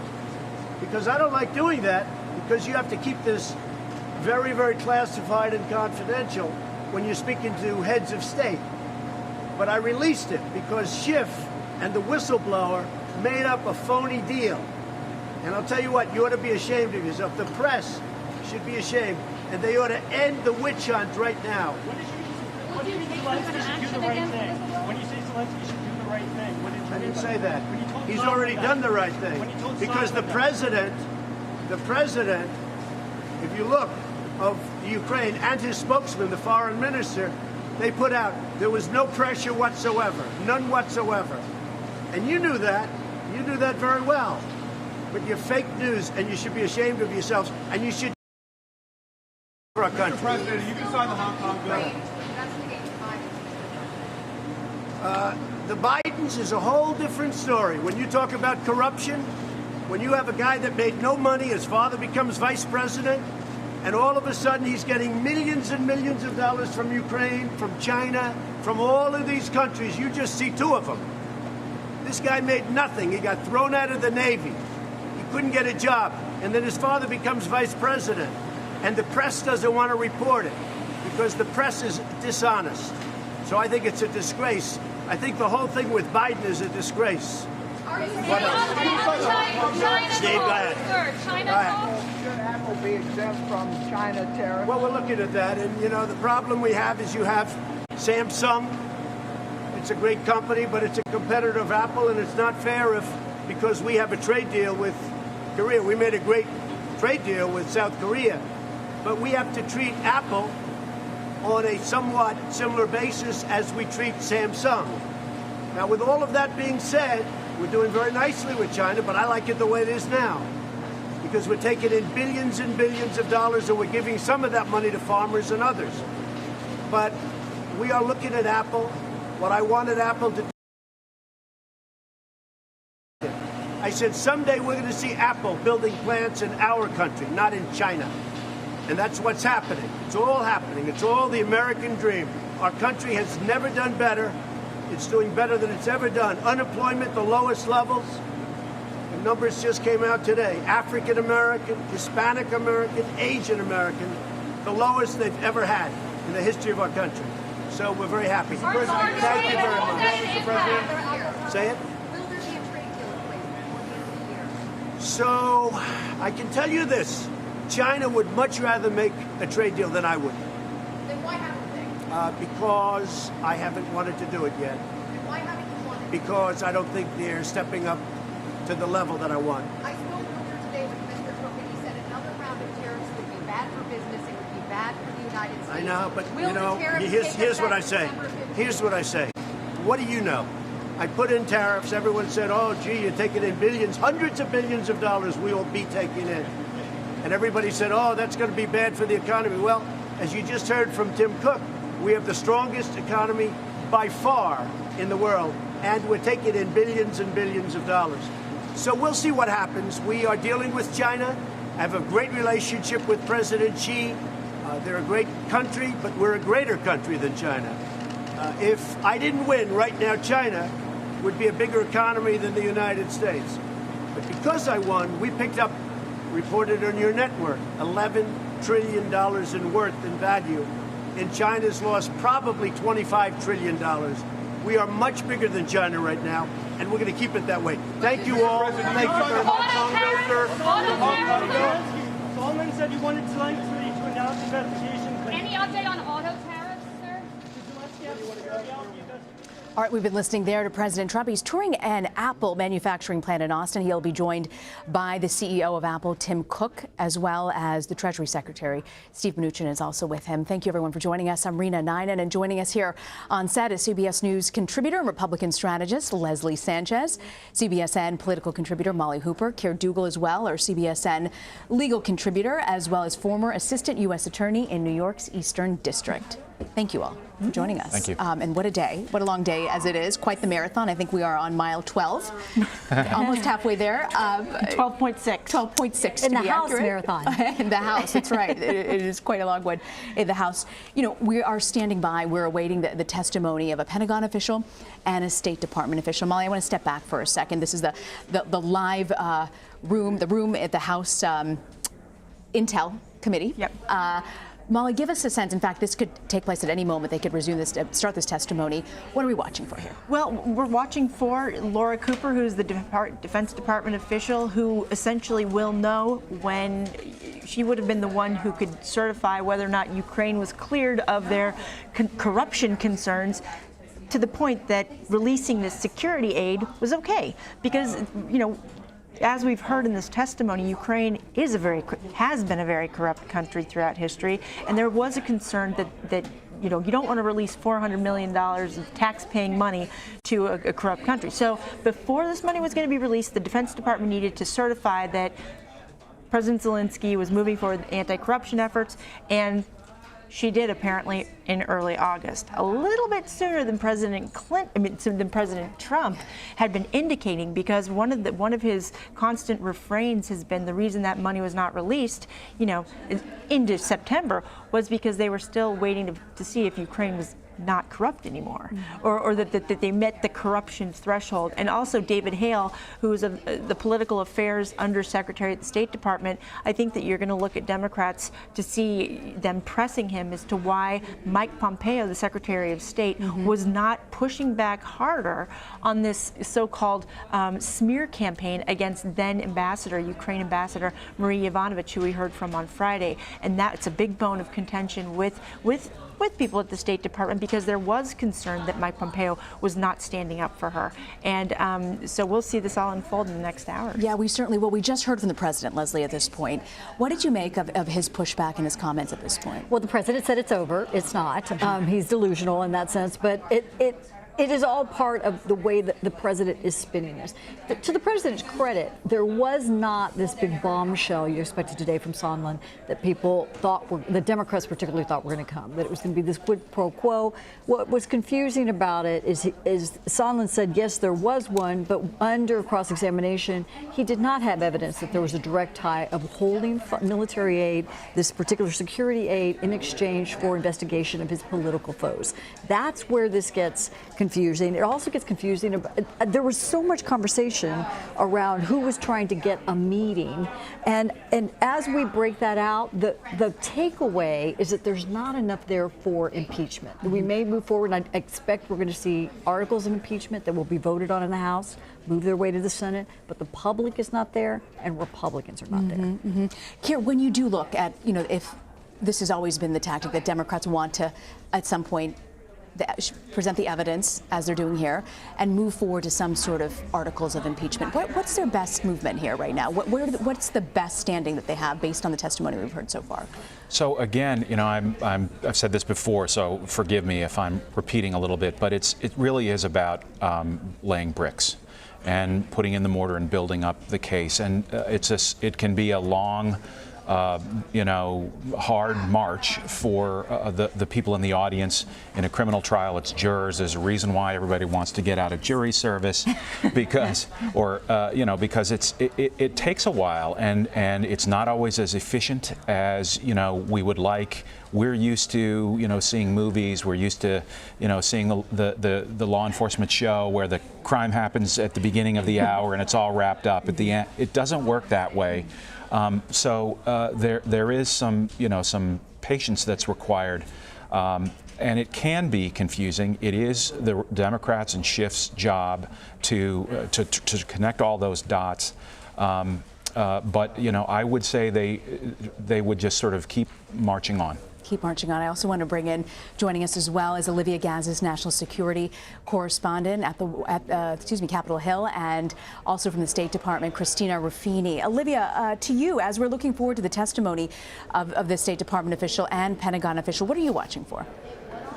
Sure. So we're just waiting on this latest vote series to wind down and for members to make their way back into that hearing room, where we'll have one Republican-called witness and one witness called by the Democrats. So David Hale is the third-ranking official at the State Department, has already testified behind closed doors. We've already seen some of the contours of his testimony, and we know why Republicans are interested in it. One thing that they seized upon is that David Hale says, there was no linkage between military aid and the investigations. That's already out there. That's something that they're going to want to mine, and it's something that Ambassador Sondland raised today.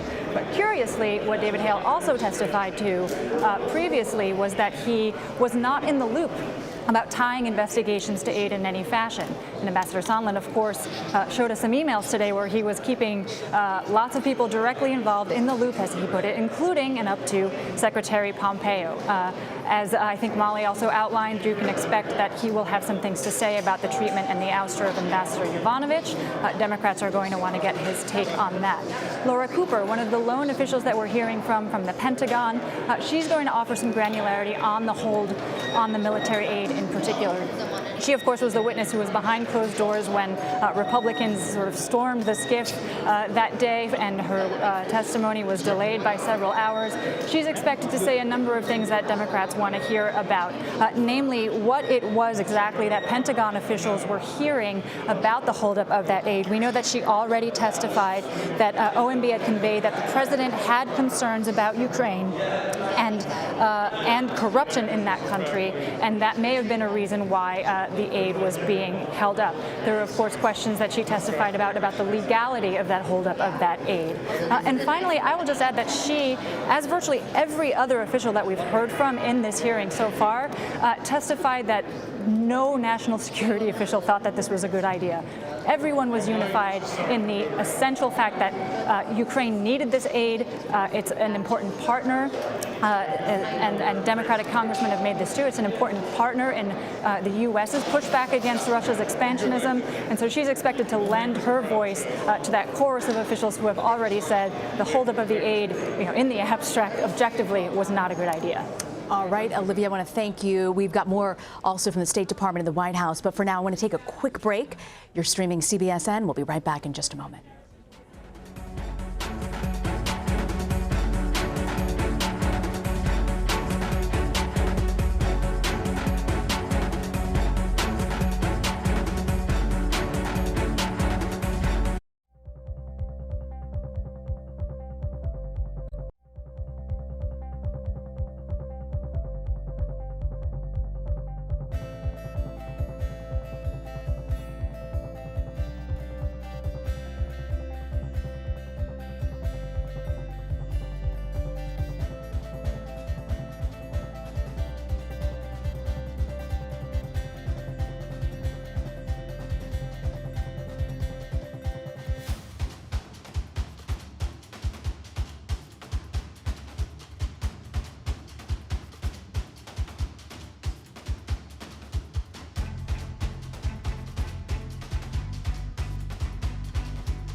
Where are you from? Venezuela.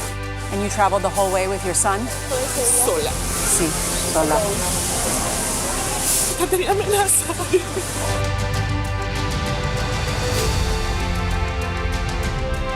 ¿Dónde está? ¿Estamos dónde? En Estados Unidos. The CBS Evening News with Norah O'Donnell.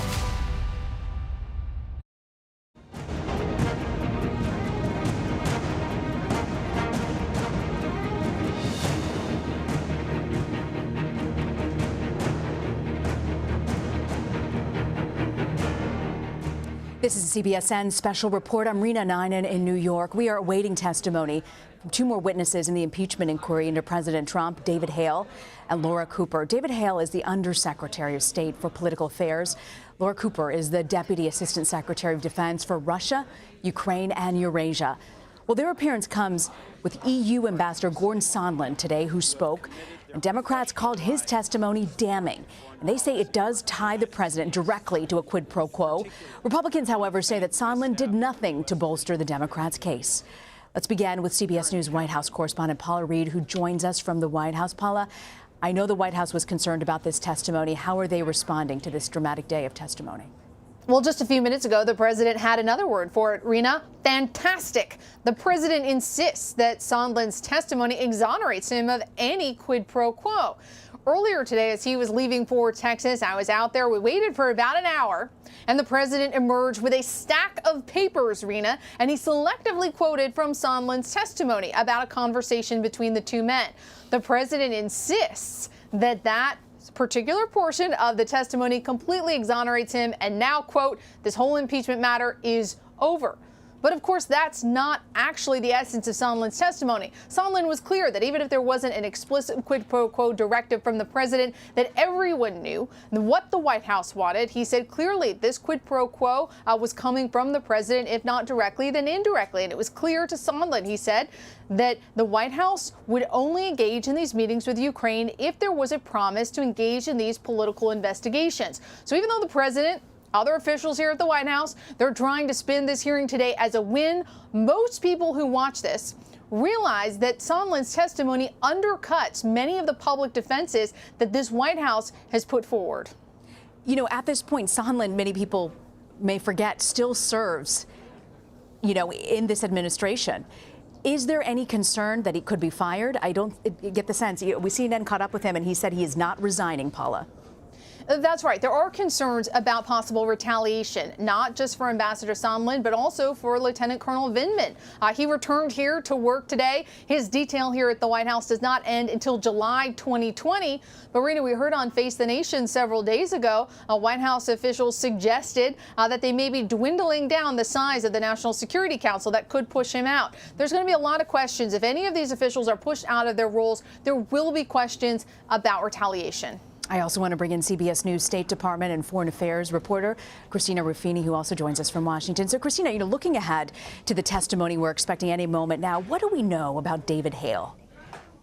So as we've already talked about, he's the third guy at the State Department. It goes Secretary Pompeo, the Deputy Secretary, and then David Hale. So he oversees a large portfolio, if you will. And he's a career guy. He's been in the job, you know, he's been doing this for about 3 decades. He has experience in the Middle East. He's not new to this. But the biggest thing that stood out in some of the other testimony, if you remember Senior Advisor Michael McKinley, who quit when there wasn't a show of support not only for Ambassador Marie Yovanovitch, but for the State Department in general, he says he sent an email to a couple senior officials, including Press Secretary Morgan Ortagus and David Hale, saying he really thought that they needed to come out strongly and push back against this misinformation, and the secretary needed to issue a letter of support for Marie Yovanovitch.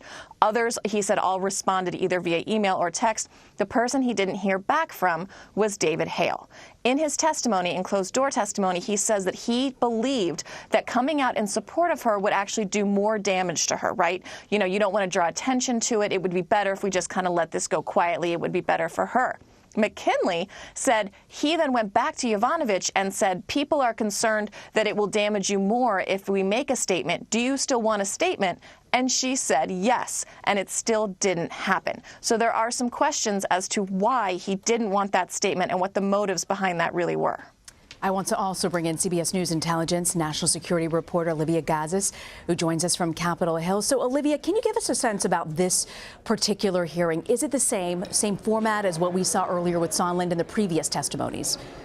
Sure. There are some adjustments being made in real time as members are just finishing up a final vote series for today and filtering back into the room in order to submit to this last hearing. What's going to be different about this one is there won't be that 45-minute session at the top where the chairman and the ranking member and their respective counsel are going to ask questions of the witnesses. Instead, they're going to move straight to member questions, those 5-minute sessions where each member can ask questions of each witness. So it should be a little bit shorter, mercifully so, because these have been a couple of long days of hearings. Of course, we have the final one tomorrow with the former National Security senior official Fiona Hill and David Holmes, the aide to Bill Taylor, who overheard a very colorful exchange between Ambassador Sondland and the president that we heard about today. You can expect both of those people to also be probed for their awareness of relevant events. I mean, Fiona Hill, of course, can testify to the testimonies of Tim Morrison, Alexander Vindman, John Bolton, Ambassador Sondland, with whom she had regular contact. She's, of course, you know, the Russia hawk who an expert who's been in the room with some of these meetings with Vladimir Putin. We know from the testimony of hers that was already released that she's kind of tough as nails. She's not going to indulge any conversation about the potential that Ukraine intervene in the 2016 election. She shut down those avenues of inquiry pretty immediately. David Holmes, of course, may address a lot of what Ambassador Sondland said today. While Sondland said that he had no reason to dispute some of the accounts that David Holmes offered of the call, he said he personally did not recall telling Holmes in the aftermath of his call that, quote, the president doesn't give a, quote, expletive about Ukraine, and he doesn't recall specifically mentioning Biden.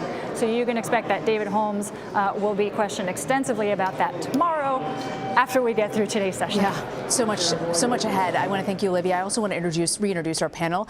Joining us here on set, CBS News Republican contributor and strategist Leslie Sanchez, CBSN political contributor and Democratic strategist Linda Tran, and CBSN political contributor Molly Hooper, and the final one on the right there, CBSN legal contributor Keir Dougal, who's a former assistant U.S. attorney in New York's Eastern District. Keir, to you, from a legal standpoint, what we've heard today, just recapping and giving us a sense, what do you think was perhaps the most incriminating potentially for the president? The direct confirmation that there was a quid pro quo for the White House meeting, and that it was tied to effectively a corrupt investigation from the Ukrainians of the Bidens, looking for help for President Trump, personal help in the campaign. I think that is really difficult testimony for the Republicans and for the administration. Now, as we've talked about, the cross-examination of Sondland was effective. I think, they did a good job of sort of putting him in his silo. He saw what he saw. He didn't see some things. And so I think that was effective for the administration. Molly, we are standing by any moment now to hear these testimonies. Remind us again, it was a slight delay. We thought this might come at 5.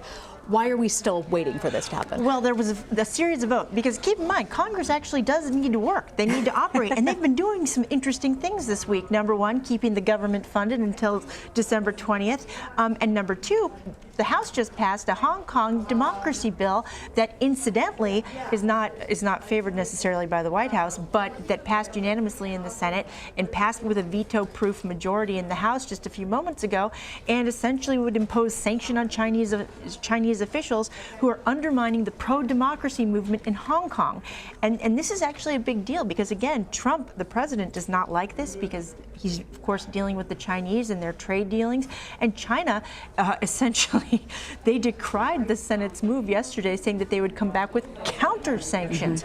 So we'll see how that plays out. And that's just to say that, yes, Congress is still working. And when they work and take votes, we have to take breaks in the impeachment inquiry. Yeah, no. And this Hong Kong democracy thing is pretty significant. You've got these Republicans standing by this, Mitch McConnell, Marco Rubio, which I think is pretty incredible at this moment. It is, especially since the White House originally was indicating that it's not in favor of that, and there were indications that the president would veto it if it got to the White House. But really, this whole measure had been stymied for a few weeks until, of course, the shootings took place in Hong Kong, which prompted momentum in the Senate, which is an unusual thing in that bipartisan saucer. Yes, bipartisan support here. And the president could potentially veto this if he wanted to at this point. He could veto it, but again, you need 2/3 vote to overcome a veto, and the vote that the House just took on the record was 417-1, and they have the veto-proof majority to override that. So my assumption, this is just my, what I think he probably will do is he probably won't veto it, but I don't think he'll make a big deal about signing it because he has 10 days after the House and the Senate pass a piece of legislation to veto a measure, but he doesn't have to sign it. It'll still go into law. Understood. If you're joining us now, we are standing by there. You see some of the members of Congress there. Looks like, is that Devin Nunes there? Penning away quickly.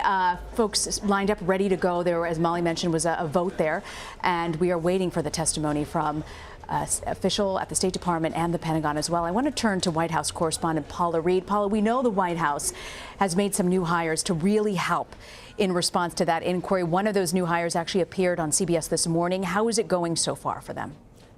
Based on that hit, not well, Rena. Anybody who watched that hit could see that Pam Bondi struggled with the basic facts of this investigation. She repeatedly confused the Ambassador Sondland's title, referring to him as the ambassador to Ukraine. Now, some people could make a mistake like that, a slip of the tongue, but overall, she did not appear to have a command of the facts, and she also didn't really come to the president's defense in the way that other advocates have. The president really likes a full-throated defense. He likes sort of attacks on the questioners. He likes people who are pretty aggressive. That's not really what we saw. The biggest problem, though, was, of course, the fact that she did not actually seem to understand basic details of this impeachment inquiry. Now, she has another appearance tonight on cable news. Perhaps she'll do a little bit better, but we'll see. Again, there are people here who collect a taxpayer-funded salary to communicate on behalf of this White House. There have been some questions about their overall performance, their ability to defend the president over the past several months since the departure of Sarah Huckabee Sanders. The idea has been that the president is his own best spokesman. He does engage with the media frequently, but today we waited for him for over an hour, Rena. He didn't answer a single question, so it appears he's still going to rely on surrogates like Pam Bondi. There's also another former Treasury official, Tony Sayegh. He's also expected to be here helping with the messaging, which honestly so far has not been terribly effective. Paula, I want to also ask you, so much of this is about who knew what when. And when you talk about Vice President Mike Pence, after Sondland's testimony today, is Pence concerned about whether his implications and ties to this? Well, certainly the vice president's office does not want to be pulled into this controversy. So far, they've done a pretty good job of remaining kind of a sovereign nation here within the White House and avoiding most of the major controversies that have swirled around this administration. That's why you saw that pretty robust statement coming out of the vice president's office. But the fact that he was implicated in today's testimony, that will mean that he will likely be asked about this again and again. And look, Rita, nobody here at the White House thinks impeachment is a good thing. Nobody thinks they're winning today. The president may try to spin it that way, but that's not how anyone in this White House sees it. There's a lot of folks who come to work here every day. They're working really hard on gun control, prescription drugs, opioids, and they're incredibly frustrated about how much energy and attention this impeachment investigation takes up and how little progress they can make on these key issues that they have come to work on. So the vice president's office, pretty much every component of this White House is frustrated and really wants no part of this, and they want to try to avoid it and separate themselves to the best extent possible. To Paula's point there, when you talk about these issues that the voters care about, I want to turn it to Leslie and Linda. Are they concerned on both sides that voters at home are going to be worried that so much energy and oxygen is focused not on kitchen table issues, but on this political process? Well, I mean, it depends on who you're talking to specifically, right? And I mean that on the Democratic side of the ledger.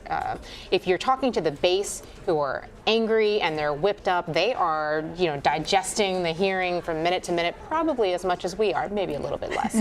And, they want to see this thing through to the end. But there's a whole cohort of Democrats, and I would say independents, moderates in the middle, who, Democrats rode a wave of victory over the last several electoral cycles, primarily because they laser focused on health care, on kitchen table issues, on the things that normal people think about on an everyday basis. So to the extent that Democrats need to engage both the base and the more moderate and the middle, they have to be thinking about and weighing both of these sides. No, absolutely. No doubt about that. And we're about to hit, the lame duck session, which is notorious for when the president is not going to be effective at moving any of his legislative agenda items forward. We saw the Hong Kong vote we're talking about here, and that's not his agenda. So Republicans may take credit for that, but the White House will not. Again, you can anticipate he's going to be talking about immigration, the border wall. Which he does well with his base. Absolutely. And did he deliver on those things? To contrast that to what we're seeing on the television, hour by hour, this is not where either Republicans or Democrats want to be in terms of getting competitive for 2020. And as you see there, we are standing by. They've taken their seats. Looks like the members of Congress are in the House Intel. Committee is in their chairs, and this is going to begin shortly. You see Chairman there, Adam Schiff, presiding over this. What are we watching for, Molly, when we're talking about this in the next few hours, which could drag well into the night, right? It could, but as Olivia reported earlier, the Democrats are foregoing that 45-minute uninterrupted question time, so that cuts out an hour and a half. So what does that mean as far as the way this goes down? That means this is going to be like your traditional hearing on Capitol Hill, where each member will get, the ranking member and the chairman get 15 minutes usually, or 10 minutes, and then each individual member, then they'll have opening statements, then each individual member will essentially get to ask questions of the witness, 5 minutes apiece. Okay, I want to thank you very much. Here's Adam Schiff. Part of the House of Representatives impeachment inquiry. Without objection, the chair is authorized to declare a recess of the committee at any time. There is a quorum present. We will proceed today in the same fashion as our other hearings. I will make an opening statement, then the ranking member, Mr. Nunes, will have an opportunity to make a statement.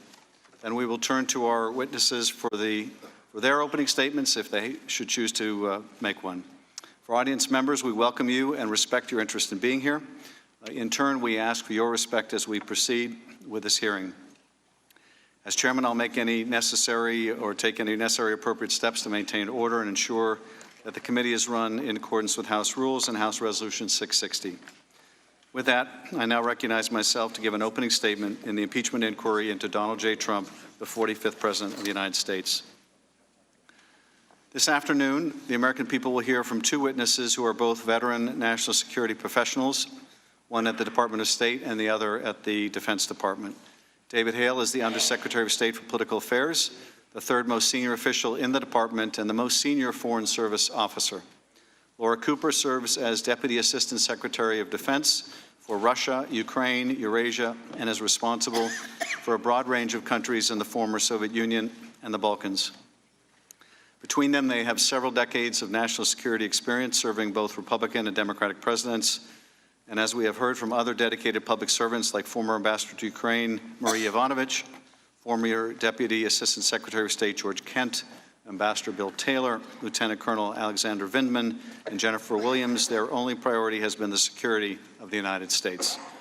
Undersecretary Hale was witness to the smear campaign against the Ambassador to Ukraine, Marie Yovanovitch, and the efforts by some in the State Department to help her.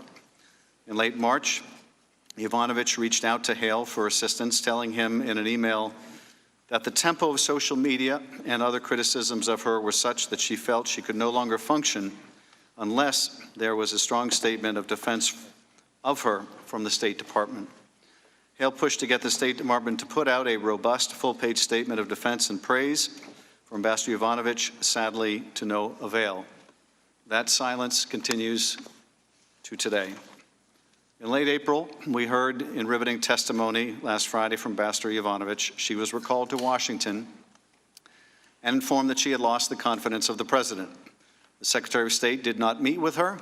His subordinates dealt with her instead. With the departure of Yovanovitch, Hale watched as three new players moved in to assume a prominent role in Trump's Ukraine policy. The three amigos were nominally led by Energy Secretary Rick Perry, but it would be Ambassador Volker and Ambassador Sondland, presumably working with Ambassador Taylor, who would be the ones really doing the continual work here. In midsummer, Trump ordered a suspension of military aid to Ukraine, despite the fact that the aid had been authorized and appropriated by Congress and that the Defense Department, in consultation with the State Department, had certified Ukraine met all the necessary requirements to receive the aid, including anti-corruption reform. The aid was in the national interests of the United States and critical to Ukraine's security, a country that had been invaded by Russia.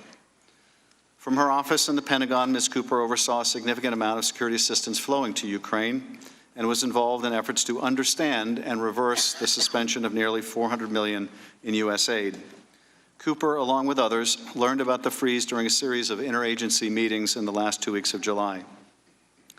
At the first meeting on July 18th, an OMB representative relayed that, quote, the White House Chief of Staff has conveyed that the President has concerns about Ukraine and Ukraine's security assistance, unquote, and that a hold had been ordered by the President. No explanation was provided. All of the agencies responsible for Ukraine policy supported security assistance and advocated for lifting of the hold. The only dissenting voice was the Office of Management and Budget, which was following the orders of President Trump. And still, no good explanation of the hold was provided. While the aid suspension had not been made public, word was getting out.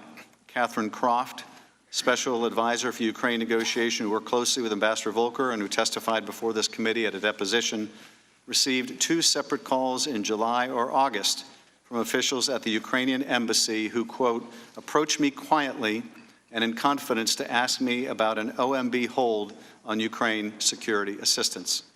Croft was, quote, very surprised at the effectiveness of my Ukrainian counterpart's diplomatic tradecraft as in to say they found out very early on, much earlier than I expected them to. The Ukrainians wanted answers, but Croft did not have a good response. But then, in late August, Cooper met with Kurt Volker, with whom she had met many times in the past. During that meeting, in which they were discussing the hold on security assistance, Volker revealed that he was engaged in an effort to have the government of Ukraine issue a statement that would, quote, commit to the prosecution of any individuals involved in election interference, unquote. Cooper understood that if Volker's effort were successful, the hold might be lifted. Unbeknownst to Cooper, no such statement was forthcoming, but the aid was abruptly restored on September 11th, days after the three committees launched an investigation into the Trump-Ukraine scheme. And with that, I now recognize the ranking member. Thank you. As we Republicans have argued at these hearings, the American people are getting a skewed impression of these events. That's because the Democrats assumed full authority to call witnesses, and they promptly rejected any new witnesses the Republicans requested. So I'd like to take a moment to discuss a few of the people whose testimony has been deemed unacceptable for the American people to hear. The whistleblower. The whistleblower is the key figure who started this entire impeachment charade by submitting a complaint against President Trump that relied on second-hand and third-hand information and media reports. This began a bizarre series of events. Although the complaint had no intelligence component whatsoever, the Intelligence Community Inspector General accepted it and even changed the guidance on the complaint forms to eliminate the requirement for first-hand information. Then his office backdated the forms to make them appear as if they were published a month before. Democrats then took the extremely rare step of pushing a whistleblower complaint into the public, using it as the centerpiece of their impeachment crusade. We later learned that Democratic staff had prior coordination with the whistleblower, though the Democrats themselves had denied it on national television. Following that revelation, Democrats did a dramatic about-face. They suddenly dropped their insistence that the whistleblower testify to us and rejected our request to hear from him. Then, in a hearing yesterday, the Democrats cut off our questions and accused us of trying to out the whistleblower, even though they claim they don't even know who he is. Alexander Chalupa. Chalupa is a former operative for the Democratic National Committee who worked with officials of the Ukrainian embassy in Washington, D.C. in order to smear the Trump campaign in 2016. She met directly about these matters with then Ukrainian Ambassador Chalet, who himself wrote an article criticizing Trump during the 2016 campaign. Chalupa's activities were one of several indicators of Ukrainian election meddling in 2016, all of which were aimed at the Trump campaign. Once you understand that Ukrainian officials were cooperating directly with President Trump's political opponents to undermine his candidacy, it's easy to understand why the president would want to learn the full truth about these operations and why he would be skeptical of Ukraine. Hunter Biden. Biden is another witness who the Democrats are sparing from cross-examination. His securing of an extremely well-paying job on the board of a corrupt Ukrainian company, Burisma, highlights the precise corruption problem in Ukraine that concerned not only President Trump, but all of the witnesses we've interviewed so far.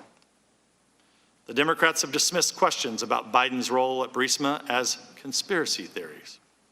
Yet they're trying to impeach President Trump for having expressed concerns about the company.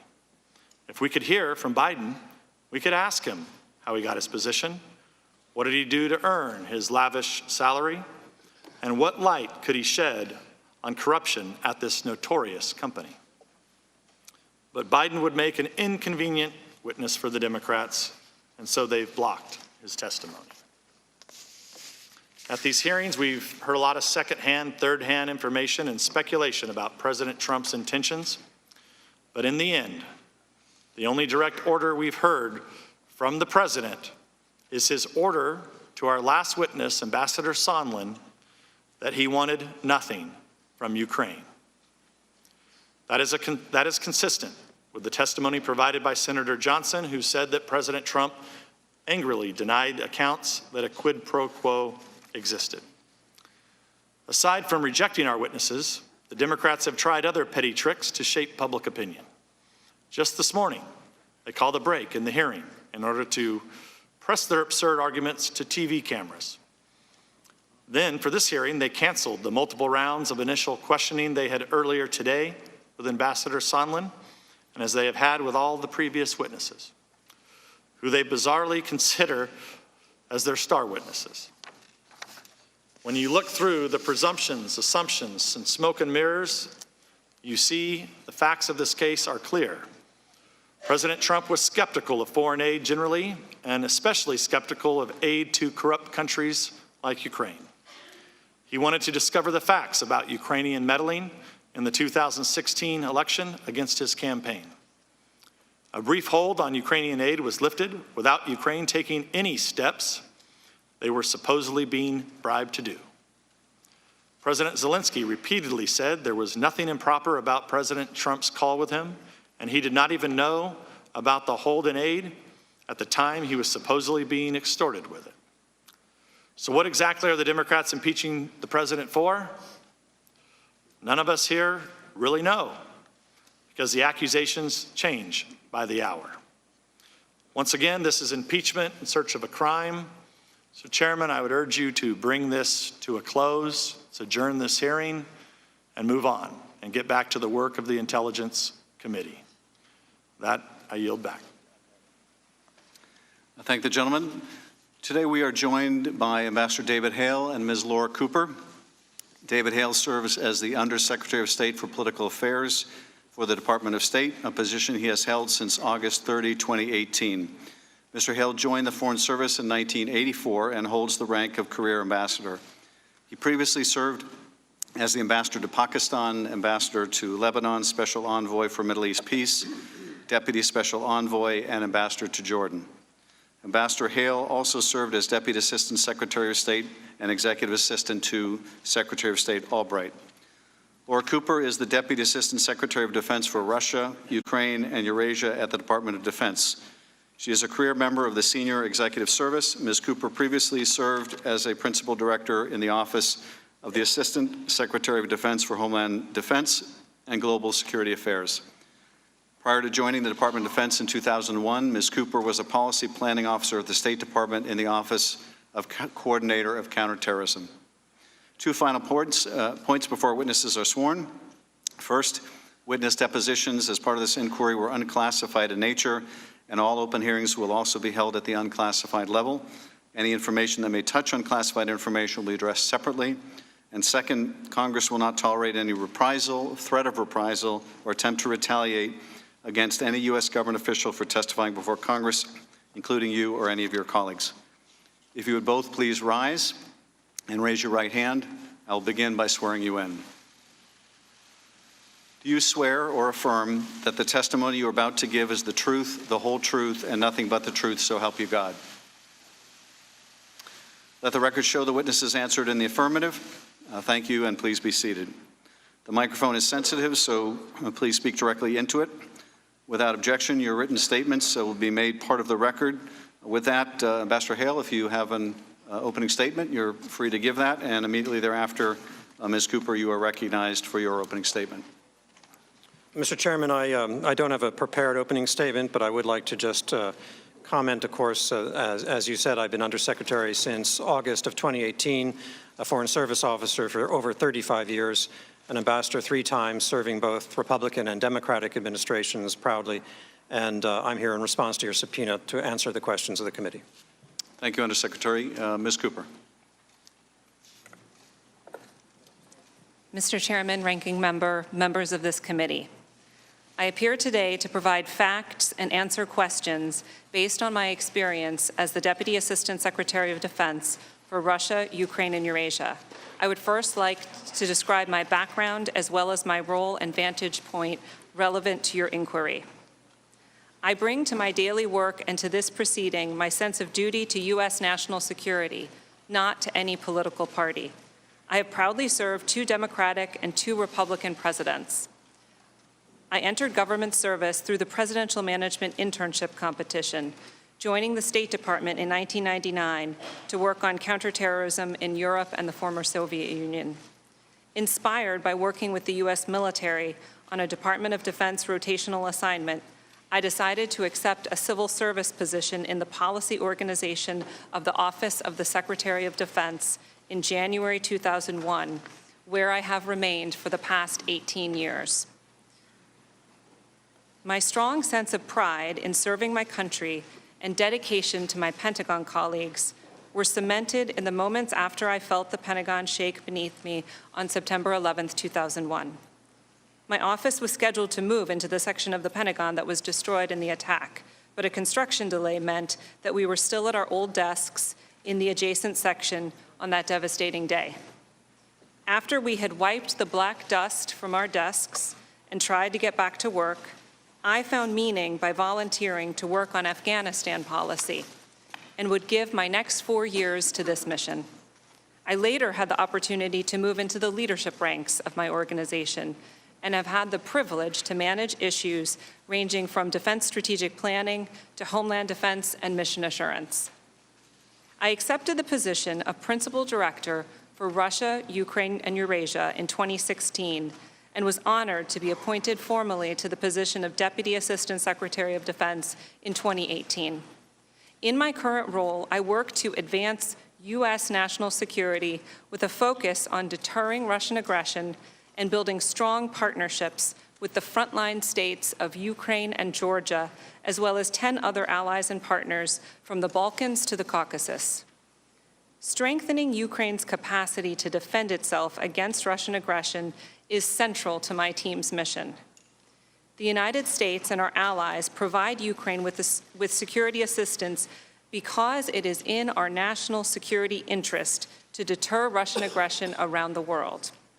We also provide security assistance so that Ukraine can negotiate a peace with Russia from a position of strength. The human toll continues to climb in this ongoing war, with 14,000 Ukrainian lives lost since Russia's 2014 invasion. These sacrifices are continually in my mind as I lead DoD efforts to provide vital training and equipment, including defensive lethal assistance to the Ukrainian armed forces. I have also supported a robust Ukrainian Ministry of Defense program of defense reform to ensure the long-term sustainability of U.S. investments and the transformation of the Ukrainian military from a Soviet model to a NATO interoperable force. The National Defense Authorization Act requires the Department of Defense to certify defense reform progress to release half of the Ukraine Security Assistance Initiative, or USAI, funds, a provision we find very helpful. Based on recommendations from me and other key DoD advisors, the Department of Defense, in coordination with the Department of State, certified in May 2019 that Ukraine had, quote, taken substantial actions to make defense institutional reforms for the purposes of decreasing corruption, increasing accountability, and sustaining improvements of combat capability, unquote, meriting obligation of the entire $250 million in USAI funds. This brings me to the topic of today's proceedings. I would like to recap my recollection of the timeline in which these events played out. I testified about all of this at length in my deposition. In July, I became aware of a hold being placed on obligation of the State Department's Foreign Military Financing, or FMF, and DoD's USAI funds. In a series of interagency meetings, I heard that the President had directed the Office of Management and Budget to hold the funds because of his concerns about corruption in Ukraine. Let me say at the outset that I have never discussed this or any other matter with the President and never heard directly from him about this matter.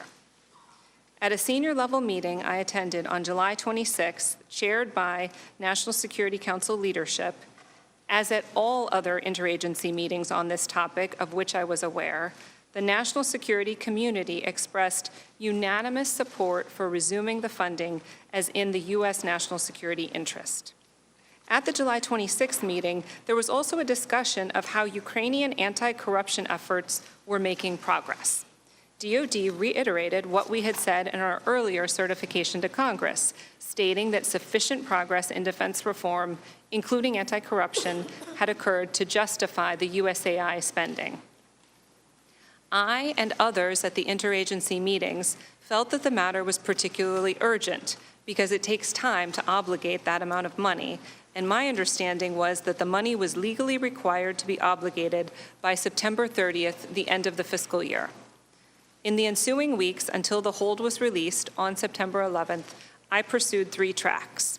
First, starting on July 31st at an interagency meeting, I made clear to the interagency leadership my understanding that once DoD reaches the point at which it does not have sufficient time to obligate all the funding by the end of the fiscal year, there were only 2 ways to discontinue obligation of USAI: a President-directed rescission or a DoD-directed reprogramming action, either of which would need to be notified to Congress.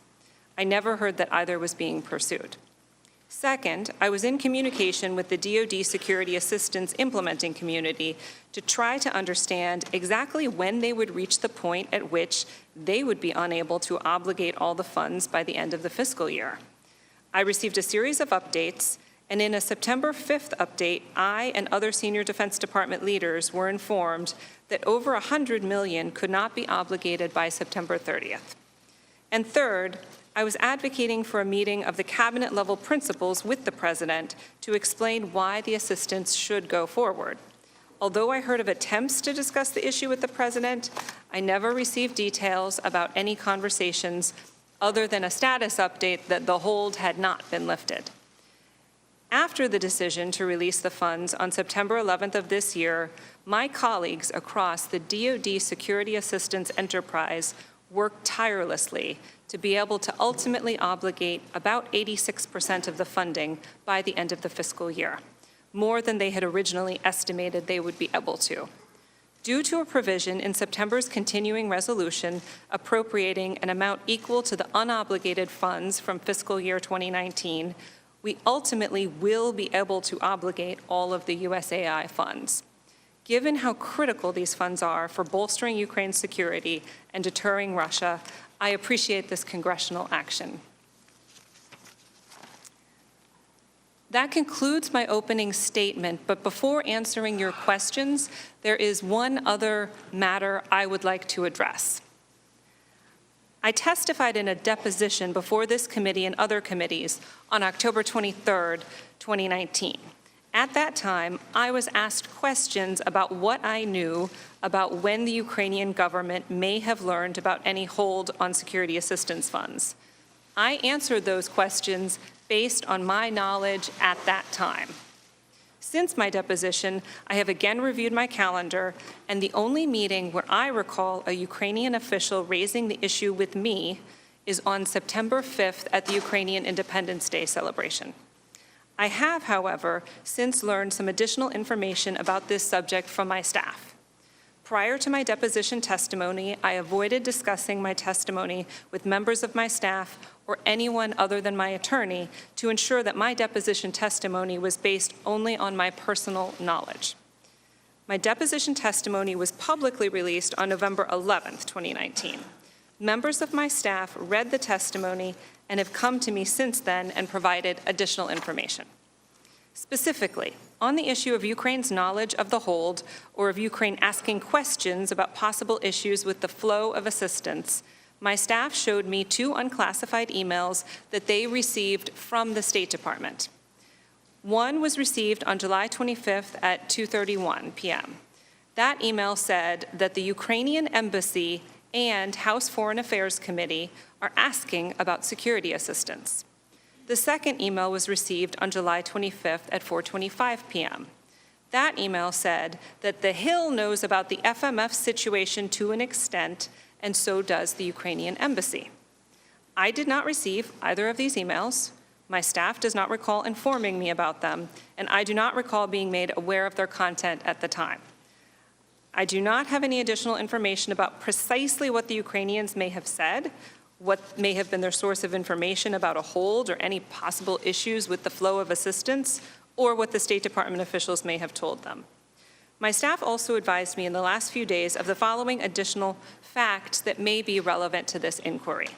Again, my staff does not recall informing me about them, and I do not recall being made aware of this. On July 3rd at 4:23 p.m., they received an email from the State Department stating that they had heard that the CN is currently being blocked by OMB. This apparently refers to the congressional notification state would send for Ukraine FMF. I have no further information on this. On July 25th, a member of my staff got a question from a Ukraine embassy contact asking what was going on with Ukraine security assistance. Because at that time, we did not know what the guidance was on USAI. The OMB notice of apportionment arrived that day, but this staff member did not find out about it until later. I was informed that the staff member told the Ukrainian official that we were moving forward on USAI, but recommended that the Ukraine embassy check in with state regarding the FMF. Sometime during the week of August 6 to 10, a Ukraine embassy officer told a member of my staff that a Ukrainian official might raise concerns about security assistance in an upcoming meeting. My understanding is that the issue was not, in fact, raised. Again, I have no further information about what concerns about the security assistance Ukraine may have had at that time. My staff also recall thinking that Ukrainians were aware of the hold on security assistance during August, but they cannot pinpoint any specific conversations where it came up. My staff told me they are aware of additional meetings where they saw officials from the Ukrainian embassy in August, and they believe that the question of the hold came up at some point. But they told me they did not find any corresponding email or other records of those meetings. Consequently, neither they nor I know precisely when or what additional discussions may have occurred with the Ukrainians in the month of August. If I had more details on these matters, I would offer them to the committee, but this is the extent of additional information I have received since my deposition. Mr. Chairman, I welcome your questions. I will answer them to the best of my ability. Thank you. Thank you for your testimony. For this hearing, we will forego the first round of questions by committee counsel and immediately proceed to member questions under the 5-minute rule. I do want to respond to the comments of my ranking member, however, that I think suggested that this was a surprise to the minority. We informed the minority last night after our hearing that we would, because of the nature of the testimony today, we did not believe that a staff member round was necessary. And the message we got back from the minority was, okay, got it, thanks for the heads up. So the minority was on notice. It raised no objection about going directly to member rounds. I also want to point out that the minority has represented that we have not called any minority witnesses. That is not accurate. Mr. Hale appears tonight as a minority witness. I know that's not how you characterize yourself, Mr. Hale, but your testimony was requested by the minority. Likewise, two of the witnesses yesterday, Ambassador Volker, as well as Mr. Morrison, were both minority requested witnesses. Now, Ambassador Volker testified that he didn't believe any of the allegations against Joe Biden, and in retrospect that he should have understood that an investigation into Burisma was really an investigation into Biden, which he acknowledged would be inappropriate. And Mr. Morrison gave testimony as to conversations that he had with Ambassador Sondland about the conversations that he had relayed to the Ukrainians about the hold on security assistance being a result of the failure to secure the investigation. So I can understand why the minority does not want to now characterize them as minority requested witnesses, but nonetheless, they were minority requested witnesses. I now recognize myself for 5 minutes. And I want to begin by asking you, Ms. Cooper, about what you just informed us of to make sure that I understand the import of what you're saying. As early as July 25th, the same day President Trump spoke with President Zelensky on the phone and asked for this favor, the same day that President Zelensky thanked the United States for its military support and signaled it was ready to purchase more Javelins. On that date, you got inquiries, your staff got inquiries from someone at the Ukrainian embassy who was concerned about the status of the military assistance. Is that correct? Sir, that's correct. I would say that specifically the Ukrainian embassy staff asked what is going on with Ukrainian security assistance. And did that connote to you that they were concerned that something was in fact going on with it? Yes, sir. And you received, I guess your staff received more than one inquiry on that date. What was the nature of the other inquiry on July 25th? Sir, that was the one inquiry to my staff, but the other points that I had raised were emails reflecting outreach to the State Department. So the Ukrainian embassy was also contacting the State Department to find out about its portion of military assistance? Yes, sir. And was that similarly a concern about what's going on with our military aid? It was similarly a question about what's going on with security assistance. And your staff or one of the other department staff also heard in August additional inquiries from the Ukrainian embassy about a potential holdup in the military assistance? Sir, I want to be careful about how I phrase this.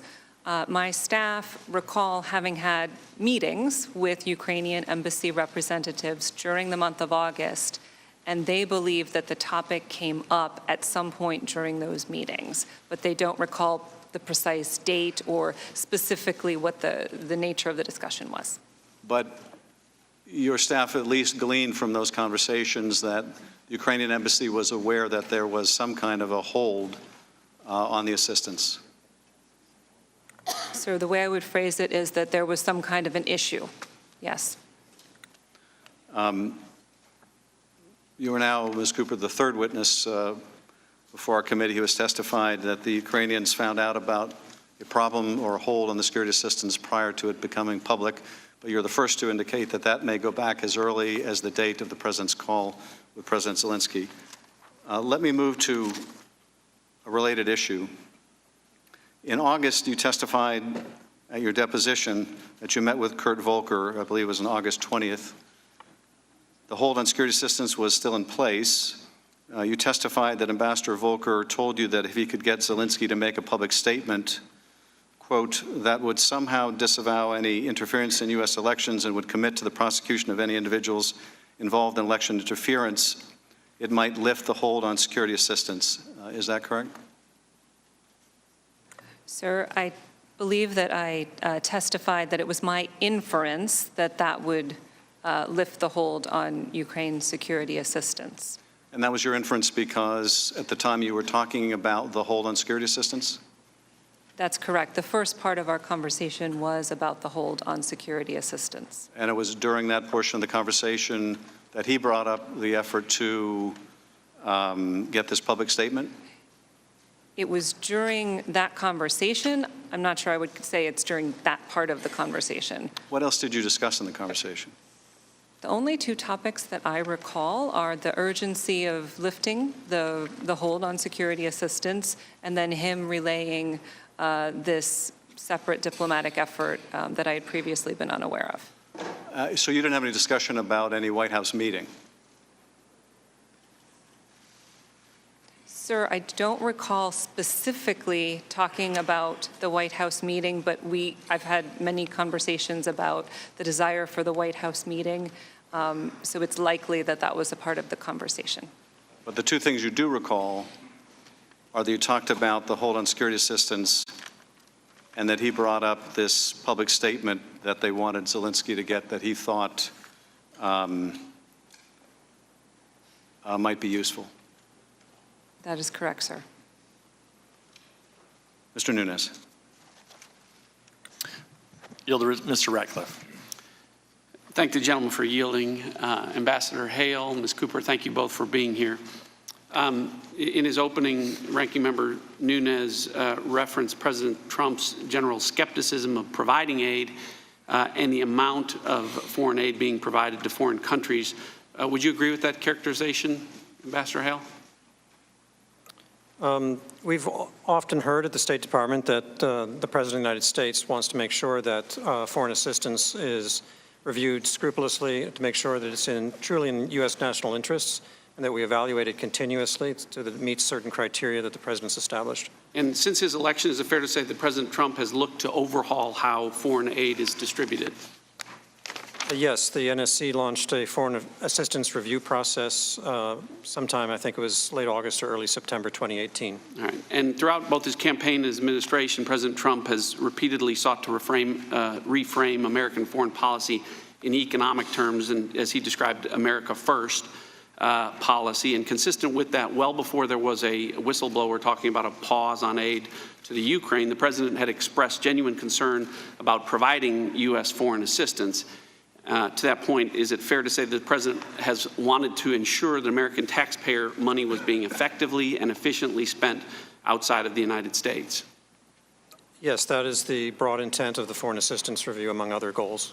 And has the President expressed that he expects our allies to give their fair share of foreign aid, as evidenced by a point that he raised during the July 25th phone call with President Zelensky to that effect? The principle of greater burden sharing by allies and other like-minded states is an important element of the Foreign Assistance Review. Is it fair to say that in the Trump administration, U.S. aid is withheld from foreign countries for a number of factors? Correct. And you've testified in your prior testimony that it is normal to have delays on aid. I may have said it that way, but it is certainly an occurrence. It does occur. In the past year, Ukraine was not the only country to have aid withheld from it. Is that correct?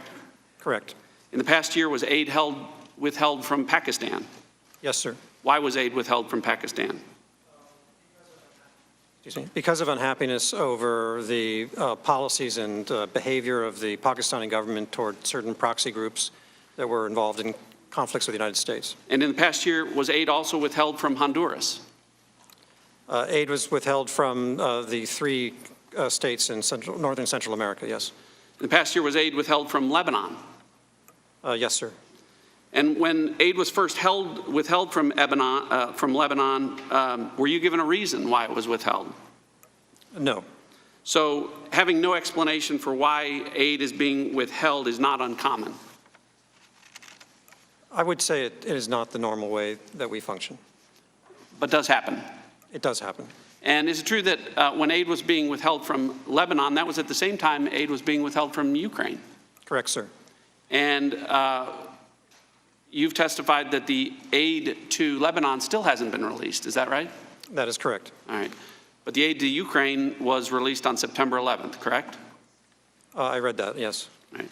So it's fair to say that aid has been withheld from several countries across the globe for various reasons, and in some cases for reasons that are still unknown just in the past year.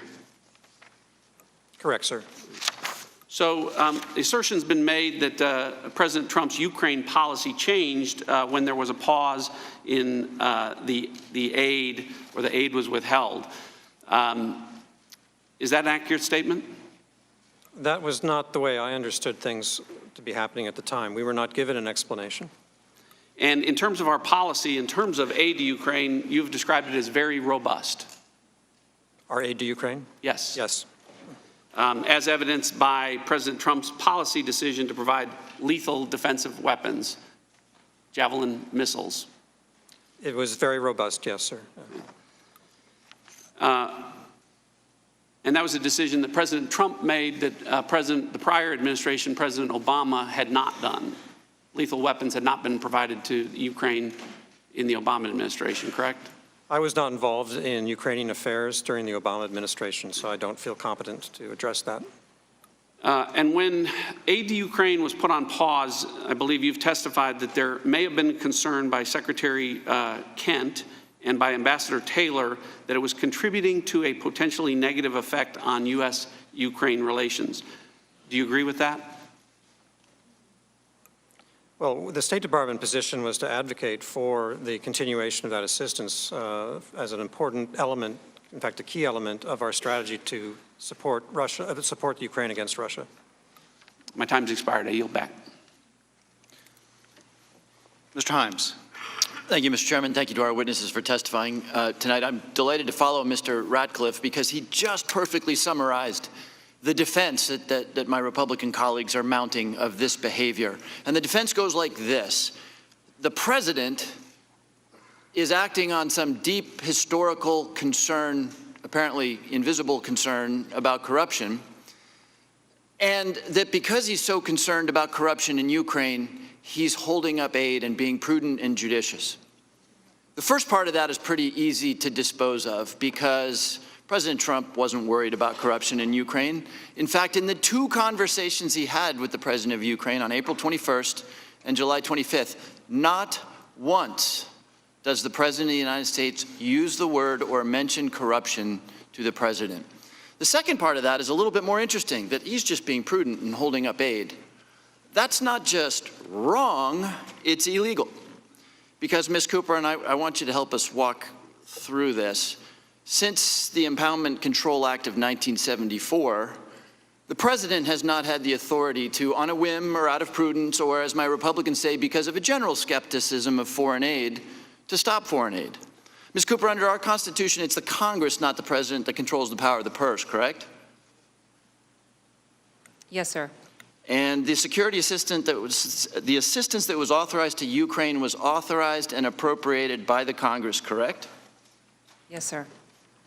So Congress is also concerned about corruption. It wants to ensure that American foreign assistance is spent wisely and does not worsen corruption. And so when Congress authorized this money, it built in conditions, just as Mr. Ratcliffe suggested.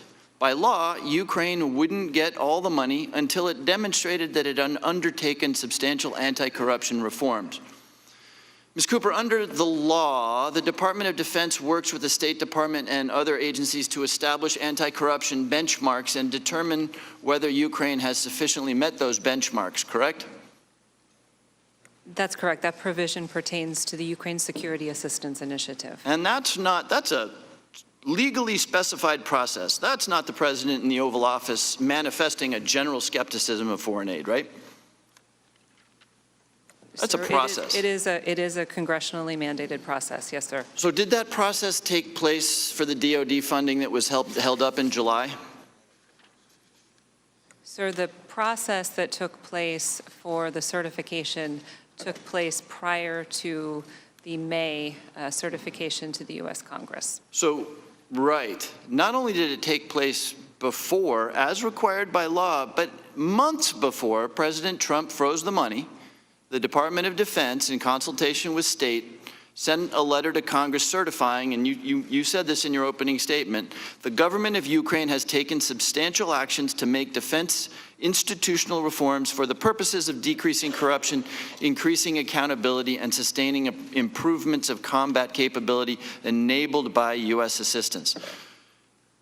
So by the time President Trump froze the aid, the Department of Defense had spent weeks, if not months, determining that the Ukrainian government met every requirement in the law and made significant strides in combating corruption.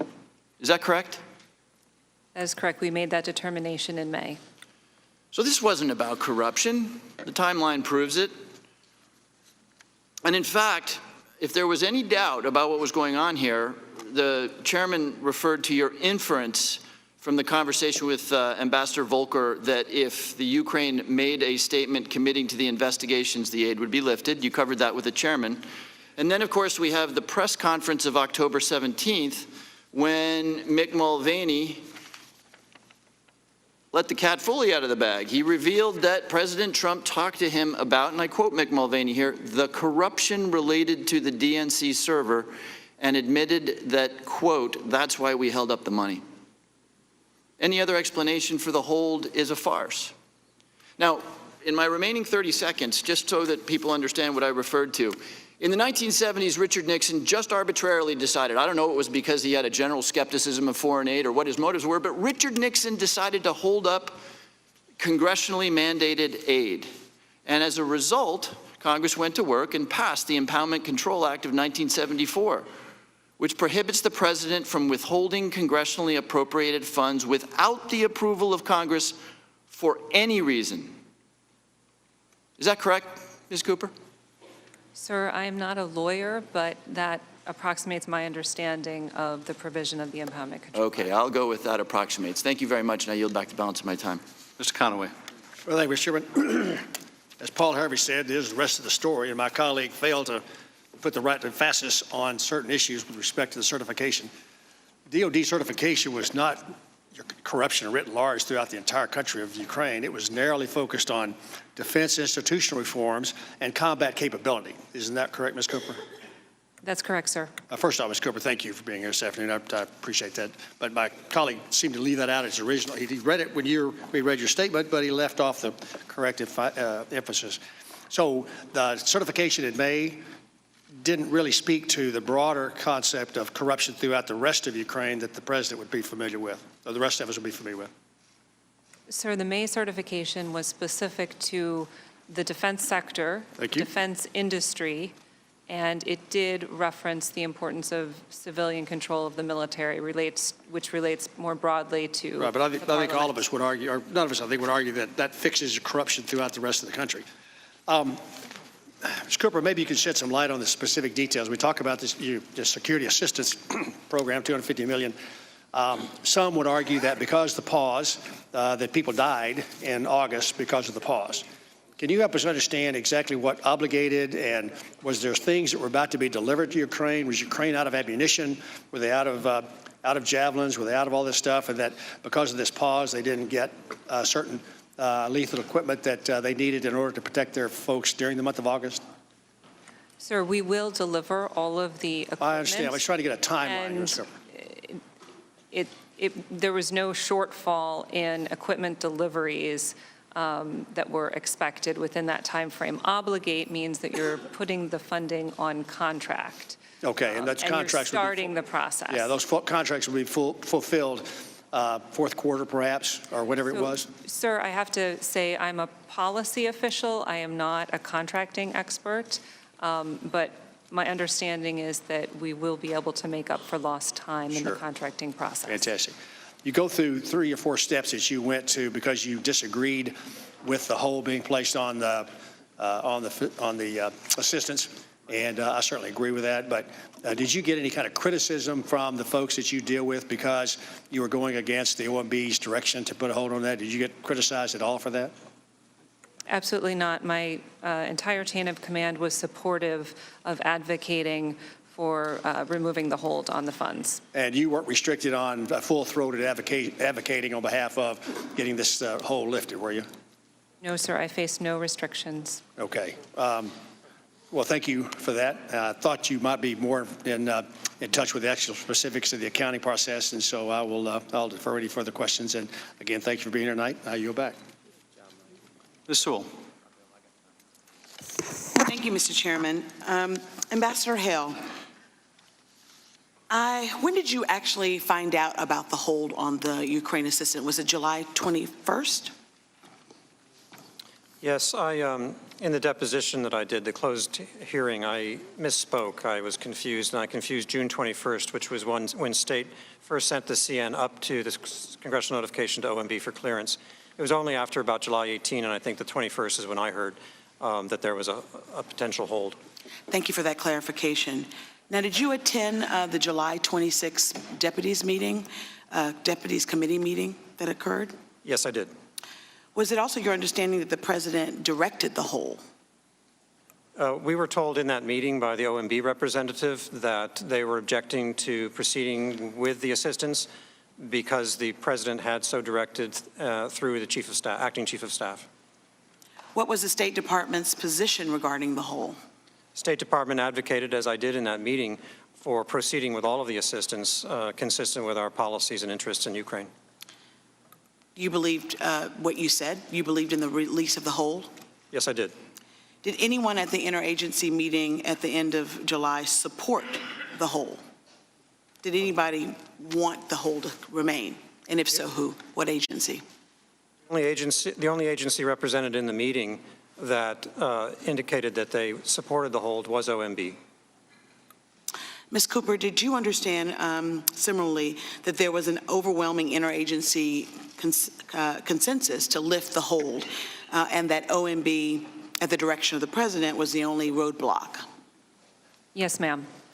How is the security assistance in the national security interests of the United States? What is our interest? Explain that to my constituents in Alabama who are wondering why we should care about the security, the hole that's on the security assistance. Yes, ma'am. This specific assistance helps build the capacity of the Ukrainian armed forces. And it's important to understand that these are forces that are fighting to defend themselves against Russian aggression every day. It's an ongoing war. So they do need this equipment to support their ability to defend themselves. And I would say there's a larger issue here that relates to U.S. policy on Russia. We believe it's very important to strengthen the capacity of Ukraine in order to deter Russian aggression elsewhere around the world. Exactly. Were you ever able to get a reason why that hold was on? Did you ever get a reason? No, ma'am. The only thing that I heard about it, but this is, again, second, third hand, was that the president was concerned about corruption. But that was all I ever heard. So were you ever provided any additional information about the reason for the hold? Ambassador Hale was one of our witnesses. They're all your witnesses. You called 17 witnesses. You subpoenaed 15 of them. They're all your witnesses. We didn't get to subpoena anyone. We didn't get to call anyone. You gave us an opportunity to get a list to you a couple weeks ago where we made suggestions on who you might allow us to have. So we did put 3 people of those 17 on that list so that they could provide at least some semblance of context and framework for this entire thing. So once again, misleading the folks watching this hearing is not helpful. Thank you both for being here and for your service to our country. Ambassador, I read through yours, Ambassador to Pakistan, Lebanon, Special Envoy to the Middle East, Ambassador to Jordan, served in Tunisia, Bahrain, Saudi Arabia. You've been to about every hot spot on the planet. Thank you for those hardship assignments. We appreciate your service. Let me go first to earlier today, Mr. Sondland, Ambassador Sondland, said that he was denied access to some of his records. And the State Department put out a statement. They said this: Ambassador Sondland, like every current Department of State employee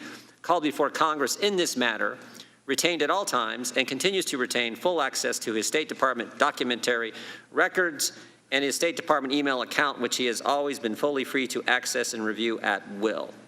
That's an accurate statement from the State Department, isn't it, Ambassador Hale? I had not seen it until shortly before entering this hearing room, but it sounds accurate, yes. Appreciate that. Ambassador, you're aware of no connection between the pause in aid in exchange for any kind of investigation. Is that correct? I'm sorry, I missed a key word. Could you repeat the question? You're not aware of any connection between the pause in aid and in exchange for some kind of investigation being announced or done by Ukraine. Is that Correct. right? And you're not aware of Secretary Pompeo having any knowledge, direct knowledge of a connection between investigations and security aid. Is that correct? I'm not aware of that, and he did not speak to me about that. You're not aware of any nefarious motive to withhold aid to Ukraine. Is that correct? Correct, sir.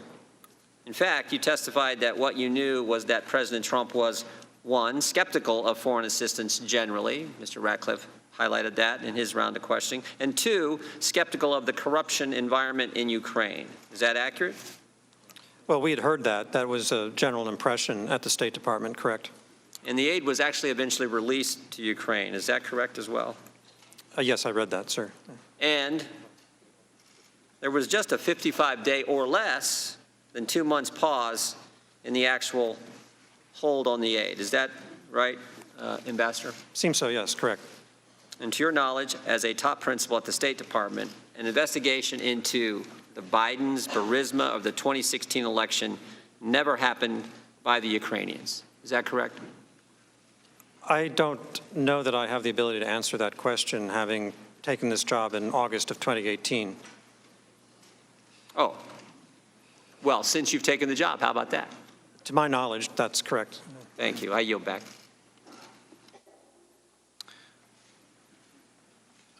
Mr. Carson. Thank you, Chairman. Mr. Cooper, Ukraine is the first line of defense against Russia's aggression and expansion into Europe. Numerous witnesses testify that Ukraine is in fact vulnerable to Russian influence and control.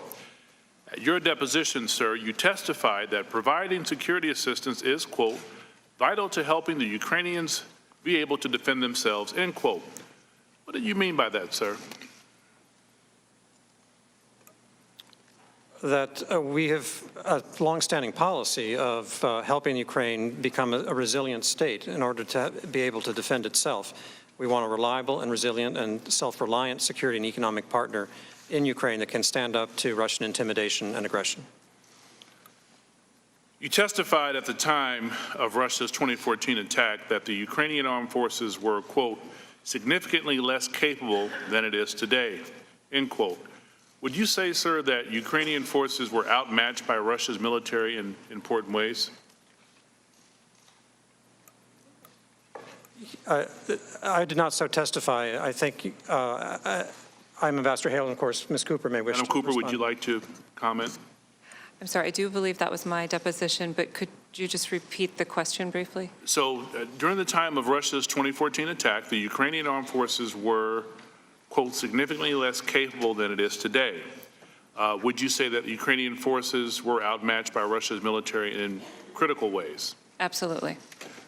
Are the Ukrainian forces now completely self-sufficient in your mind, essentially in their ability to deter Russian aggression?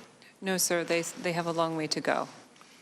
Would you say that the Ukrainian armed forces are now completely self-sufficient, or how much of an impact does the U.S. need to have in terms of that deterrence, and how critical is the relationship between both Ukraine and the U.S.? Sir, the Ukrainians are on the right path to be able to provide for their own security, but they will still need U.S. and allied support for quite some time. And they need that support in the form of, tangible assistance as well as political and diplomatic support.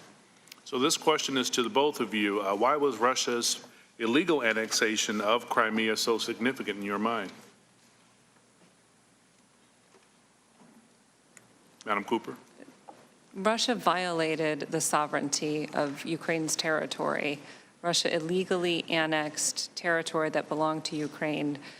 They also denied Ukraine access to its naval fleet at the time. And to this day, Russia is building a capability on Crimea designed to expand Russian military power projection far beyond the immediate region.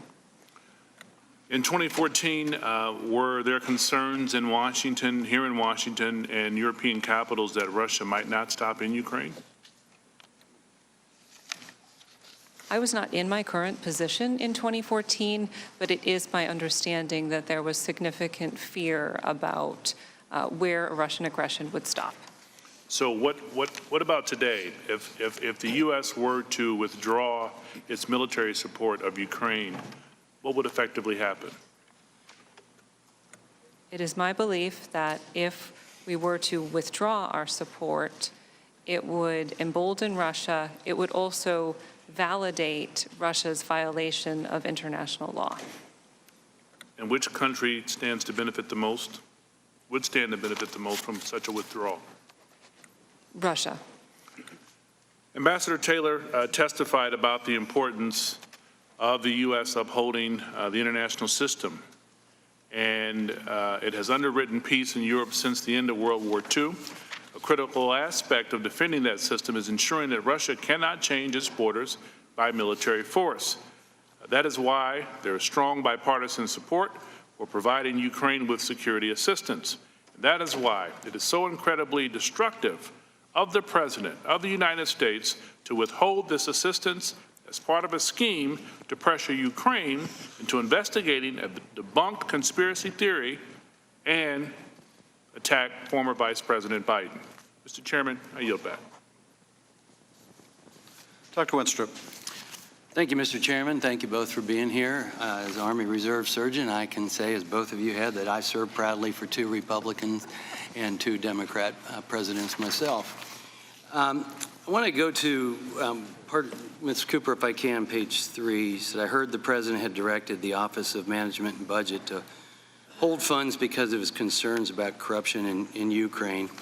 And, you know, you're coming from the DOD side here. You know, I served a year in Iraq, and it was important, and I think it's something that the Army always does, as I have seen, that we don't want to deliver aid or assistance if it's going to some corrupt or being delivered in some corrupt way. In other words, if we're going to build a medical treatment facility for the Iraqis, we want to make sure we're not getting charged 10 times as much. I mean, we're concerned about corruption in general when we're delivering funds through the DOD. Is that correct? Yes, sir. Okay. So I think that's a normal thing to want to be concerned about. And we would do that in Iraq, and especially if we're providing payment for something. So I just want to go through a few things with you, because multiple witnesses have testified that the action to provide javelins to Ukraine by the Trump administration demonstrated strong U.S. support to Ukraine. Ambassador Yovanovitch, in her deposition, said President Trump's decision to provide lethal weapons to Ukraine, that our policy actually got stronger over the last 3 years. She also said, in terms of lethal assistance, we all felt it was very significant with that this administration made the decision to provide lethal weapons to Ukraine. Ambassador Taylor said it was a substantial improvement in that this administration provided Javelin anti-tank weapons. Very strong political message that said the Americans are willing to provide more than blankets. Ambassador Volker testified that providing lethal defensive arms to Ukraine has been extremely helpful. Mr. Volker also stated, MREs and blankets and all, that's fine, but if you're being attacked with mortars and artilleries and tanks, you need to be able to fight back. Secretary George Kent stated that javelins are incredibly effective weapons at stopping armed advance, and the Russians are scared of them. Special Advisor Catherine Croft stated, the javelins help Ukraine defend themselves. A decision to provide javelins, we believe, is counter to Russian interest. Do you dispute what these witnesses have testified to, including Ambassador Yovanovitch, Taylor, Volker, and others? Sir, I absolutely agree that the Javelin system is an important capability and that this was a very important decision to support Ukraine with this capability. Thank you. And you already testified that you're personally proud of the Trump administration's decision to arm Ukraine with javelins, correct? That is correct, sir. So one of the things on page 3 tonight, you were talking about a meeting July 26th, and after that you said, I was aware the national security community expressed unanimous support for resuming the funding as in the U.S. national security interests. That's correct? You said that tonight? That's correct, sir. So I guess I take a little question with resuming, because we don't want to resume as is. Would that be correct? Because as is would not include javelins. Sir, I'm not sure I'm following. Well, what I was going to say, in the previous administration, javelins were not provided, even though they could have been. President Obama stopped the javelins. He could have delivered javelins, let's put it that way. Sir, I think I should clarify what I meant by that statement. Resuming was just referring to the fact that OMB had placed a hold on the assistance, so we weren't spending. Okay. And I wanted to resume the spending. Okay, well, so that we could maintain this policy, maintain the strength. Maintain the policy, but I guess what I'm asking, there is a difference, and I think Under Secretary Hale, you might, I thought I saw you nodding, the difference being that as it's resumed, in this case, now it included javelins, which the Obama administration denied. Is that correct? It is true that the Trump administration approved the release of defensive lethal assistance to include Javelin, whereas the previous administration did not support that policy. Mr. Hale, do you have a comment on that? That seems correct. I defer to Ms. Cooper as the expert. Okay. Well, I think we can conclude that more than blankets and MREs has been helping the Ukrainians, and the lethal defensive weapons are something the Trump administration has approved, and it's a benefit to all of us. Thank you. Ms. Spear.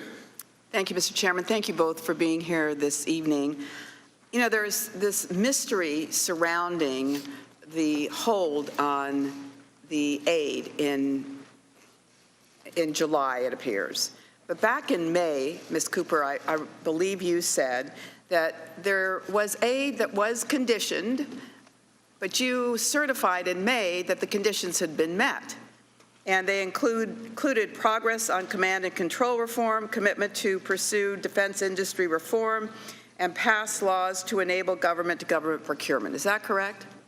Yes, ma'am, that's correct. So then when you find out in July that they're concerned about corruption, you're scratching your head, right? So, yes, ma'am, we did not understand. And do you know of any effort that was undertaken then to assess the corruption in Ukraine in June, July, August?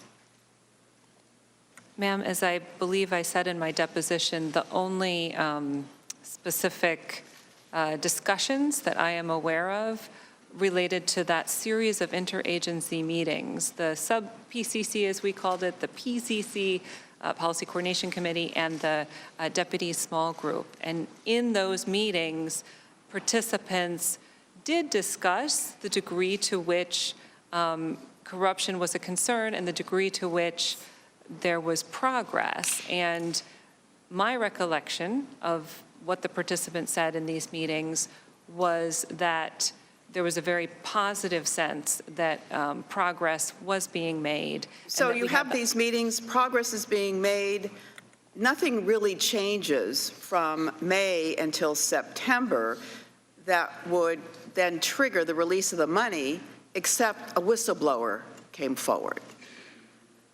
Ma'am, I do not know what triggered the release of the funding. All right.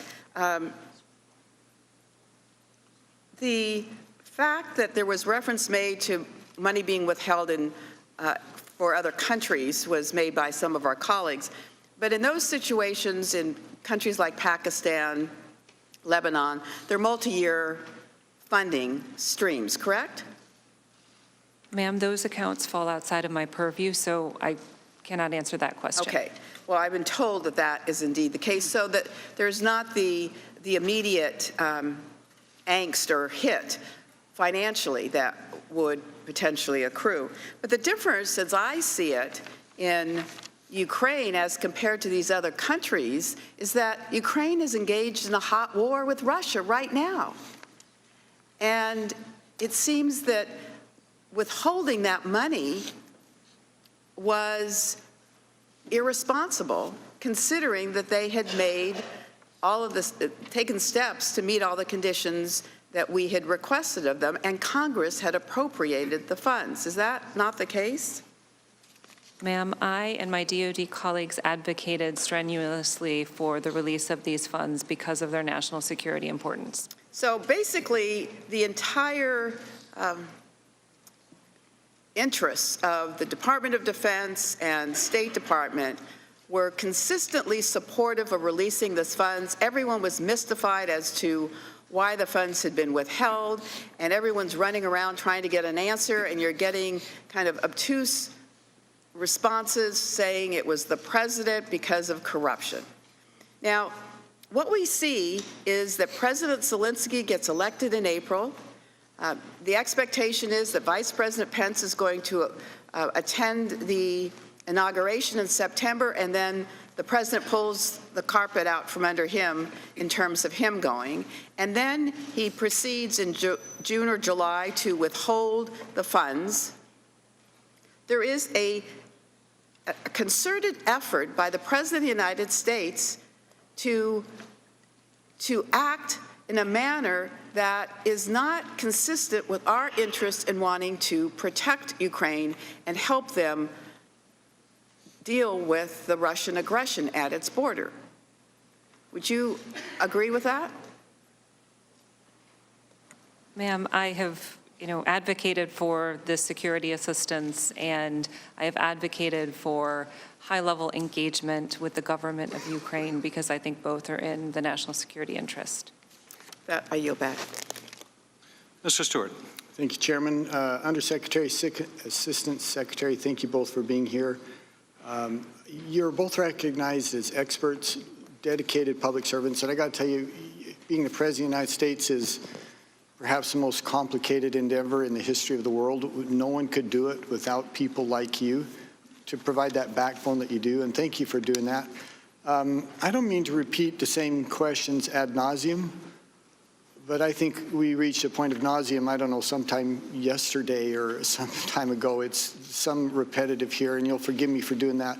Although, Mr. Cooper, I do have some questions based on some things you've said previously, and I would just want to add, for clarification, there's a question about these emails that I think they claimed withholding, described withholding the aid, and they had come from Capitol Hill or from someone on the Foreign Affairs Committee. Is that true? Sir, are you referring to my statement today or something previous? I believe this is previous, question we had previous. Are you aware of such an email?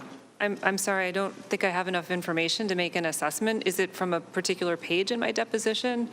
No, it's just reporting that we've heard that there may have been communications with you with someone on the Foreign Affairs Committee on the Hill. Is that not true? That there may have been communications with me? Yes, email with you. Sir, I am not aware. Okay, thank you. And for clarification as well, someone may have asked you or queried you from the Ukrainian embassy about the withholding of aid. Is that true? Did you hear from them? Sir, I testified earlier that the communication from the Ukrainian embassy was to my staff, and my staff mentioned this to me after my deposition. The only specific communication that I recollect with the Ukrainians about this specific issue was on, I believe it was September 5th, at a reception at the Ukrainian embassy. And just to bore down on that just a little bit, was that just a query generally about the forthcoming aid, or was it specific regarding them being aware that the aid was being withheld? Sir, just to be clear, the September 5th conversation that I had was specific to the hold. There was an awareness of that, and there was a question of concern. Okay, thank you. You know, Ms. Cooper, well, to both of you, Undersecretary Hill as well, at the end of the day, it really does, and I've done this before, it really does come down to this. The transcript I'm holding up is a transcript of the phone call between President Zelensky and President Trump that I would hope every American would take the opportunity to read. It's only a few pages long. And much more information beyond that is maybe helpful to inform, but it really comes down to those conversations, those few sentences. But Mr. Hill, going quickly through a series of questions, and I have your answers here, so this won't take long, and you've answered them generally anyway. You agree the United States should evaluate whether a country is worthy of our aid. Is that fair to say? Yes, sir. And you understand as well that President Trump has been skeptical generally of foreign aid and some of the money that we've given. Is that fair as well? I think so. And I think that's been fairly consistent. He's done that since before he was elected, I think. Others in the process have testified that Ukraine has a long history of corruption. That's not going to surprise any one of us. We've talked about that about 1,000 times. Do you think it was right that President Trump would test, is a word I think used previously, that he would test President Zelensky prior to providing some of the security assistance? President Zelensky was new. Yes. I had met him in February. I was impressed by him, but I think it was understandable for the administration, as a new president in Ukraine was coming to office, to understand better what that president's policies would be and attitude toward the United States. And see, Undersecretary, I think that's key because we've had it referred to while the DOD had completed their review about the same time. But this was a person who was elected and we knew nothing about him. He didn't have a history of governance in Ukraine. He came really a little bit like President Trump himself. He did not come from a public background that we would have much information on him. And it seems prudent, as you said, to kind of test him and to see if he was serious about Ukraine. At some point, I'm going to conclude. I believe it was about Labor Day. The Secretary was able to engage the President on the security assistance. About the same time, by the way, that you had some others, Secretary, Vice President Pence and and Bolton as well as a burden sharing review was completed. And shortly thereafter, the aid was released. Is that your understanding? I was never informed as to why the assistance was released. I did read about it. Okay, well, those events did happen, and it seemed like they were the reason the aid was released. But thank you both, and I yield back. Mr. Quigley. Thank you. Thank you both for being here, and thank you for your service. You've both been asked about the importance of this military assistance as it affects Ukrainian sovereignty and its importance because of potential greater ambitions by the Russians. Let me try to put it in context, and please get your reaction from both of you, from someone who had been there before, a renowned international policy expert on such things, Zbigniew Brzezinski. His quote seems to strike home today. He wrote, "Russia can either be an empire or a democracy, but it cannot be both. Without Ukraine, Russia ceases to be an empire, but with Ukraine subordinated and then subordinated, Russia automatically becomes an empire." Your thoughts of how this puts this into context today, please? Sir, I think that is a very powerful and accurate quote. I would agree. Ms. Cooper, you talked about emails that were drawn to your attention, that they were sent to your staff. Is that correct?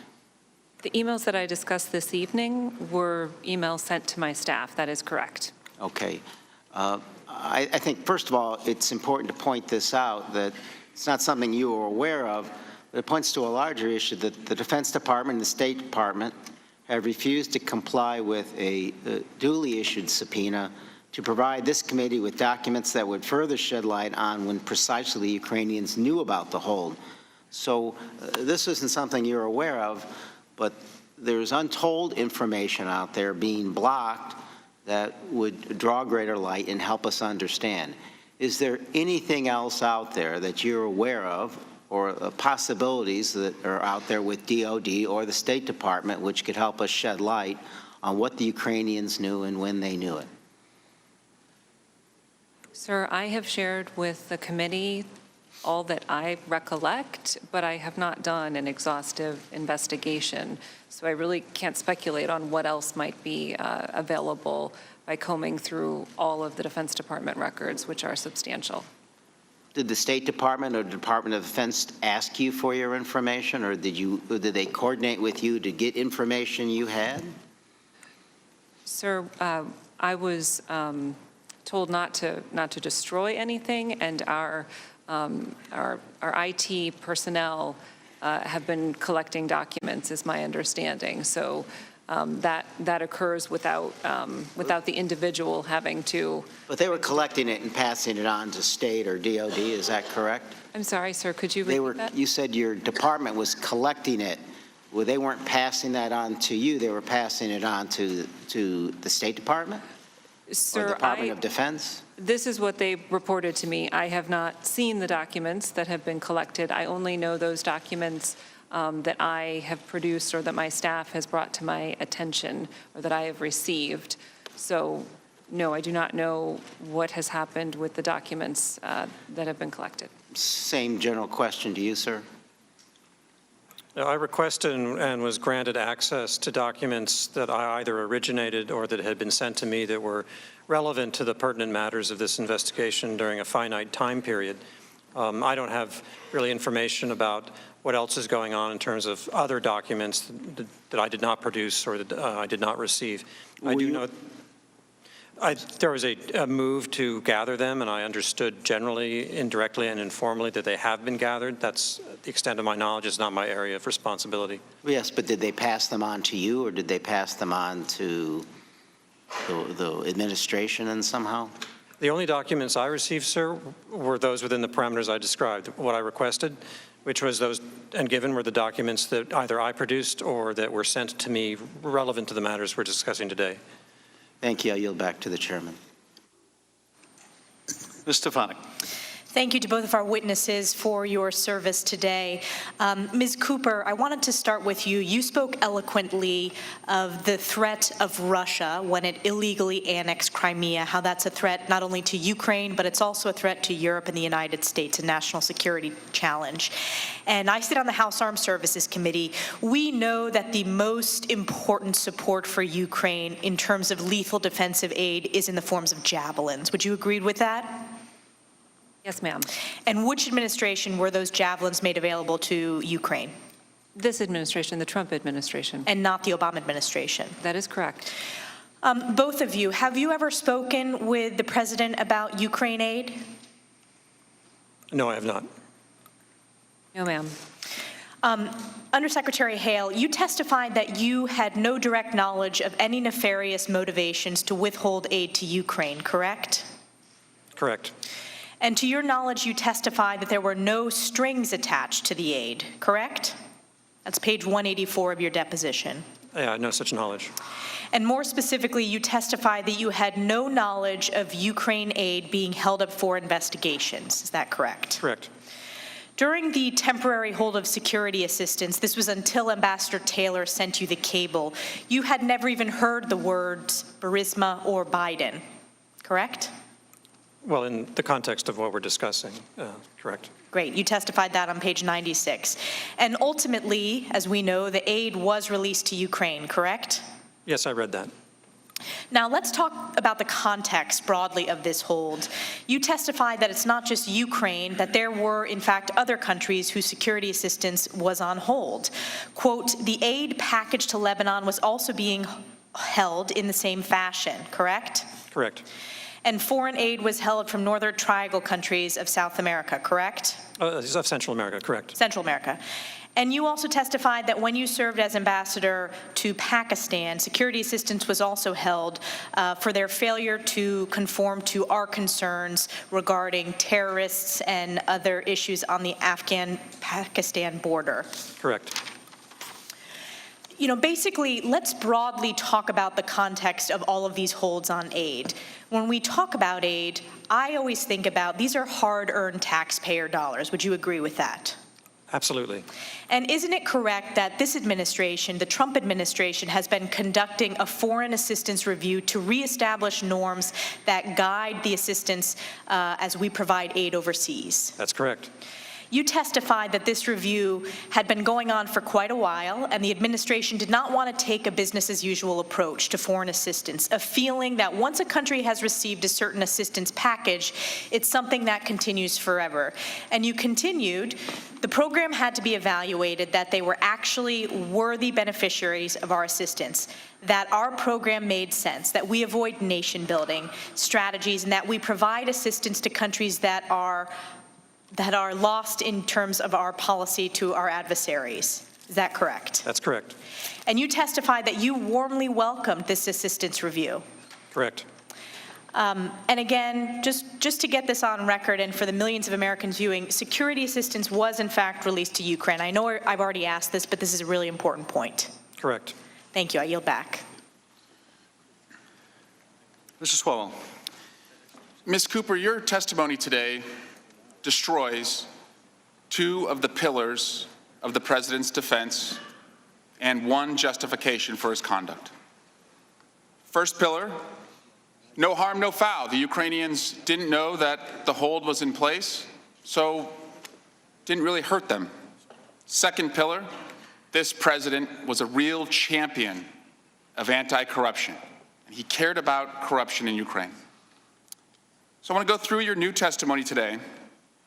It's your testimony now that after an employee came forward to you, you believe you have some evidence that the Ukrainians first inquired about security assistance to someone in your office on July 25 of this year. Is that right? That's correct. And July 25 is also the day that President Trump officially talked to President Zelensky where investigations of the Bidens were brought up. Is that right? Sir, I only know what has been reported publicly on this. And that was reported, is that right? That's correct. Second, this president, as a champion of anti-corruption, your testimony today is that on May 23, you certified that as far as it related to your duties, Ukraine had met the corruption concerns for the aid to be released. Is that right? Sir, the Defense Department certified. And after that date, inexplicably, the President of the United States puts a hold on security assistance. Is that right? That was what I heard in July, yes. Now, this anti-corruption president who cares so much about rooting out corruption in Ukraine, did he ever call you after he put the hold to say, Ms. Cooper, what's going on in Ukraine? No, sir. Ambassador Hale, did he ever call you to ask about an update on Ukraine corruption? No, sir. To your knowledge, did he ever call your boss, Secretary Pompeo? I don't know. Ms. Cooper, did he ever call the many bosses that you've had at the Department of Defense? The secretaries or acting secretaries? I don't know, sir. Now as to the justification. The justification is that the Obama administration only provided blankets, so the Ukrainians should be grateful, even after being shaken down, that the Trump administration provided more. But the truth, Ms. Cooper, is that under the Obama administration and the European Reassurance Initiative, $175 million were provided from U.S. taxpayer dollars to the Ukrainians. Is that right? Sir, I don't have that figure. The figure that we typically use is to say we've provided $1.6 billion to date. But I don't have the breakdown in front of me. And the Obama administration also trained 5 military battalions of the Ukrainians. Is that correct? Again, I don't have the figures in front of me, but yes, the training program began in the Obama administration, and we did train many forces. And under the Obama administration founded Ukrainian Security Assistance Initiative, provided to the Ukrainians were armored Humvees, tactical drones, night vision devices, armored vests, and medical equipment. Is that correct? These all sound like pieces of equipment that were provided in the Obama administration, to my recollection. You'd agree that's a lot more than blankets, right? Yes, sir. Ambassador Hale, the aid that was withheld to Lebanon and Pakistan, those were for legitimate foreign policy objectives. Is that right? I would say that's true. The assistance to Pakistan, I've not heard an explanation for the current hold on the Lebanese program. And you would agree that withholding aid to investigate a political opponent is not a legitimate foreign policy objective. Is that right? Correct. So I guess we can agree that even Bernie Madoff made charitable contributions, but it doesn't make him a good guy. Ms. Cooper, your testimony today demonstrates the power of coming forward and defying lawless orders from the president. Because you came forward and testified, we learned this new information, which destroys the central defense that the Republicans have put forward. Because Ambassador Taylor came forward, one of his employees learned this defense from the Republicans that all we had was hearsay evidence. And Mr. Holmes said, actually, I heard the President of the United States tell Ambassador Sondland, where are we with the investigations? Your courage has aided this investigation despite the President's continued obstruction. And I yield back. Mr. Hurd. Thank you, Chairman. Ambassador Hale, you're in essence the number 3 guy at the State Department, is that correct? Correct. You represent roughly 70,000 folks? I would say I represent them. I'm part of them. I'm one of them, yes. Well, you are part of a pretty fantastic workforce that I've been proud to be able to serve alongside. We share time together in Pakistan. And so thank them. I know they oftentimes don't get the pats on the back or the accolades for what they do for our national security, but there's some of us that do recognize that and appreciate that. Did anybody raise issues to you, Ambassador Hale, about investigations to Bidens or Burisma? No, sir.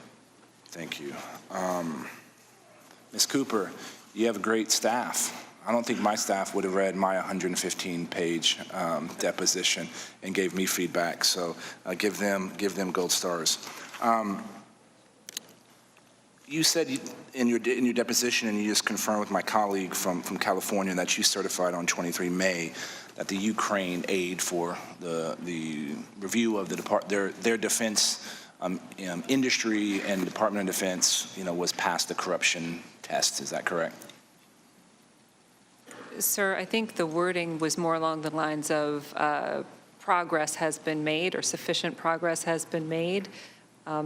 It didn't reference any kind of an anti-corruption test per se. Did this change, or was there a reevaluation with a new president coming in? Because President Zelensky was inaugurated in office 2 days before that date. Did that have an impact on how he was going to continue some of those pieces? Was that taken into account in this review? Not prior to May 23rd, no, sir. So the review was basically done on the efforts done by the previous Poroshenko administration. Yes, sir, although it's important to note that the review related most specifically to the Ministry of Defense. Sure, but there were ultimately changes under the Zelensky regime, is that correct? Yes, sir, there's a new Minister of Defense. Can you explain, I know FMF, Foreign Military Financing, is State Departments, but can you explain the difference between FMF and USAI funding, and also how the Ukrainians get lethal aid? I'm sorry, could you repeat the last part of that? Also, how the Ukrainians actually get lethal aid, because is lethal aid covered under one of these two buckets? So there are three separate pieces to our overall ability to provide equipment to the Ukrainian armed forces. The first is the Foreign Military Finance System, which is a State Department authority, and countries around the world have this authority. That authority is used for some of the training and equipment. There's also the Ukraine Security Assistance Initiative. That's a DoD authority. Unlike the state authority, the DoD authority is only a one-year authority. And then third, there's the opportunity for defense sales. And that is something that we're working with the Ukrainians on now so that they can actually purchase U.S. equipment. But the Javelin specifically was provided under FMF initially, and now the Ukrainians are interested in the purchase of Javelin. And there wasn't a hold put on purchasing of equipment, is that correct? Not to my understanding, no. Can I ask you a non-impeachment inquiry question, Ms. Cooper? A non-what? A non-impeachment inquiry question. Sir, my time is yours.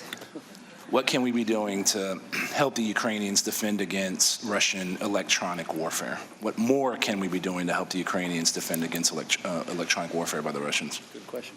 Well, what I can say in an open hearing is that there actually is some electronic warfare detection equipment that is included in the USAI package. So there's a piece of capability that we're already working to provide them.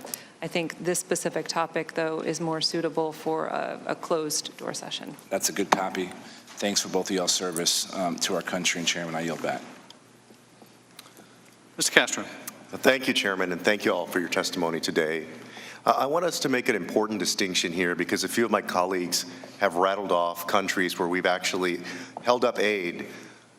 There is a big distinction between holding up aid for a legitimate policy reason, foreign policy reason, and holding up aid because it's part of a shakedown, because it's in the service of a president who asked for a political favor of a country to go investigate a political rival. I think that's important for us to note. And I want to ask you, Ms. Cooper, you said that the money was cleared to go by the DOD on May 23rd. Is that right? That's correct. And it didn't get released until September 11th? Yes, I should just clarify the second half of the Ukraine Security Assistance Initiative was notified to Congress on, I believe it was May 23rd, and then there was a waiting period for congressional approval. And then after that point, so in kind of mid-June, roughly, it was available for. So perhaps 90 days or so, 95 days, something like that. Yes, I don't have the calendar in front of me, but that sounds right. Well, you both testified that the hold on security assistance was not in the national security interest of the United States, and that the hold might embolden Russia. We've heard the same from numerous other witnesses that have come before us. But this was not the only issue with the hold, right? We understand that people within the United States government had significant concerns about the legality of the hold as it relates to the Impoundment Control Act.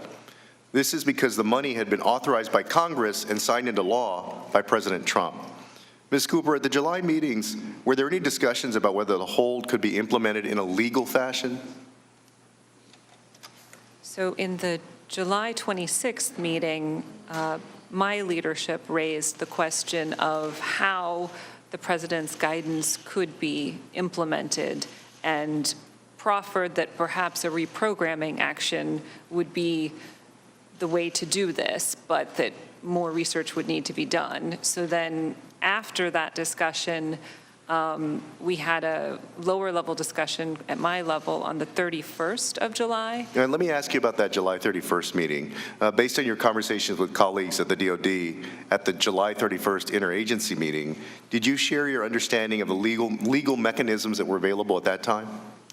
Yes, sir. And what were they? I expressed that it was my understanding that there were two ways that we would be able to implement presidential guidance to stop obligating the Ukraine Security Assistance Initiative. And the first option would be for the president to do a rescission. The second is a reprogramming action that the Department of Defense would do. And both of those would require congressional notice. Yes, sir. There would be an extra step that the president would have to take to notify Congress. As far as you know, was there ever any notice that was sent out to Congress? Sir, I did express that that I believed it would require a notice to Congress, right, and that then there was no such notice to my knowledge or preparation of such a notice to my knowledge. And as far as you know, there was never any official rescission or reprogramming of that money? No, sir, not to my knowledge.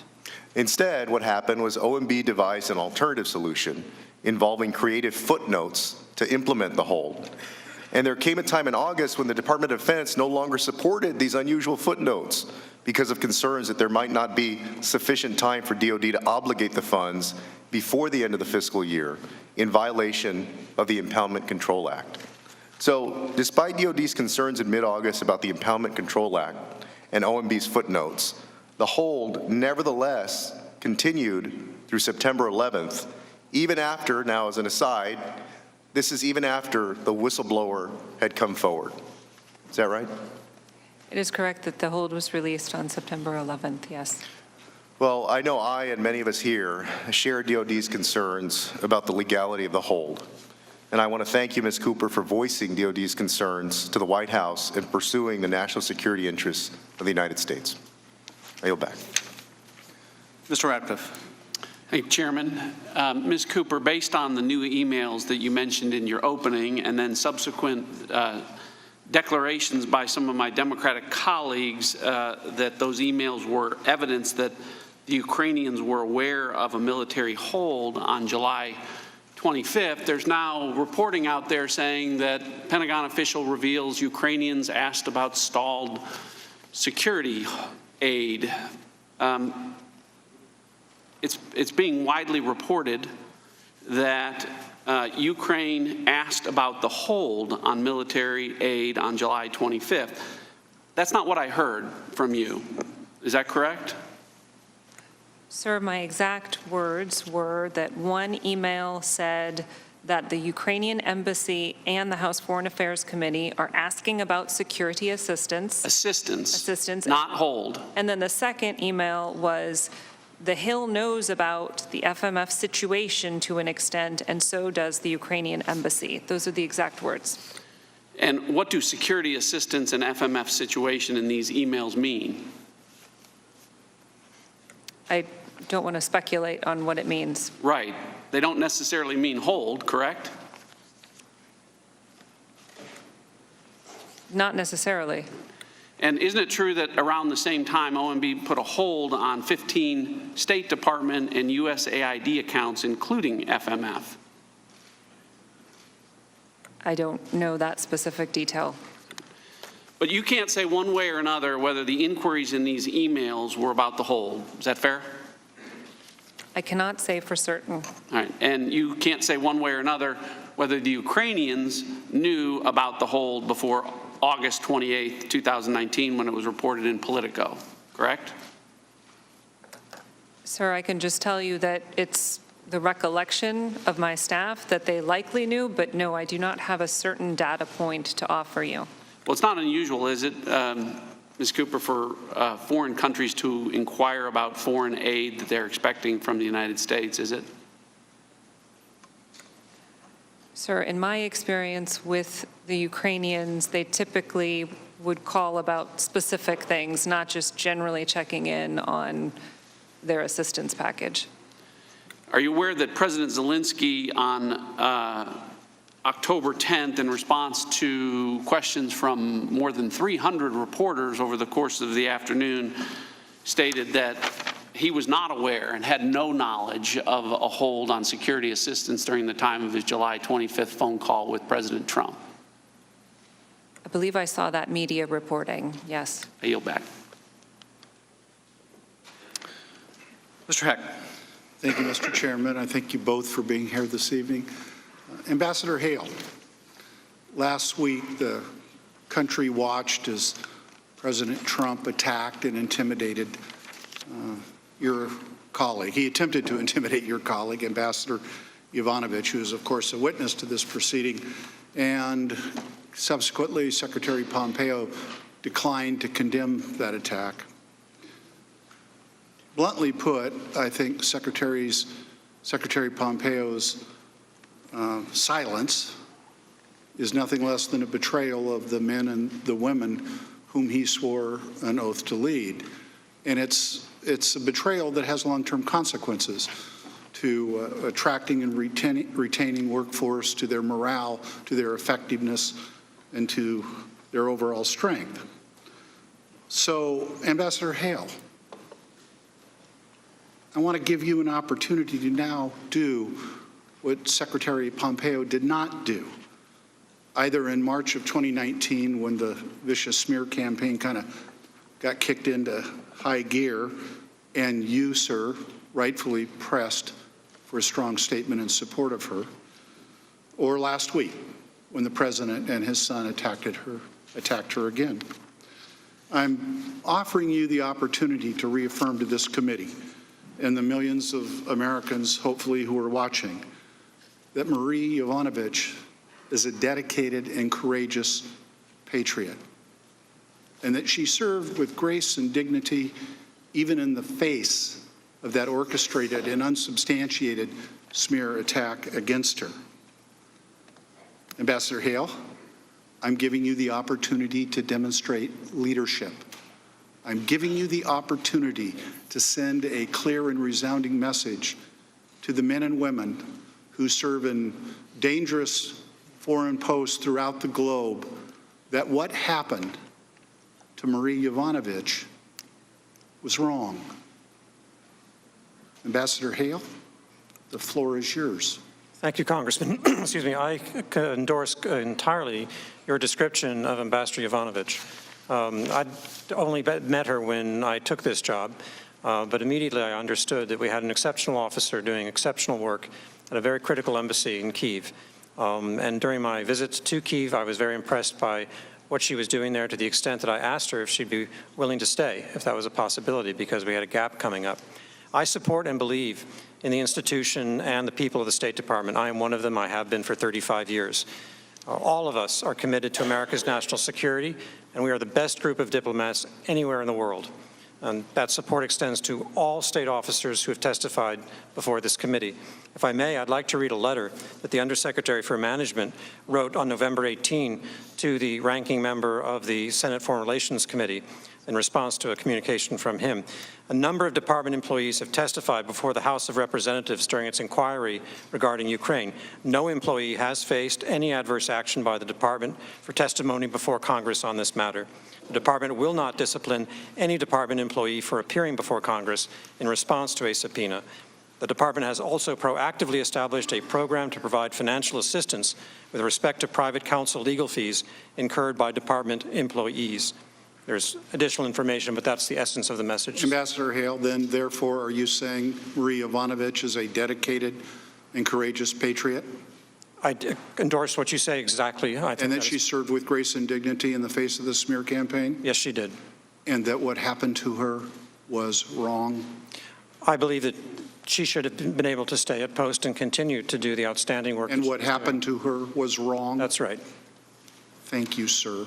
Thank you for clarifying the record, because I wasn't sure where it was that she could go to set the record straight if it wasn't you, sir, or where she could go to get her good name and reputation back if it wasn't you, sir.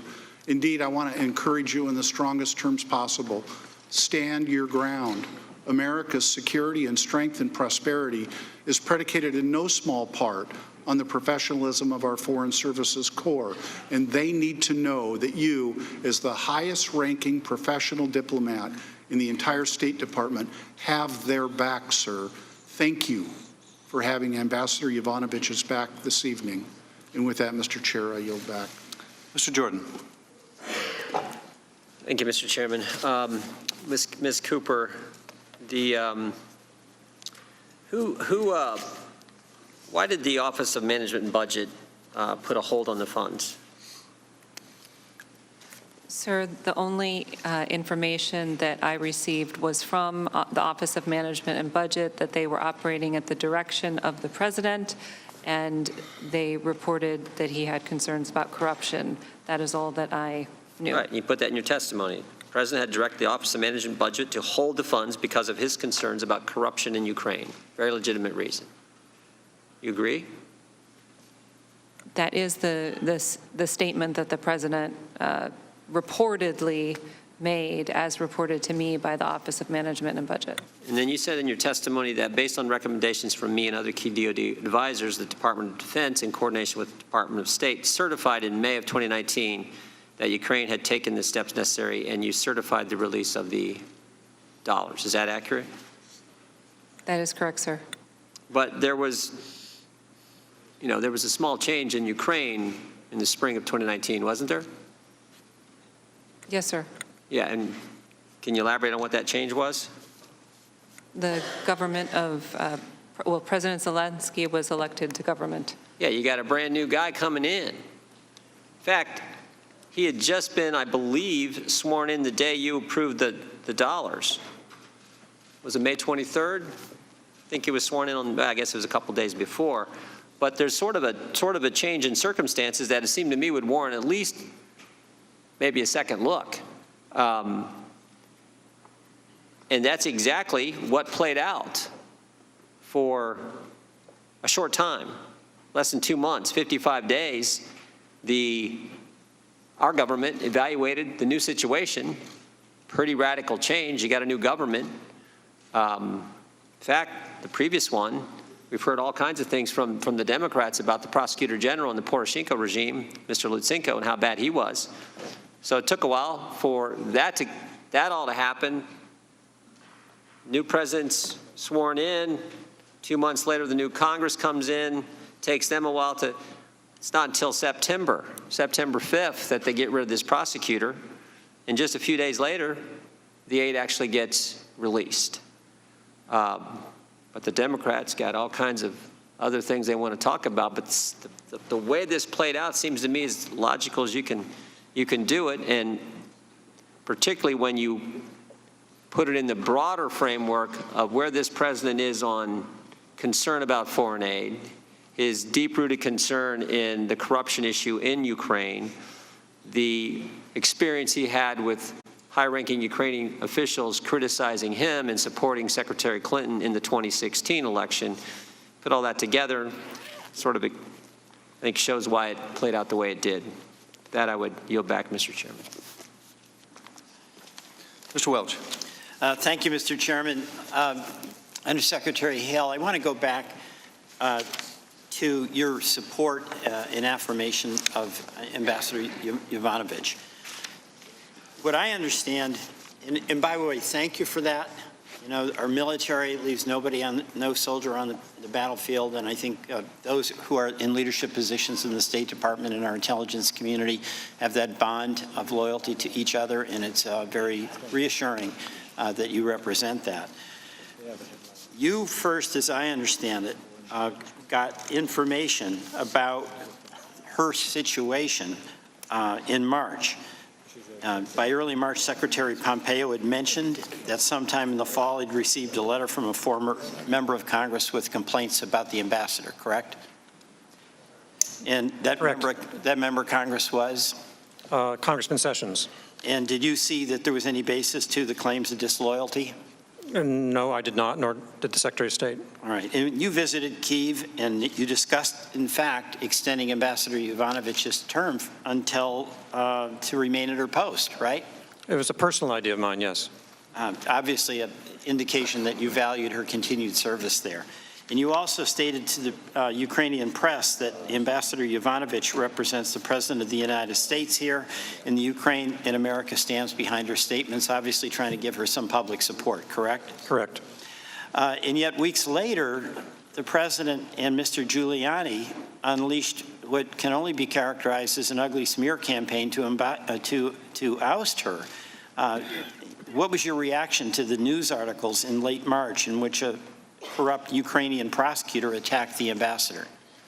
Well, we were concerned. We put out a statement that some of these allegations are an outright fabrication as they related to the do not prosecute list. Right. And we began to discuss what we could do to deal with this matter. Right. And then the problems continued for Ambassador Yovanovitch. And as I understand it, she emailed you on March 24th and indicated that, quote, the tempo of social media and other criticisms were such that she felt she could no longer function unless there was a strong statement of defense of her from the State Department. Is that correct? Correct. And this message, and Secretary Pompeo was aware of her situation. Is that correct? Yes, I briefed him the next day. And he's the ultimate authority who could issue that strong statement of support, correct? Correct. But he never, ever did issue a statement, right? We did not issue a statement at that time. But in fact, you testified around the same time that the Secretary did not render assistance to a long-serving and highly respected ambassador. He made 2 phone calls to Rudy Giuliani. Is that right? It's correct that I've seen a record that he made those phone calls. One on March 28 and again the next day on March 29. I saw the record of that, yes. Right. So we don't know what he said to Rudy Giuliani, but we have a pretty good idea what Rudy Giuliani said to him. Get rid of Yovanovitch. She was gone and the statement never came forward, right? Correct. And when she was recalled and wanted to find out what happened, Secretary Pompeo would not meet with her? Right. I was out of the country at the time. I can't comment on that. All right. Well, and then Mr. Breckbuhl, who was next in line, didn't meet with her? I don't know this. Well, then it came for you to give her the news. It went to the Deputy Secretary, I believe, held the meeting. I was on foreign travel at the time. Well, it'd be interesting if we could have Secretary Pompeo be here to tell us what his conversations were with Rudy Giuliani, the person who was fomenting the discontent about an ambassador who was fighting corruption. I want to thank you, and I want to thank Ms. Cooper for your service. Mr. Maloney. Hello, Ms. Cooper. Hello, Secretary Hale. Ms. Cooper, thank you for working late on a Wednesday. I think the last time we attempted to hear your testimony, the Republicans were good enough to bring pizza down to the skiff. But kidding aside, I know we detained you for about 5 hours that day. So on behalf of the committee, thank you for your forbearance. We do appreciate your patience with us. Quick question for you, and I think just one question for you, Secretary Hale. Ms. Cooper, was DOD able to put all the security system funds into contract before the end of the fiscal year? No, sir. And how much were they not able to obligate? What was left unobligated? I believe the figure was 35 million. We were able to actually obligate 88% total. And I think you mentioned that you were able, because of legislation the Congress passed, continuing resolution, to do that. Is that right? So the remainder, we are in the process of obligating right now because of the provision in the continuing resolution. Right. So, but for literally an act of Congress, you couldn't have spent all the money. If we had not received the provision in the continuing resolution, we would have obligated 88%, but not the full amount. Right, which of course would be a violation of law to not spend money that Congress appropriated. Sir, I am not a lawyer, but that is my understanding. Sure. Thank you. Secretary Hale, where were you born? Ann Arbor, Michigan. And is your family from Ireland? Am I right about that? No, sir. I'm sorry. Strike it. Another question. With respect to Secretary Yovanovitch, you served as ambassador to, I believe, 3 countries? Correct. Jordan, Lebanon, Pakistan, and Pakistan. Lebanon. And while you were ambassador to those 3 countries, did anyone ever ask you to issue a support praising personally the President of the United States? No. How would you have viewed such a request? It would depend on the situation, sir. Someone said, say you went to someone and you were having a problem with your job and you said, how can I do better? And they said you should publish something personally praising the president, flattering to him. Would that strike you as unusual? Yes. If someone told you to go big or go home, would that change your mind? I don't quite understand the... Well, that's what Ambassador Yovanovitch was treated to when she went to Ambassador Sondland seeking advice. And she declined to do so. I believe she said it would strike her as too political. Is that consistent with the approach you might take? I thought that sounds sensible, yes.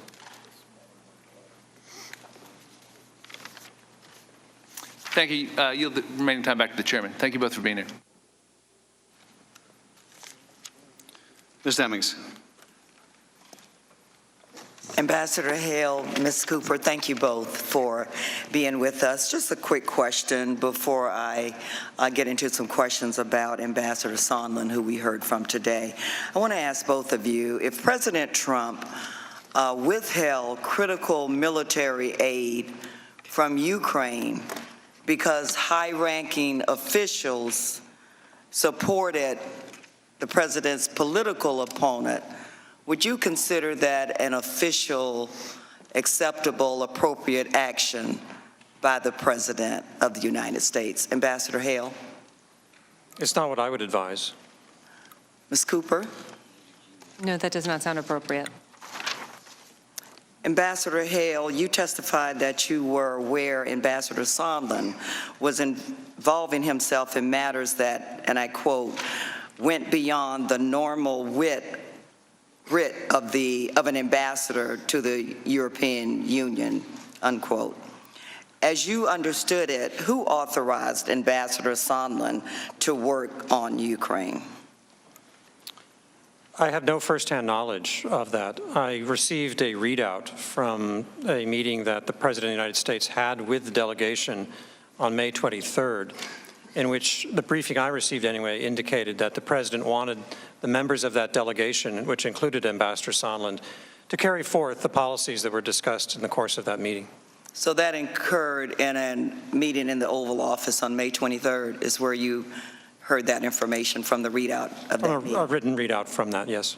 You testified that, and I quote, it was clear that the members of that inaugural delegation were empowered by the president. That's what you testified. You also said, and I quote, as a practical matter, it would be Ambassador Volker and Ambassador Sondland, presumably working with Taylor, who would be the ones really doing the continual effort here.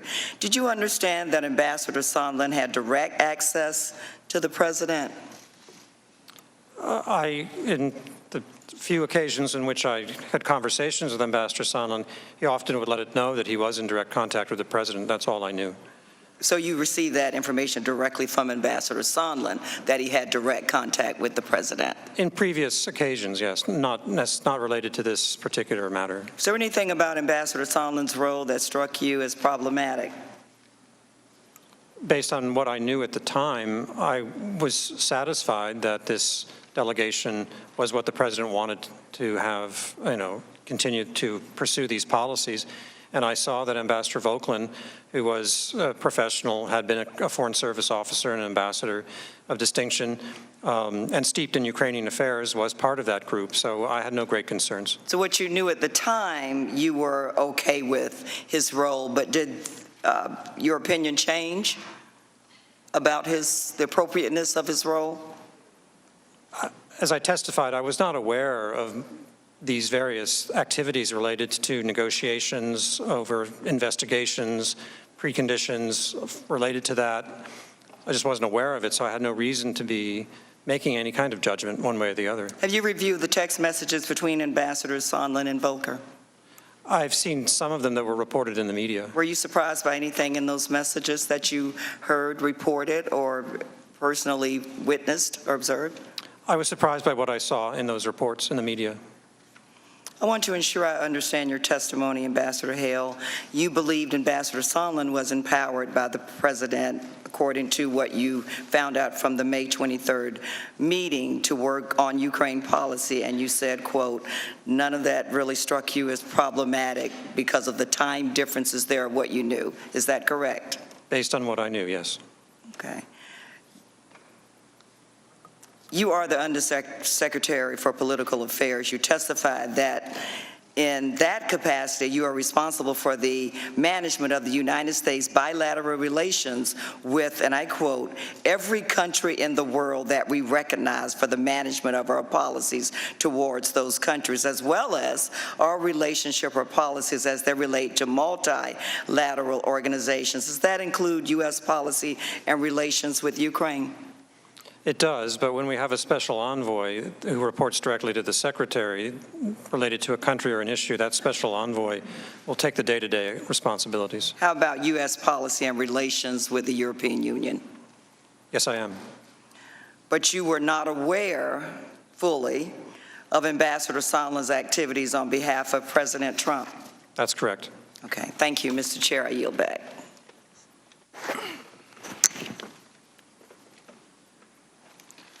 Mr. Krishnamurthy. Good evening. Thank you so much for being here. Undersecretary Hale, you and your colleagues testified that you've gathered official records at the State Department with the understanding that they would be provided to Congress, right? I was not involved in the decision-making, or I have no responsibilities related to gathering documents. I understood that it was underway. And I've certainly received the documents that I described earlier. I see. In terms of the materials that were collected, do they include electronic files and emails, for instance? I can only speak to the documents that were made available to me, and it did include emails. And paper documents as well? And paper documents. Would tape recordings potentially be among the files that are gathered? I really couldn't speculate on that. But you can't rule out that possibility? I don't know of tape recordings, but so I can't really comment on that.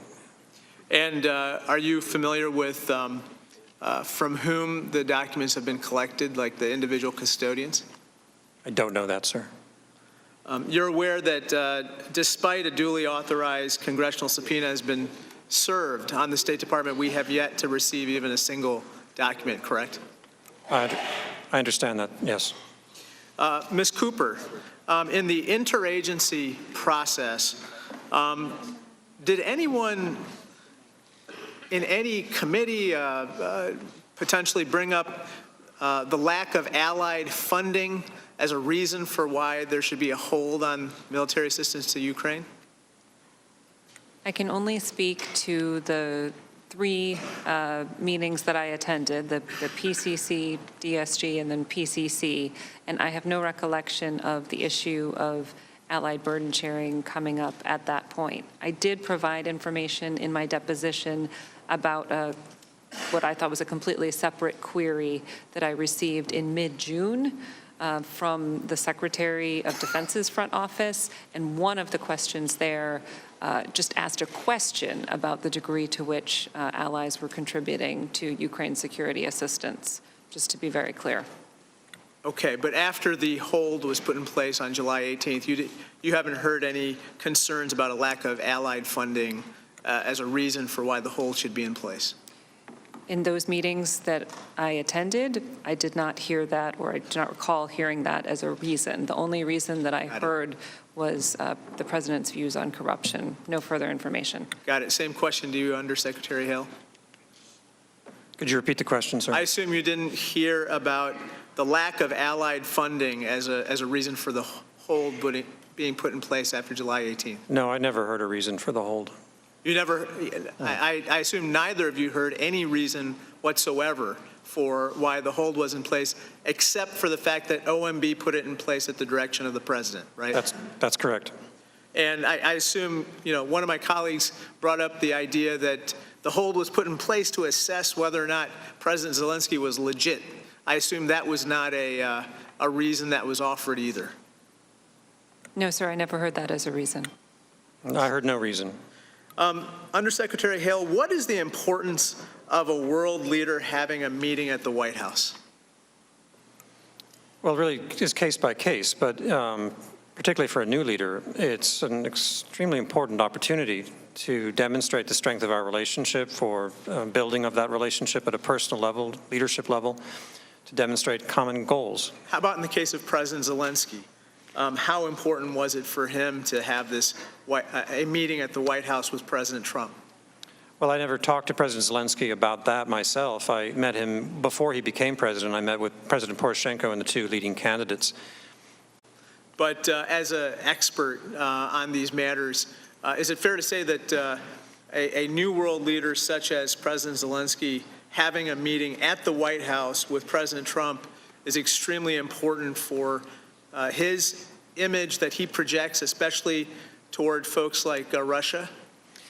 Well, an Oval Office meeting is incredibly valuable for any foreign leader. Let me just state that general principle. And for a Ukrainian president, it is indeed what you just said, to demonstrate that the bond between the United States and Ukraine is strong, and that there is continuity in our policies, and that we are going to continue to work together on our policy goals, including countering Russian aggression and intimidation of Ukraine.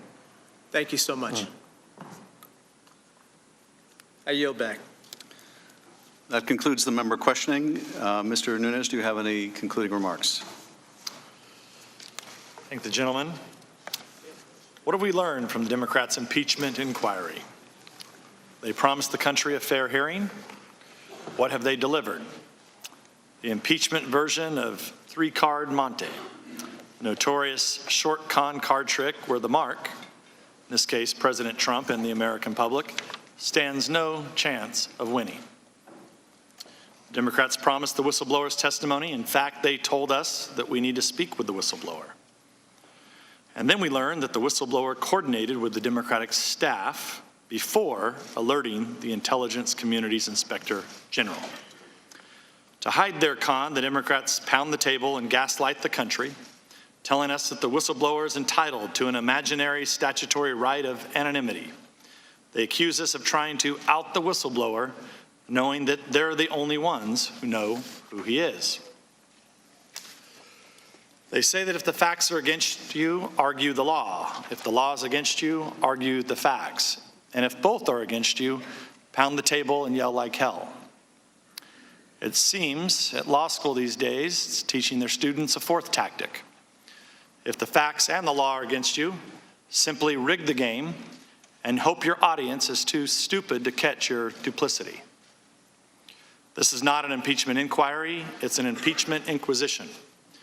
In the Middle Ages, the inquisitor was free to act on his own and bring suit against any person who was even vaguely the subject of the lowest rumor. And the accused was denied any right to confront their accusers.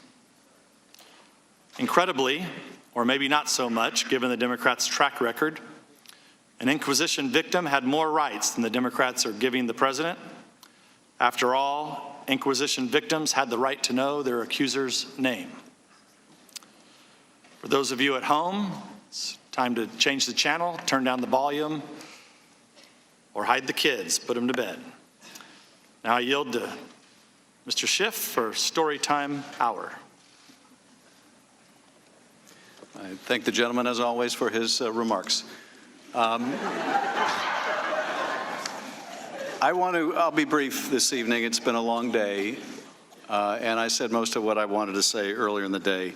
But I did want to end this evening, and first of all, thank you both for your testimony and your long service to the country. We're grateful that you answered the lawful process of a congressional subpoena.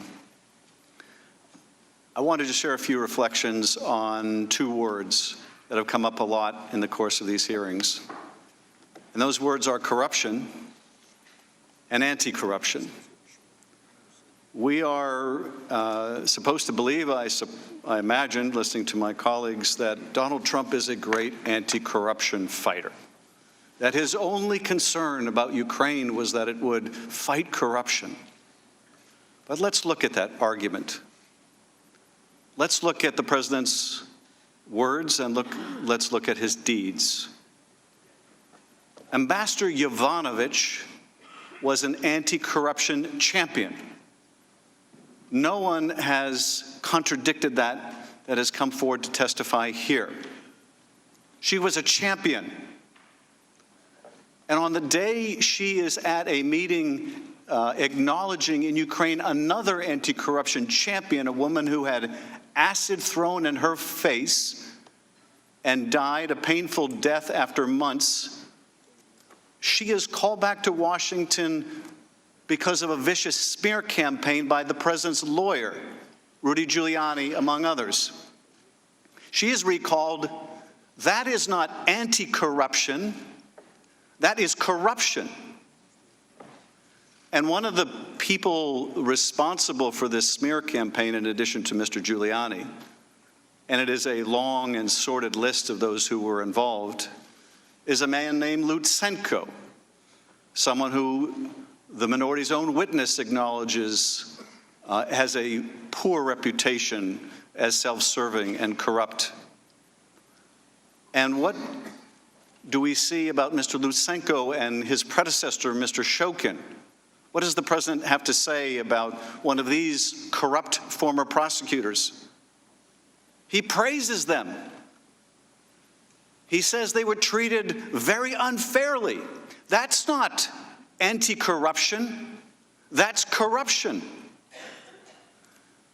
And when Ambassador Sondland testified today that there was unquestionably a quid pro quo, and everybody knew it, conditioning a White House meeting that Ukraine desperately wanted to show its friend and foe alike it had the support of the President of the United States, when that was conditioned, that official act was conditioned on the receipt of things of value to the president, political investigations, that was not anti-corruption, that was corruption.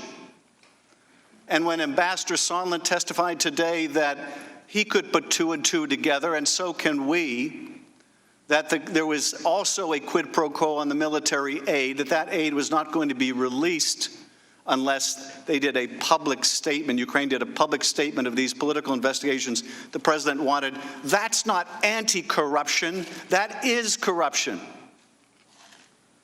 And let's look at the president's words on that phone call, that infamous phone call on July 25th. Does he ask President Zelensky, how's that reform coming in the Rada? What are you doing to root out corruption?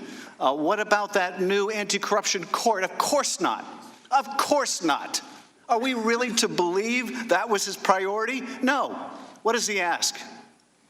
I want you to do us a favor. Investigate this crazy 2016 server conspiracy, that the servers somewhere in Ukraine. And more ominously, investigate the Bidens.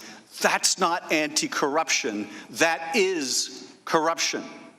And the next day, when he's on the phone to Ambassador Sondland in that outdoor restaurant in Kiev, what does he want to know about? Does he want to know how Zelensky is going to fight corruption? Of course not. The only thing he brings up in that call is the investigation he wants into the Bidens. That's not anti-corruption. That is corruption. Every now and then, there's a conversation that really says all you need to know. And sometimes it doesn't seem all that significant. But I'll tell you, this one really struck me. And it was a conversation that Ambassador Volker related in his testimony. And it was a conversation just this past September when he's talking to Andrei Yermak, top advisor to President Zelensky, and he's advising him, as indeed he should. You know, you may not want to go through with an investigation or prosecution of former President Poroshenko. Engaging in political investigations is really not a good idea. And you know what Yermak says? Oh, you mean like you want us to do of the Bidens and the Clintons? Well, there's a word for that too, and it's not corruption or anti-corruption. It's called hypocrisy. And this is the problem here. We do have an anti-corruption policy around the world. And the great men and women in your department, Under Secretary Hale, and in your department, Ms. Cooper, they carry that message around the world, that the United States is devoted to the rule of law. But when they see a president of the United States who is not devoted to the rule of law, who is not devoted to anti-corruption, but instead demonstrates in word and deed corruption, they are forced to ask themselves, what does America stand for anymore? That concludes this evening's hearing. I will ask the witnesses to excuse themselves. Members should remain. We have a business matter to take up.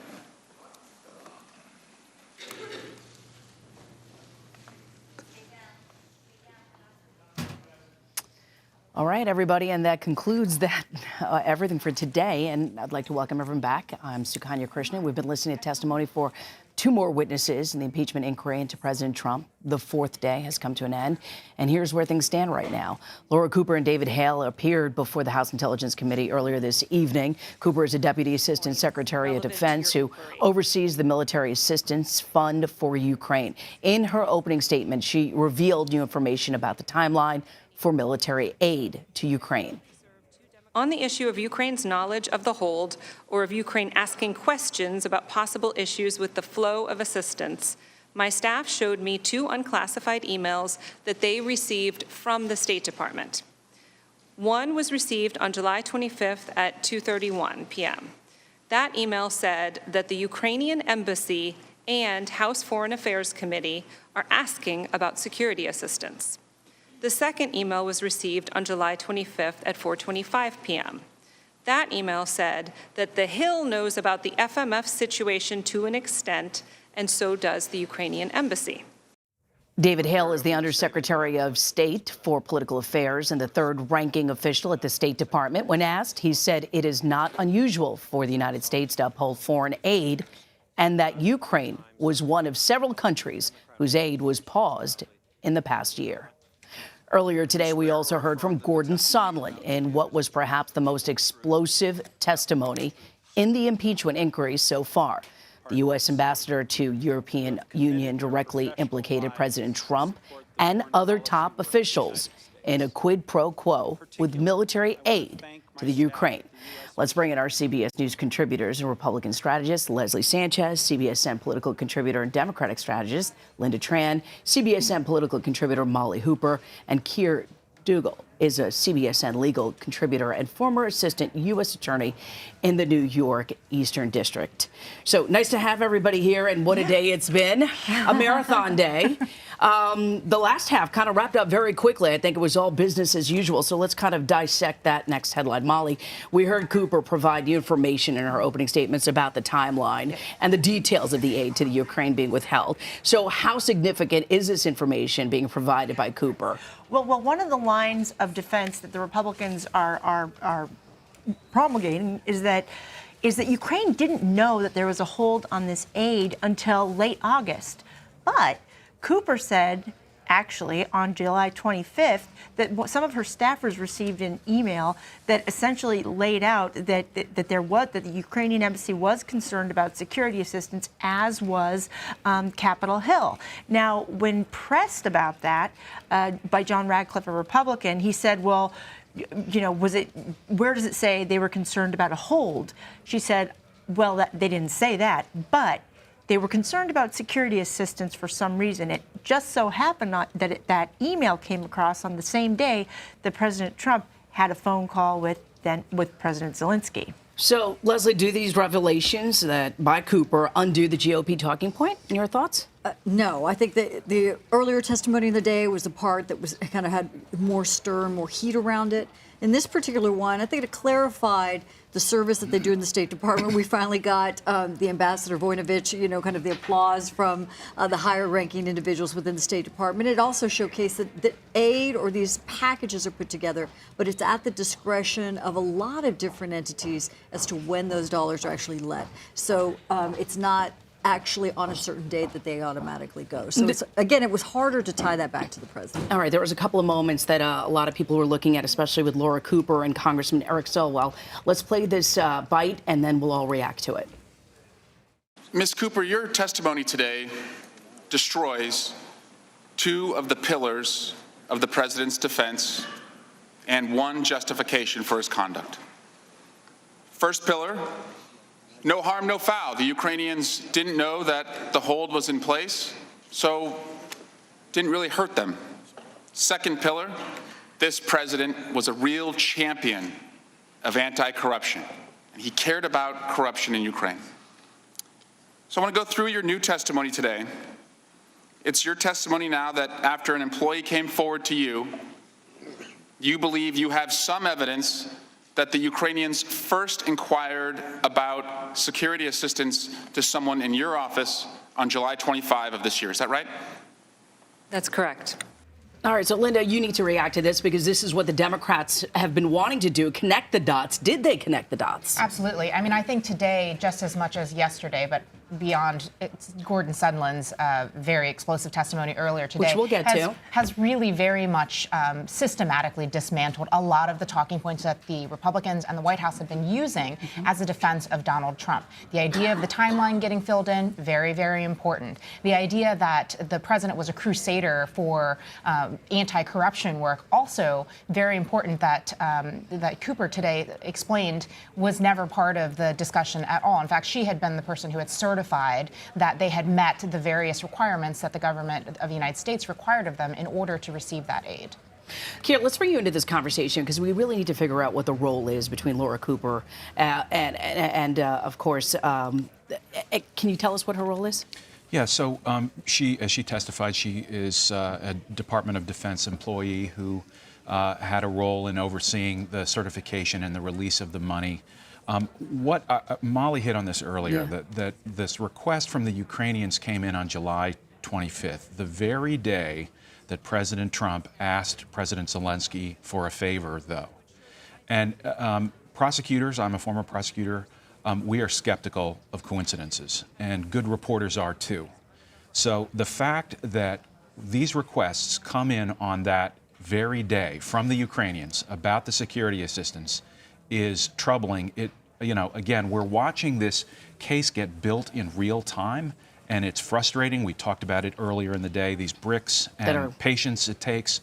But that suggests that there are a series of other things that I would certainly want to inquire about if I were investigating this. So can I ask you the question, did Undersecretary David Hale and Laura Cooper lay enough bricks to connect the Bidens and Burisma?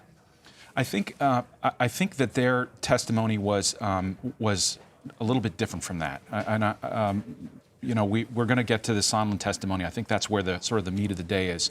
My takeaway from Hale's testimony was about the fragility of our Foreign Service and the Department of State. I mean, what happened to Ambassador Yovanovitch was that a corrupt prosecutor in the Ukraine effectively started a smear campaign against her And that resulted in an American ambassador to the Ukraine being toppled.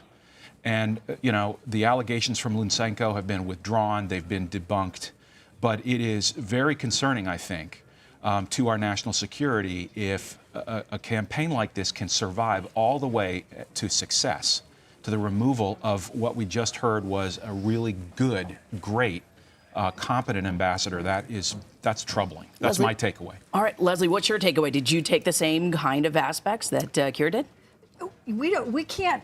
I think there's so many things. When Keir talks about. Just 1 second. All right, we're going to take you now to Capitol Hill, where House Republicans are speaking. Let's listen in right now. Of course, as we know, Ukraine, so nothing unusual there. So I thought, again, a much quicker hearing, but I thought another good day for another good hearing for the truth and for the president. What did you think of Laura Cooper's testimony about the Ukrainian knowledge about the hold may have been much earlier? I remember you said earlier. Well, today the first thing is she said it wasn't a hold. She said there was an inquiry about security assistance. So look, I mean, you got the Deputy Assistant Secretary for Ukraine, Eurasia, and Russia. Well, actually, no, you had a staffer for the Deputy Assistant Secretary at Department of Defense for Ukraine, Eurasia, and Russia getting an email that talked about asking a question about security assistance, and we have Ambassador Volker and Ambassador Taylor and a bunch of other people who've all testified the Ukrainians didn't know about a hold on the aid until August 29th. So, look, I don't. It's just an email. It's amazing how this, like Shazam, comes up at the last minute, and it's just some email from some staffer. So, look, I know what people testified to, and I know what she said in there. She talked about a security assistance related email. She didn't talk about any type of hold. Do you not believe that there was an actual email? No, I haven't seen it, but I'm not saying that. But she said the email talked about assistance. It didn't talk about a hold on the aid. Mr. Jordan, also, David Hale also testified about what his concerns were about the smear campaign that was launched by Rudy Giuliani against Marie Yovanovitch. From what you've heard, are you concerned at all about Rudy Giuliani launching a smear campaign against Marie Yovanovitch? Look, I keep coming back to the facts, guys. We're talking about an impeachment proceeding, an impeachment inquiry into the President of the United States. This all started because of the phone call and the whistleblower who said the phone call was so bad, and then all of a sudden the president releases the call, and we see on the call that there's no conditionality there, there's no linkage there. The two guys on the call have said there was no pressure, no pushing, no linkage, and of course the Ukrainians didn't know about the aid being held up at the time of the call, and most importantly, they did nothing, no announcement of any type of investigations to get the aid released. That's the focus. The focus is the Democrats are trying to impeach the President of the United States 11 and a half months before the next election, based on some anonymous whistleblower with no firsthand knowledge who's a bias against the President, who worked with Joe Biden, or with Joe Biden. That's the issue here, not what happened to the ambassador. Thank her for her service. We appreciate that, but that's not the issue. That's not the issue. We're focused on the issue. Prep the call. She wasn't on the call. Sondland said today it would have been helpful for him to be able to review all these documents that he gave to the State Department. Ms. Cooper said, these emails are with the DOD. She doesn't have them. Would you encourage the White House, these other agencies, to turn over these documents just to clear the air? We just asked for a subpoena for documents we want, and the chairman just didn't even have debate. Didn't even have debate on it. The chairman, documents that have already been subpoenaed that have not been turned over. Well, we'd like to. When the process gets fair, you can ask us that question. Until we have any remotely fair process, that's up to the White House. I mean, that's ridiculous. I mean, you guys see what's going on. He said today that these were our witnesses. We don't have any witnesses. We're not allowed to have witnesses. 17 people Adam Schiff has brought in for a deposition. 15 of them he subpoenaed. We got to give a list a week and a half ago, and on the list we put 3 of the 15 people he subpoenaed simply because we wanted some semblance of fairness, some framework to this whole thing. This idea that this is fair, so when it gets fair, maybe then we'll be able to answer that kind of question. Given that Gordon Sondland appeared to implicate the Vice President, Secretary Pompeo, Chief of Staff Mulvaney, all of whom have defied efforts to bring them in to talk, do you think it's time for them to come in and talk to these committees? Say that again, who? Do you want to hear from Secretary Perry, from Secretary Pompeo, from Chief of Staff? That's their call. That's their call. We've said that from the get-go. Again, look, we would like a fair process, but we're not going to get one, obviously. That's just not going to be the case. But again, even with all of Adam Schiff's witnesses, it's been an amazing couple hearings for the truth and for the president. I mean, it really, Ambassador Volker, I thought he did a tremendous job laying that out yesterday. I thought this morning with Ambassador Sondland, we got the right kind of information that there was never any type of quid pro quo. He presumed there was, but there wasn't, because they never announced any type of investigation, and they got the meeting, they got the call, and they got the money, right?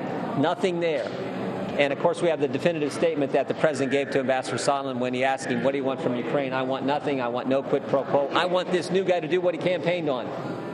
And our government became convinced he was the real deal, and they got the money. Thank you all very much. Cooper's email on July, she mentioned it was on July 25th. All right, you were just listening to Republican Jim Jordan. He was basically wrapping up all the Republican talking points, saying that basically there was all these biases against President Trump, that there was no quid pro quo, and basically they got the call, they got the money, and there was no problem. That is Representative Jim Jordan. Let's bring in Rebecca Kaplan. She's CBS News Capitol Hill producer. She's going to give us more perspective on what really happened and lawmakers' reaction. So, Rebecca, tell us what you know regarding Cooper's acknowledgement that Ukraine actually knew about the withholding of military aid prior to President Trump's July 25th phone call with its president. Well, Sukanya, we just heard from the Republicans right there, and their argument is that these emails that Cooper spoke about today, which were actually a pretty explosive late-in-the-day revelation, just showed that there were people in the Ukrainian embassy asking about aid, but still arguing that they didn't know about a holdup. And what the Republicans are pointing to is testimony from Kurt Volker, who was the U.S. Special Envoy to Ukraine, from Bill Taylor, who was the top diplomat at the time, both of whom said that the Ukrainians didn't know about this security assistance holdup until late August when they read about it in a Politico article. What those emails from Cooper showed today was that they actually cast doubt on that timeline. She said her staff was answering questions from the State Department, from the Hill, who said they knew that there was some sort of issue with this security assistance on July 25th. That's a relevant date here because it is the very day that President Trump spoke with President Zelensky on the phone. So there's going to be some questions going forward about what exactly those emails said and what the Ukrainians knew on July 25th before that call between the president and Mr. Zelensky. So what do you think what the strategy of Republicans was heading into the second hearing with Hale and Cooper? I think the strategy is still to kind of try to poke holes in these arguments anywhere they can and to draw out questions about what these witnesses are saying. So here it was about, did the Ukrainians actually know about an aid holdup? And we've seen all along that they are kind of going back to a couple fundamental facts here. As we heard Jim Jordan say at the end, they say the Ukrainians ultimately got their meeting, they got their money, so that shows that there was no quid pro quo. They've leaned heavily on the idea that Gordon Sondland this morning said he presumed there was a quid pro quo in an aid holdup, that the president was waiting to hear about investigations into Joe Biden, his political rival, and Burisma, but that it was just a presumption. And what we really heard them nail down during Sondland's testimony earlier today was the idea that he never heard from the president directly, I want this aid held up, or I will not have this meeting until these conditions are met. So they're saying that's the evidence right there. There was no quid pro quo, and they're actually calling these some amazing hearings for Republicans and the president. The president earlier today also said that he thought the hearing with Gordon Sondland was amazing, which is something I certainly think Democrats don't agree with. All right, Rebecca Kaplan, thank you so much for your perspective. All right, let's bring in our panel. Thanks, Kanya. Leslie Sanchez, Linda Tran, Molly Hooper, and Keir Dougal. Thank you so much. Leslie, I'm going to go back to the question with you. You think that Republicans view these testimonies of Cooper and Hale. Can you wrap up the Republican point of view? I think the Republican point of view is the consistent through line here. In Sondland, which we heard earlier today, he based all of his actions and his responses on a presumption that there was a quid pro quo, but when asked directly in cross-examination, he couldn't prove one. There was no evidence of that. And on that point, the Republicans have remained consistent. And it was exactly what you said, that the government got the meeting, got the call, and got the money. So regardless of how you wrap all this up in the hours and the minutia that we've been involved in this, there isn't that smoking gun that the Democrats had hoped for. I don't think Linda is agreeing with that at all. She's looking at you sort of side-eyed. So come on in. Come on into this conversation. Never look at Leslie side-eyed. No, I mean, look, I think that, we've been talking ad nauseum about how it isn't about one individual testimony. It's not about one individual being the link to all of this other than President Trump himself. Each of the witnesses that have been called today, yesterday, and last week have all offered a piece of the puzzle. And what Sondland offered was a lot of context about the conversations that had been happening over the last several months, even what he understood to be true, and then took action to carry out. We saw extensive text messages, emails, lots and lots of content that just reiterated again and again pieces of the narrative that we hadn't seen until now. So, I mean, if yesterday we got, some really powerful testimony from a decorated war veteran, we were still left with what some called a Sondland-sized hole. And today he filled that in emphatically, unequivocally.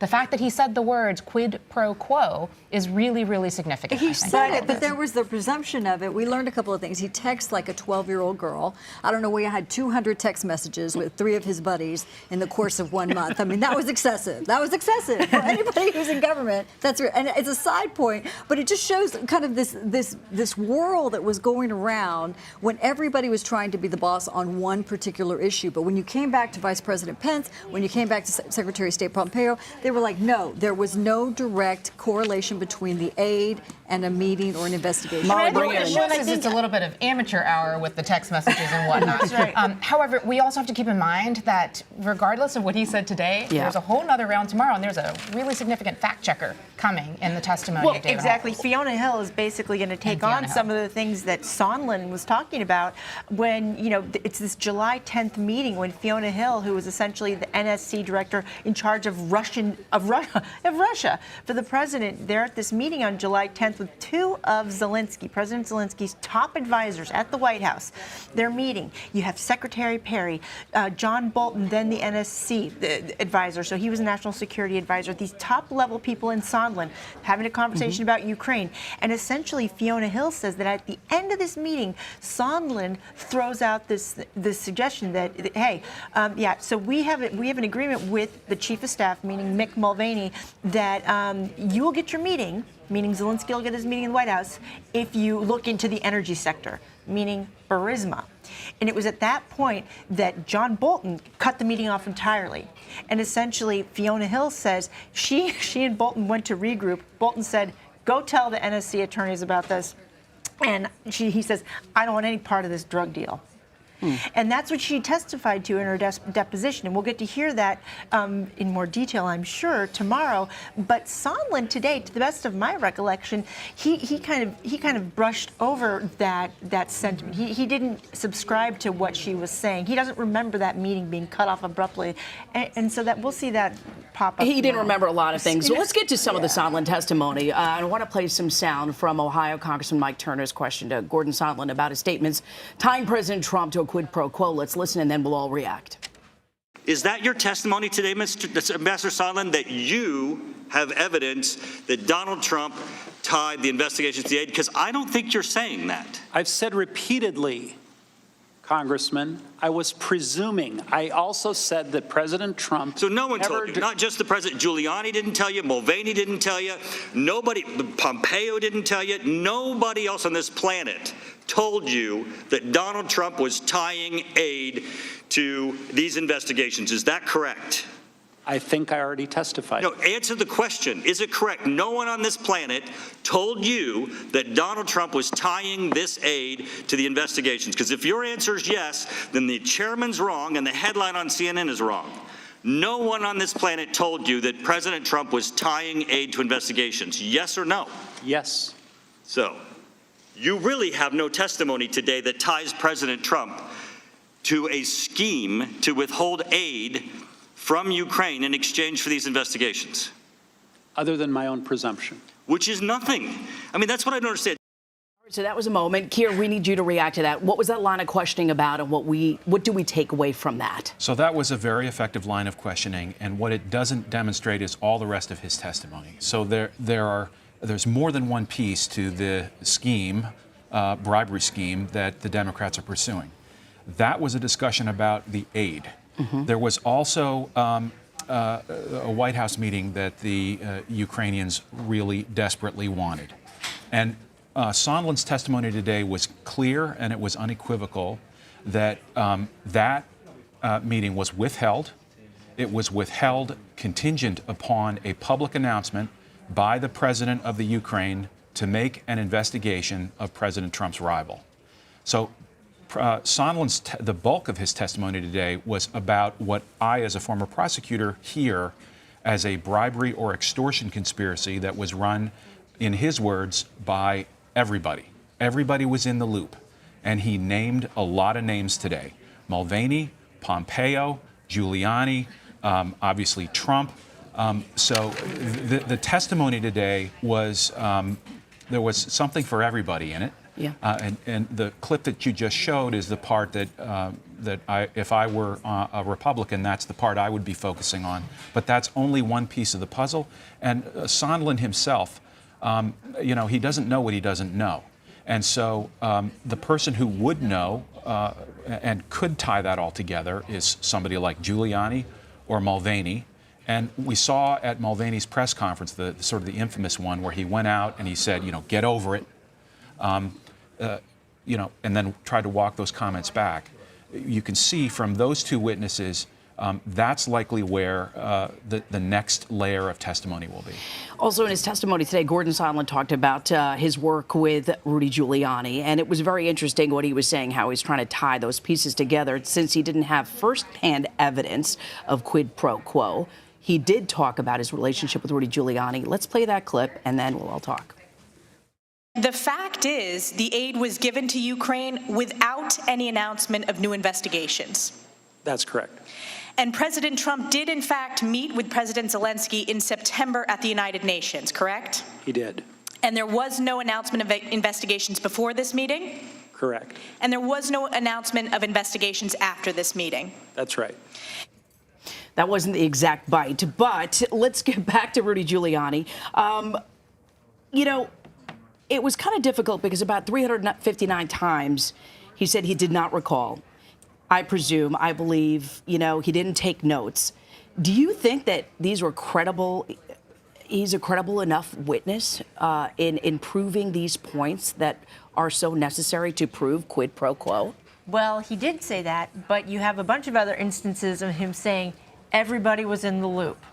It's no secret what was going on. So there's a bunch of sound bites, or sots, as they say in the biz, bites that Democrats can point to and say, clearly, everybody knew that this was going on. There was a quid pro quo. Going to Keir's point, it has to do with a White House meeting, because that's what Sondland was clear about. White House meeting in exchange for investigations into that energy company, going to Fiona Hill's point. And, like Keir said, there was something for everybody. And Gordon Sondland gave sound bites that each party can use to the best of their ability. Leslie, go ahead. Do you think that's fair? I think that's probably the most fair. We'll all agree that he gave sound bites that everybody could use. The strange thing about it is, so he's a political ambassador. He's somebody who's donated a significant amount of money. And he's still on the job. And he's still, well, as of today, he is still on the job. Mysteriously, he may have a family issue that comes up later and he decides to move along. But just saying, that tends to be how these things work out. But just the interesting part about this is how he's splicing and going back and forth. He has a selective memory on things in terms of his presumption of how he got 2 + 2 = 4. But he was very quick to remember the names of every single individual, and Rick Perry, his chief of staff, a deputy chief of staff, somebody who was like in the room. He remembers all of those details. But as other ambassadors recall what he was saying, where he would perhaps be embarrassed, what he was saying, where he was perhaps cloudy in his memory, he was less inclined to support what those. We've got about 30 seconds. So. Part of the reason he remembers some of those folks that you just named, though, is because he was presented with some email, communication between him and those parties. And what we also learned today is that there's a whole lot of other content that he wasn't allowed to access. There's a lot of whole other content that we need to get to even tomorrow. Leslie Sanchez, we thank you so much. Linda Tran, Molly Hooper, and Keir Dougal, thank you so much for your perspective. And of course, to our CBSN viewers, we'll be taking a short break and we will return in a moment. For our broadcast viewers, there will be much more about this on your local CBS stations. You could also tune in to CBSN on any platform or device by downloading the CBS News app. This has been a special CBSN special report. I'm Sukanya Krishnan in New York. For news 24 hours a day, go to cbsnews.com.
To give people the power to build community, to bring the world closer together.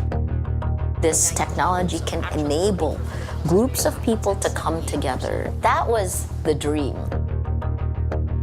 Make people doubt what the facts are and your trust is eroded. Social media was weaponized. Kapal ang mukha ninyo, kayong taga-media. The government has done a pretty good job of sowing some seeds of doubt into the minds of people. They want me to feel that I can be imprisoned. If nothing changes, we will lose democracies.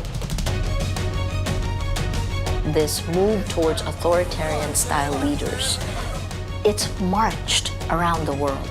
And I can see the same thing happening in the United States. You know, these are new normals. This is terrifying. This is a senseless murder. This is not a minor point. This is all the victim's blood. This is the man that's supposed to kill you. This is really a whodunit. This is a heavy gun. This is hate. This is real. This is crazy. This is $800,000. This is the moment of truth. This is This is the dark web. This is terrifying. A few clicks and you could hire a hitman. This is exactly what I tried to stop. Every Sunday night at 8 on CBSN. Stop. I struggled with a porn addiction for about 3 years. Think. As had to go live with him, so I was only 15. Inside of me, I was dying. And stream Out Loud. There are times where she gets on my nerves. I don't want to have sex with her. I want to have sex with Kim.